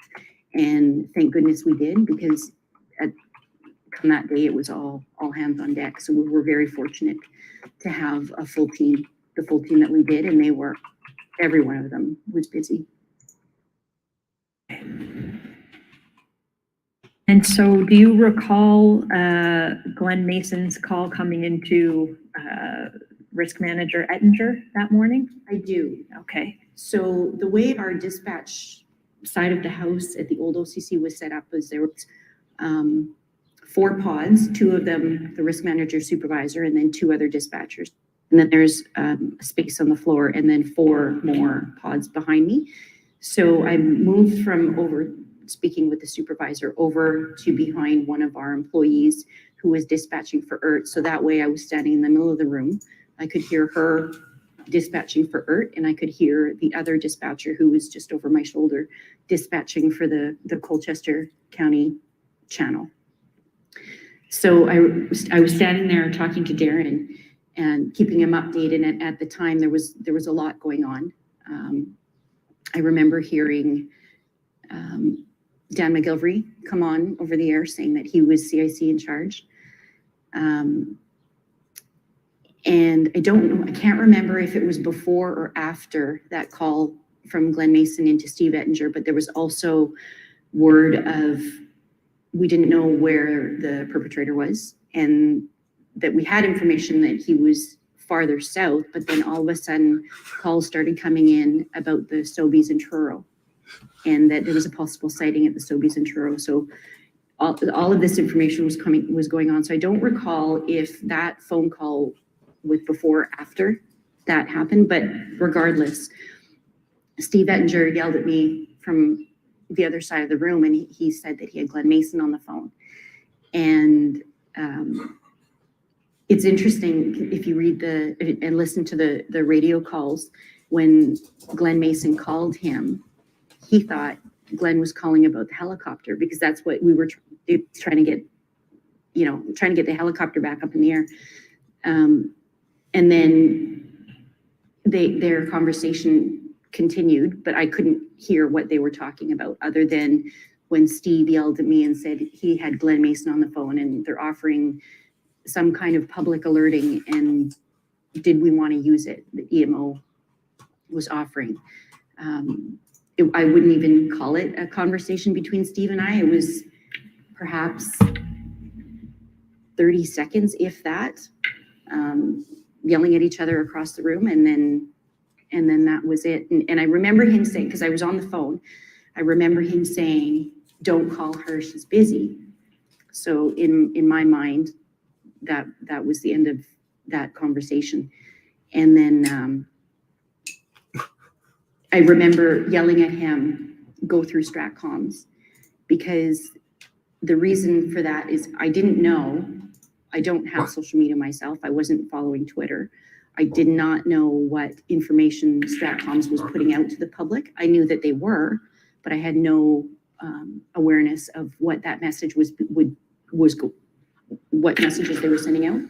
And I wanted that if this public alert messaging was going to go out, I didn't want it to be contrary to what Strategic Communications was putting out on Twitter or Facebook or wherever. So I distinctly remember saying that to Steve, and then they hung up. And then shortly afterwards, my phone started ringing, and I thought, well, that's weird. How come EMO's calling me? Because in my mind, that had been dealt with. So by the time that call came in through Steve Ettinger, we had that conversation. It was 11:17, And then by 11:25, the perpetrator was in custody. So it was very quick. So what was your understanding of the request that was coming in and what you were saying to refer to Stratcoms? I didn't, if you had said to me on April 19th, what's alert ready, I wouldn't have been able to answer you. I had no knowledge of it. I knew Amber Alert because that was part of my job. My role was to oversee Amber Alert. I didn't know that an Amber Alert could be sent out on the Alert Ready platform. I had no idea. I want to say 5 days prior to this, the province sent out a message on COVID, and I received that. I received that message myself, but I had no idea that that was a tool that could be used for policing. It was not something that we had any training, any awareness of. It had never been mentioned to me. I'd never seen it used, even in British Columbia. I'd never seen it used in policing. So when he mentioned that, I thought, well, it sounds like a tool that we could use in this situation. Go through Stratcoms, because I knew that they would be plugged into whatever messaging, into the CIC team, and whatever messaging was coming out of that team. Do you recall passing on any suggestions with respect to content of bare minimum or keep it basic? Yeah, I do. Again, because I didn't know what Stratcoms was putting out there. I believe at the time the perpetrator was no longer in the police car. So without not wanting to confuse the public, my goal was they would go through strategic communications and mirror whatever messaging was already going out. Commissioners, I'll take my direction from you and yourself, Superintendent Rodier, if you'd like to take a break. If not, I can proceed onwards, but would you like a break, Superintendent Rodier? You're fine. I'm okay. How much longer do you think you'll? I probably have another, lawyers are the worst at guessing time, but I would say 45 minutes. Yeah, we should probably take a break. Yeah, we'll take a 15-minute break. Thank you. Thank you. Thank you. The proceedings are on break and will resume in 15 minutes. Oh, I don't think they like me playing that video. Oh, no.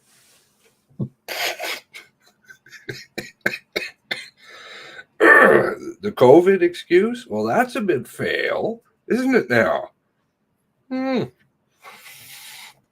Certainly looks traumatized, too. The tears. Oh, my. Wow. Assistant to Bergerman. Really? Okay. Well, that opens up certain things, doesn't it? Wow. Special approval from Ottawa. Wow. So Glenn phoned in. Did he? Was that Eastern Sandwich time? I don't know. Them and the food. Only the pretense on cue? We don't know how to send a text. What's that? We don't know how to do that. I don't know social media because they're smart.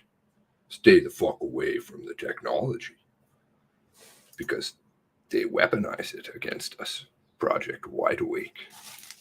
Stay away. They know how to stay away. They dried up quickly. I should just loop that video. What do you guys think? Was the audio not too bad? I know there's some, I can stop typing. But I think it provides an interesting contrast. But if you want, I won't play it anymore. Back at 3:30. Okay. So where are we at here? 13. Oh, I thought it was a 10-minute break. Or was it 15? Interesting how they always have round times, eh? Like 15 minutes is like bang.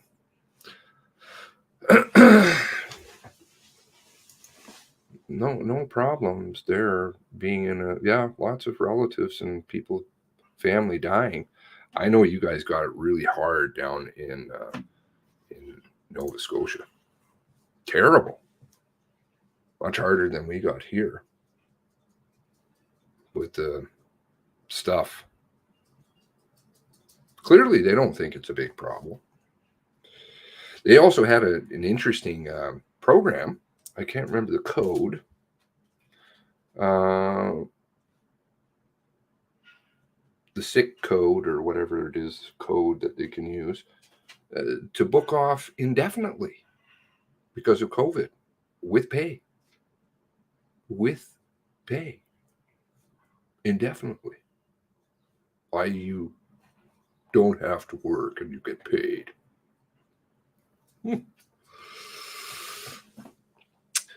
So she had to be at home or whatever because of the COVID. Is that what she was saying? Looks that way. I like the video. You want the video? Please, no video. Oh, okay. I'm getting mixed messages here. It's like talking to my girlfriend sometimes. I don't know. I prefer to have her physical reactions on screen. Okay, well, that's a 2. 2 votes. They hate being laughed at. It's too bad. You shouldn't run propaganda campaigns to try to cover your ass for your covert ops. Balls. Glenn with his giant award. I love that. I mean, to think that that literally is the night before and they're handing out those fucking gigantic coasters. Where is it? That is fucking spooky. I'm surprised he can pick up a phone after that award. Look at it. It's huge. Perhaps they can put the drinks on it. It's like a rum coaster. April 17th, 2020. So the operation center was so good. So good. I wonder if they still feel the same way. Can the award be rescinded? Can I get my underwear back on this one? Because I know Glenn's having a tough time picking it up there. I wonder if that impacted anything to do with phones. Phones, you know? Yeah. That's a big glass of rum. But I don't know. No, ridicule is more effective. Quick bumps and rank. Just saying.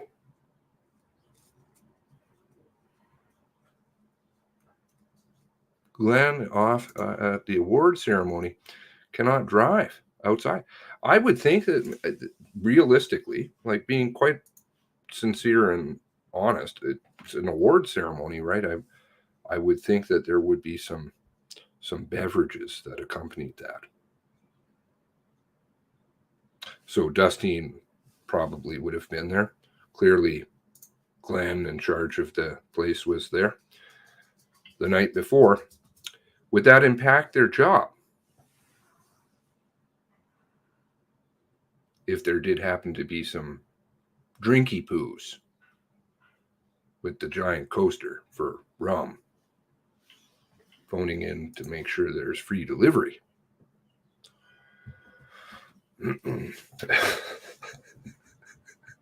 I had Todd's fucking humor, man. Jeez. You're good. You're really good. My grandfather always had a real big appreciation for somebody who had a good sense of wit, you know, fast on the feet and dark and dry. I love it. I don't like those stupid comedies or whatever. I just sit there and I'm like, what's funny? but real life is funny. And I don't know, I was always going to write a book. Well, I have it written somewhat in my head, different pieces. Fun at other people's expense. Like that, it's kind of in the same vein, right? So when Todd was popping off jokes there, and I know my mic is hot, so I'm like, oh no. So I had to walk in the other room and laugh because I couldn't control it. Oh my God. Like, what are you going to do with this thing even? What do you do? I guess you put it on the wall. Were they looking at that on the 18th? I guess they probably were while they're all sitting around. And, village people are having a difficult time talking to each other, avoiding calls, those calls, those pesky calls. You're going to have to get a hold of, where is that?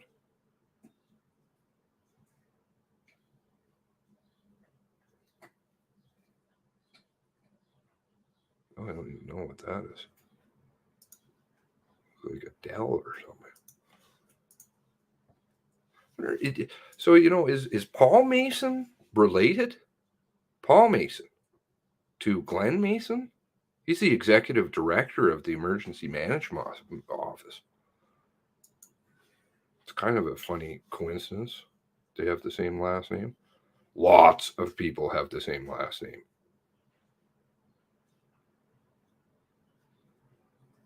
Where was that? Maybe I misplaced it now.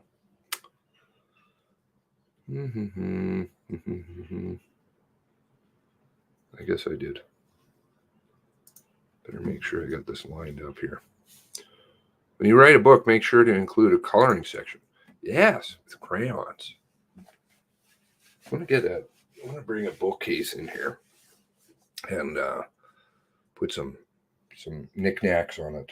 The diapers and the Jenga, Sharpies, crayon set, paper, maybe some coloring books. I don't drink. I could put a bottle of rum on there too. I don't know. I could probably give it away.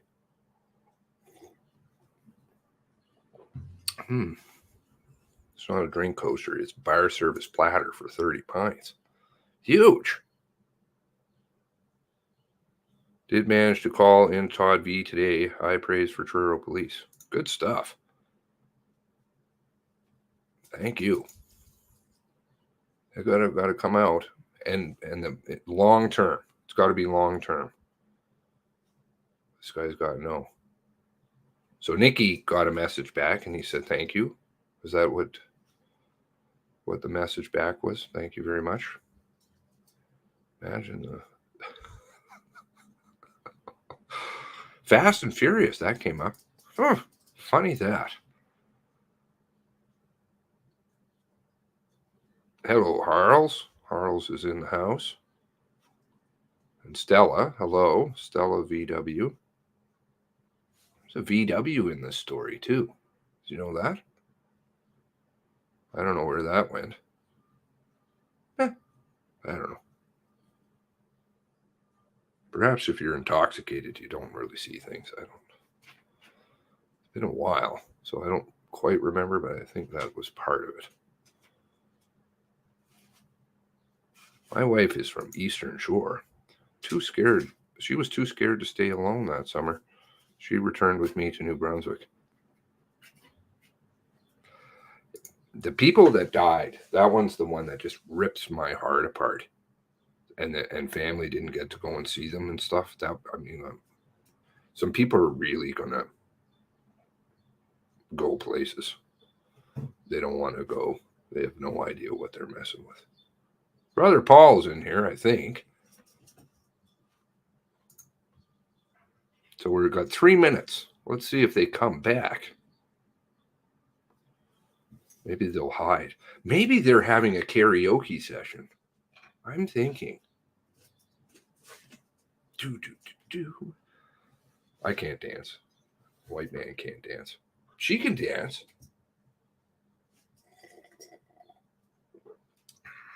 She got some moves.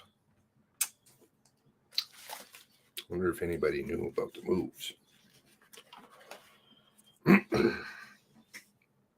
On another note, I mean, she went through the ranks pretty fast. Don't know where I'm going with that one quite, but somewhere. There was about a month in Nova Scotia where, unless you were considered essential service, you could. Yes, there was tickets. They were giving tickets. I remember phoning some family. They're like, "Oh yeah, no, I can't go over to so and so's house, which is just down the street." I'm like, "What?" Well, don't worry about it. Just leave your cell phone at home. They won't track you. Just throw the cell phone away. The cell phone is garbage. Everybody's going to figure this one out. Look at the kids. Look what it's doing to kids. Fuck. Cool. Once upon a time, people used to, leave like a doodle in the bathroom, some graffiti about, so-and-so was a bit of a something, and, maybe a few people saw it. Nowadays, they blast this shit all over the internet. Kids are killing themselves. That's worthwhile. Polluting their minds with all kinds of porn and shit. Sad. Hello, Linda. Where have you been? Not coming around? You're missing coloring shows and karaoke and drinking and giant awards, and wow, you're missing a lot of good stuff. Dancing as a UC in BC. CD gang owned. Oh.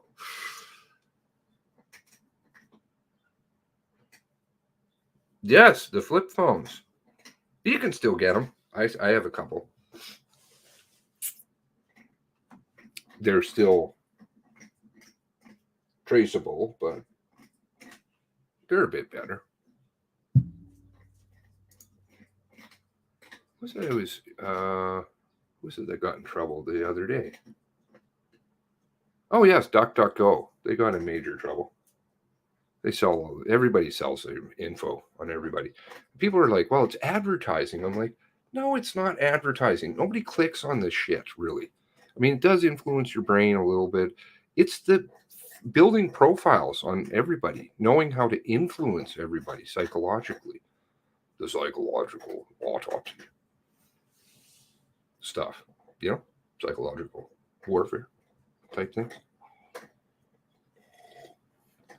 Where have you been, Linda? I think they're going to say that they said that they're going to resume now. Looks like resume. Oh yeah, I can do this, can't I? Stop this, and then I'll share this. I wish they really hadn't messed with my stuff. DuckDuck went because they're DuckDuck gone. They pee? Is that what? They pee? Is that the porta potty SMEAC or DIOC or DIAB or DOPE or what is it? What team is it? I don't know. They had a room for PSYOPs. Did you guys catch that? I'm like, what? Well, of course it's not what. These people, listen. Listen to what? What am I listening to? Perhaps they served her subpoena at a Vietnamese pho place on karaoke. Vietnamese pho is good. I like Vietnamese pho. Excuse me, everyone. The proceedings will resume in 2 minutes. You've been listening all along. You've been here. Why don't you say hello? What's wrong with you? Are you rude? Quit being rude. I'm just teasing you. Just took care of a cat for a friend. It was loaded with ads for cat food. I don't even have a cat. Well, that's helpful, isn't it?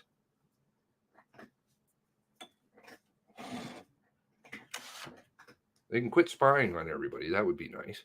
Notice today they mentioned Yes. You got it. You know where that's coming from, right? Who's that? Led to? Big Brother is listening. Yeah, you got to check in. Say hello, Linda. See, people miss you. Want to make sure that you're doing okay and stuff. People are diffusing their. Yes, I was out for a walk with my dog the other night, and I was thinking to myself, they always talk about transhumanism. In a way, we are already there in many ways, right? People are literally tied, inclusive of myself. I hate this shit, though. I know what it does. I'm going to be happy just to say goodbye. Are you eating that to the tech? Are you eating that bone? Yeah, yummy. Looks like a yummy bone.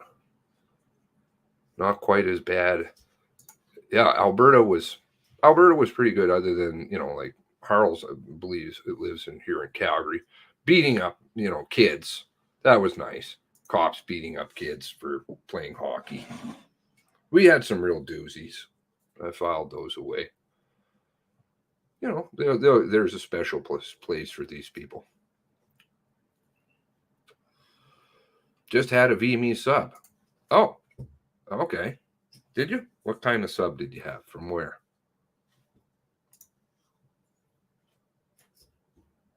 Julia misses Linda. Oh, here they come. I heard some coughing. Welcome back. The proceedings are again in session. Thank you, Ms. Mancini. We'll ask our witness to return.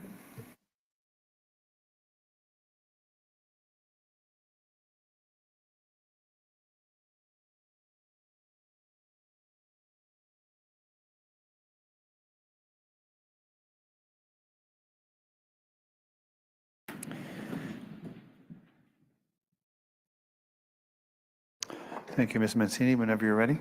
Thank you. Thank you, Superintendent Rodier. I want to pick up with where some of the comments that you had made prior to the break with respect to prior knowledge of Alert Ready. And so the first document that I'm going to refer you to is a document, Madam Register, COM 0020391, which is a briefing note, and it's dated from 2012, January 4th. And the investigator at the time was Staff Sergeant Mark Fury.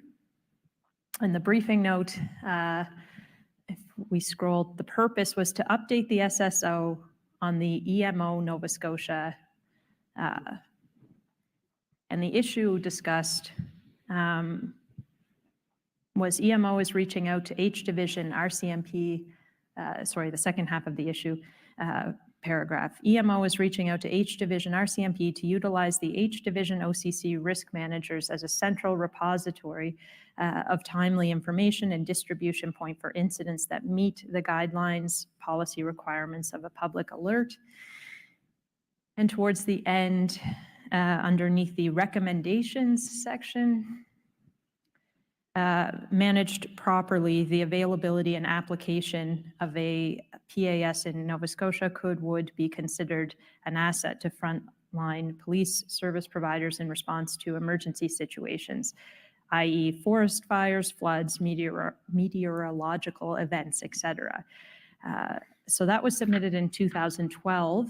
Was it ever brought to your attention, this document, prior to April 2020? No, it wasn't actually. Right after April 19th, we in the division began researching, what is this Alert Ready? Could it be used in policing? We needed to find out. We wanted to find out more about it and fast. And in doing that research, I believe it was Glenn Mason was tasked with looking through any of the old documents in EMS, the CROPS office, anywhere we could think of that there could possibly be documentation from previous years, and I believe this was one of the memos that he found. Okay, and that was the first time that you saw that document then at that time? Correct. Okay. And then if I could, Madam Registrar, go to COM 0043684, and specifically,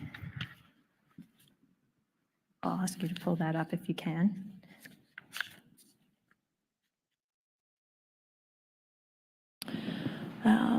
And actually, Madam Registrar, if we can go up to the first page, just so we can orient ourselves. Thank you very much. So these are minutes from a PSAP Managers Quarterly meeting from 2015. So again, this is prior to your assumption of the role, but the representative attending on behalf of the RCMP was Glenn Byrne. And if we could go to page 6, Madam Registrar, you were ahead of me, and go down to, yes, this discussion about public alerting. National project tested by CRTC to Palmerex to develop a national public alerting process. National meetings are held every 6 months. Provincially, we have been working on this since 2010. Initially, this request was voluntary for the radio stations. EMO bought the boxes and partnered with 32 radio stations, but had little luck with the radio stations adhering to the request. In August of 2014, a new ruling by the CRTC no longer made the request voluntary. The onus is now on the radio stations to install the boxes and make sure they work. EMO has partnered with the Valley PSAP, as this service is required to be a 24-hour service. If there was an alert, the radio stations will send them out. Rod Legg is in the process of developing a binder with 32 events. The idea of the binder is to enable the call taker to flip to an event, and it will show what is required for an alert to go. If an alert is required to go out, the PSAP will contact EMO. The executive director makes the decision to send out an alert. EMO will notify Valley Communications to have an alert sent to Palmerex. This should be coming on stream within the next few months. If Environment Canada sends an alert, this will go through our public alerting as well. Environment Canada will not require our permission to send out alerts. If an incident commander on an event wants to use public alerting for updates, we are able to provide this with an ask from the incident commander. So were these PSAP minutes ever brought to your attention prior to April 2020? No, and I believe I only received a copy of this particular one this morning, perhaps. I find it interesting that they note Valley PSAP as potentially a test PSAP. Yep. Valley, I'm fairly certain, doesn't dispatch for any policing agencies. They do for fire. And potentially maybe that's why they were chosen, that it could be used in a fire-based scenario. But it had certainly never across Canada that we've ever been able to find has been used in a serious police incident outside of Alert Ready. Okay. So you hadn't seen any of this discussion with respect to an incident commander using public alerting for updates. You didn't see this document prior to April 2020? No. Okay. I'll turn, if I can, Madam Registrar, to COM 000992. There might be an extra 0 in there, sorry, 0000992. This is a presentation from June 2016 that the EMO offered to delegate trusted user status, or when the EMO was offering trusted user status to RCMP, they offered a presentation. And if we go to slide 6,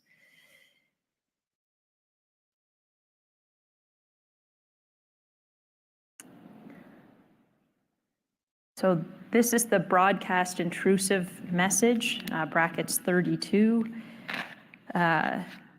Must be an imminent threat to life and property, immediate, observed, or likely. There are 32 identified broadcast intrusive alerts, law enforcement related examples, civil emergency, riot, demonstration, etc., criminal activity, terrorism, active shooter, etc., amber alert, explosives, hazard alert, chemical hazard alert, radiological hazard alert. Had you ever seen this presentation or the content of this presentation prior to April 2020? Not until this morning. Okay.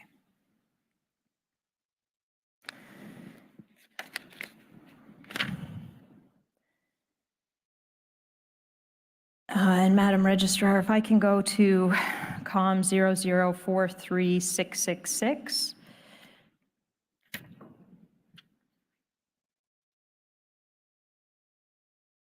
And these will be minutes from a May of 2019 presentation at a Departmental Emergency Management Office Executive Committee meeting. And the representative for the RCMP is Elliot Van Dusen, who's attending on behalf of RCMP. Would you know him, Superintendent Rodier? So Elliot was one of the employees I was telling you about. There, it was temporarily, he was temporarily placed in EMS. I see. So he would have been acting in the EMS section in 2019? Correct. Okay. And he would have been reporting to you, correct? Yes. Okay. And if we can go to item 5 on that agenda, Madam Registrar, if you don't mind. Thank you. Rod Legg, Manager of Information Systems, gave a brief presentation on the National Public Alerting System, Alert Ready. NSEMO is responsible for sending alerts to the public. NSEMO and Environment Canada are currently the only departments who have the capability of sending alerts.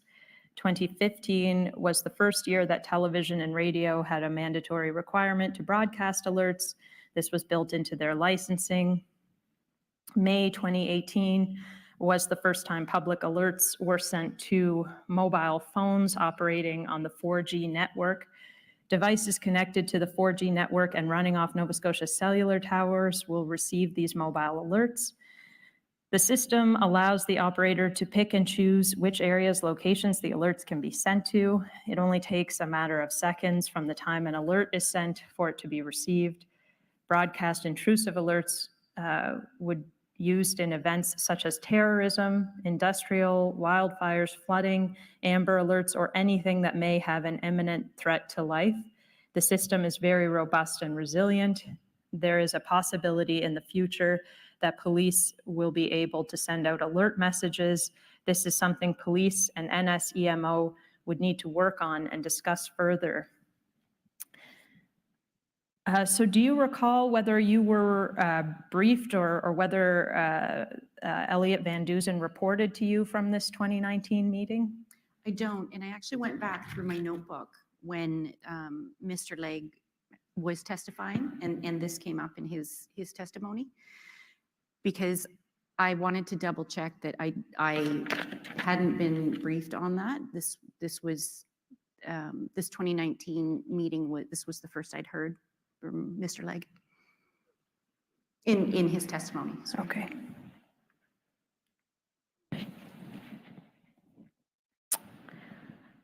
Perhaps if we could, Madam Register, pull up the testimony of Mr. Legg.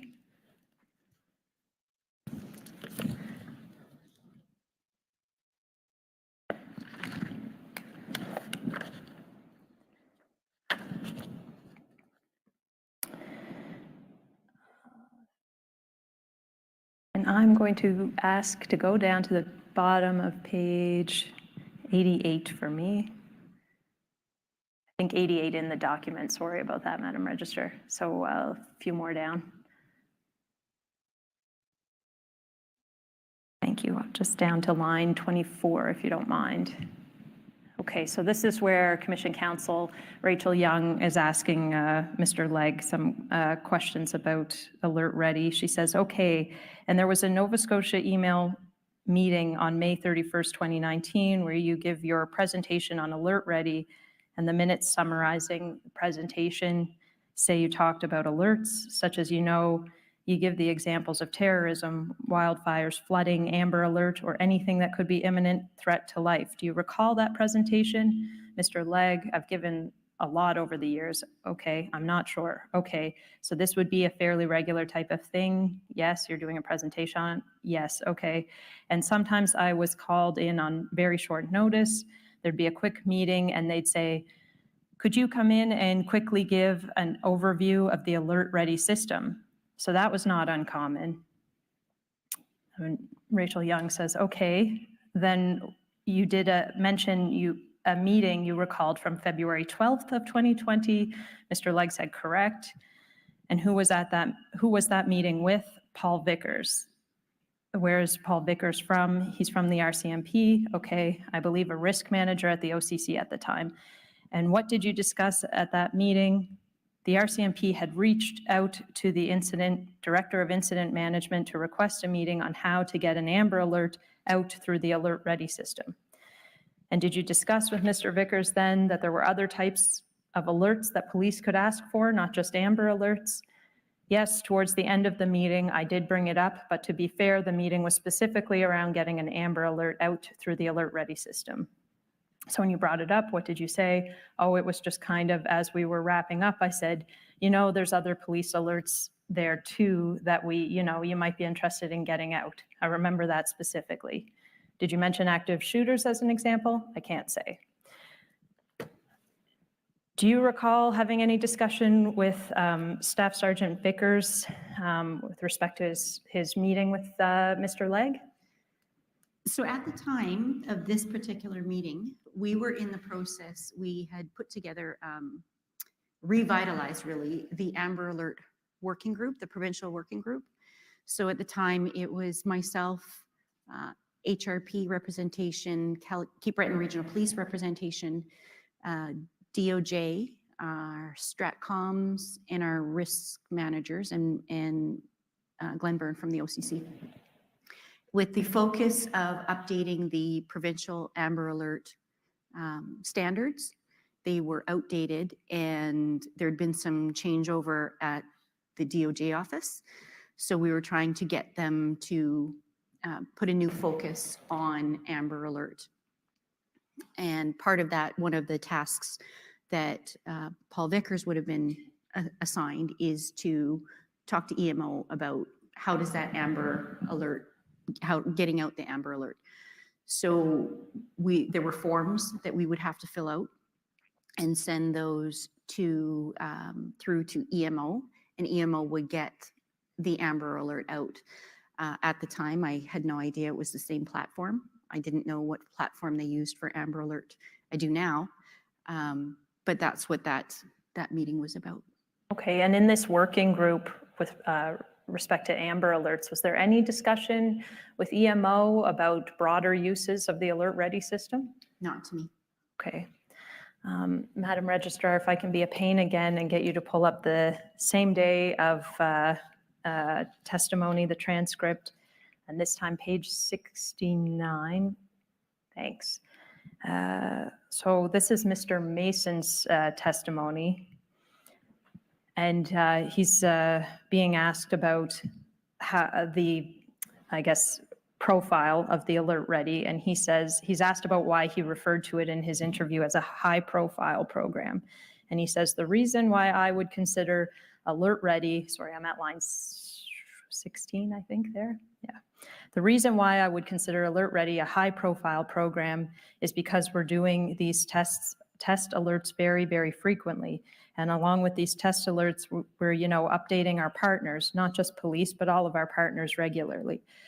I've presented at conferences on it, on emergency management. We're doing these 16 tests. We're meeting at the PSAP level. We're having discussions with our DPOs. There's a lot of public education, plus you have the advertising campaigns. It's, along with 911, it's our highest profile program. So would you disagree then with Mr. Mason's description of the Alert Ready program in 2020 as a high profile program? I'm not, this is, or pardon me, Glenn Mason we're talking Sorry, about? Paul Mason, my Paul apologies. Mason, okay. Potentially for them, it certainly wasn't for police. It wasn't on our radar. It certainly wasn't on any police radar really across the country. He's referring to test alerts,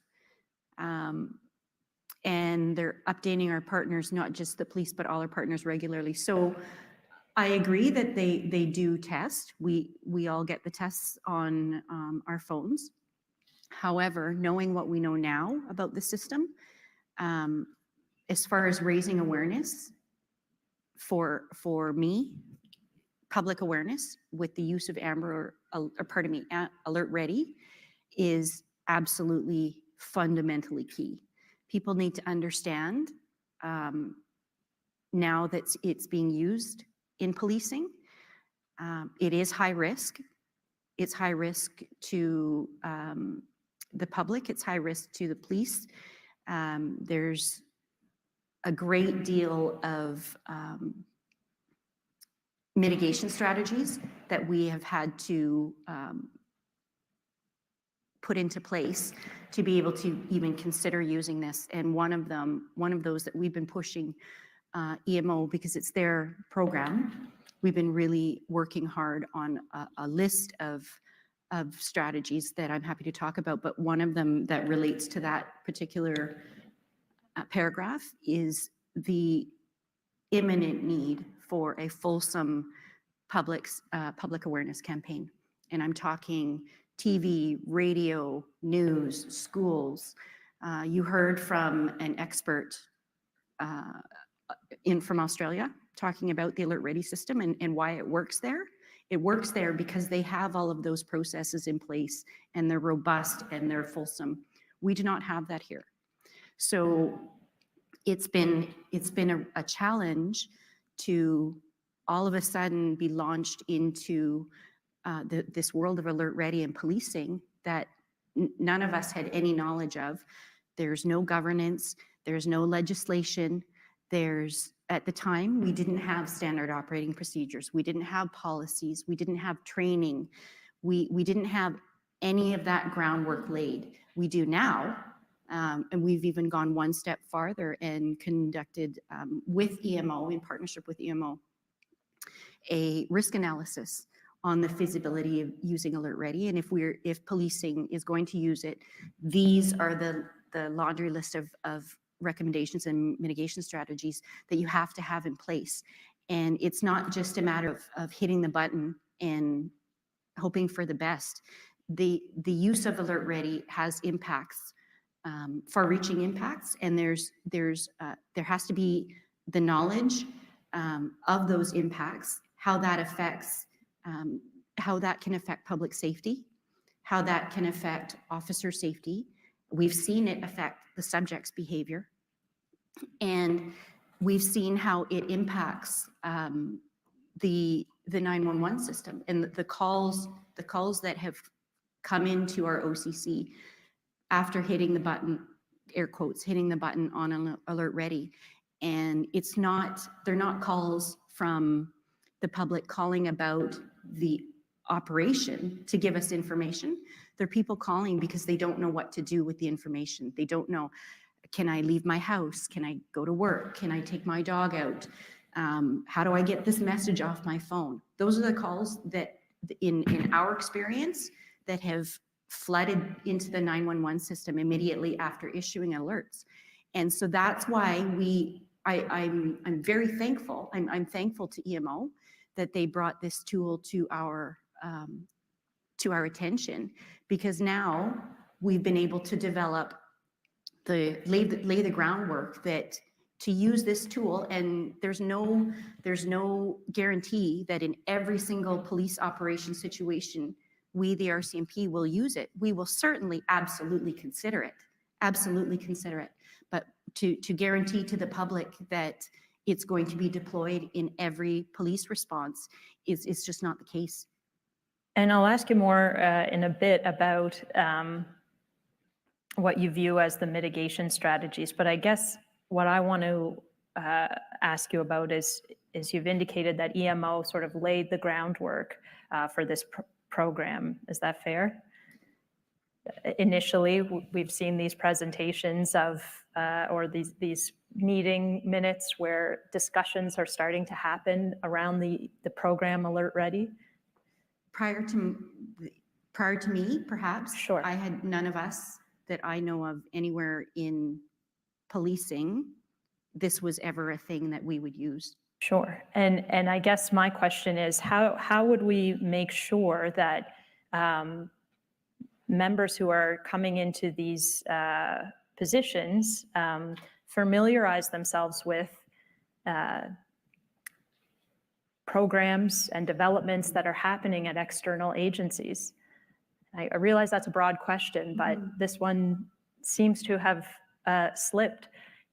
And do you have a sense of how someone in your position, or sorry, in your former position, can familiarize themselves with programs that are being developed elsewhere?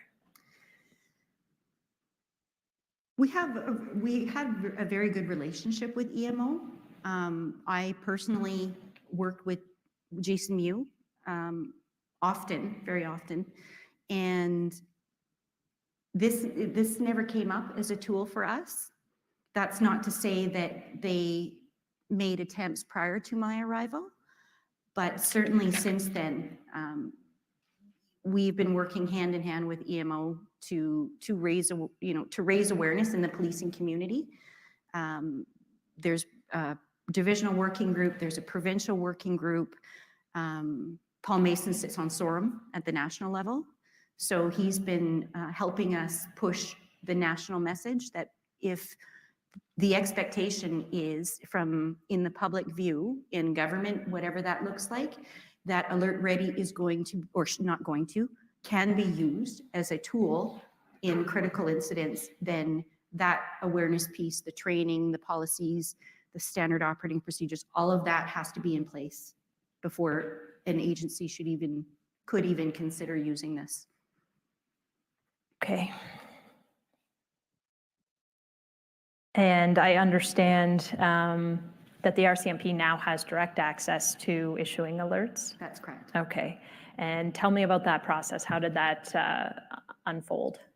So I would say it was the summer of 2020. My conversations with Jason continued before, not to do with Alert Ready, but immediately after following the incident, about our relationship, with the RCMP, him with EMO. And once this happened, my focus turned to finding out about Alert Ready. We in the division were very open to the possibility of obtaining direct access. Jason and his team were amazing. We had many conversations. Jason had he had the training material all ready to go. He said, yeah, you tell us when you're ready and we'll train you on it. And I want to say the first time we tried to organize training would have been the summer, I believe, of 2020. Again, Jason was ready to go. We were ready to take it.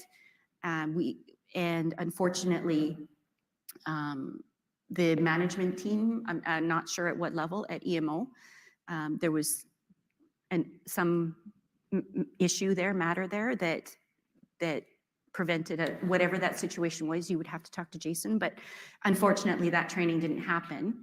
But it certainly, he wasn't closing the door on us at all. He really did want to help us. He wanted to train us. And so the second time we tried to arrange training, I want to say was perhaps October. It was the fall-ish. Again, we tried. And again, it didn't happen. Not for lack of trying on Jason's part. And we certainly were very willing to. So it wasn't until January, I want to say January 2021, that we finally got approval. There was a lot of attention in the media and the public eye and government eye on surrounding Alert Ready and policing. And I don't remember when, but it was shortly around that time, maybe the winter, perhaps. the premier at the time did a news release about Alert Ready and saying how the RCMP could have, should have used it in Portapic, and that we didn't want direct access, which was completely not the case. We were welcoming it. And our Chief Superintendent Leather actually did a series of media interviews clarifying that point exactly. So it was very, very quickly after that, after those media releases, that we finally got the green light to obtain direct access. So we jumped at it. We had the training in, I think it was January, like I said, and we didn't want just those who would be actually typing the message and sending it to get the training. We wanted to make sure that our senior management team, those who would be the decision makers, would be involved in that training, so they knew how the system worked. They knew its capabilities. They knew its limitations. We felt that was very important. So that included the criminal operations officer. It included our district policing officers, myself and Glenn Byrne in the OCC, our risk managers, all our critical incident commanders. We all took the training, and shortly after that, within the next, once we got the green light to go ahead, we worked with EMO to develop an MOU to use that tool. And then following that, we developed, shortly after, actually about the same time, we developed divisional policy on the use of serious incidents in policing. We assisted in developing the national policy. And then further to that, we also developed vulnerable persons policy with respect to alerting, and also updated the Amber Alert policy to reflect Alert Ready. Okay. And were these policies, they shaped and informed by the KPMG report that was retained by the RCMP? No, that was well after. Well after, Yeah, okay. The KPMG report actually came at a very good time, because we had already implemented all of these mitigation strategies, getting SOPs, working with our partners in the province at EMO, working with national. And then once we had all of that already in place, it just happened that the time it took to get KPMG to identified to come and do this risk analysis for us. So they were able to walk in. We gave them everything we had. EMO did the same. And then we walked through a series of risk meetings where we would identify risks. What are the mitigation strategies we have in place? Everything was mapped on a heat map. We gave them all of the steps that we'd taken to date, all of the risks that we still see that are out of our control to address, and they put that all together, and you have the risk analysis, the final risk analysis report from them. Okay. And I'm going to bring up, Madam Registrar, if I could, COM 0058467. I believe it is a summary of the risk analysis and mitigation strategy related to activation of the Nova Scotia Public Alerting System. My understanding, Commissioners, just for the record, is that there's a complete report and supporting material that's the subject of a subpoena. But maybe what I'll do, Madam Register, is ask to mark and tender this as an exhibit for purposes of today's proceedings. It's Exhibit 2040. Thank you. And if you could, Madam Register, flip to page 19 in the document. So you're familiar, I would assume, with the Cape. Yeah, okay. And if you don't mind going down to RCMP H Division Mitigations. So this is outlining, I would assume, or I'll ask you, Superintendent Rodier, that this is outlining some of the policies that have been established with respect to H Division and alerting. Is that correct? That's correct. But if you actually go up to the paragraph alert ready governance mitigations. Sure. The mitigation strategies really start from there and go down. I see. Okay. Well, I wanted to ask you specifically, just in terms of the practicalities, about number 9. So protocols at the RCMP OCC have been updated as of January 27th, 2021 to include the following during alerts. And I think this is what you had touched on earlier.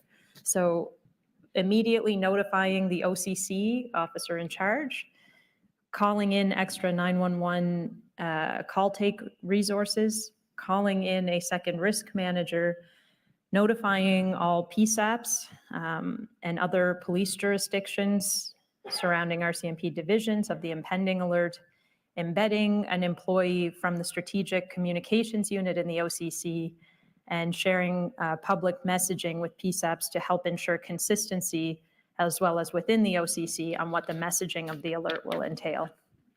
So those are some of the SOP changes that you've described already post 2020. Is that's fair? That absolutely.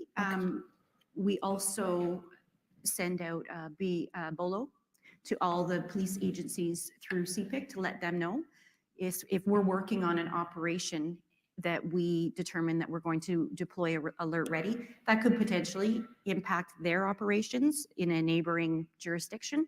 So we want to make sure that they know what's going on. In addition, EMO will let DOJ know that this is happening. We also have developed a Halifax District Standard Operating Procedure. So if you recall earlier, I was talking about how in the Halifax District, we have RCMP that are dispatched by IES. We now have, or for a while now, have had a Standard Operating Procedure where if it's an RCMP jurisdiction in the HRM, the OCC and the risk managers will manage that Alert Ready deployment as opposed to it going through IES. So that's also been done since as well. Okay. And one question I have about this particular paragraph is to include the following, the word during alerts. And I just want to have a sense, do all of these itemized things have to be in place before an alert is issued, or is this something that can be sort of instigated following an alert, if you understand my question? Certainly. So the reason for all of these steps was on April 24th. There was a report of a potential active shooter in the Tantallon in Tantallon in the HRM, and Alert Ready was deployed in that scenario.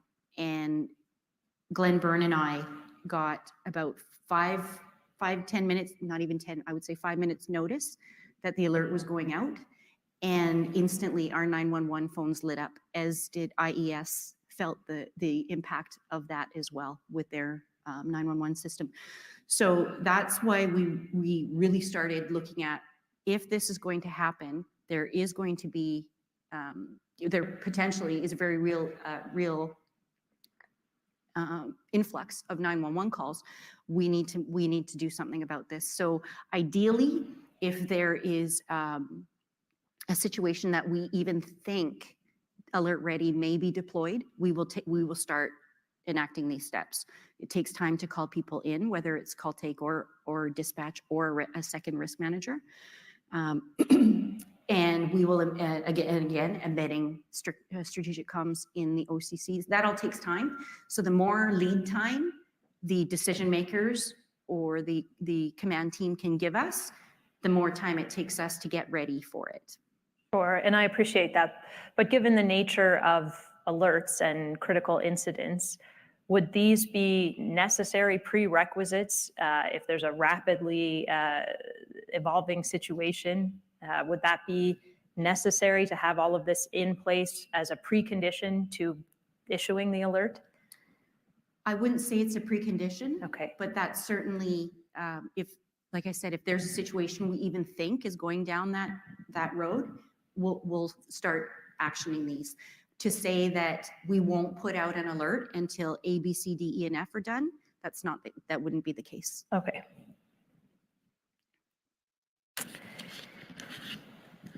So you had touched on the OCC capacity issue.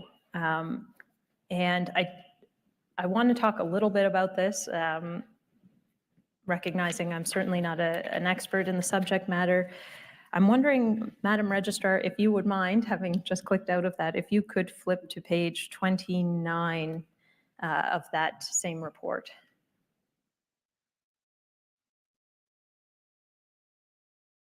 So this is in reference to what you were just referring to.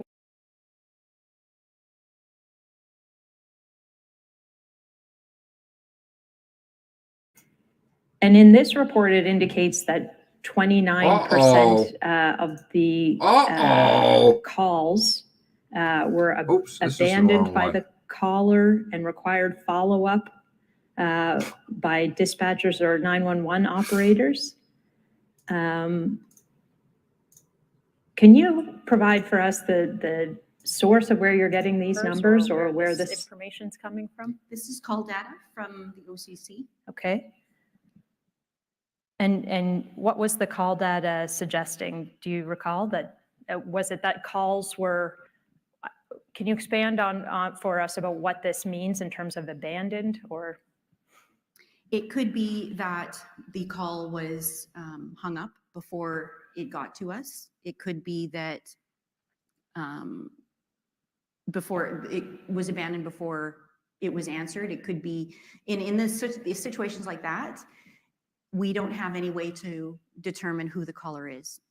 So when we're saying abandoned, at this time, the overflow, the 911 system overflow that Daryl McDonald had spoke about had kicked in, which is why we were getting calls, even though it was a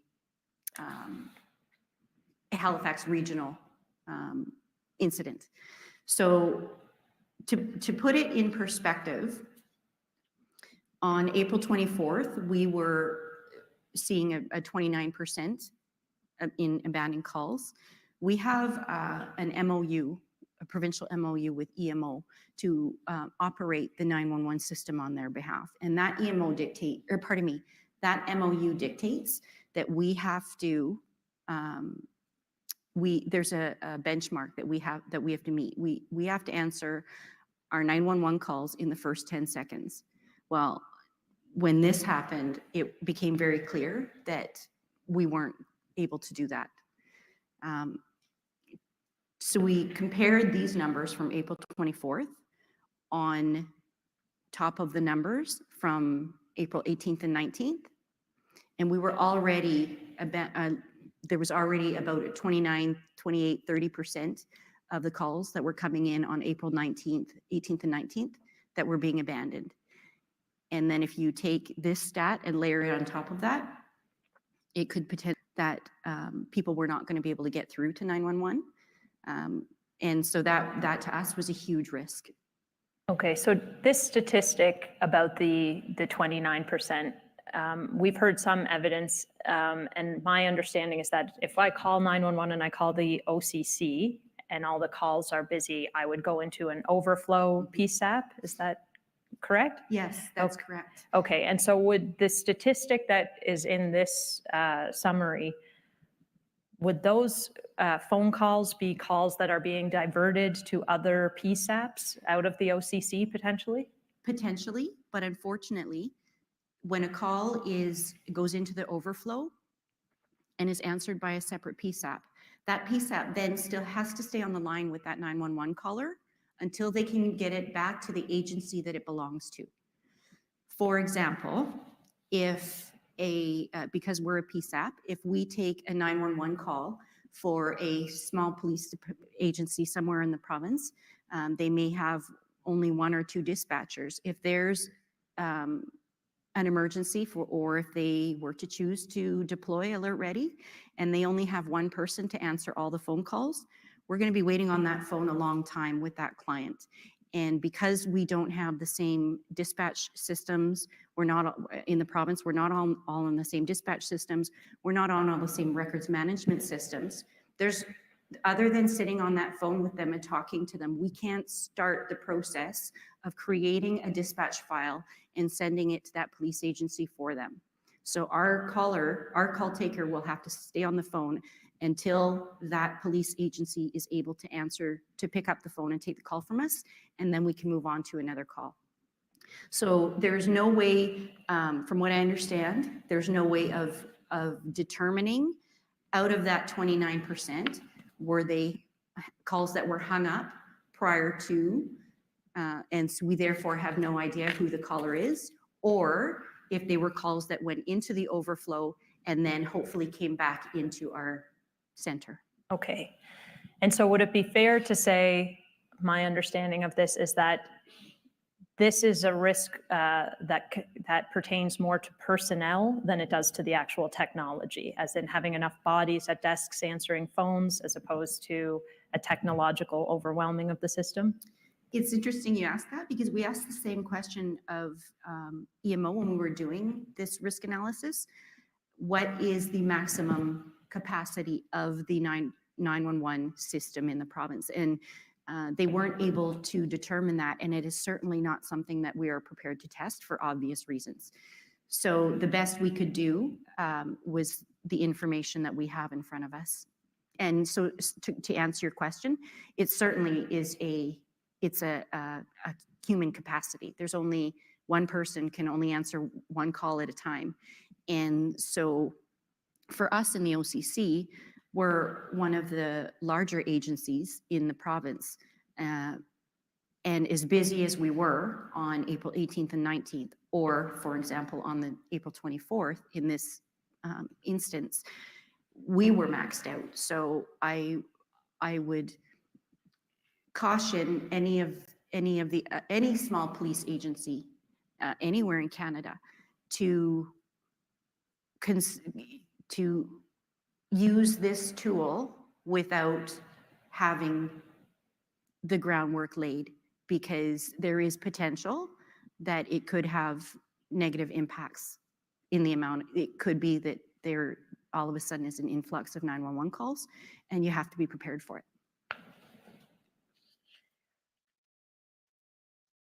I wonder, Madam Register, if we can go to page 3 of the summary.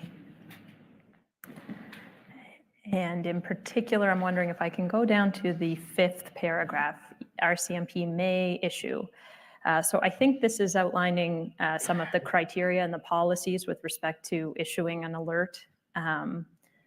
So RCMP may issue public alerts in response to certain police-related emergency incidents per Chapter 37.155 Serious Incident Alert of RCMP H Division Operational Manual. Section 1.3 states, police activated alerts include active shooter, immediate action, rapid deployment, IARD incidents, terrorist attacks, chemical, biological, radiological, nuclear, and explosive incidents with an established criminal nexus, civil disobedience, rioting, and dangerous animal incidents. Section 4.1.2 and 4.1.3 include further criteria for use and state that for an alert to be issued, the serious incident is believed to cause imminent threat to the public of serious bodily harm and/or death, and there is sufficient descriptive detail and information of the threat and the geographical location involved to provide clear direction and guidance to the public. So these would be the criteria that have been set up post-2020 with respect to issuing alerts? For the RCMP. For the RCMP, Yes. Thank you. Yes. So absolutely. When we were developing this policy, we also shared it with the provincial working group and HRP, knowing that they were going to be prepared to develop their own policy as well. And Nova Scotia Chiefs of Police, I believe, are on that working group as well.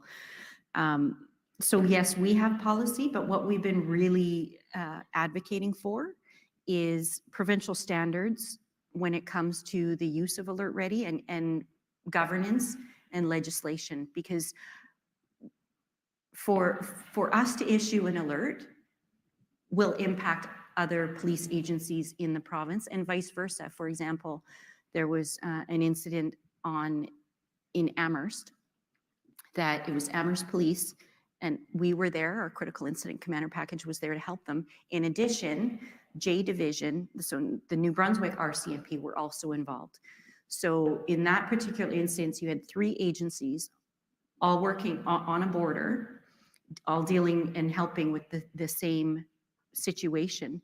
And in that instance, New Brunswick, the incident started in New Brunswick. They issued an alert. The perpetrator came into Nova Scotia territory, and which is why Amherst police were involved. And then our critical incident package came up to help them. And there was a lot of discussion and determining whether an alert should be issued and by who. So there was a lot of time that those discussions had to take. And so that's where provincial standards would be very beneficial. So if it's clear to any police agency in the province, and DOJ would develop those standards with input from all of us. We're not saying this is an RCMP standard, you have to follow our policy. That's not what we're saying at all when it comes to any provincial standard. But at least if there was something that was clear to all agencies, if you're going to use Alert Ready, it would be for very serious incidents, so that all agencies understood the threshold if they were to use it. And the same with governance, and so that there's an external body overseeing the use of this and legislation to back it up. Okay. But these are the current policies that the RCMP is operating under. Correct. Okay. And the first portion of this, I guess 4.1.2, serious incident is believed to cause imminent threat. This seems fairly straightforward to me. But there's the second one, 4.1.3, which states there is sufficient descriptive detail and information of the threat and geographical location involved to provide clear direction and guidance to the public. Can you explain what the rationale is behind this 4.1.3, if I'm reading that correctly? Certainly. So the reason we've used this language is because of the experiences that we've learned from deploying Alert Ready. If you don't give the public enough information and a clear call to action for them, that's when we're going to start getting questions. So the more information we can give them, whether it's, situation A is going on in this particular area, shelter in place, and direct them to our social media feed, for example, for more information. That way they understand that this is what's going on, that there is a situation, this is what you need to do, i.e. shelter in place. And if you're looking for further information, redirecting them somewhere else other than the Alert Ready site, or pardon me, other than the continued use of an Alert Ready through an incident, then they can go to places like our social media sites, Twitter, Facebook, whatever that looks like, for continued information. And that's where we keep the updated information going for them to keep looking at. There was an incident in, I believe it was K Division, so Alberta, where an alert was issued, and knowing that we were trying, they had learned from us in what we saw to the 911 calls. So they were trying to direct the public somewhere else. So they directed them to the RCMP info webpage for more information, and it crashed the page. The influx of the volume of influx crashed the page, which doesn't sound like a bad thing, but if people can't get the information they're looking for, they're going to come back to us and need it. So there's only 600 characters that we have to use. So the more detailed, succinct information that we can give them, direction, and then channel them to somewhere where they can get continued updates, that's ideal.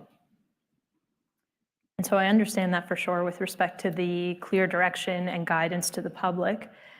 But for the first portion of that, sufficient descriptive detail and information of the threat and the geographical location involved. And I think some Nova Scotians feel that in the course of the mass casualty, there was quite descriptive detail coming in. There was certainly a geographical location, and that there was a hesitancy on the part of the RCMP to share information with the public, whether through the alert or whether through other means. And what can you say about something that's a subjective thing here with respect to addressing those concerns about hesitancy with sharing information? Well, now we know I should back up. So as far as strategic comms and the information they put out, I think I've clarified, I had no involvement. I never have been involved in any of the messaging from strategic comms, contrary to what was out in the media. I don't have access to the RCMP Twitter page. I've never used it. I don't have Twitter myself. So that was not my job. I can speak to the Alert Ready piece in this, and sufficient descriptive detail would be for the case of, say it's an active shooter. We will say active shooter in such and such an area, shelter in place, or whatever the call to action is. For more information, go to RCMP, Twitter, Facebook, whatever that looks like. So I can tell you that we have used it for other incidents, not just an active shooter situation. The problem is there's quite a few things that need to be updated with Alert Ready if policing are going to use it. And I think you heard from an expert at the CACP, Canadian Association of Chiefs of Police level, that the opportunity to have input into that at the beginning wasn't there, which is highly unfortunate. But for us, we have used it, but we've had to modify how we've used it to make it work. For example, we've had 2 instances of missing children this year. One was in Preston and one was in, I believe, Pictou just recently. And in both of those cases, Amber Alert, neither case met the criteria for Amber Alert. And Amber Alert has a very strict, very strong criteria. In these 2 cases, it didn't meet that, but we wanted to get the word out there. So what we had to do is use a civil emergency alert. That's the type of alert we had to use. And we chose that one because it's broadcast intrusive. And feel free to jump in if I'm not making the acronyms or anything like that clear, but there's certain types of alerts that are broadcast intrusive, meaning that they will go to your TV, your radio, your cell phone. And there's those that are non-broadcast intrusive, which won't go to that, but will go to, say, the weather network. In these particular cases, we wanted to get the word out there, so we wanted a broadcast intrusive alert. Well, there's no other broadcast intrusive alert that would fit these particular cases. So what we did was send out a civil emergency. We called it a missing person. We gave the same information, i.e. description, where to call, where to get more information. And we sent it out that way. So we took two types of alerts and meshed them together. So it wasn't really an Amber Alert because it didn't fit the criteria, and it wasn't a civil emergency, but we made it work. Okay.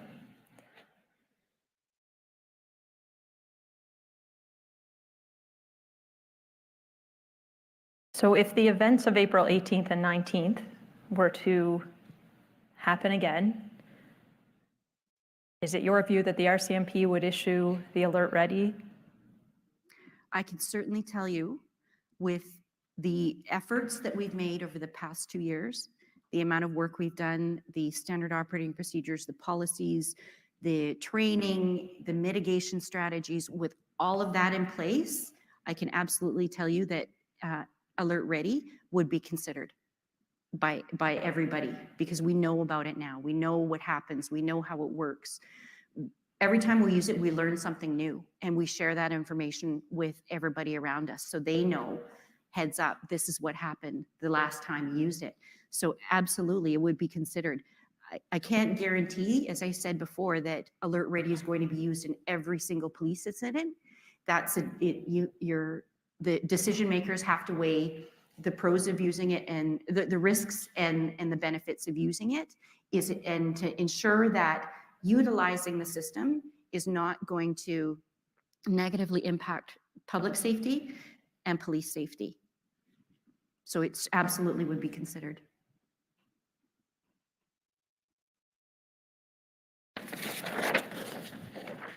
Commissioners, those are my questions for Superintendent Rodier.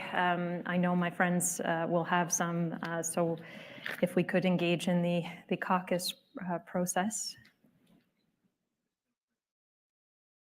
Ms. Mancini, and thank you, Superintendent Rodier, for being here so far. And the process we'll follow is we'll break now. We'll say 20 minutes. If you need more time, Ms. Mancini, certainly let us know. And Superintendent Rodier, Ms. Mancini, and other Commission Council will meet with Participant Council to determine further questions to ask you and who will ask them. So thank you, and we'll break for 20 minutes. And again, if you need more time, let us know. Thank you. Thank you. The proceedings are now on break and will resume in 20 minutes.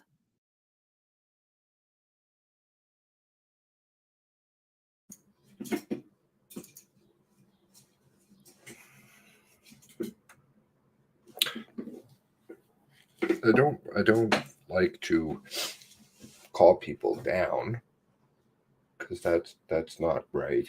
But don't expect me to believe that you're just kind of barely above drooling. That's just false, patently a lie. You're clearly literate. You're writing. I saw you writing. You know. So, and I found a few examples where you use it. Before, you were saying you've never used it. You said that. Then I was typing in here, oh, I found them, though. Then it's, we have used them, yes, but weather, and no, you can use it for airsoft guns. You tried to build that narrative. That was a lie. Where is that? Where is leather with that one? That was pretty bad. The airsoft crappy tire. What was that? Oh, here's a.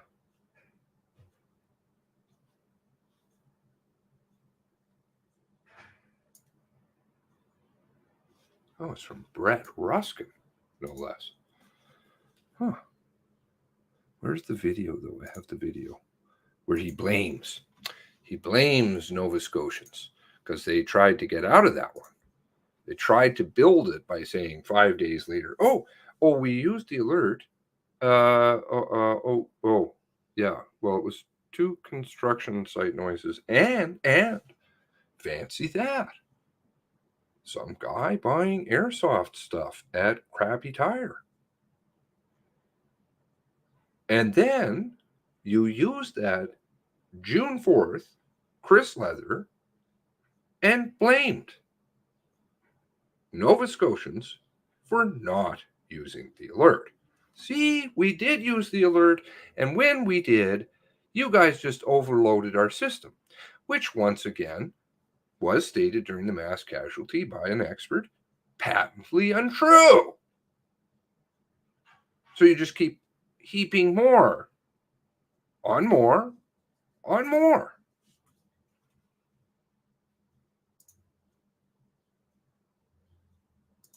We have lots of these where they like to do this stuff.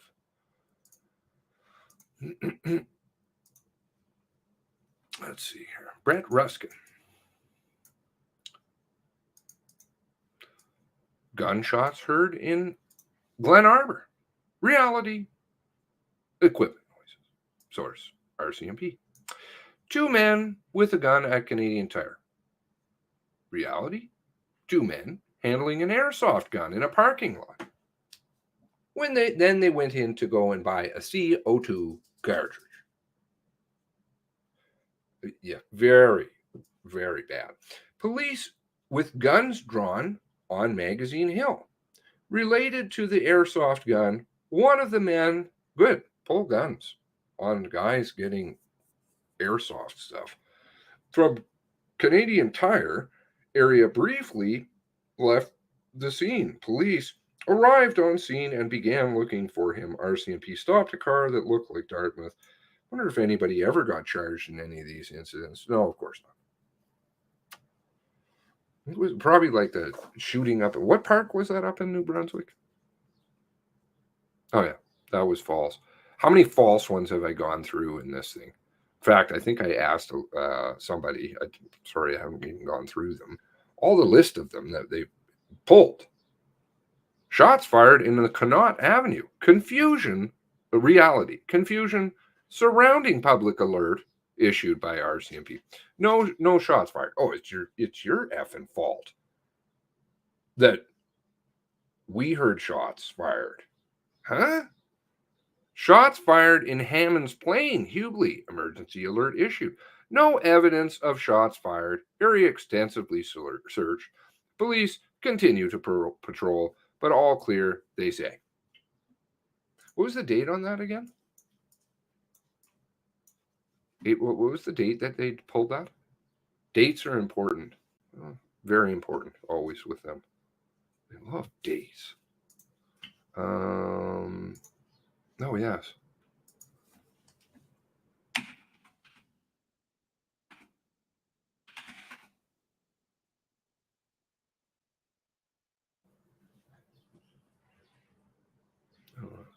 Chris Leather rolling his eyes.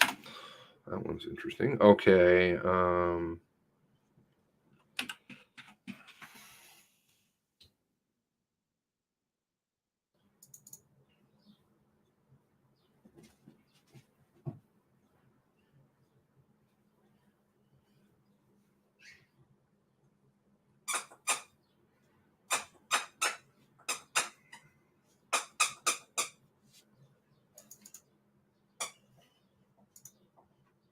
I have to have my microphone over here. I think there was an Amber Alert that went out at some point.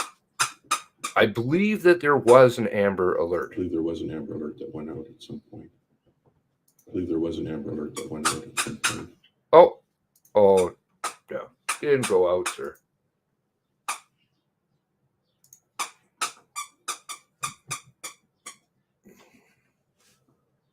Where is it here?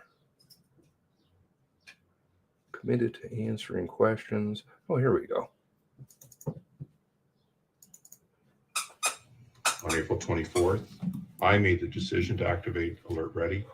Ooh, April 24th. Ouch! Oh! How many things happen on April 24th? Oh, fuck.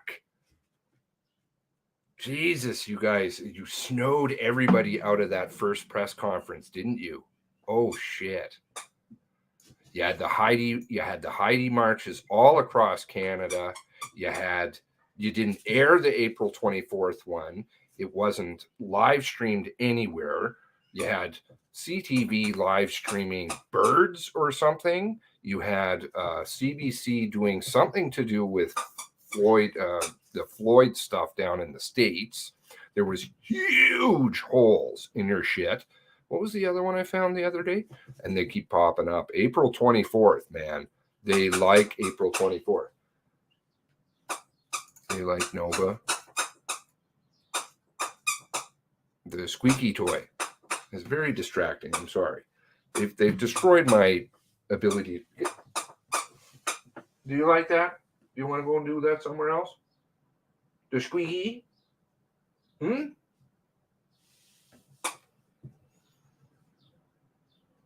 Yes. No more squeaking, please. On April 24th, I made the decision to activate Alert Ready in a separate incident where credible information was received of shots fired involving an automatic gun moving towards a densely populated area within the Halifax region. As a result of activating the alert for a dynamic police incident, we learned of the unintended consequences. Following the alert, there were a large number of people who called 911 to ask non-emergency related questions.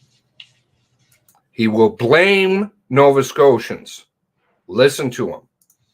Such as, should I pick up my children? Where should I hide? What do I do? In addition, the alert was activated well beyond the affected geographic area. And what I mean by that is people who lived in Prince Edward Island and Yarmouth received the alert for what was an HRM incident. This resulted in delays to calls being answered at provincial 911 centers. And Not many true. Calls were not answered at all because of the call volumes. Not true. This had a negative impact on public safety. And what Not I mean true. is that people who had true emergencies may not have gotten through to the 911 operators. We are aware it is an available tool, and discussions at all levels need to continue around its use. When activated, it impacts all citizens and police services in Nova Scotia. RCMP is working on national policy to ensure this is addressed. As well, we are working with our partners in the province to ensure that when used, the system effectively helps to protect public safety. We commit to sharing those decisions publicly once finalized. Thank you. I was sick, man. And I'm like, back then, I'm like, what the fuck are you doing? Don't blame people. And of course, they just kept firing them off all the time, then alerts. Many of them not even true. So if you actually believed that the system was overloaded, why would you fucking do that? Unless you wanted people to believe that you do it. It was just kind of...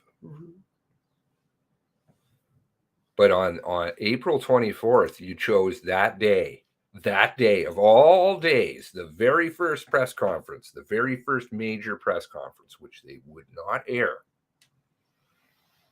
That's why when you go back in my videos, I had to go back and get it.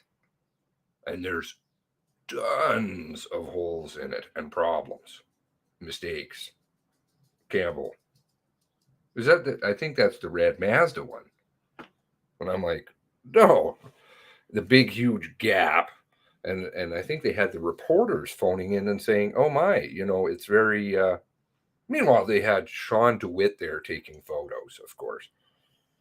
I saw Healy's out even piping out articles now. Healy loves to ride up and down on RCMP stuff.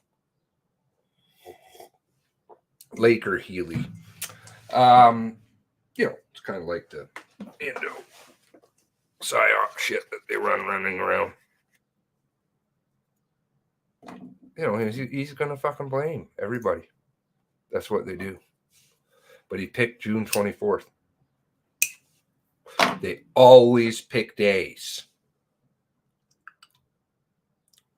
Warrant release days, the articles that come out lead up to them, who comes out in the media suddenly, Branda, Leon, it's all a big show. PSYOP, covert ops. The fuck, man. So then they, this is how far they will go. We're alcoholics. We kind of are just barely out of diapers. Please believe us. It's just constant mistakes. If they're that inept, you're fired. I left the contact information below. If she can't do her job, then I think she's worthy of talking to the complaints commissioner. Perhaps somebody would like to fire up. I'm not good with this stuff. Perhaps somebody would like to fire up one of those, what is it? The petition thingies. Oh, they'll like that. Who cares? Fuck them, man. Don't worry about putting your name down on it and, oh, they know my address. They already know your address. They're already listening to your calls. They already know everything about you. So they might as well put it down on a piece of paper. Public Complaints Commissioner, of course, who is currently in court right now and testified about the O drives. The O drives.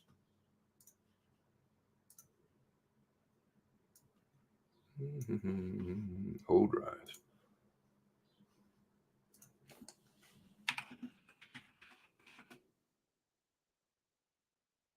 O drives.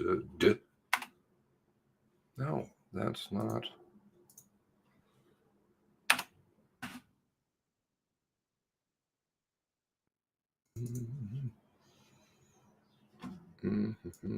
Existence of the O drives. This is from court papers filed in BC. Quite lengthy lawsuit going on amongst a lot. The existence of an O drive. On or about April 2020, I became informed that senior RCMP management maintained a secret computer drive categorized as an O drive.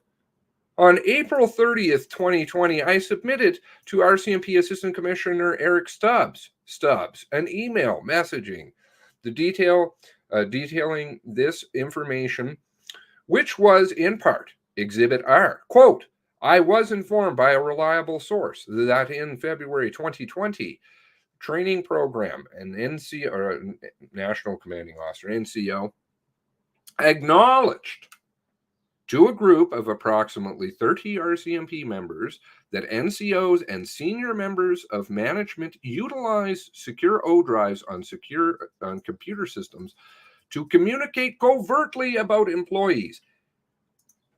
Yes, it says employees. They do it with all the hidden documents. You know, the ones that they lose?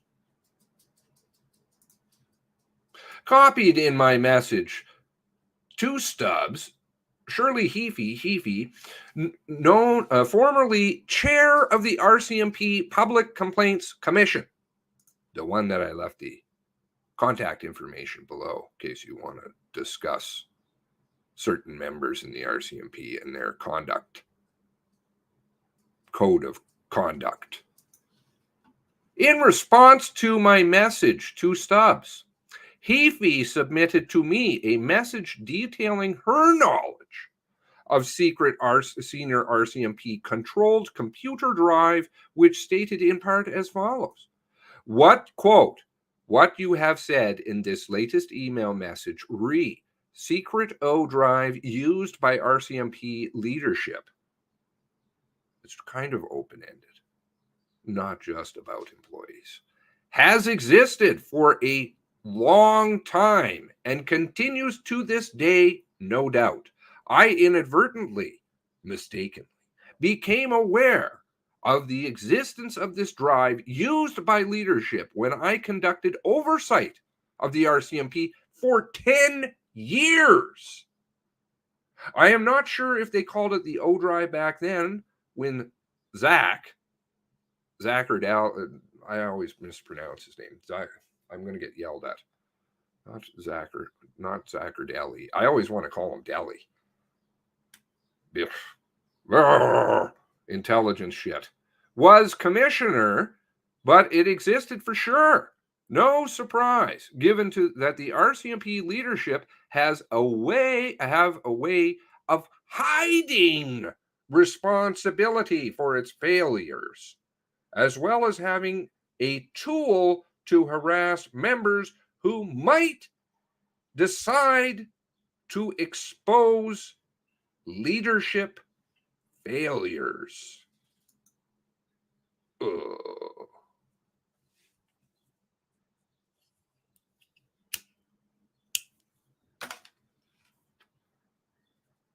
Really?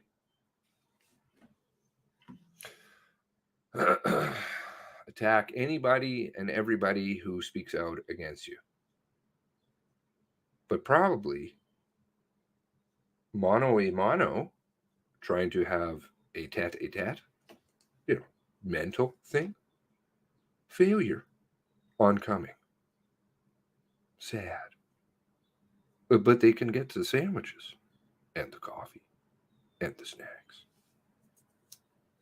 and give out big coasters to each other the day before a mass shooting, saying that they can handle it so well. So if it's, and that's the example that they want to use for the rest of the country.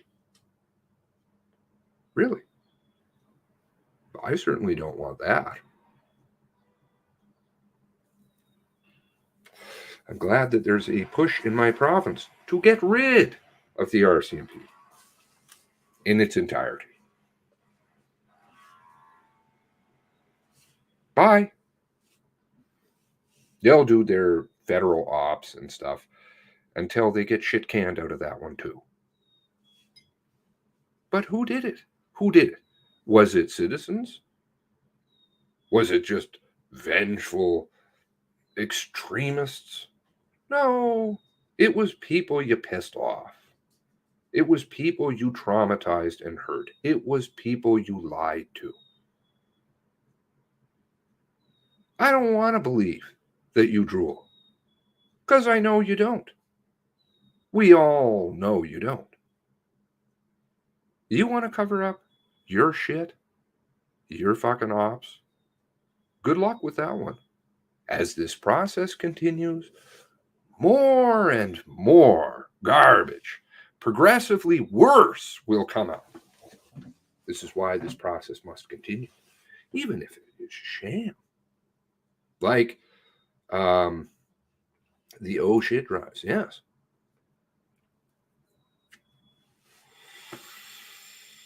Oh shit drives. I like the nickname of that. That's good.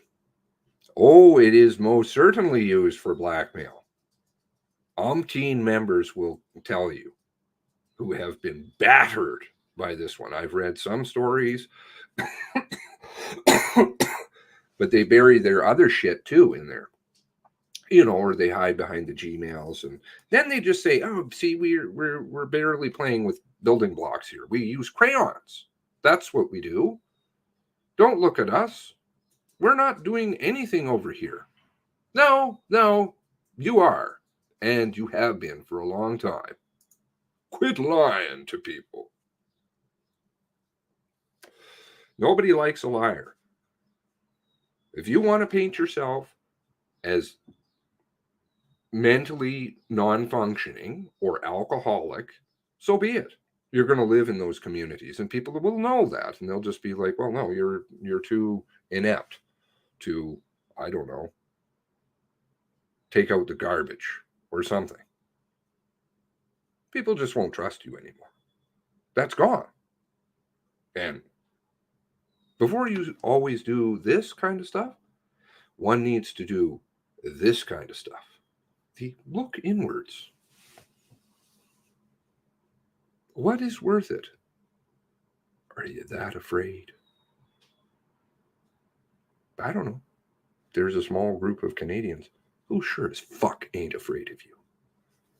Not because they're extremists, not because they're violent, not because they want any kind of balls. I always have to make sure, very clear, I have no malintent. I like law. I like order. I like Chief McNeil. I like Sheriff O'Grady. I like great policemen who do their job, who police, who protect people, who don't let clowns run around for 13 hours that you fucked up with. And then try and lie just profusely. Lie upon lie upon lie and blame everybody but yourself. Well, it wasn't me. It wasn't me. I didn't know. It's not my responsibility. I didn't have the book. I didn't get the training. I need that. I was just worried about the sandwiches. I can barely even string a sentence together. That's what's happening here. Don't look. No, it's just mistakes.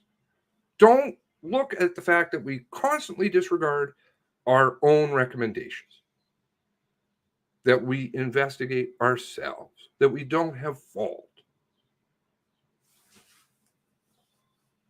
Try driving drunk. See how that works out for you. Open fire on a fire hall. See how that works for you. You know how fast that'll go down in a hail of glory. Not that I'm saying ever do anything like that. I'm meaning theoretically. If one person was to do the things that they're doing, criminal acts, then they would be charged and thrown in jail, and people would be applauding. But when it comes to our national police force, the ones that are supposed to be upholding this stuff, for some reason, they go below. The responsibility factor is less than you or me. And it's completely hypocritical. But it's all cover for what they're really doing. He does know his oath. I don't recall. I don't know. You know. Yes. And isn't that what we want? Isn't that what members of the RCMP want? Good members. The ones that are quitting all over the place. Not just in Nova Scotia. Who have been for some time now. Because they're sick and tired. And then what are you left with? Bootlicking zeros. Who just follow orders. Sounds familiar, doesn't it?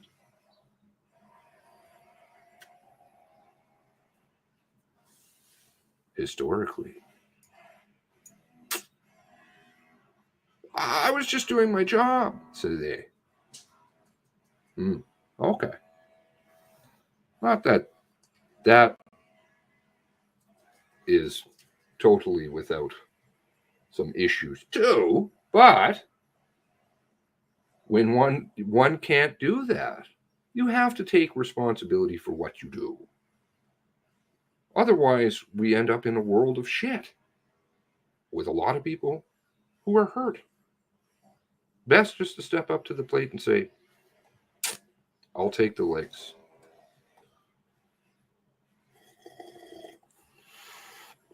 It's not just even then, man. There's bootleg.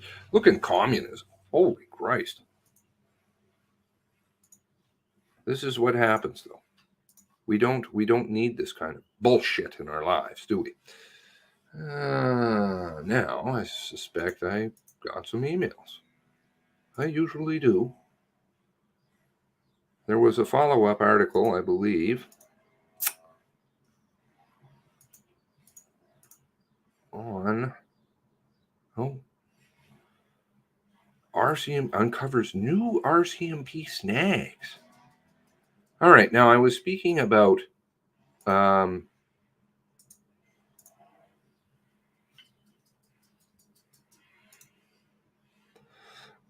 story on lunch break. You know, they're very concerned about food. Okanagan Batman offers helping hand, but RCMP call his presence a distraction. March 27th, 2019. Okanagan. Oh, okay. It's not a scene you see every day. Batman offering assistance to local police.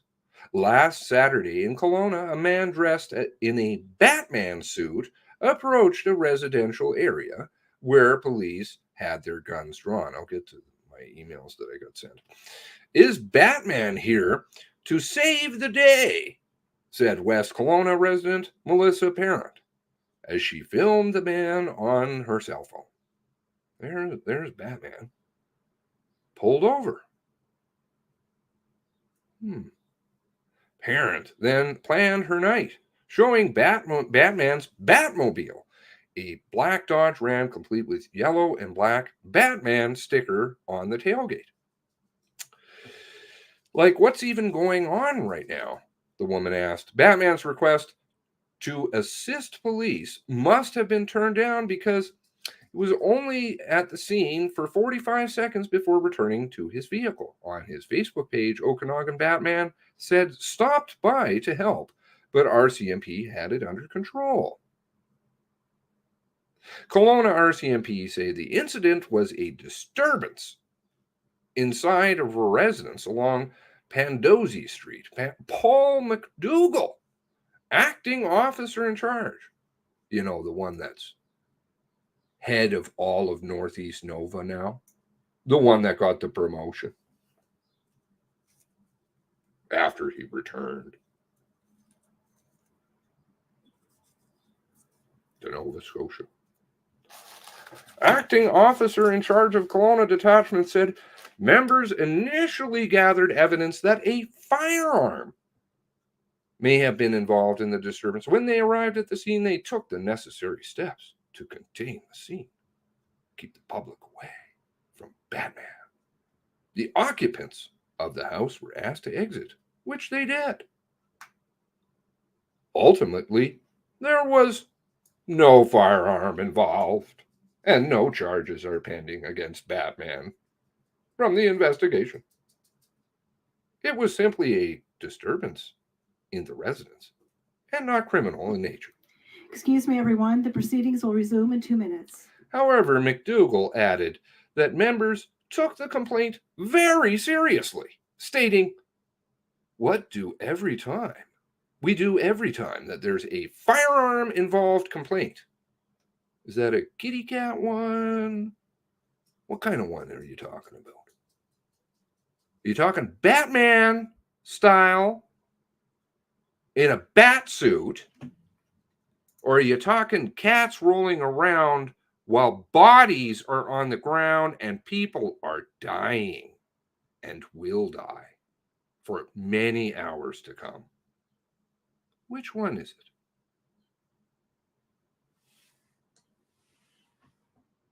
Batman.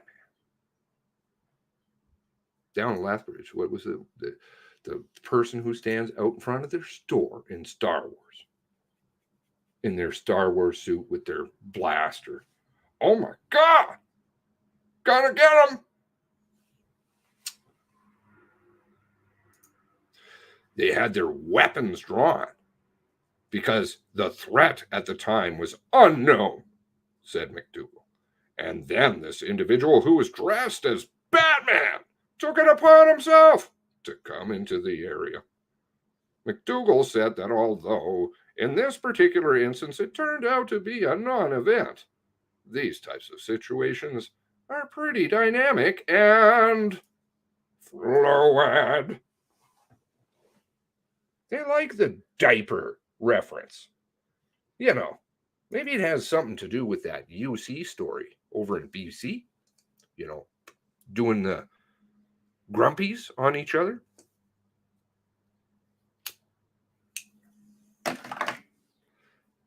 That's a certain type of philia I'm picking up. The situation can change very quickly, and there is a risk to public safety. Batman.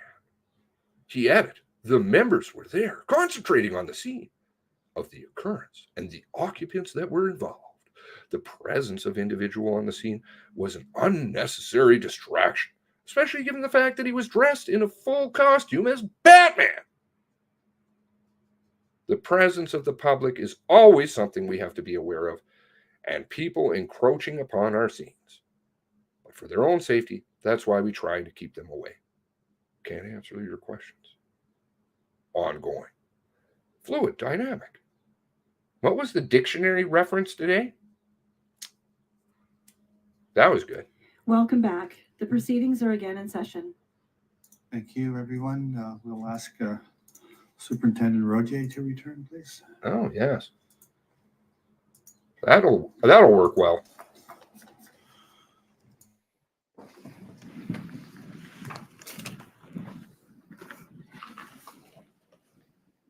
Thank you again, Superintendent Rodier.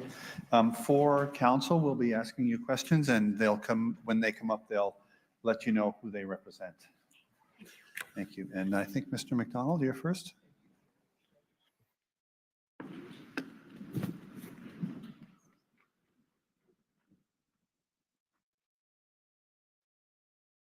Good afternoon, Superintendent. My name is Thomas MacDonald, and I am counsel to Tara Long, whose brother Aaron Tuck was killed in Portapique on the 18th, and also Scott McLeod, whose brother Sean McLeod was killed in Wentworth on the 19th. I wanted to start, and we have the reference with the registrar with this morning's exhibit, the Foundation Document Exhibit 2001, RCMP Public Communications, April 18-19, 2020. If we could, to start, please, Registrar, at page 71, paragraph 144, please.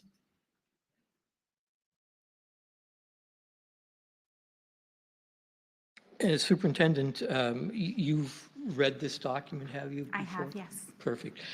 So if you feel the need to read it again, you'll let me know. Otherwise, I'll just jump into it.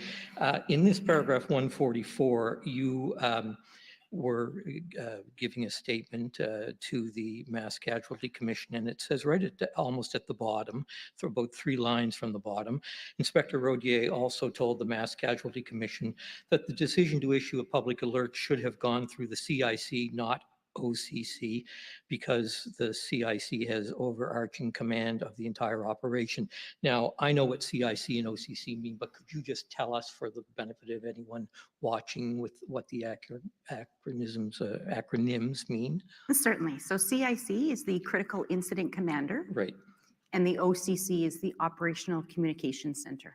And so now, 2 years later, if there was a critical incident of this type arising again, has this been changed in terms of who makes the decision? It depends. As you may recall, I was talking earlier today about the training that we put our leadership and decision makers through. So from the criminal operations officer, the district policing officers, Glenn and myself, the critical incident commanders, and the risk managers. So depending on the situation, if the incident, whatever that incident may be, is being dealt with by the district, so the critical incident package has not been called out, it could be the district policing officer that authorizes the deployment of Alert Ready. In that case, the risk manager would issue the alert. In the case of when the critical incident package has been called out, a decision like that would go through the critical incident commander, and then the request would be carried out by the risk manager and the OCC. Okay. So to jump a little bit, I heard you say almost at the end of your evidence when Ms. Mancini was asking you questions, she asked whether if there was an incident similar to Portapique, would Alert Ready be used? And your answer, as I understood it, was it would absolutely be considered. And I also heard your evidence in terms of what these are my words, what flaws the RCMP sees potentially in the use of the Alert Ready system, and why it may not be used and what it would be used for. But going back to Ms. Mancini's question and your answer, if it was to be used, who makes that decision in the RCMP? Again, it depends on the situation. So if you're Portapique again, I don't mean to interrupt you. Yes. it would have been the critical incident commander made that decision. Okay. And the critical incident commander has the authority to make that decision without going to above his or her head? They wouldn't need that permission to go. Okay. They could just say, this is what we're doing, and the risk manager would make that happen.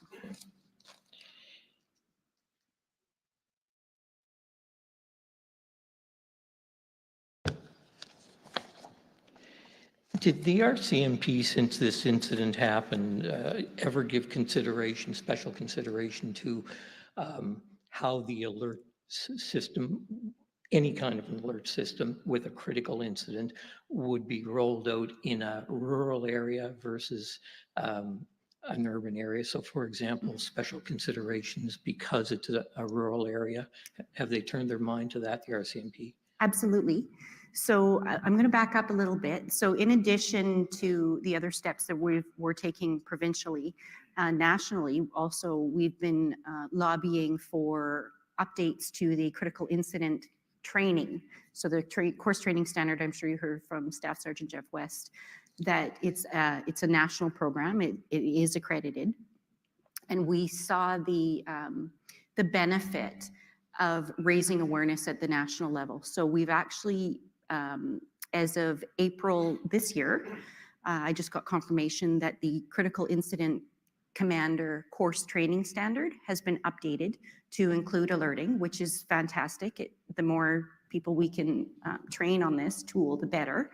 In addition to that, it's going to be deployed in, or not deployed, it's going to be included in any of our initial critical incident response training, and then further training from there. So there's also going to be training for general duty members and training for risk managers that may not have it yet. So as far as the CIC in this particular case, they would have been able to make that decision had we had what we have now.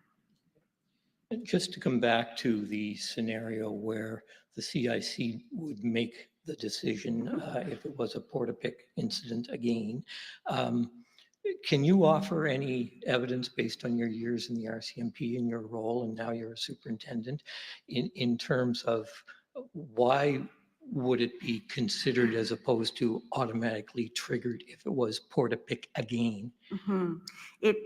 It certainly has to be, it has to be considered, because there is a risk to using the system. We already know, we've talked a lot about it today, of the influx of 911 calls. There's also, if we put information out using the alert system, how is that going to impact victims? We could have a victim say they're hiding in a closet somewhere, and their only way to get a hold of us, they're on the phone with us on 911. And if the perpetrator is in the house with them somewhere searching for them, if we send the alert out, their phone is going to explode. So that would be a direct risk to the victim. It could be, so there's the public safety piece, and then there's also the officer safety piece. So we have had experience with deploying it, and the perpetrator has had a cell phone on him, and using the alert and deploying the alert has changed his behavior and made him do something he potentially wouldn't have done. So we've seen that, and we've had to adapt, and that's certainly something that our critical incident, or whoever the decision maker is, has to consider the risk to public safety and the risk to officer safety. And then if we're good, if we can mitigate the risks and still send the alert out, then we can do it. So it's not as simple of saying, like I said before, every police incident we're going to send an alert out. We can't say that, because every situation is different. Circumstances may change. A lot of these incidents are, as we all know, in this particular case, very fluid and very dynamic. So we may make a decision at one point not to use it at this time, but if circumstances change in that same situation, we may then make the decision, okay, this is the time we're going to use it because circumstances have changed. The risk to public safety is no longer there. Now we can deploy it, and we would. Okay. So sorry, I just realized, going back to your other question about the rural piece. Yes. We've actually used it in urban and rural settings. You would have heard from Rod Legg from EMO talking about the benefits of the system and also the limitations. So as he said, it does work off of cell towers. If there's no cell tower coverage, people may not get the alert. If they don't have a cell phone that works with 4G, they may not get the alert. If they have their phone off, or they're not listening to the TV or the radio, they may not get the alert. There's situations that we've come across that have really complicated things, but we've learned from it, where people will come into an area, their cell phone will hit the cell tower that we've sent an alert on, and they'll get the alert 6-8 hours later. And it's caused confusion, because all of a sudden people think that there's a situation going on, when in fact that was 6 or 8 hours ago and it's done. So it's not a perfect system by any means, but it absolutely has the benefits, and we've seen the benefits of it. I've talked about situations where we've deployed it, and it's been great. It's a tool for us. So there's all of these factors that need to be considered, and every time we use it, we learn something new. So something simple is using the city, because we have to say in the narrative what area we're talking about. So to use the town, the Sackville. To us, Sackville is Nova Scotia. Well, to other people, Sackville might be Sackville or New Brunswick. So that all of these things have to go into the decision, pardon me, the decision-making process as to whether we're going to deploy, and if we are, when is the best time, the safest time to do that. So going back to your comments, your evidence a moment ago about some of those folks in a rural area, I assume, who, for the reasons you've outlined, wouldn't get an alert. What has the RCMP done to try to ensure that they do get some type of an alert, especially in rural areas? Certainly. So the one particular instance, pardon me, I'm talking about is we had a police incident in Meat Cove. So very, very rural, very remote area. And as soon as in that instance, we deployed the alert and found out that it wasn't effective as it could be given the cell towerage, pardon me, the cell tower coverage, we reported that up to the province, as we do with any time we deploy the Alert Ready system. We always report to the province for best practices, for identifying shortcomings, that every time we use it, I said, we learn something new. In this particular case, we learned that the remoteness of the area that we were working in was a challenge, not only for just communications in general, cell coverage in general, but it also impacted the alert system. So work is now being, I'm not sure of the status of it yet, but I know through our IMIT director that work was done to, or work was going to be looked at to see if they could improve cell coverage in that particular area. You mentioned this morning in your evidence that you referenced Australia this afternoon, sorry, and your view was Australia works with Alert Ready because they have, these are my words, a system in place. Do you know what the difference is? What do they have that we, as in Canada, do not have? What does the Australian Federal Police, which I guess is the RCMP's counterpart in Australia, have in terms of Alert Ready and its use that the RCMP doesn't have? So I would take it one step farther out to say that I believe that it works there as well as it does for them because of the governance and the structure they have at the federal level. So here in Canada, Palmerex, which is essentially the weather network, this is their system. So I think the Australian expert that was here talking was surprising to him that a private company would have overall governance over a public safety system. In Australia, the difference is theirs is federal, and the federal, the government oversees it. I believe that there are changes that we can make in Canada to not mirror essentially, but to look at their systems and see why it works for them.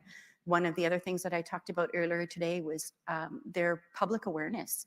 Everybody knows from what he was saying what public alerting is. It's common language. Up until April 2020, it was not common language here in Nova Scotia. We're doing the best we can to change that because we want the public to understand when the police would use first of all, what is alerting? What can it do in public safety outside of weather events and floods or fires, that kind of thing, wild brush fires? What can we do in Nova Scotia and across Canada in public safety to raise awareness, to train people, to show them these are the situations that alerting could be used these are the risks, these are the benefits. And when people are either come here or they live here, and the alert goes off on their phone, they know not to call 911. They know to follow the instructions that are given to them, and then take action, whether it be following social media. And we're not just talking about police. This could be used for fire agencies. It could be used for really any public service, as long as all of those processes are in place. So we need airsoft guns, federal oversight. We need the support from the federal government, working hand in hand with agencies like the Canadian Association of Chiefs of Police, to develop a robust system to support the use of this tool. And do you know where that potential or real federal government support stands at today? I know that there's work through the CACP that they've been working very hard to raise awareness, to get a seat at the table. Here provincially, we've been doing the same. We have, like I said, a strong working relationship with EMO, and they get it.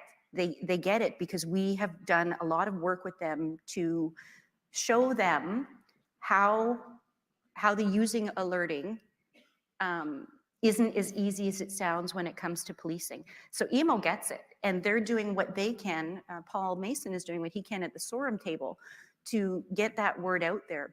But really, at the end of the day, this system belongs to a private company. Perhaps I feel like it should be at the Public Safety Canada responsibility, and that policing across the country, well, really any public safety agency organization across the country, whether it's CACP or Paramedic Chiefs of Canada, whatever that looks like, that they have a seat at the table and can work with Public Safety Canada to turn this into something that Australia has. So is money the driver to come to a bottom line? Is money Money is always a driver, but in a situation when it comes to public safety, it has to be the focus. The more we use it, we are happy to share all of our lessons learned, and we have done that all across the country.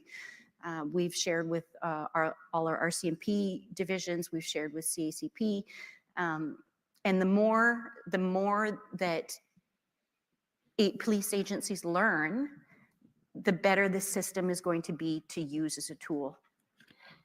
Those are my questions, Superintendent. Thank you. Thank you. Thank you, Chief Commissioner. Thank you, Mr. McNeil. Mr. Bryson?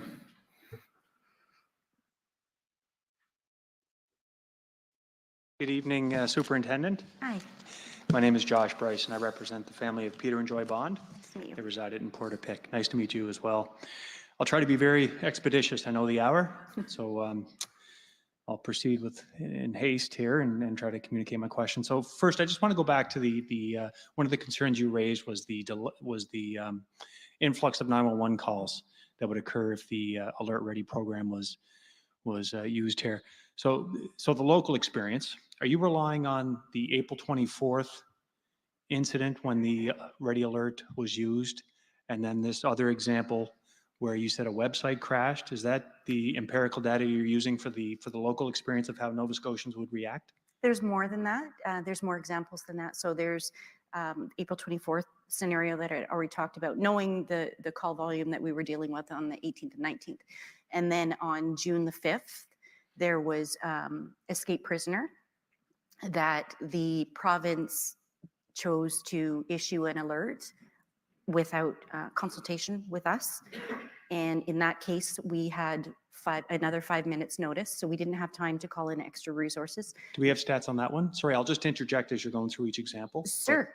Yeah, certainly. I don't have them right with me, but I can tell you just off the top of my head, because I presented to the province right after that incident, shortly after that incident, and it was about the same 29% influx of calls that were abandoned. Can I just talk about the 29% Sure. number, and then you can please continue, and I'll make sure you can fully answer the questions.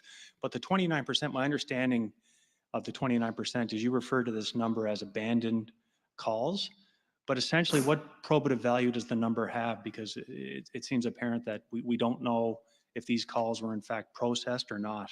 Yes, we can't tell that, but what the data does tell us is that there's an influx of calls, and there's only so many calls that we're able to answer, and there's no way to go back and search some of those calls if those people have hung up.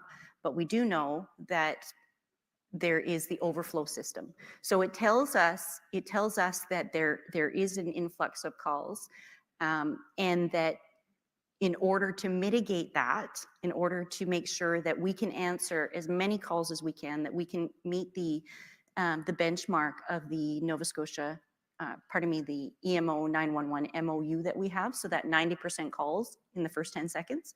To be able to mitigate that, we have now enacted all of these. And every time we deploy an alert, we do gather the stats. And like I said before, there has been instances where there hasn't been that influx of calls. So for example, in the Meat Cove, there was... Sorry, just before we move on, but Yeah. again, just on the 29%. So again, we don't know if in fact that 29% of calls could have been completely processed. There's no way to tell. And it could also be that the overflow, that's a reflection of the fact that the overflow system actually works, that the other call centers picked up the surplus of calls. So I guess my point is the 29% numbers, I guess for our purposes today, based on the information we have, is kind of meaningless. Would you agree? No, I wouldn't agree with that at all, actually. I would say that what it tells us, as I mentioned, is there's an influx of calls. There's only so many that our call takers can answer at a time.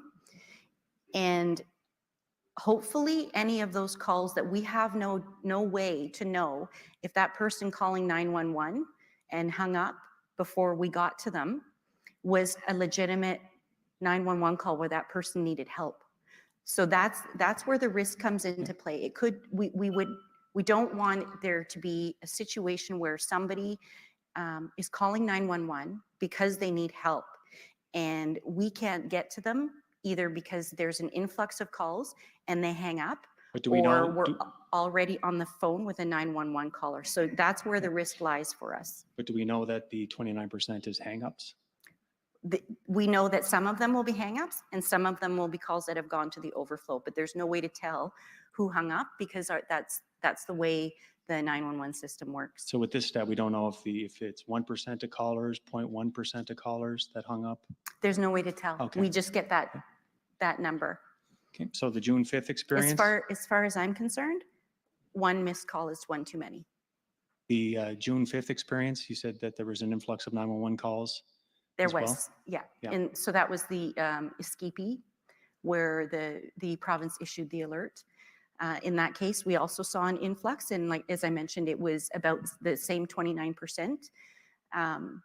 And that one we learned a lot from, because as did the province, because it showed them that there has to be structure. There has to be who is going to be the decision maker on this. It can't be somebody else deciding for us, because they have no awareness, they have no training, they have no knowledge of the impact on police operations. So that was very important, a very important learning point for them. So same thing with that 29%, we were not able to interpret thing. that data. Okay, anything else besides the June 5th and the April 24th? We've had several. There was another situation where shortly after the province was going to issue an alert for a dog that had unfortunately attacked its owner, and she died from her injuries. Thankfully, the education that we have put in place for them at that time, they learned that that was not a good idea. So every time that there's an alert, we gather the stats and we look at them. And as I mentioned, there has been times where but there certainly has been times when we have. And those are the times that we are trying to raise awareness to show other agencies that this is a reality. This is what you have to be ready for. And certainly in a situation where there's more dense population, or the geographic area that's chosen to send the alert out in, maybe a small geographic area, a small rural geographic area, so there's not a lot of people, that it may impact. Those are situations where we tend to see the numbers. We don't tend to see the impact on the 911 system. Where we do see it is in the larger urban areas, or if an alert were to go out province-wide, that's when we get a huge influx. So those are all the learning pieces that I have been talking about. So every time we issue an alert, we really do concentrate on where the area is, what kind of area is. Are we talking rural or densely populated area? Because if that's the case, that's going to affect the 911 calls that are coming in, and that's where we certainly make the efforts to enact our SOP. Do we have any examples where the data has been interpreted so we can apply some meaning to the numbers? Through EMO, that would be, I would point you to EMO for that. Yeah. I don't think that they're going to be able to give you any more information than I already have. But. Okay, but you don't have any sitting here today, do you? Any examples where the data, the 29%, has been interpreted, defined to know exactly what percentage is hang-ups, what percentage was successfully transferred? No, because we've asked for that. We asked for that data actually right after April 24th, and this was the information that they could give us. Yeah. Thanks. So my next question. So here's the thing I wish to discuss. I don't know if we're giving Nova Scotians enough credit in terms of how they're going to deal with an alert or with an emergency situation or a critical incident, and how they're going to react. So I just want to pose this to you. So we do have some experience. In fact, we can look at this mass casualty as an experience, right? We have from April 18th at 10 p.m. to April 19th at 11:30, we have 1,500 911 calls. That's over 13 and a half hours. And we saw firsthand how Nova Scotians reacted over the course of that 13 and a half hours. So you would agree that 1,500 calls does represent an influx of 911 calls? Absolutely. And did you peruse the 911 calls? I listened to every single one. And would you agree that of the 1,500 calls, there might have been 2 or 3 that I'd put into the category of perhaps diverting, for lack of a better term, nuisance calls? I would say there was more than that. You would, okay. I went through every one, and I actually prepared a report of every call and the reason why they were calling. And it was everything from, it was interesting on one of the foundational documents, I don't remember which one, there was calls coming in from New York State Police. And at the time we had the entire time there was no indication that the perpetrator was headed that way. So we had repeated calls from them. We had calls from people wanting to walk their dog. We had calls from people asking what's going on, that they saw the Facebook messages. We had calls from, once the tweets went out about the police car, we had calls saying, and these certainly were not and we actually what I have would them consider too. nuisance calls. We actually do have them too. So Okay, they have been in an exhibit. I won't take you through them, but and I was suggesting too that there was a very, very small percentage of calls that were actually what I'd put into the category of perhaps wasting resources to some, but that would be a very small percentage. You have to bear in mind there's the 911 calls that are coming in, but there's also the police emergency line, so a handoff calls. When I was talking about the overflow, those calls come back into our OCC from another PSAP on the overflow line. So it doesn't look like an E911 call when it comes in. So, and then there's also the routine calls, which in that particular case were the lowest priority calls. So there's the 911 calls, there's the 911 handoff line, there's also a police emergency line. So there's a bunch of phone calls coming into the OCC that we have to answer. It may not look like an E911, but it's just as important as an incoming 911 call. I'm going to move on to, so the OCC, so you have overall responsibility for the OCC, is that correct? It's one of the units I was responsible for. So I just want to briefly take a few minutes and talk about BOLOs. BOLOs are issued by the OCC? They are. Okay, so perhaps we can just pull up 4025. It's been marked as an exhibit previously. So I don't believe we've heard yet in terms of, so the content that's used to generate a BOLO. So this is a BOLO that was generated. I'll just give you a moment to read it. I don't know if you've looked at this recently or not.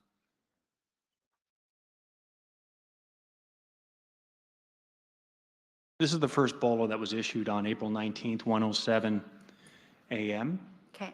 And it went on CPIC. So who decides the content that goes into this particular bolo? The dispatchers usually draft the bolos. They don't need direction in what the content is. They do this multiple times a day, every shift. Who provides them with the situational awareness to make sure that the bolos reflect the severity of the situation that's unfolding?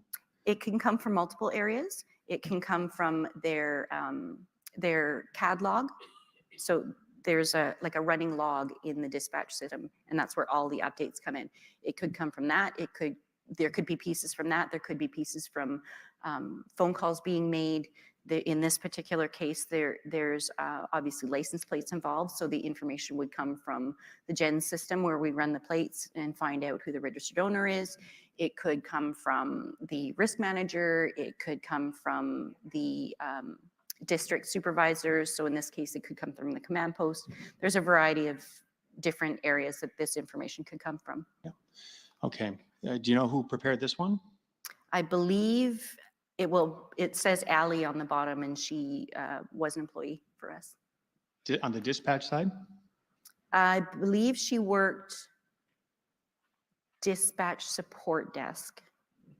Okay. Do you know if she consulted with the risk manager or anyone else in command position? I don't know.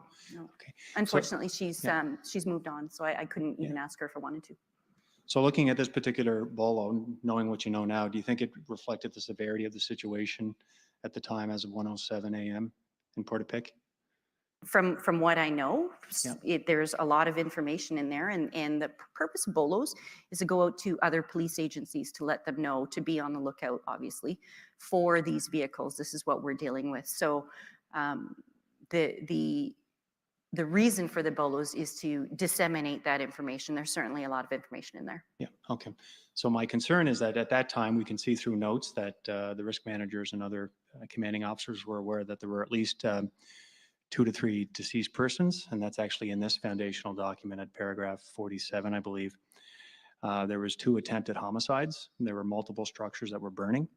And in Portapique, the perpetrator himself was last seen being mobile after shooting at two victims. So that, in your view, is based on those facts, that would be a sufficient bolo to advise other policing agencies of the severity? I would say yes, not knowing what was going on in the situation at the time, but certainly from this bolo, there's a lot of information there. Okay. Not knowing what's going on, but I've just given you what was going on at the time. So would you're still comfortable with this particular bolo? The purpose is to get the information out about the vehicles and find him, so yes. Yeah, so for example, what would the perpetrator be arrested for here using this bolo?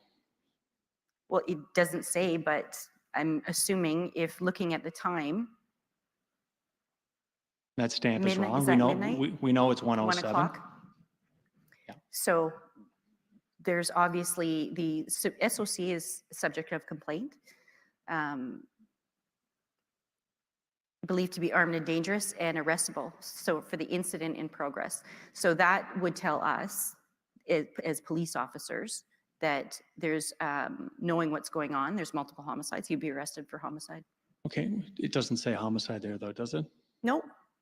I'm But talking. we as police officers, especially in the area that we're talking about, we would know that it was for homicide. But this is for the benefit of other policing agencies, right? This is a CPIC bolo that goes out to HRM, Truro, right? So they may not necessarily know, they may not have the situational awareness that your members on the ground have, correct?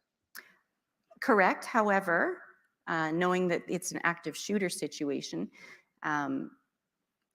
me reading that, not knowing anything about the situation, if it's an active shooter as a police officer and that he is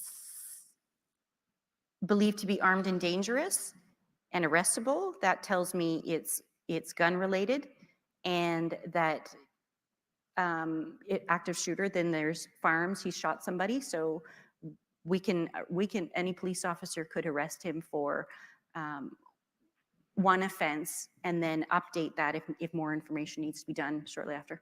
And do you see a name there as to who they're arresting?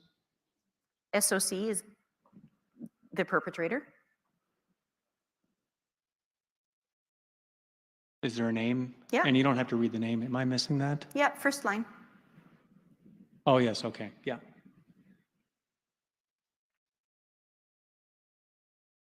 And so if this incident were to, if there was another active shooter incident where the perpetrator has murdered multiple people, set structures on fire, attempted to murder other people, you'd be content with this BOLO going to other policing agencies? As an initial one, yes. You wouldn't change anything on this BOLO? If that's the information they had, then that's what they had. Okay, thank you. I'm going to move on to, I just want to look at the call taking process. So throughout this, we've heard some evidence and many of us have raised some concerns about delays in the call taking process. Have any steps been taken to mitigate delays in the call taking and dispatching process? I don't know that I'm following your question. Okay, so I can give you a few examples. Okay, so let's start with the very first call, the 10:01 p.m. April 18th call. That call came in at 10:01. It wasn't relayed to the risk manager until 10:04. Okay, the next morning, Wentworth, when the perpetrator was once again active, we know that he called 911 at roughly 9:35, and that wasn't dispatched until 9:42, roughly. And I'm going, it's in that range. It might be 9:34, it might be 9:43 when it was actually relayed, but there's 7-8 minutes there. Going back to that night, we know that when Mr. Ellison called looking for his sons, reporting that one of his sons was shot, he called at 10:59. We know that that wasn't relayed until 11:09 to dispatch. Glenholm, the Fisher residence, 2896. We know that, and that was a complaint of Ert, that the call wasn't dispatched promptly, that the perpetrator was on site, and that the 911 caller had been on the phone with the 911 system for under 2 minutes. But seconds matter, as we know from this mass casualty. So there's 4 examples of, and I'm just picking 4 at random. So is there anything that has been done to streamline this, to improve the call taking to dispatch side? There's always, we're always open to improvement. That's the nature of public service and public safety, and policing is no different. So thank you for enlightening me to those situations. I don't have the exact times in front of me, nor could I comment, other than to say that when a 911 call comes in, the call takers have an ability to start the file and send it to dispatch immediately, bare bones, and then they can continue to work on the file, even though it's over on the dispatch side. So in those circumstances, I don't know what was happening around them. I don't know, without actually digging into every single one of those calls and looking at the seconds that were happening around it, and being able to read the catalog to know when it was posted, what information was being input at the time, and then to go on to the dispatch side and be able to review the dispatcher's actions and the calls, or the steps that were used to process that call. I couldn't tell you right off the top of my head. So perhaps I should start with this. Do you identify that as an issue that should be addressed? It depends. It depends on what's going on.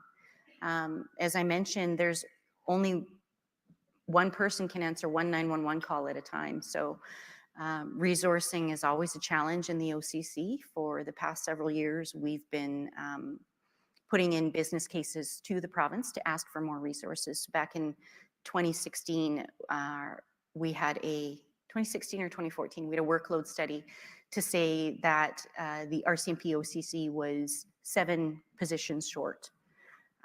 Every year we would ask for more positions. In 2018 and 2019, I asked for a workload study to be able to compare the amount of work that goes through our center versus the amount of resources we have. And again, in both of those cases, I believe it was 2018 was 8 people short, 2019 was 7 people short. I'm just asking you if you identify it as an issue that needs to be looked into. It's every opportunity is room for improvement. So yeah, I would be happy to look into that. Yeah. And would you identify it as a problem that should be addressed? It depends what the situation is. Okay. What about the situation that we don't know if the perpetrator was once again active, that we didn't know if he was contained in Portapique until he once again committed a homicide, and they got a call that he was in Wentworth at 9:34. That wasn't relayed until 9:42. So that's one example where he had a 7-8 minute head start again after killing someone. And the 911 call was reporting a deceased person on the side of the road.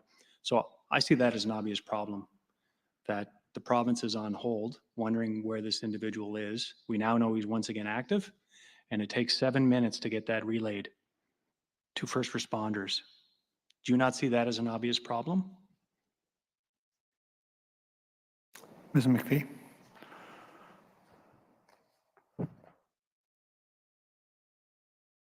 Thank you. I'm just going to object to that question. My friend has asked that several times, and the witness has answered it already. He's asked several times about that particular call and whether she views it as a problem, whether she identified it as a problem, and I think she's answered it now twice, maybe 3 times. Yeah, thank you. He's, at least for me, Mr. Bryson, I would allow the question because you went around it several times vis-a-vis that call, but you put it to the witness, 7 minutes, that particular incident, and added the fact that more circumstances, so I'll allow it. But you've pretty well gone through that Thank you. aspect of it. Yep. We'll allow that one question. Thank you. Thank you. Go ahead, Superintendent. Sorry, can you ask the question again? Sure. The whole thing? Just a little Yeah. bit. So I outlined the circumstances that about the perpetrator not knowing if he was active, not knowing where he was, if he was still contained, and then the 911 call coming in at 9:34 roughly. We can look at the call logs and confirm the time, but it was 9:34, and then it not being dispatched until 9:42. So that's 7-8 minutes that the perpetrator had a head start on all first responders in the province. So my question is, so there's a breakdown between the call taker side and the dispatch side. I'm asking you if that's an obvious problem that should be addressed. Well, part of that Essentially. problem has already been addressed. As I mentioned before, we now have a brand new center that's all one room, completely open. There's much more situational awareness. We talked about the boards, the large monitor screens. They're huge. They take up the whole wall. And any information that we have can be broadcast up to those screens. In addition, our new workstations have, we call them stoplights. There's lights on the desk that if a call taker is taking an emergency call that they feel their supervisor or the risk manager needs to know about right away, they can change the color of that light to red, and you can see it from a mile away. So the supervisor and risk manager will know that that particular call taker is dealing with something significant, so that they would be tuned into that immediately. As far as the time, again, I don't have the data in front of me. I'd be certainly happy to look into that. So steps have been taken? Yes, absolutely. The other issue, just on the call taking and dispatch side, I'm just curious, is it not the practice of the risk manager to ever listen to 911 calls when there's some ambiguity as to whether this is a nuisance call or whether it's in fact a real call? Unfortunately, we used to have a quality assurance employee working with us. She would be able to listen to calls after the fact. That was her job too. So anything like a domestic violence or any of the more serious calls that she would listen to after the fact. It's interesting that you're asking me this question because I had the same question from the ESDC team that interviewed me. Ideally, if we had the resources, we would have somebody in the center in a situation like this listening to all the calls right away. We don't have that luxury. We just don't have the resources. As far as the risk manager, if there are situations where there's ambiguity or it's not clear to the dispatcher or the risk manager, they have the ability to listen to that call after the fact. After the call's finished, they can listen to it. It doesn't happen very often because often in serious situations, and certainly in this particular situation, the risk manager was fully tasked. Did that raise any concerns with you? Just looking back, you said you read the comms and seeing that several people right until 10:22 or so are surmising that this could be a mental health call.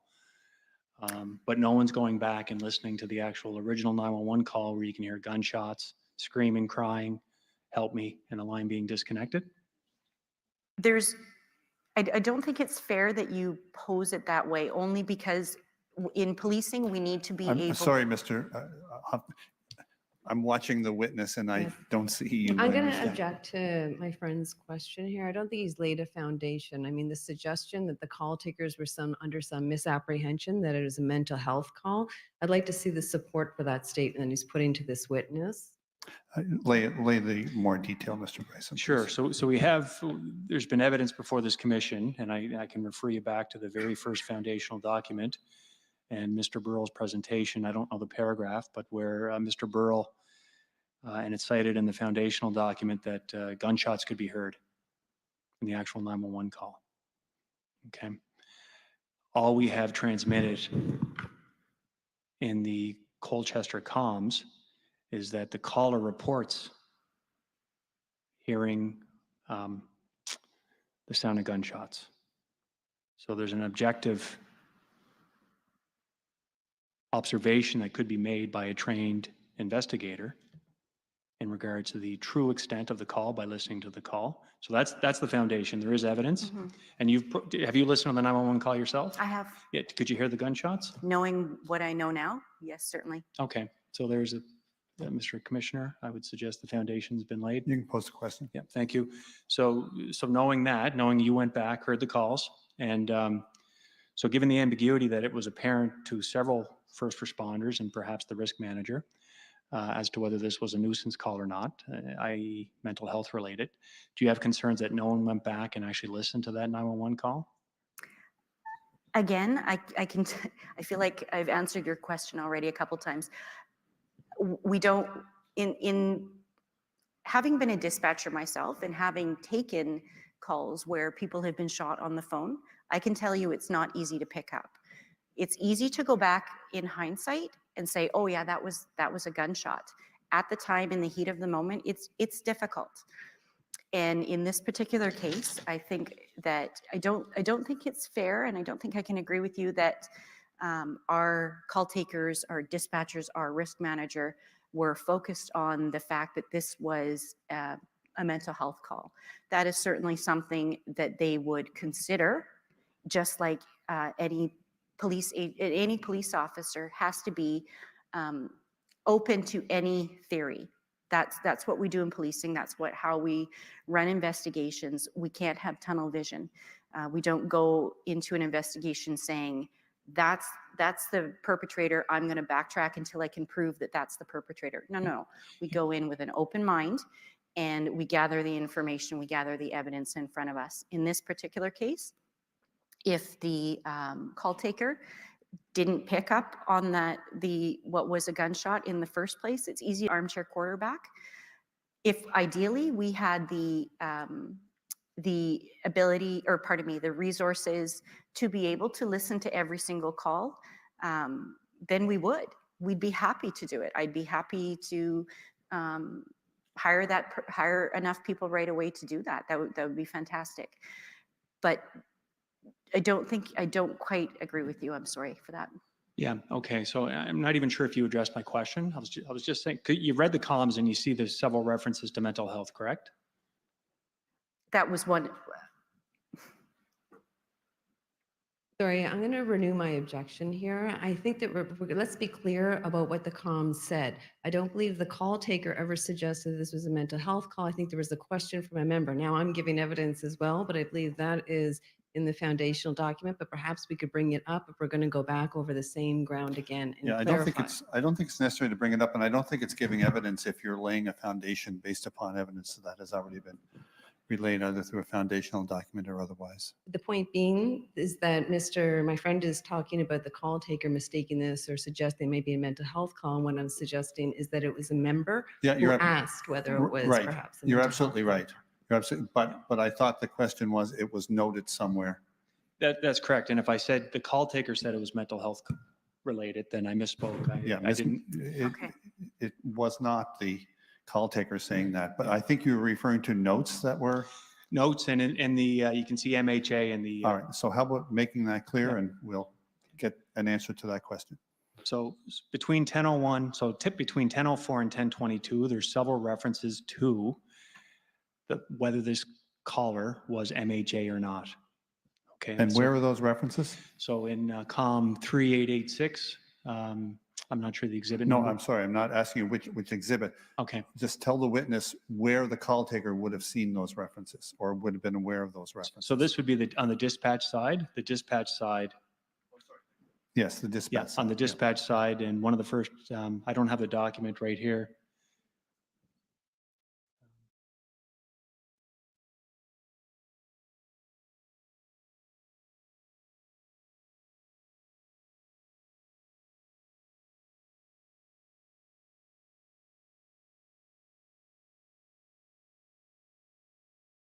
3806. I'm not sure what number I said.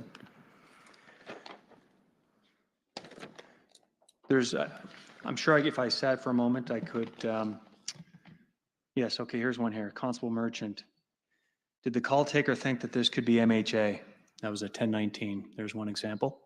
Okay, so that would, as was mentioned, that would be one of the police officers making that comment. Yeah. And then it says nothing to indicate that about the person being MHA. There's. So that would be. Mr. Bryson, I'm sorry, Superintendent. Mr. Bryson, you're going to have to, if you're going to pose the question, it has to be something that the person, the dispatcher was aware of, as opposed to what a police officer may have been aware of. And that's what I thought was the premise of your question. Is that the premise of your question? No, the premise of my question, Commissioner, is the fact that there was some speculating early on as to whether by responders, by everyone, that this call could be mental health related, and that the risk manager did not go back and listen to the actual 911 call that could have disabused him of the notion that this in fact was MHA, and remove that from the. So you're talking about knowledge that the risk manager had? I'm talking about the ability of the risk manager to go back and listen to the, and that's what I'm putting to the witness. Right. That this speculation about mental health certainly occupied the airwaves. We can see it in the comms. And I'm asking the witness about policy around the risk manager going back and listening to the actual 911 tape to disabuse himself and his other responders of that belief. Ms. McPhee? First of all, I think it's important, and I think my friend has mentioned it, that at the outset, when the question was posed by Mr. Merchant or Constable Merchant, that there was a response that there's nothing to indicate that this is an MHA call by the call taker. So further, I think I have to question the relevance of the line of questioning, because is there a suggestion that, you know, this early question by Constable Merchant slowed down the response? Because I think we've covered that ground. I think it's been established that when the call went out, the members were on their way there immediately. There was no delay, and there was this ground has been covered in earlier testimony. So putting it to Inspector Rodier in a piecemeal fashion isn't fair for her to comment. Thank you, Ms. McPhee. I'll take one final attempt to allow you to have the answer to, I think, the question you're asking. If you want to ask the witness, if the risk manager is speculating or concerned that it might be a mental health call, should the risk manager go back and listen to the tape? Is that your question? That's fair, All right. Commissioner. Yeah. Thank you. So go ahead, Superintendent. Not necessarily, because that wouldn't change how we respond to any call. Even if it turned out to be an MHA call, we're still going to respond the same way. Okay. It's not going to impact your decision to deploy assets, resources? No. Whether it's mental health or not? No. It comes into our risk assessment once we get there, certainly. It may affect how the members think as they're doing their risk assessment, approaching the scene, that kind of thing. It's a factor that they have to take into consideration, but it's certainly not going to change their response. Or anyone's response? Pardon me? Or the risk manager's response? Okay. No. We're going to treat it just as seriously as we would anything else. Yeah. Thank you. So my next question is in regards to, we'll stick with the comms for a second. So we have a transmission from Constable Colford about another way out of Portapic, another way out. that it's apparent from evidence we've heard, no one apparently heard that particular transmission. So my question to you is, where is this information supposed to go? When a member comes across this new information, like this important detail that there's another way out of Portapique, when one of your objectives is containment, where in the OCC is this supposed to go? So that would come over the radio. The dispatcher would take any information that comes from the members to the dispatcher. The dispatcher takes that information and will ensure that it's updated. Whether that information was passed on to the risk manager, I don't know. I wasn't there, and I would love to have the call log in front of me to be able to explain it. But ideally, if there's a situation where information is coming in, it's going to everybody on the road so everybody hears it. And then if decisions need to be made with that information, then so be it. So it's broadcast, and there's no other mechanism to ensure that this information is maintained and the continuity and the flow of information? There's no other systems in place? I would ask you if the dispatcher responded to that request or responded to that information, because I don't know off the top of my head. Yeah, does it matter if they did or not? It does matter, because Okay. that would tell me that if a member says something on the air and it's not something of importance, that it's not acknowledged, if it was me, I would go back on the air and repeat it, or make sure that the dispatcher heard me, and then the dispatcher would respond that they heard me. So in this particular case, I don't know what the dispatcher said. If they said something in response, that would mean to me that they heard it, and whatever steps they took with that information afterwards. But if that response wasn't there, then perhaps that transmission didn't come through or wasn't heard. Yeah. So my question is actually quite simple. It's what's supposed to happen with this information upon its receipt? It goes to everybody depending on the situation. So in this particular case, I don't know off the top of my head at what point in the night that was. So if the Staff Sergeant Halliday and Sergeant O'Brien were in the command post at that point, or if it was still with the risk manager, I don't know that. But certainly something like that would be important for them, setting up as they were doing what they could to set up containment, block all the entrances and exits. But I would be very interested to find out if there was a response to that transmission. Yep. So where does the information go? Just as I said, it would go to the dispatcher, who would then pass it on to whoever was in charge, be it the risk manager. Orally? Beg your pardon? Orally? They would, I would expect, they would update the CAD and then say, to the risk manager, did you just hear that? Did you hear that transmission? So the CAD system that's the written record then, that if heard and received, it's supposed to be transmitted to CAD? It could be, depending on the situation. Again, I can sit here and what if. We can sit here and what if all day, but without having the information, without knowing exactly the scenario that you're asking me to answer to, I don't have that information. I'm doing my best to try to answer it for you. Did you see it in the CAD system, that reference to? I haven't read the CAD log. Okay, yeah. Did you know about that? The fact that apparently many commanding officers missed this information conveyed by Constable Colford about a second way out? I didn't know that until actually, I believe it was Staff Sergeant Rehill's testimony. I think I learned that. And are there any systems in place to prevent that from happening in the future? Just off the top again. Certainly, we have, you would have heard them talk about pictometry. We do have our critical incident operations room. We've got the situational boards in the OCC. If we want to put a map on the wall that's 12 feet by 24 feet tall and wide, we can do that. Yes, sorry, you're talking about the actual substantive nature of the information. I'm just talking about the continuity of the information itself, the fact that it was overlooked by many commanding officers. So my question is, have there been any changes in place to make sure that important information that's received is maintained by the chain of command? Are you talking the risk managers? Or are you talking the command post? Because those are two different questions. Both. So I can't comment on the command post. I can talk about the risk managers and the OCC. if that information was known to Staff Sergeant Rehill, if he had heard it, if the dispatcher had heard it, if the information was available to Staff Sergeant Rehill, then he would have taken action. I don't know about the command post because I don't have involvement in that. Right. So if he heard it, he likely would have noted it in a CAD. Yeah. He probably wouldn't have noted it in CAD, but he certainly would have noted it in the perimeter. Yeah. Okay, I'm almost done. Thank you. It wasn't clear on the 18th. Did you make any decisions on April 18th, 2020?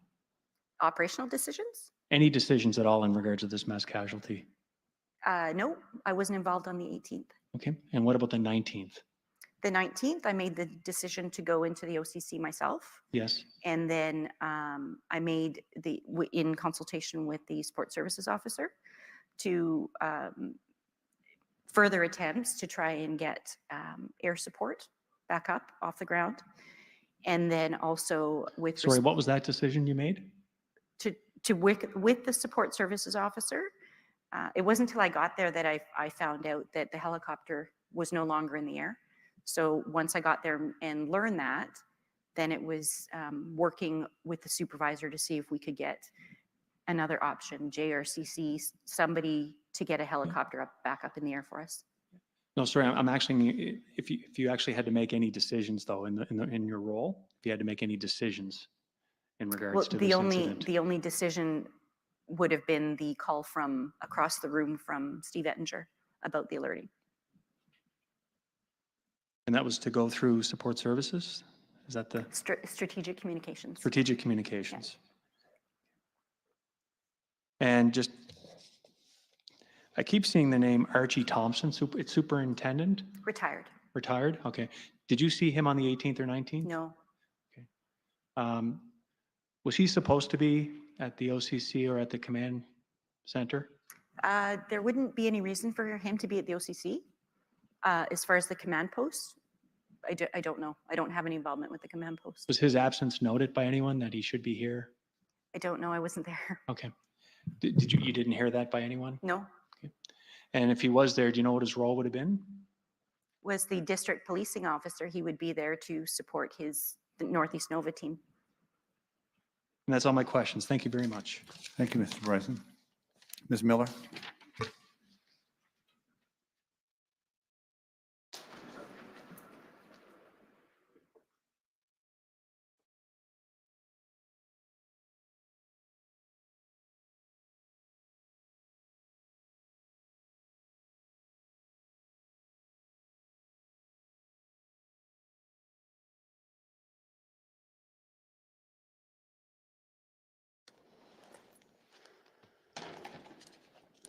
Thank you, Superintendent Rodier. My name is Tara Miller. With my colleague Alex DeGoo, we represent a family member of Kristen Beaton. Just a few things I want to go over. Sure. Your arrival as inspector at the OCC came in 2018, correct? To the role, yes. Yes, thank you. And Glenn Byrne would have been before, like he would have been at OCC before your arrival, correct? As the commander, yes. Yeah. And my understanding from your evidence is that he was pretty critical in terms of onboarding you, and he's been sort of, you two have worked very closely since that time, moving forward on a variety of things. Okay. And I also understood your evidence to be that prior to the mass casualty, that you had no understanding of any public alerting system that could be used by the RCMP? That's correct. Okay. Did you have an understanding that there was a public alerting system? Only like everybody else when I would get a test on my phone. Okay. And did Mr. Byrne share with you any information from his prior knowledge to your arrival about involvement with the public alerting and the ability for the RCMP to utilize that? No.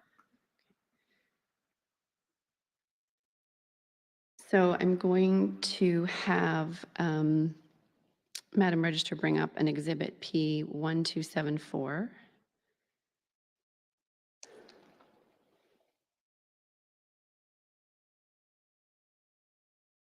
And these are, it's a series of minutes from the PSAP manager's quarterly meeting. And this one was from March of 2016. with Mr. Byrne in attendance. And if we could scroll down, Madam Registrar, and I apologize, I don't have the reference right in front of me, but if you can,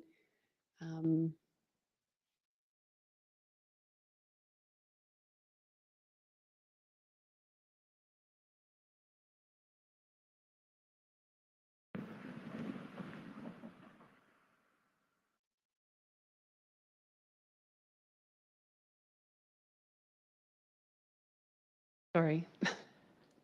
I know it's been a long day and I'm making it longer here. It's okay. I understand.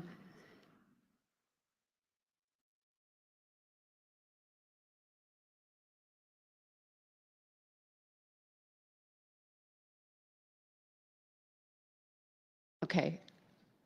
I'm going to, this is commentary here at this page, Superintendent, about the use of the Palomar-X system to see how many stations are signed up for public alerting.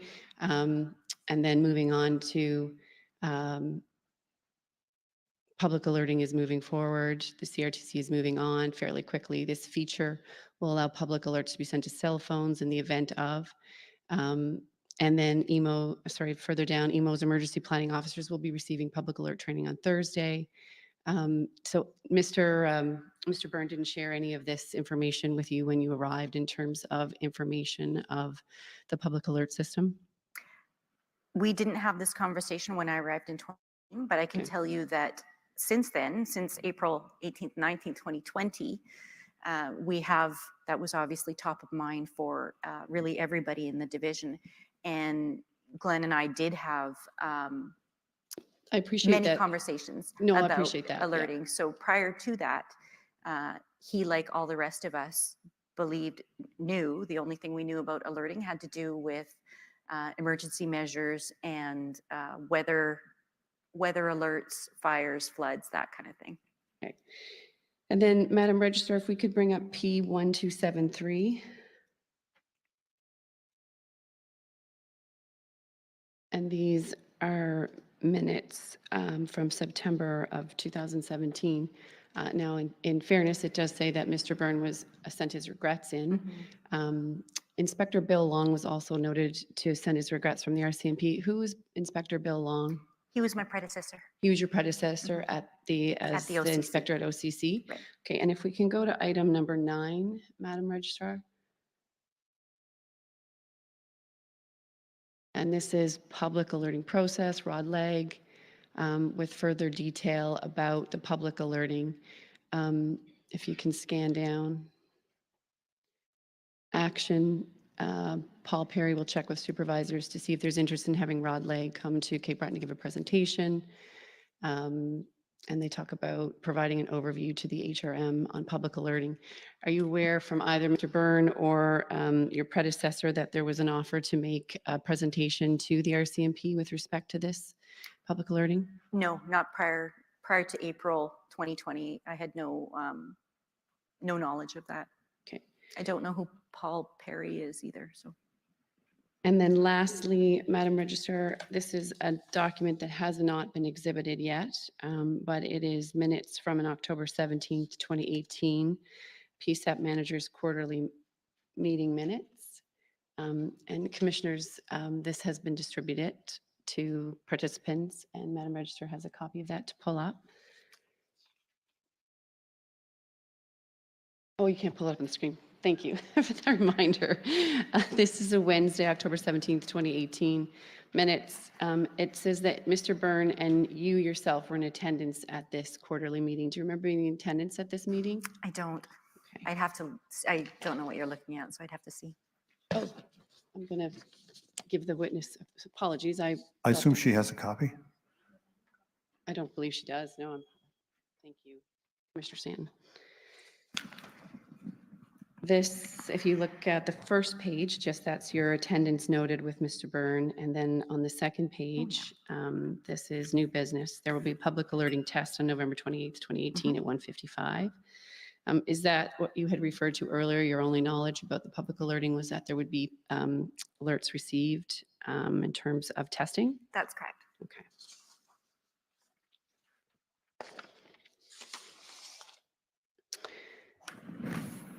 You mentioned in your evidence earlier today that when you arrived at the OCC and you talked to the support services officer, there was a conversation about the Cobequid Pass. That was before.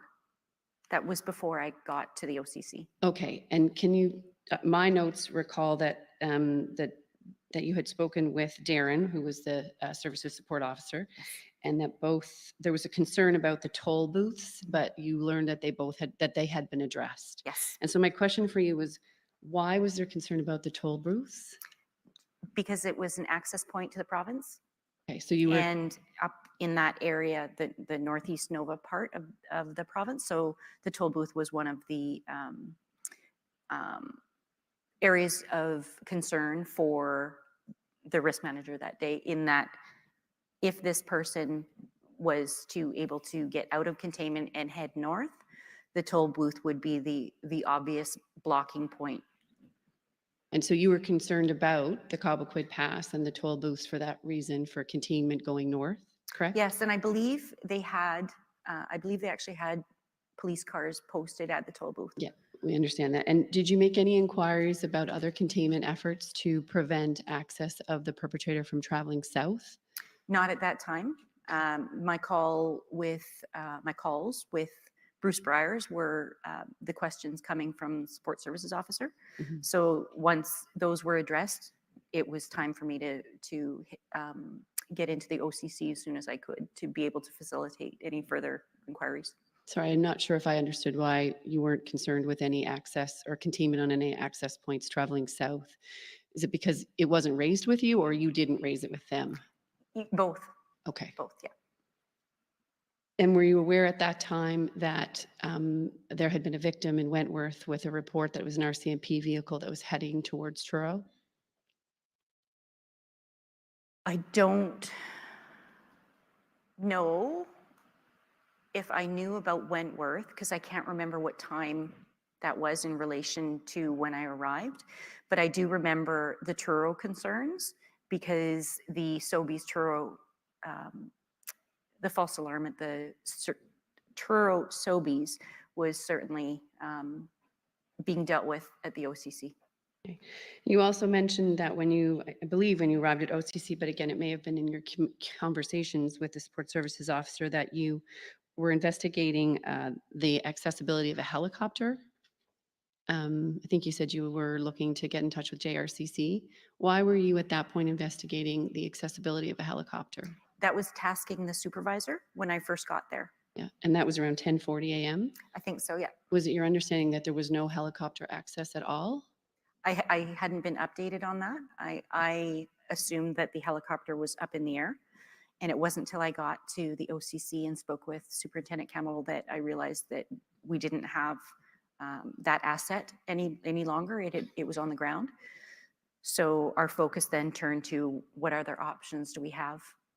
Okay. And do you know how long it had been on the ground for? I don't know. Okay. And were you aware that it wasn't an RCMP helicopter that had initially been used? It was one from the Department of Lands and Forests? Yes. Okay. We're going to just touch briefly on the work that the RCMP has done more recently since the mass casualty with respect to alerting. And my friend, Mr. McDonald's, talked about the differences, and you as well, the expert we'd had from, I think, Mr. Hallows from Australia, and the system there and how it works. You said,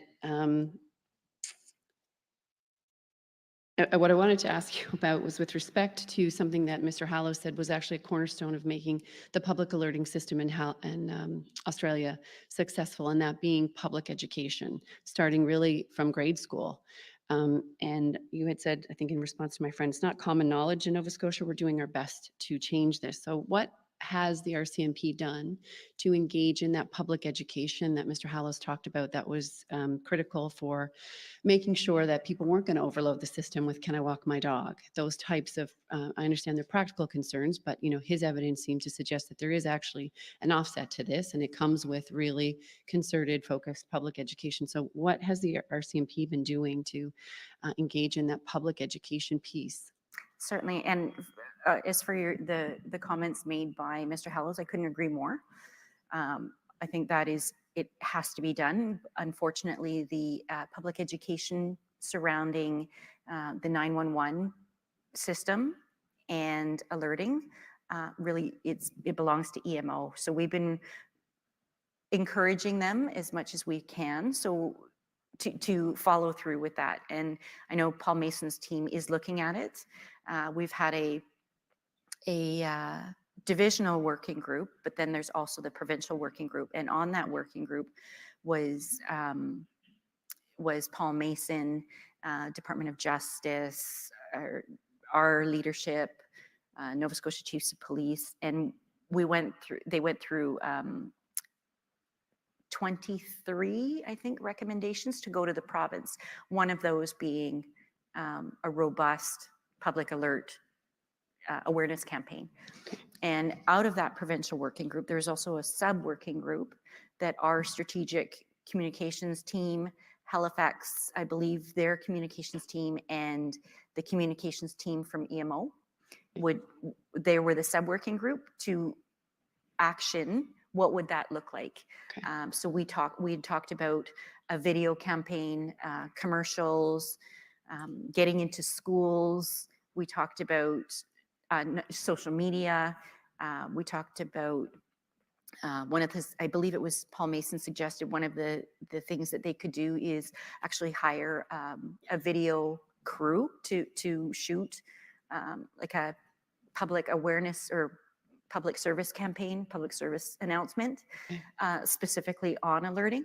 As far as the status of that, the last meeting we had, I believe was within the last month or two, and that hadn't moved forward yet. But we're still hoping that it does, and we're still going to continue to work with EMO to see that happens, because it is critically important. Okay, so definitely working with the EMO Emergency Measures Office. The RCMP has been doing that, but has the RCMP taken any of its own initiative outside of that collaboration with the EMO to educate the public through its own communication channels, be that social media, publications to the public, anything that you can think of?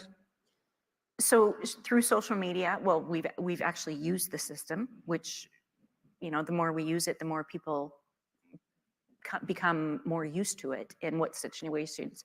As far as from what we've done externally, it's difficult because it's not our program to really speak to. It would be like telling a fire department we're going to do, a big fire awareness campaign and not include them. You understand what I mean? Are you not able to issue your own alert now, though? We are. You are, yeah. So you don't have to rely on the Emergency Measures Office to issue the alert for you. The RCMP does have that capacity now. That's true. Correct. But as far as building this robust public awareness campaign, it's not our program to speak to. Okay. So So is the answer that there's, outside of the work that the RCMP has done with EMO, is the answer that there's been no independent work done by the RCMP to enhance the public education component around use of the alert system? As far as a campaign, no. Okay, thank you. My last area for questioning, Superintendent, is with respect to the McNeil report arising, of course, out of the tragedy in Moncton in June of 2014, and then the subsequent report, which was produced in December, early January 2015. When you assumed the role of inspector in 2018 of your communications section, were you able to take a look at that report and see what, if any, recommendations had been implemented and actioned in your communications report, or in your communications division that you're responsible for? I didn't, but I also, when I was asked this question recently, it would have been difficult for me to comment on or answer that question because I don't know what it was like in the OCC pre-2014. I know what it's like when I got there. Yes. And I know that the amount of work that our OCC commanders in the region and how much they work together. They sent up crews to Fredericton, or crews employees to Fredericton to help in their tragedy, and vice versa. We've had PEI employees come over and help us. No, fair enough. I So, get, but as far as the actual recommendations that were implemented in the Yes. OCC post McNeil, I can't speak to because I don't know what it used to be like before that. But from your arrival from 2018 forward, did you take any steps to implement any of those recommendations? No. Okay. And you're not aware, you can't say whether or not the recommendations and Madam Register, if you could bring it up, it's Exhibit 1402, and I'm looking at page 87. This is the section that deals with operational communications. Have you read the report? A long time ago. Okay, so I'm at page 87. This is operational communications, and my assumption, correct me if I'm wrong, as superintendent, is this would be, the operational communications would fall within your purview and your responsibility as the inspector of the OCC? If you're speaking the operations within the OCC? Yes. Yes. Okay, thank you. One of the recommendations I want to go to specifically is recommendation 7.8. And again, Madam Register, I apologize, I don't have the page reference, but they are numbered there. Oh, and this is, if you could go back up, there it is. So it starts with kids mapping and situational awareness, and that was an issue in Moncton, the lack of adequate mapping, which was used both by the OCC and Operations NCO. And then I understand, and I apologize, I'm reading this from a RCMP website. It says that the technology exists to upgrade SIDS maps within the divisions. Divisions will ensure that they have access to the most recent mapping capabilities within the SIDS program, and that was implemented as of September 2017, which of course predated your arrival there. But what technology are you aware of that was used to upgrade the SIDS mapping within the divisions? We work with, I believe it's Bell, I can't remember the company, but we work with them regularly. We actually just updated our map again fairly recently to include not just our province, but Nova Scotia, or pardon me, New Brunswick and PEI. It used to be that when our officers would go across the border into New Brunswick, on the map, they would just kind of disappear into a white screen. Now we have the whole region on a map, so that if one of our officers was to go to New Brunswick, they would sign off with us, sign on with Fredericton OCC, and we'd be able to track all of our members and vice versa. So with respect though to Nova Scotia and dealing with containment and perimeters in Nova Scotia, Madam Registrar, if you could just scroll down just a little bit to the recommendation there. It is recommended a high resolution mapping system such as the web mapping services from the NOC be integrated within KIDS to have the ability to share such vital information as perimeters and location data. Do you want to have an understanding as to what update has been implemented to action that 7.8?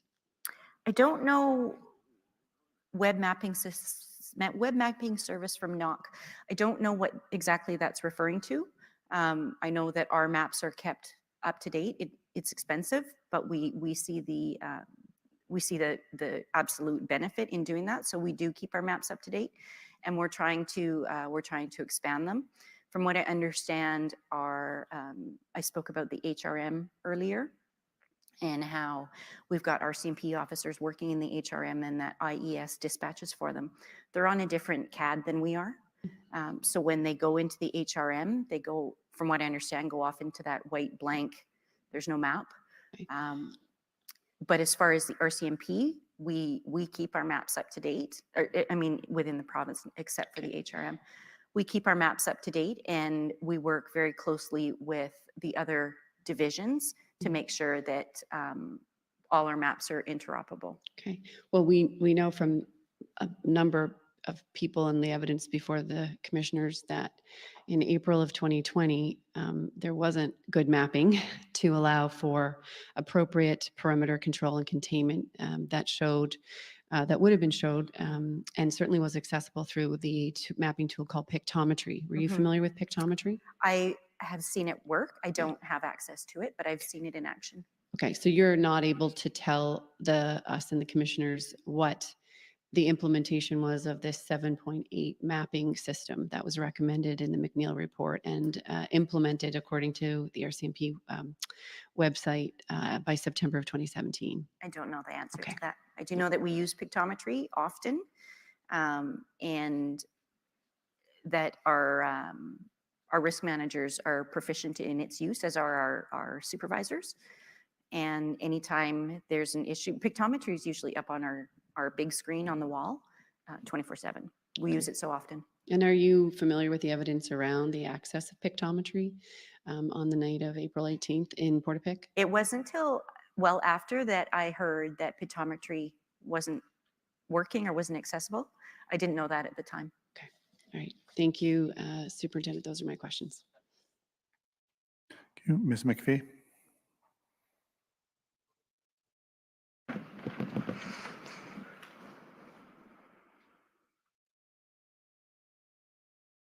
Good afternoon, and I'm going to be really brief with you. This afternoon, you mentioned that following the events, the mass casualty, that you did a scan of internal documents to see what was in the RCMP holdings with respect to public alerting. Correct. Can you just summarize to me what you found? Yeah, certainly. Glenn Mason found the briefing note from then Staff Sergeant.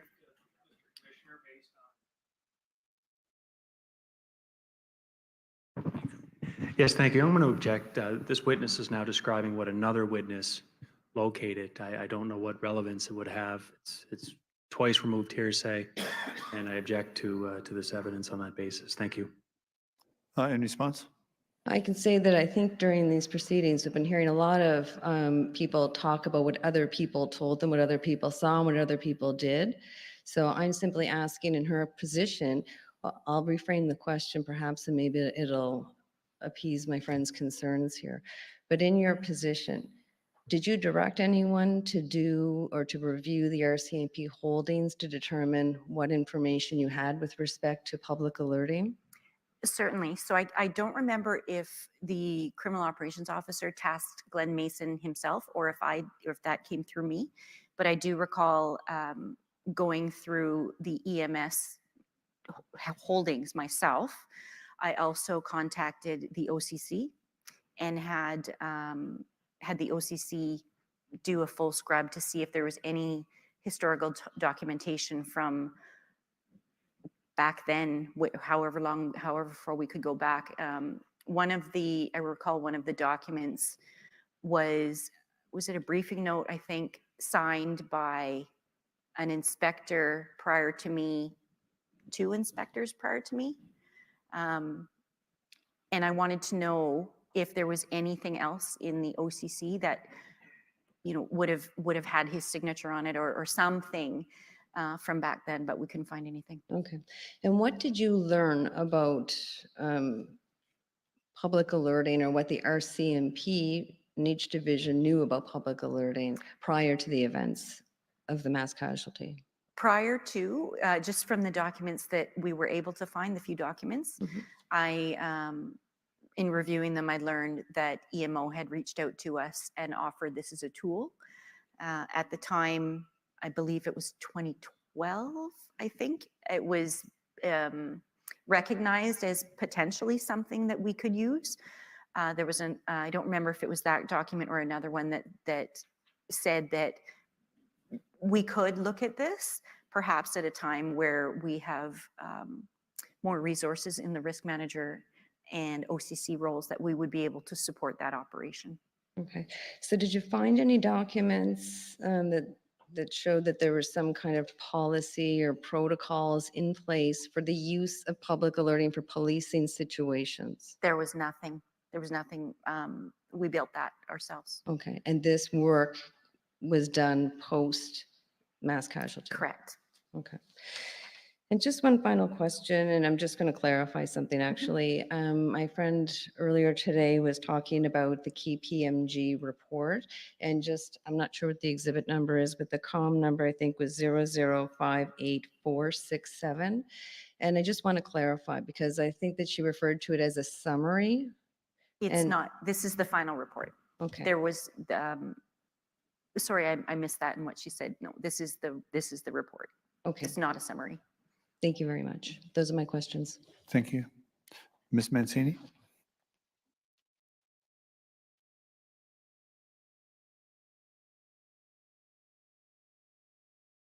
Thank you, Commissioner. I believe those are all of the participant questions. I have one quick housekeeping note, which was that my friend had introduced, I believe, COM 0035866, which were the minutes from the 2018 PSAP meeting. I wonder if we could just mark that as an exhibit, Madam Registrar? Yeah, thank you. I had that on my mind as well and slipped my mind. So yes, please mark it as an exhibit.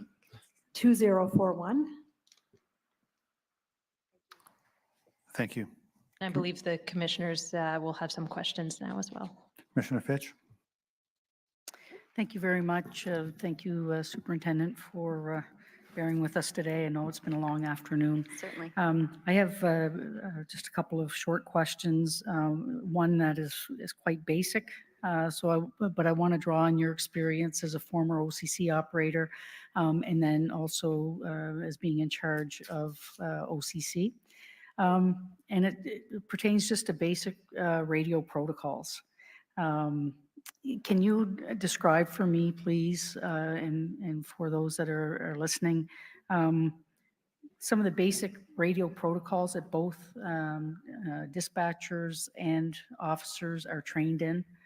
Because we've heard testimony over the last several weeks about failed communication, and specifically one that I'm thinking of is in relation to Vicky Colford, who sent out a message, but it wasn't acknowledged, received, understood, and shared. Exactly. So if you could speak to us about what the proper training radio protocols are, and if there have been any steps since April of 2020 to improve in that area within the RCMP. So from the OCC side, there's certainly, we've got a robust course training standard, national training standard for the OCC. And so the first part of that is learning how to take calls. And then the second part of that is learning how to dispatch. So the whole process, it's very involved. It takes approximately a year, sometimes a little bit longer. And between them being in class, then they're placed on the floor with a field trainer and plugged in, literally plugged in with that field trainer. So on the OCC side of the house, we're very fortunate in that we have that. On the member side of the house, I don't know off the top of my head any radio protocol courses. I do know that certainly here in H Division, having the TMR2 radio system, we do have regular courses for not just for refreshers for our members, but also for people transferring in. We want them to know how to use the system or use the radio and to change back and forth between channels and talk groups. But as far as an RCMP course for members in how to talk on the radio, I don't know that we have one. Thank you. I think you may agree that that could be an important, very basic recommendation, but one that may be helpful in the future. Another question that I have for you, and this is in reference to the BOLO that was sent out at 1:07 a.m. on the 19th. And I noted that it only was sent out to Nova Scotia agencies. My question is, at what point in time would dispatch send out or fan out a notice such as that outside of the province and or to other agencies? What is the determining factor, and who makes that decision? That would be a decision that we could do in the OCC ourselves. Like I said, we work very closely with the surrounding divisions and them with us. So if we've got information that could impact them, we'll share it, and vice versa. So I don't know off the top of my head at what point that information went outside to the other provinces, but I do know that it did. Pardon me, to New Brunswick and PEI. I just don't know off the top of my head what time that information was shared. But that's certainly a decision that could be done by the supervisors, and they do it all the time. Okay, thank you. Those are all my questions, Commissioner McDonald. Commissioner Stanton? Thank you. So you mentioned that a call taker can immediately push out an incident in the CAD and then continue to fill it with information, populate it with information. Is that a new direction since April 2020?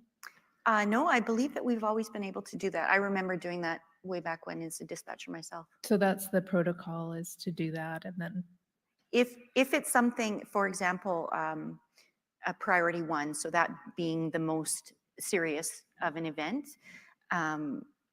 we have the ability to send just the bare bones information to the dispatcher and then continue to fill in the details as they come in. okay. You said that you mentioned all the training that you've done since April 2020, and you said there's been lots of training. You mentioned it a few times. I'm just wondering if you could give a couple of examples of how training has changed since April 2020. Certainly on the Alert Ready side of the house, it's brand new. We've implemented training for, as I said, everybody that is able to issue an alert here in the division. We've also, thankfully, as I mentioned earlier, have now Alert Ready included in the CIC course training standard, and soon to be in general duty and risk manager training as well. And then there's also going to be further training for on the initial critical incident response courses moving forward. So with respect to the division, any opportunity that we can include this in it, we're going to. For alerting, right? But so for call taking and dispatch, has there been changes to the training for the call takers and dispatchers? It's a core training standard. So I've been out of the OCC for the last year and a bit, so I'm not sure. I know at the national level, we have an OCC National Policy Center, and they were engaged immediately and have been the whole time. I don't want to speak out of turn, but it would not surprise me in the least if they're already all over that request. So the review that you did of the 911 calls from the mass casualty, was that aimed at improving procedures or systems or training immediately? I understand you haven't been there for the last year, but there was a year before that. So I'm just wondering what the actions were taken. So that particular review that you're referring to was very shortly after the incident, and it was investigative in gathering information for the upcoming ESD investigation. There was also the hazardous occurrence investigation that needed to be done, and then knowing that there was going to be some form of review, inquiry, whatever that looked like, and then at the same time also supporting the MCU investigation. So it was for investigative purposes, not to prompt changes in training then? Correct. I see. And we heard from Carrie Marie Bates, who's the director of the Toronto Police 911 Communications Center. And she mentioned that they have a communications operator in the Major Incident Command Center to ensure that an incident commander has all the information in the CAD as it's accumulating, so that, and that person's job is to brief the incident commander about what's populating the CAD as it's going through. Is that a change that has been made here? Not yet, but I think it's a fantastic idea. I've actually been spending a lot of time thinking, what could we do? And that's certainly something that would be helpful. So in the command post, or with whoever the critical incident commander is, we have an ERT dispatcher that has they're dispatching ERT. They also have access to our CAD, but that's a busy position. If we could have another resource, a separate resource in that command post, whether it's in PSYOPs or a room off to the side of the OCC, or actually in the command post, if we could have an extra resource in there to keep that information flowing from the OCC into the critical incident commander team, I think it would be a brilliant idea. And so the thinking that you've been doing about changes that could be made, I'm hoping will be provided to council to make in their submissions in our recommendations phase. We Certainly. wouldn't want to miss those. You did talk to us a lot about the risks of issuing public alerts. You've thought about that a lot. I wonder if you've also assessed the risks of not issuing a public alert. Absolutely. And that goes into our decision making. I am sure that you're going to have a chance to read through the risk analysis, but a lot of that is contained in the risk analysis. And we have to be able to weigh the risks and benefits. Certainly on the risk side of the house, I talked about the public safety and the police safety, but on the benefit side of the house, there's certainly all the good reasons to put an alert out, all the benefits to doing that. And if we don't do that, what could potentially be the outcome of that? So all of that risk analysis is going on in the decision maker's mind. It's certainly, if there's an opportunity that we can use it safely and effectively, we will use it. Because your response to Ms. Mancini's question about whether an alert would be issued in the same circumstances was that it would be considered. And it made, I guess it's a rhetorical question for me, but what would be the threshold in that case if we're just considering it? So, okay, thank you very much. Thank you. All my questions have been answered. So thank you, Superintendent, for being here today for what has been a very long afternoon for you. We greatly appreciate it as we continue our difficult but important work, and you've certainly contributed to it. So for that, we're grateful and appreciative. So you're now free to go. Thank you. If you don't mind, can I just take a moment and just address the families, if I may? Certainly. So I just want to take the opportunity to say that I can't imagine the pain and the devastation that any of you have been dealing with for the past 2 years. My deepest condolences go out to all of you, and with all my heart, I'm sorry for your loss. Thank you. Thank you.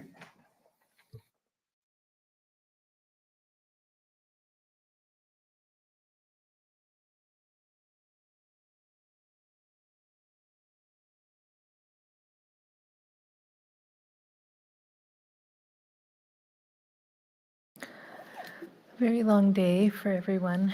And I just want to acknowledge all of the staff who have supported everyone all day, the tech staff and back of house, the interpreters, security who've been on their feet all day.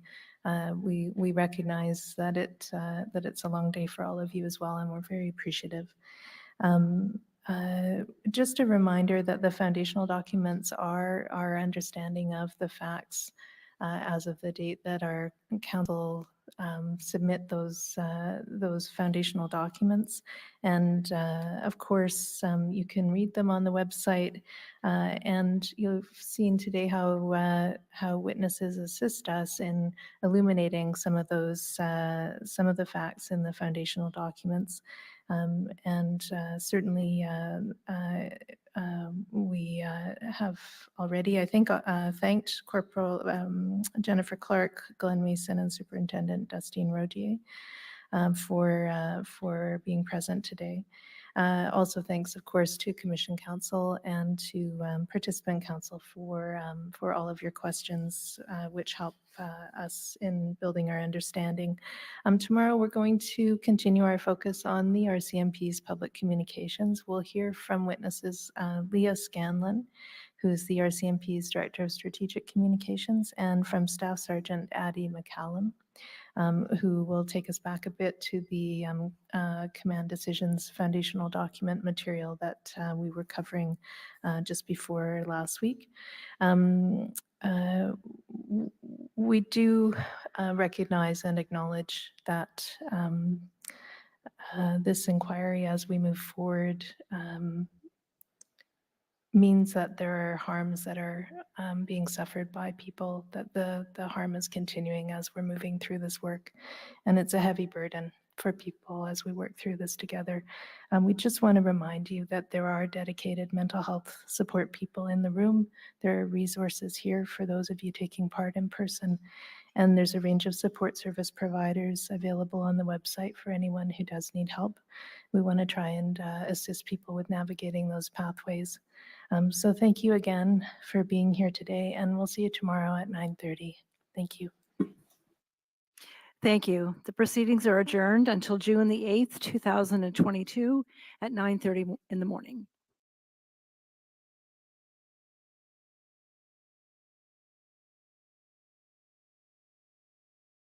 Special places. There are special places.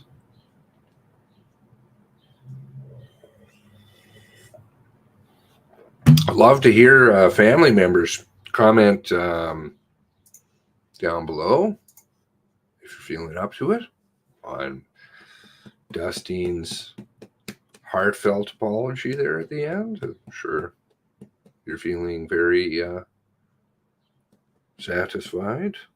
That must have quenched that thirst for something. Seemed very genuine. Seemed very honest.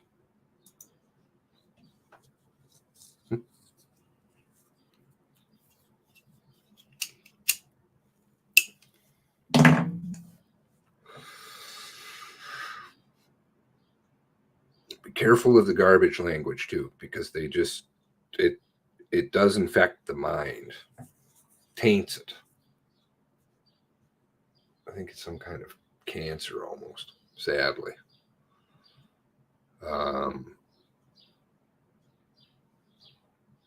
Yeah. I'd be very curious if any family member reached out, say, to Dustine and said, you know what, love to sit down and just have a chat with you, just to explain where I'm at and how I'm feeling. The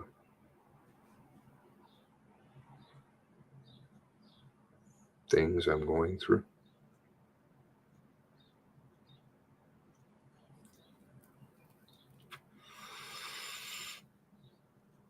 Yeah. Somehow I don't know.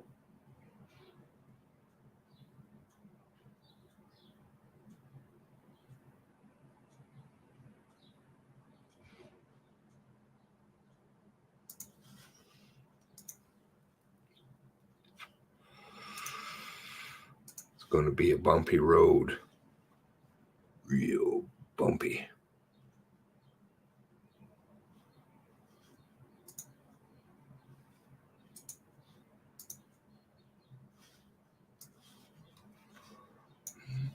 Mm-hmm.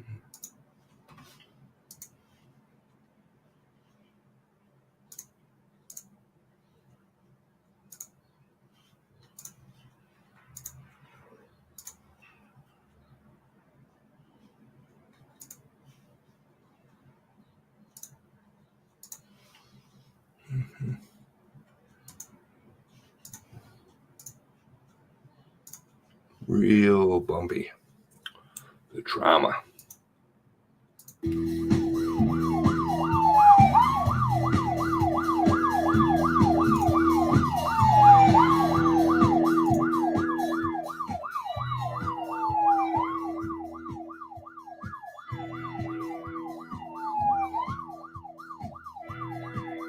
Who's being traumatized again? you notice how Kim said that too, eh? The trauma is going to get worse. Oh, I think it's going to. Only for certain people.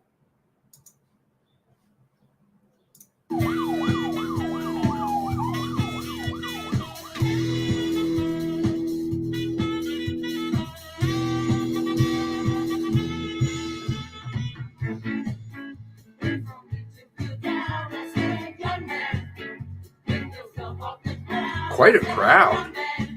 May 1st, eh? 2020. Wow. Could you go out of your house then?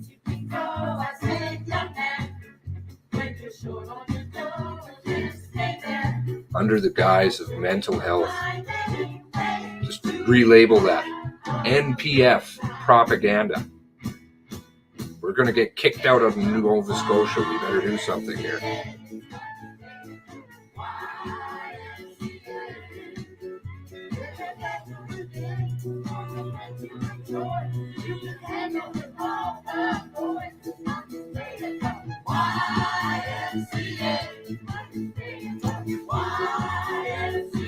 She can dance.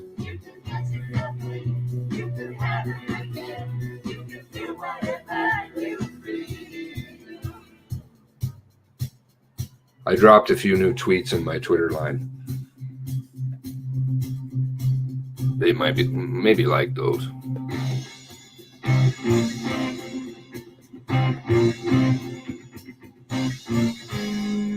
What? Some of these people are not so good.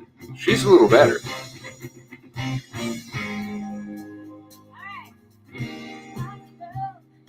Back on my feet, in my time, took my chances. With the distance, now I'm back on my feet. Just a man in his will to survive. It's it happens so fast.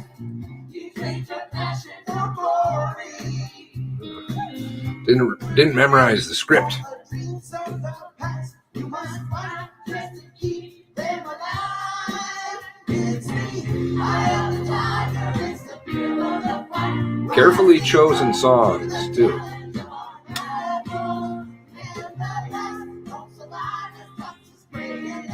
Survival.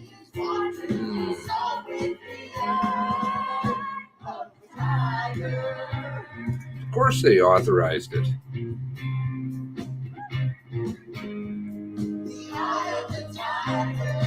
NPF. Propaganda. Government.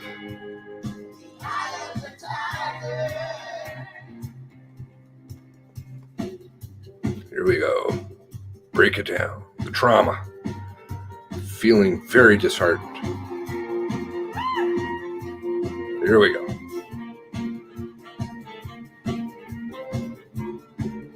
Covering your ass or shaking your ass? Which is it?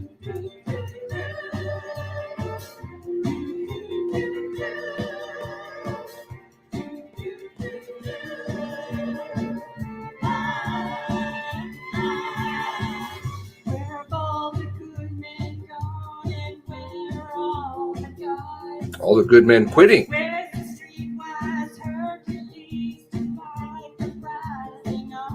They're walking from you.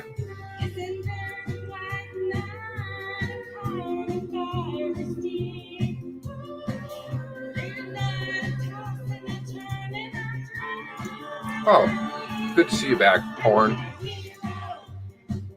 We missed you. You're a hero.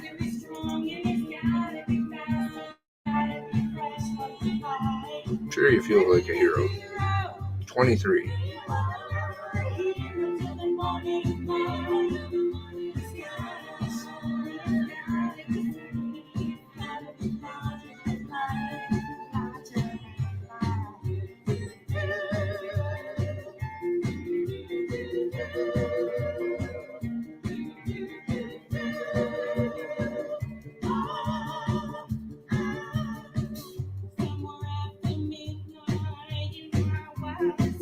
There's Dustine Rodier.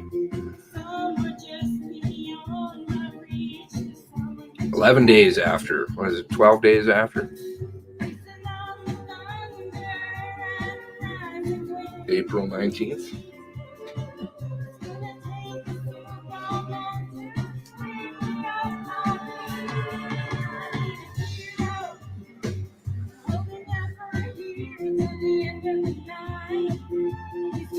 You have to have integrity to be a hero.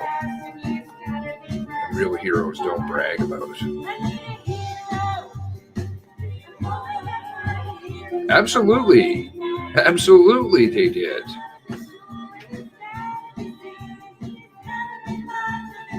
This is PSYOP. All that shit, all the fucking sock accounts that they've got going over on fucking Facebook. Tons of PSYOP going on.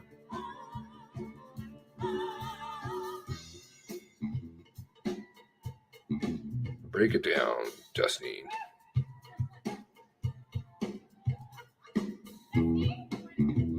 Yo, Gary, why don't we do something a little different? Please don't look at cover. Don't look at the covert ops. No.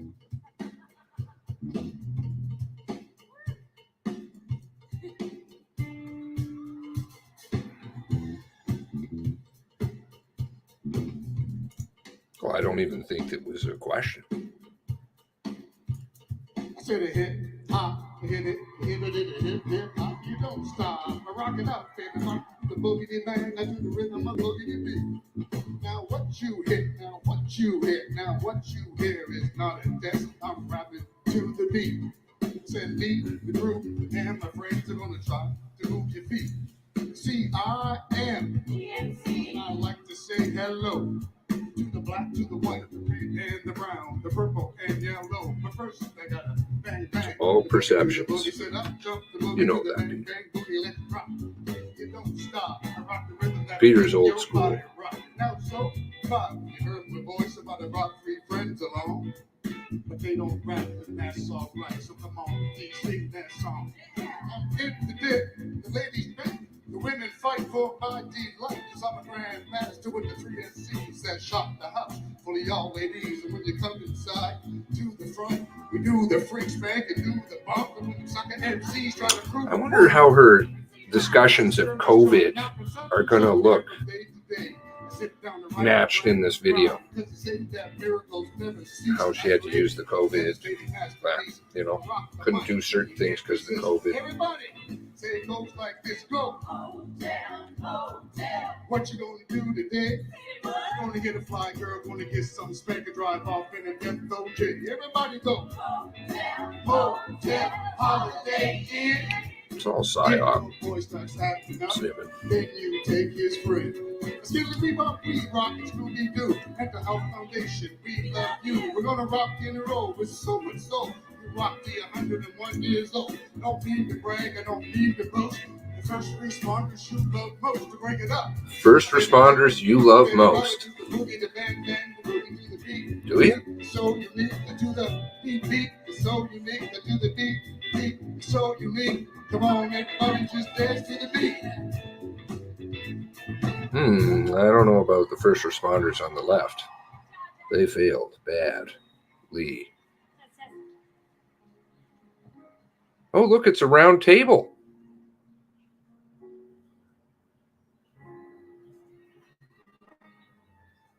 "911 emergency.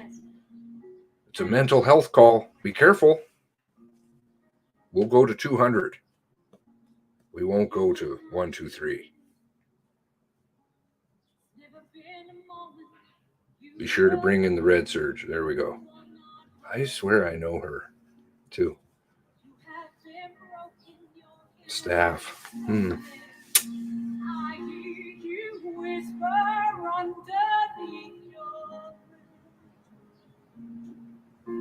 I hear your SOS, and I will send out an army to find you in the middle of the darkness. I will send out an army to find you in the middle of the darkness. Really? Wonder how the kids feel about that one.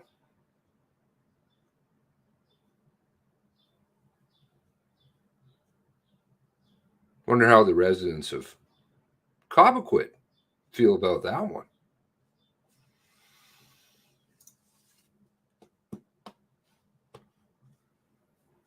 All very carefully choreographed. Yeah. Rest up for tomorrow.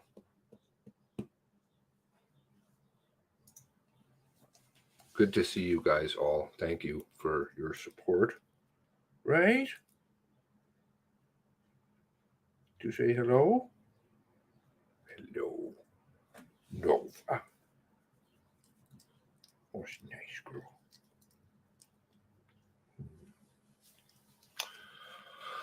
Okay. Well, if you find any giant coasters, awards, be sure to post them on your wall or mail them to the RCMP. They always are in need of crayons and coasters for rum and whatever else they're doing over there, destroying our society.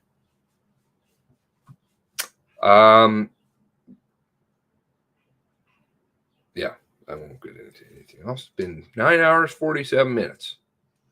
God bless you all. Thank you for joining. Thank you for spreading the message. Can't be done without you. None of this can be done without you. And we really got to step up. God bless you all. God bless the 23.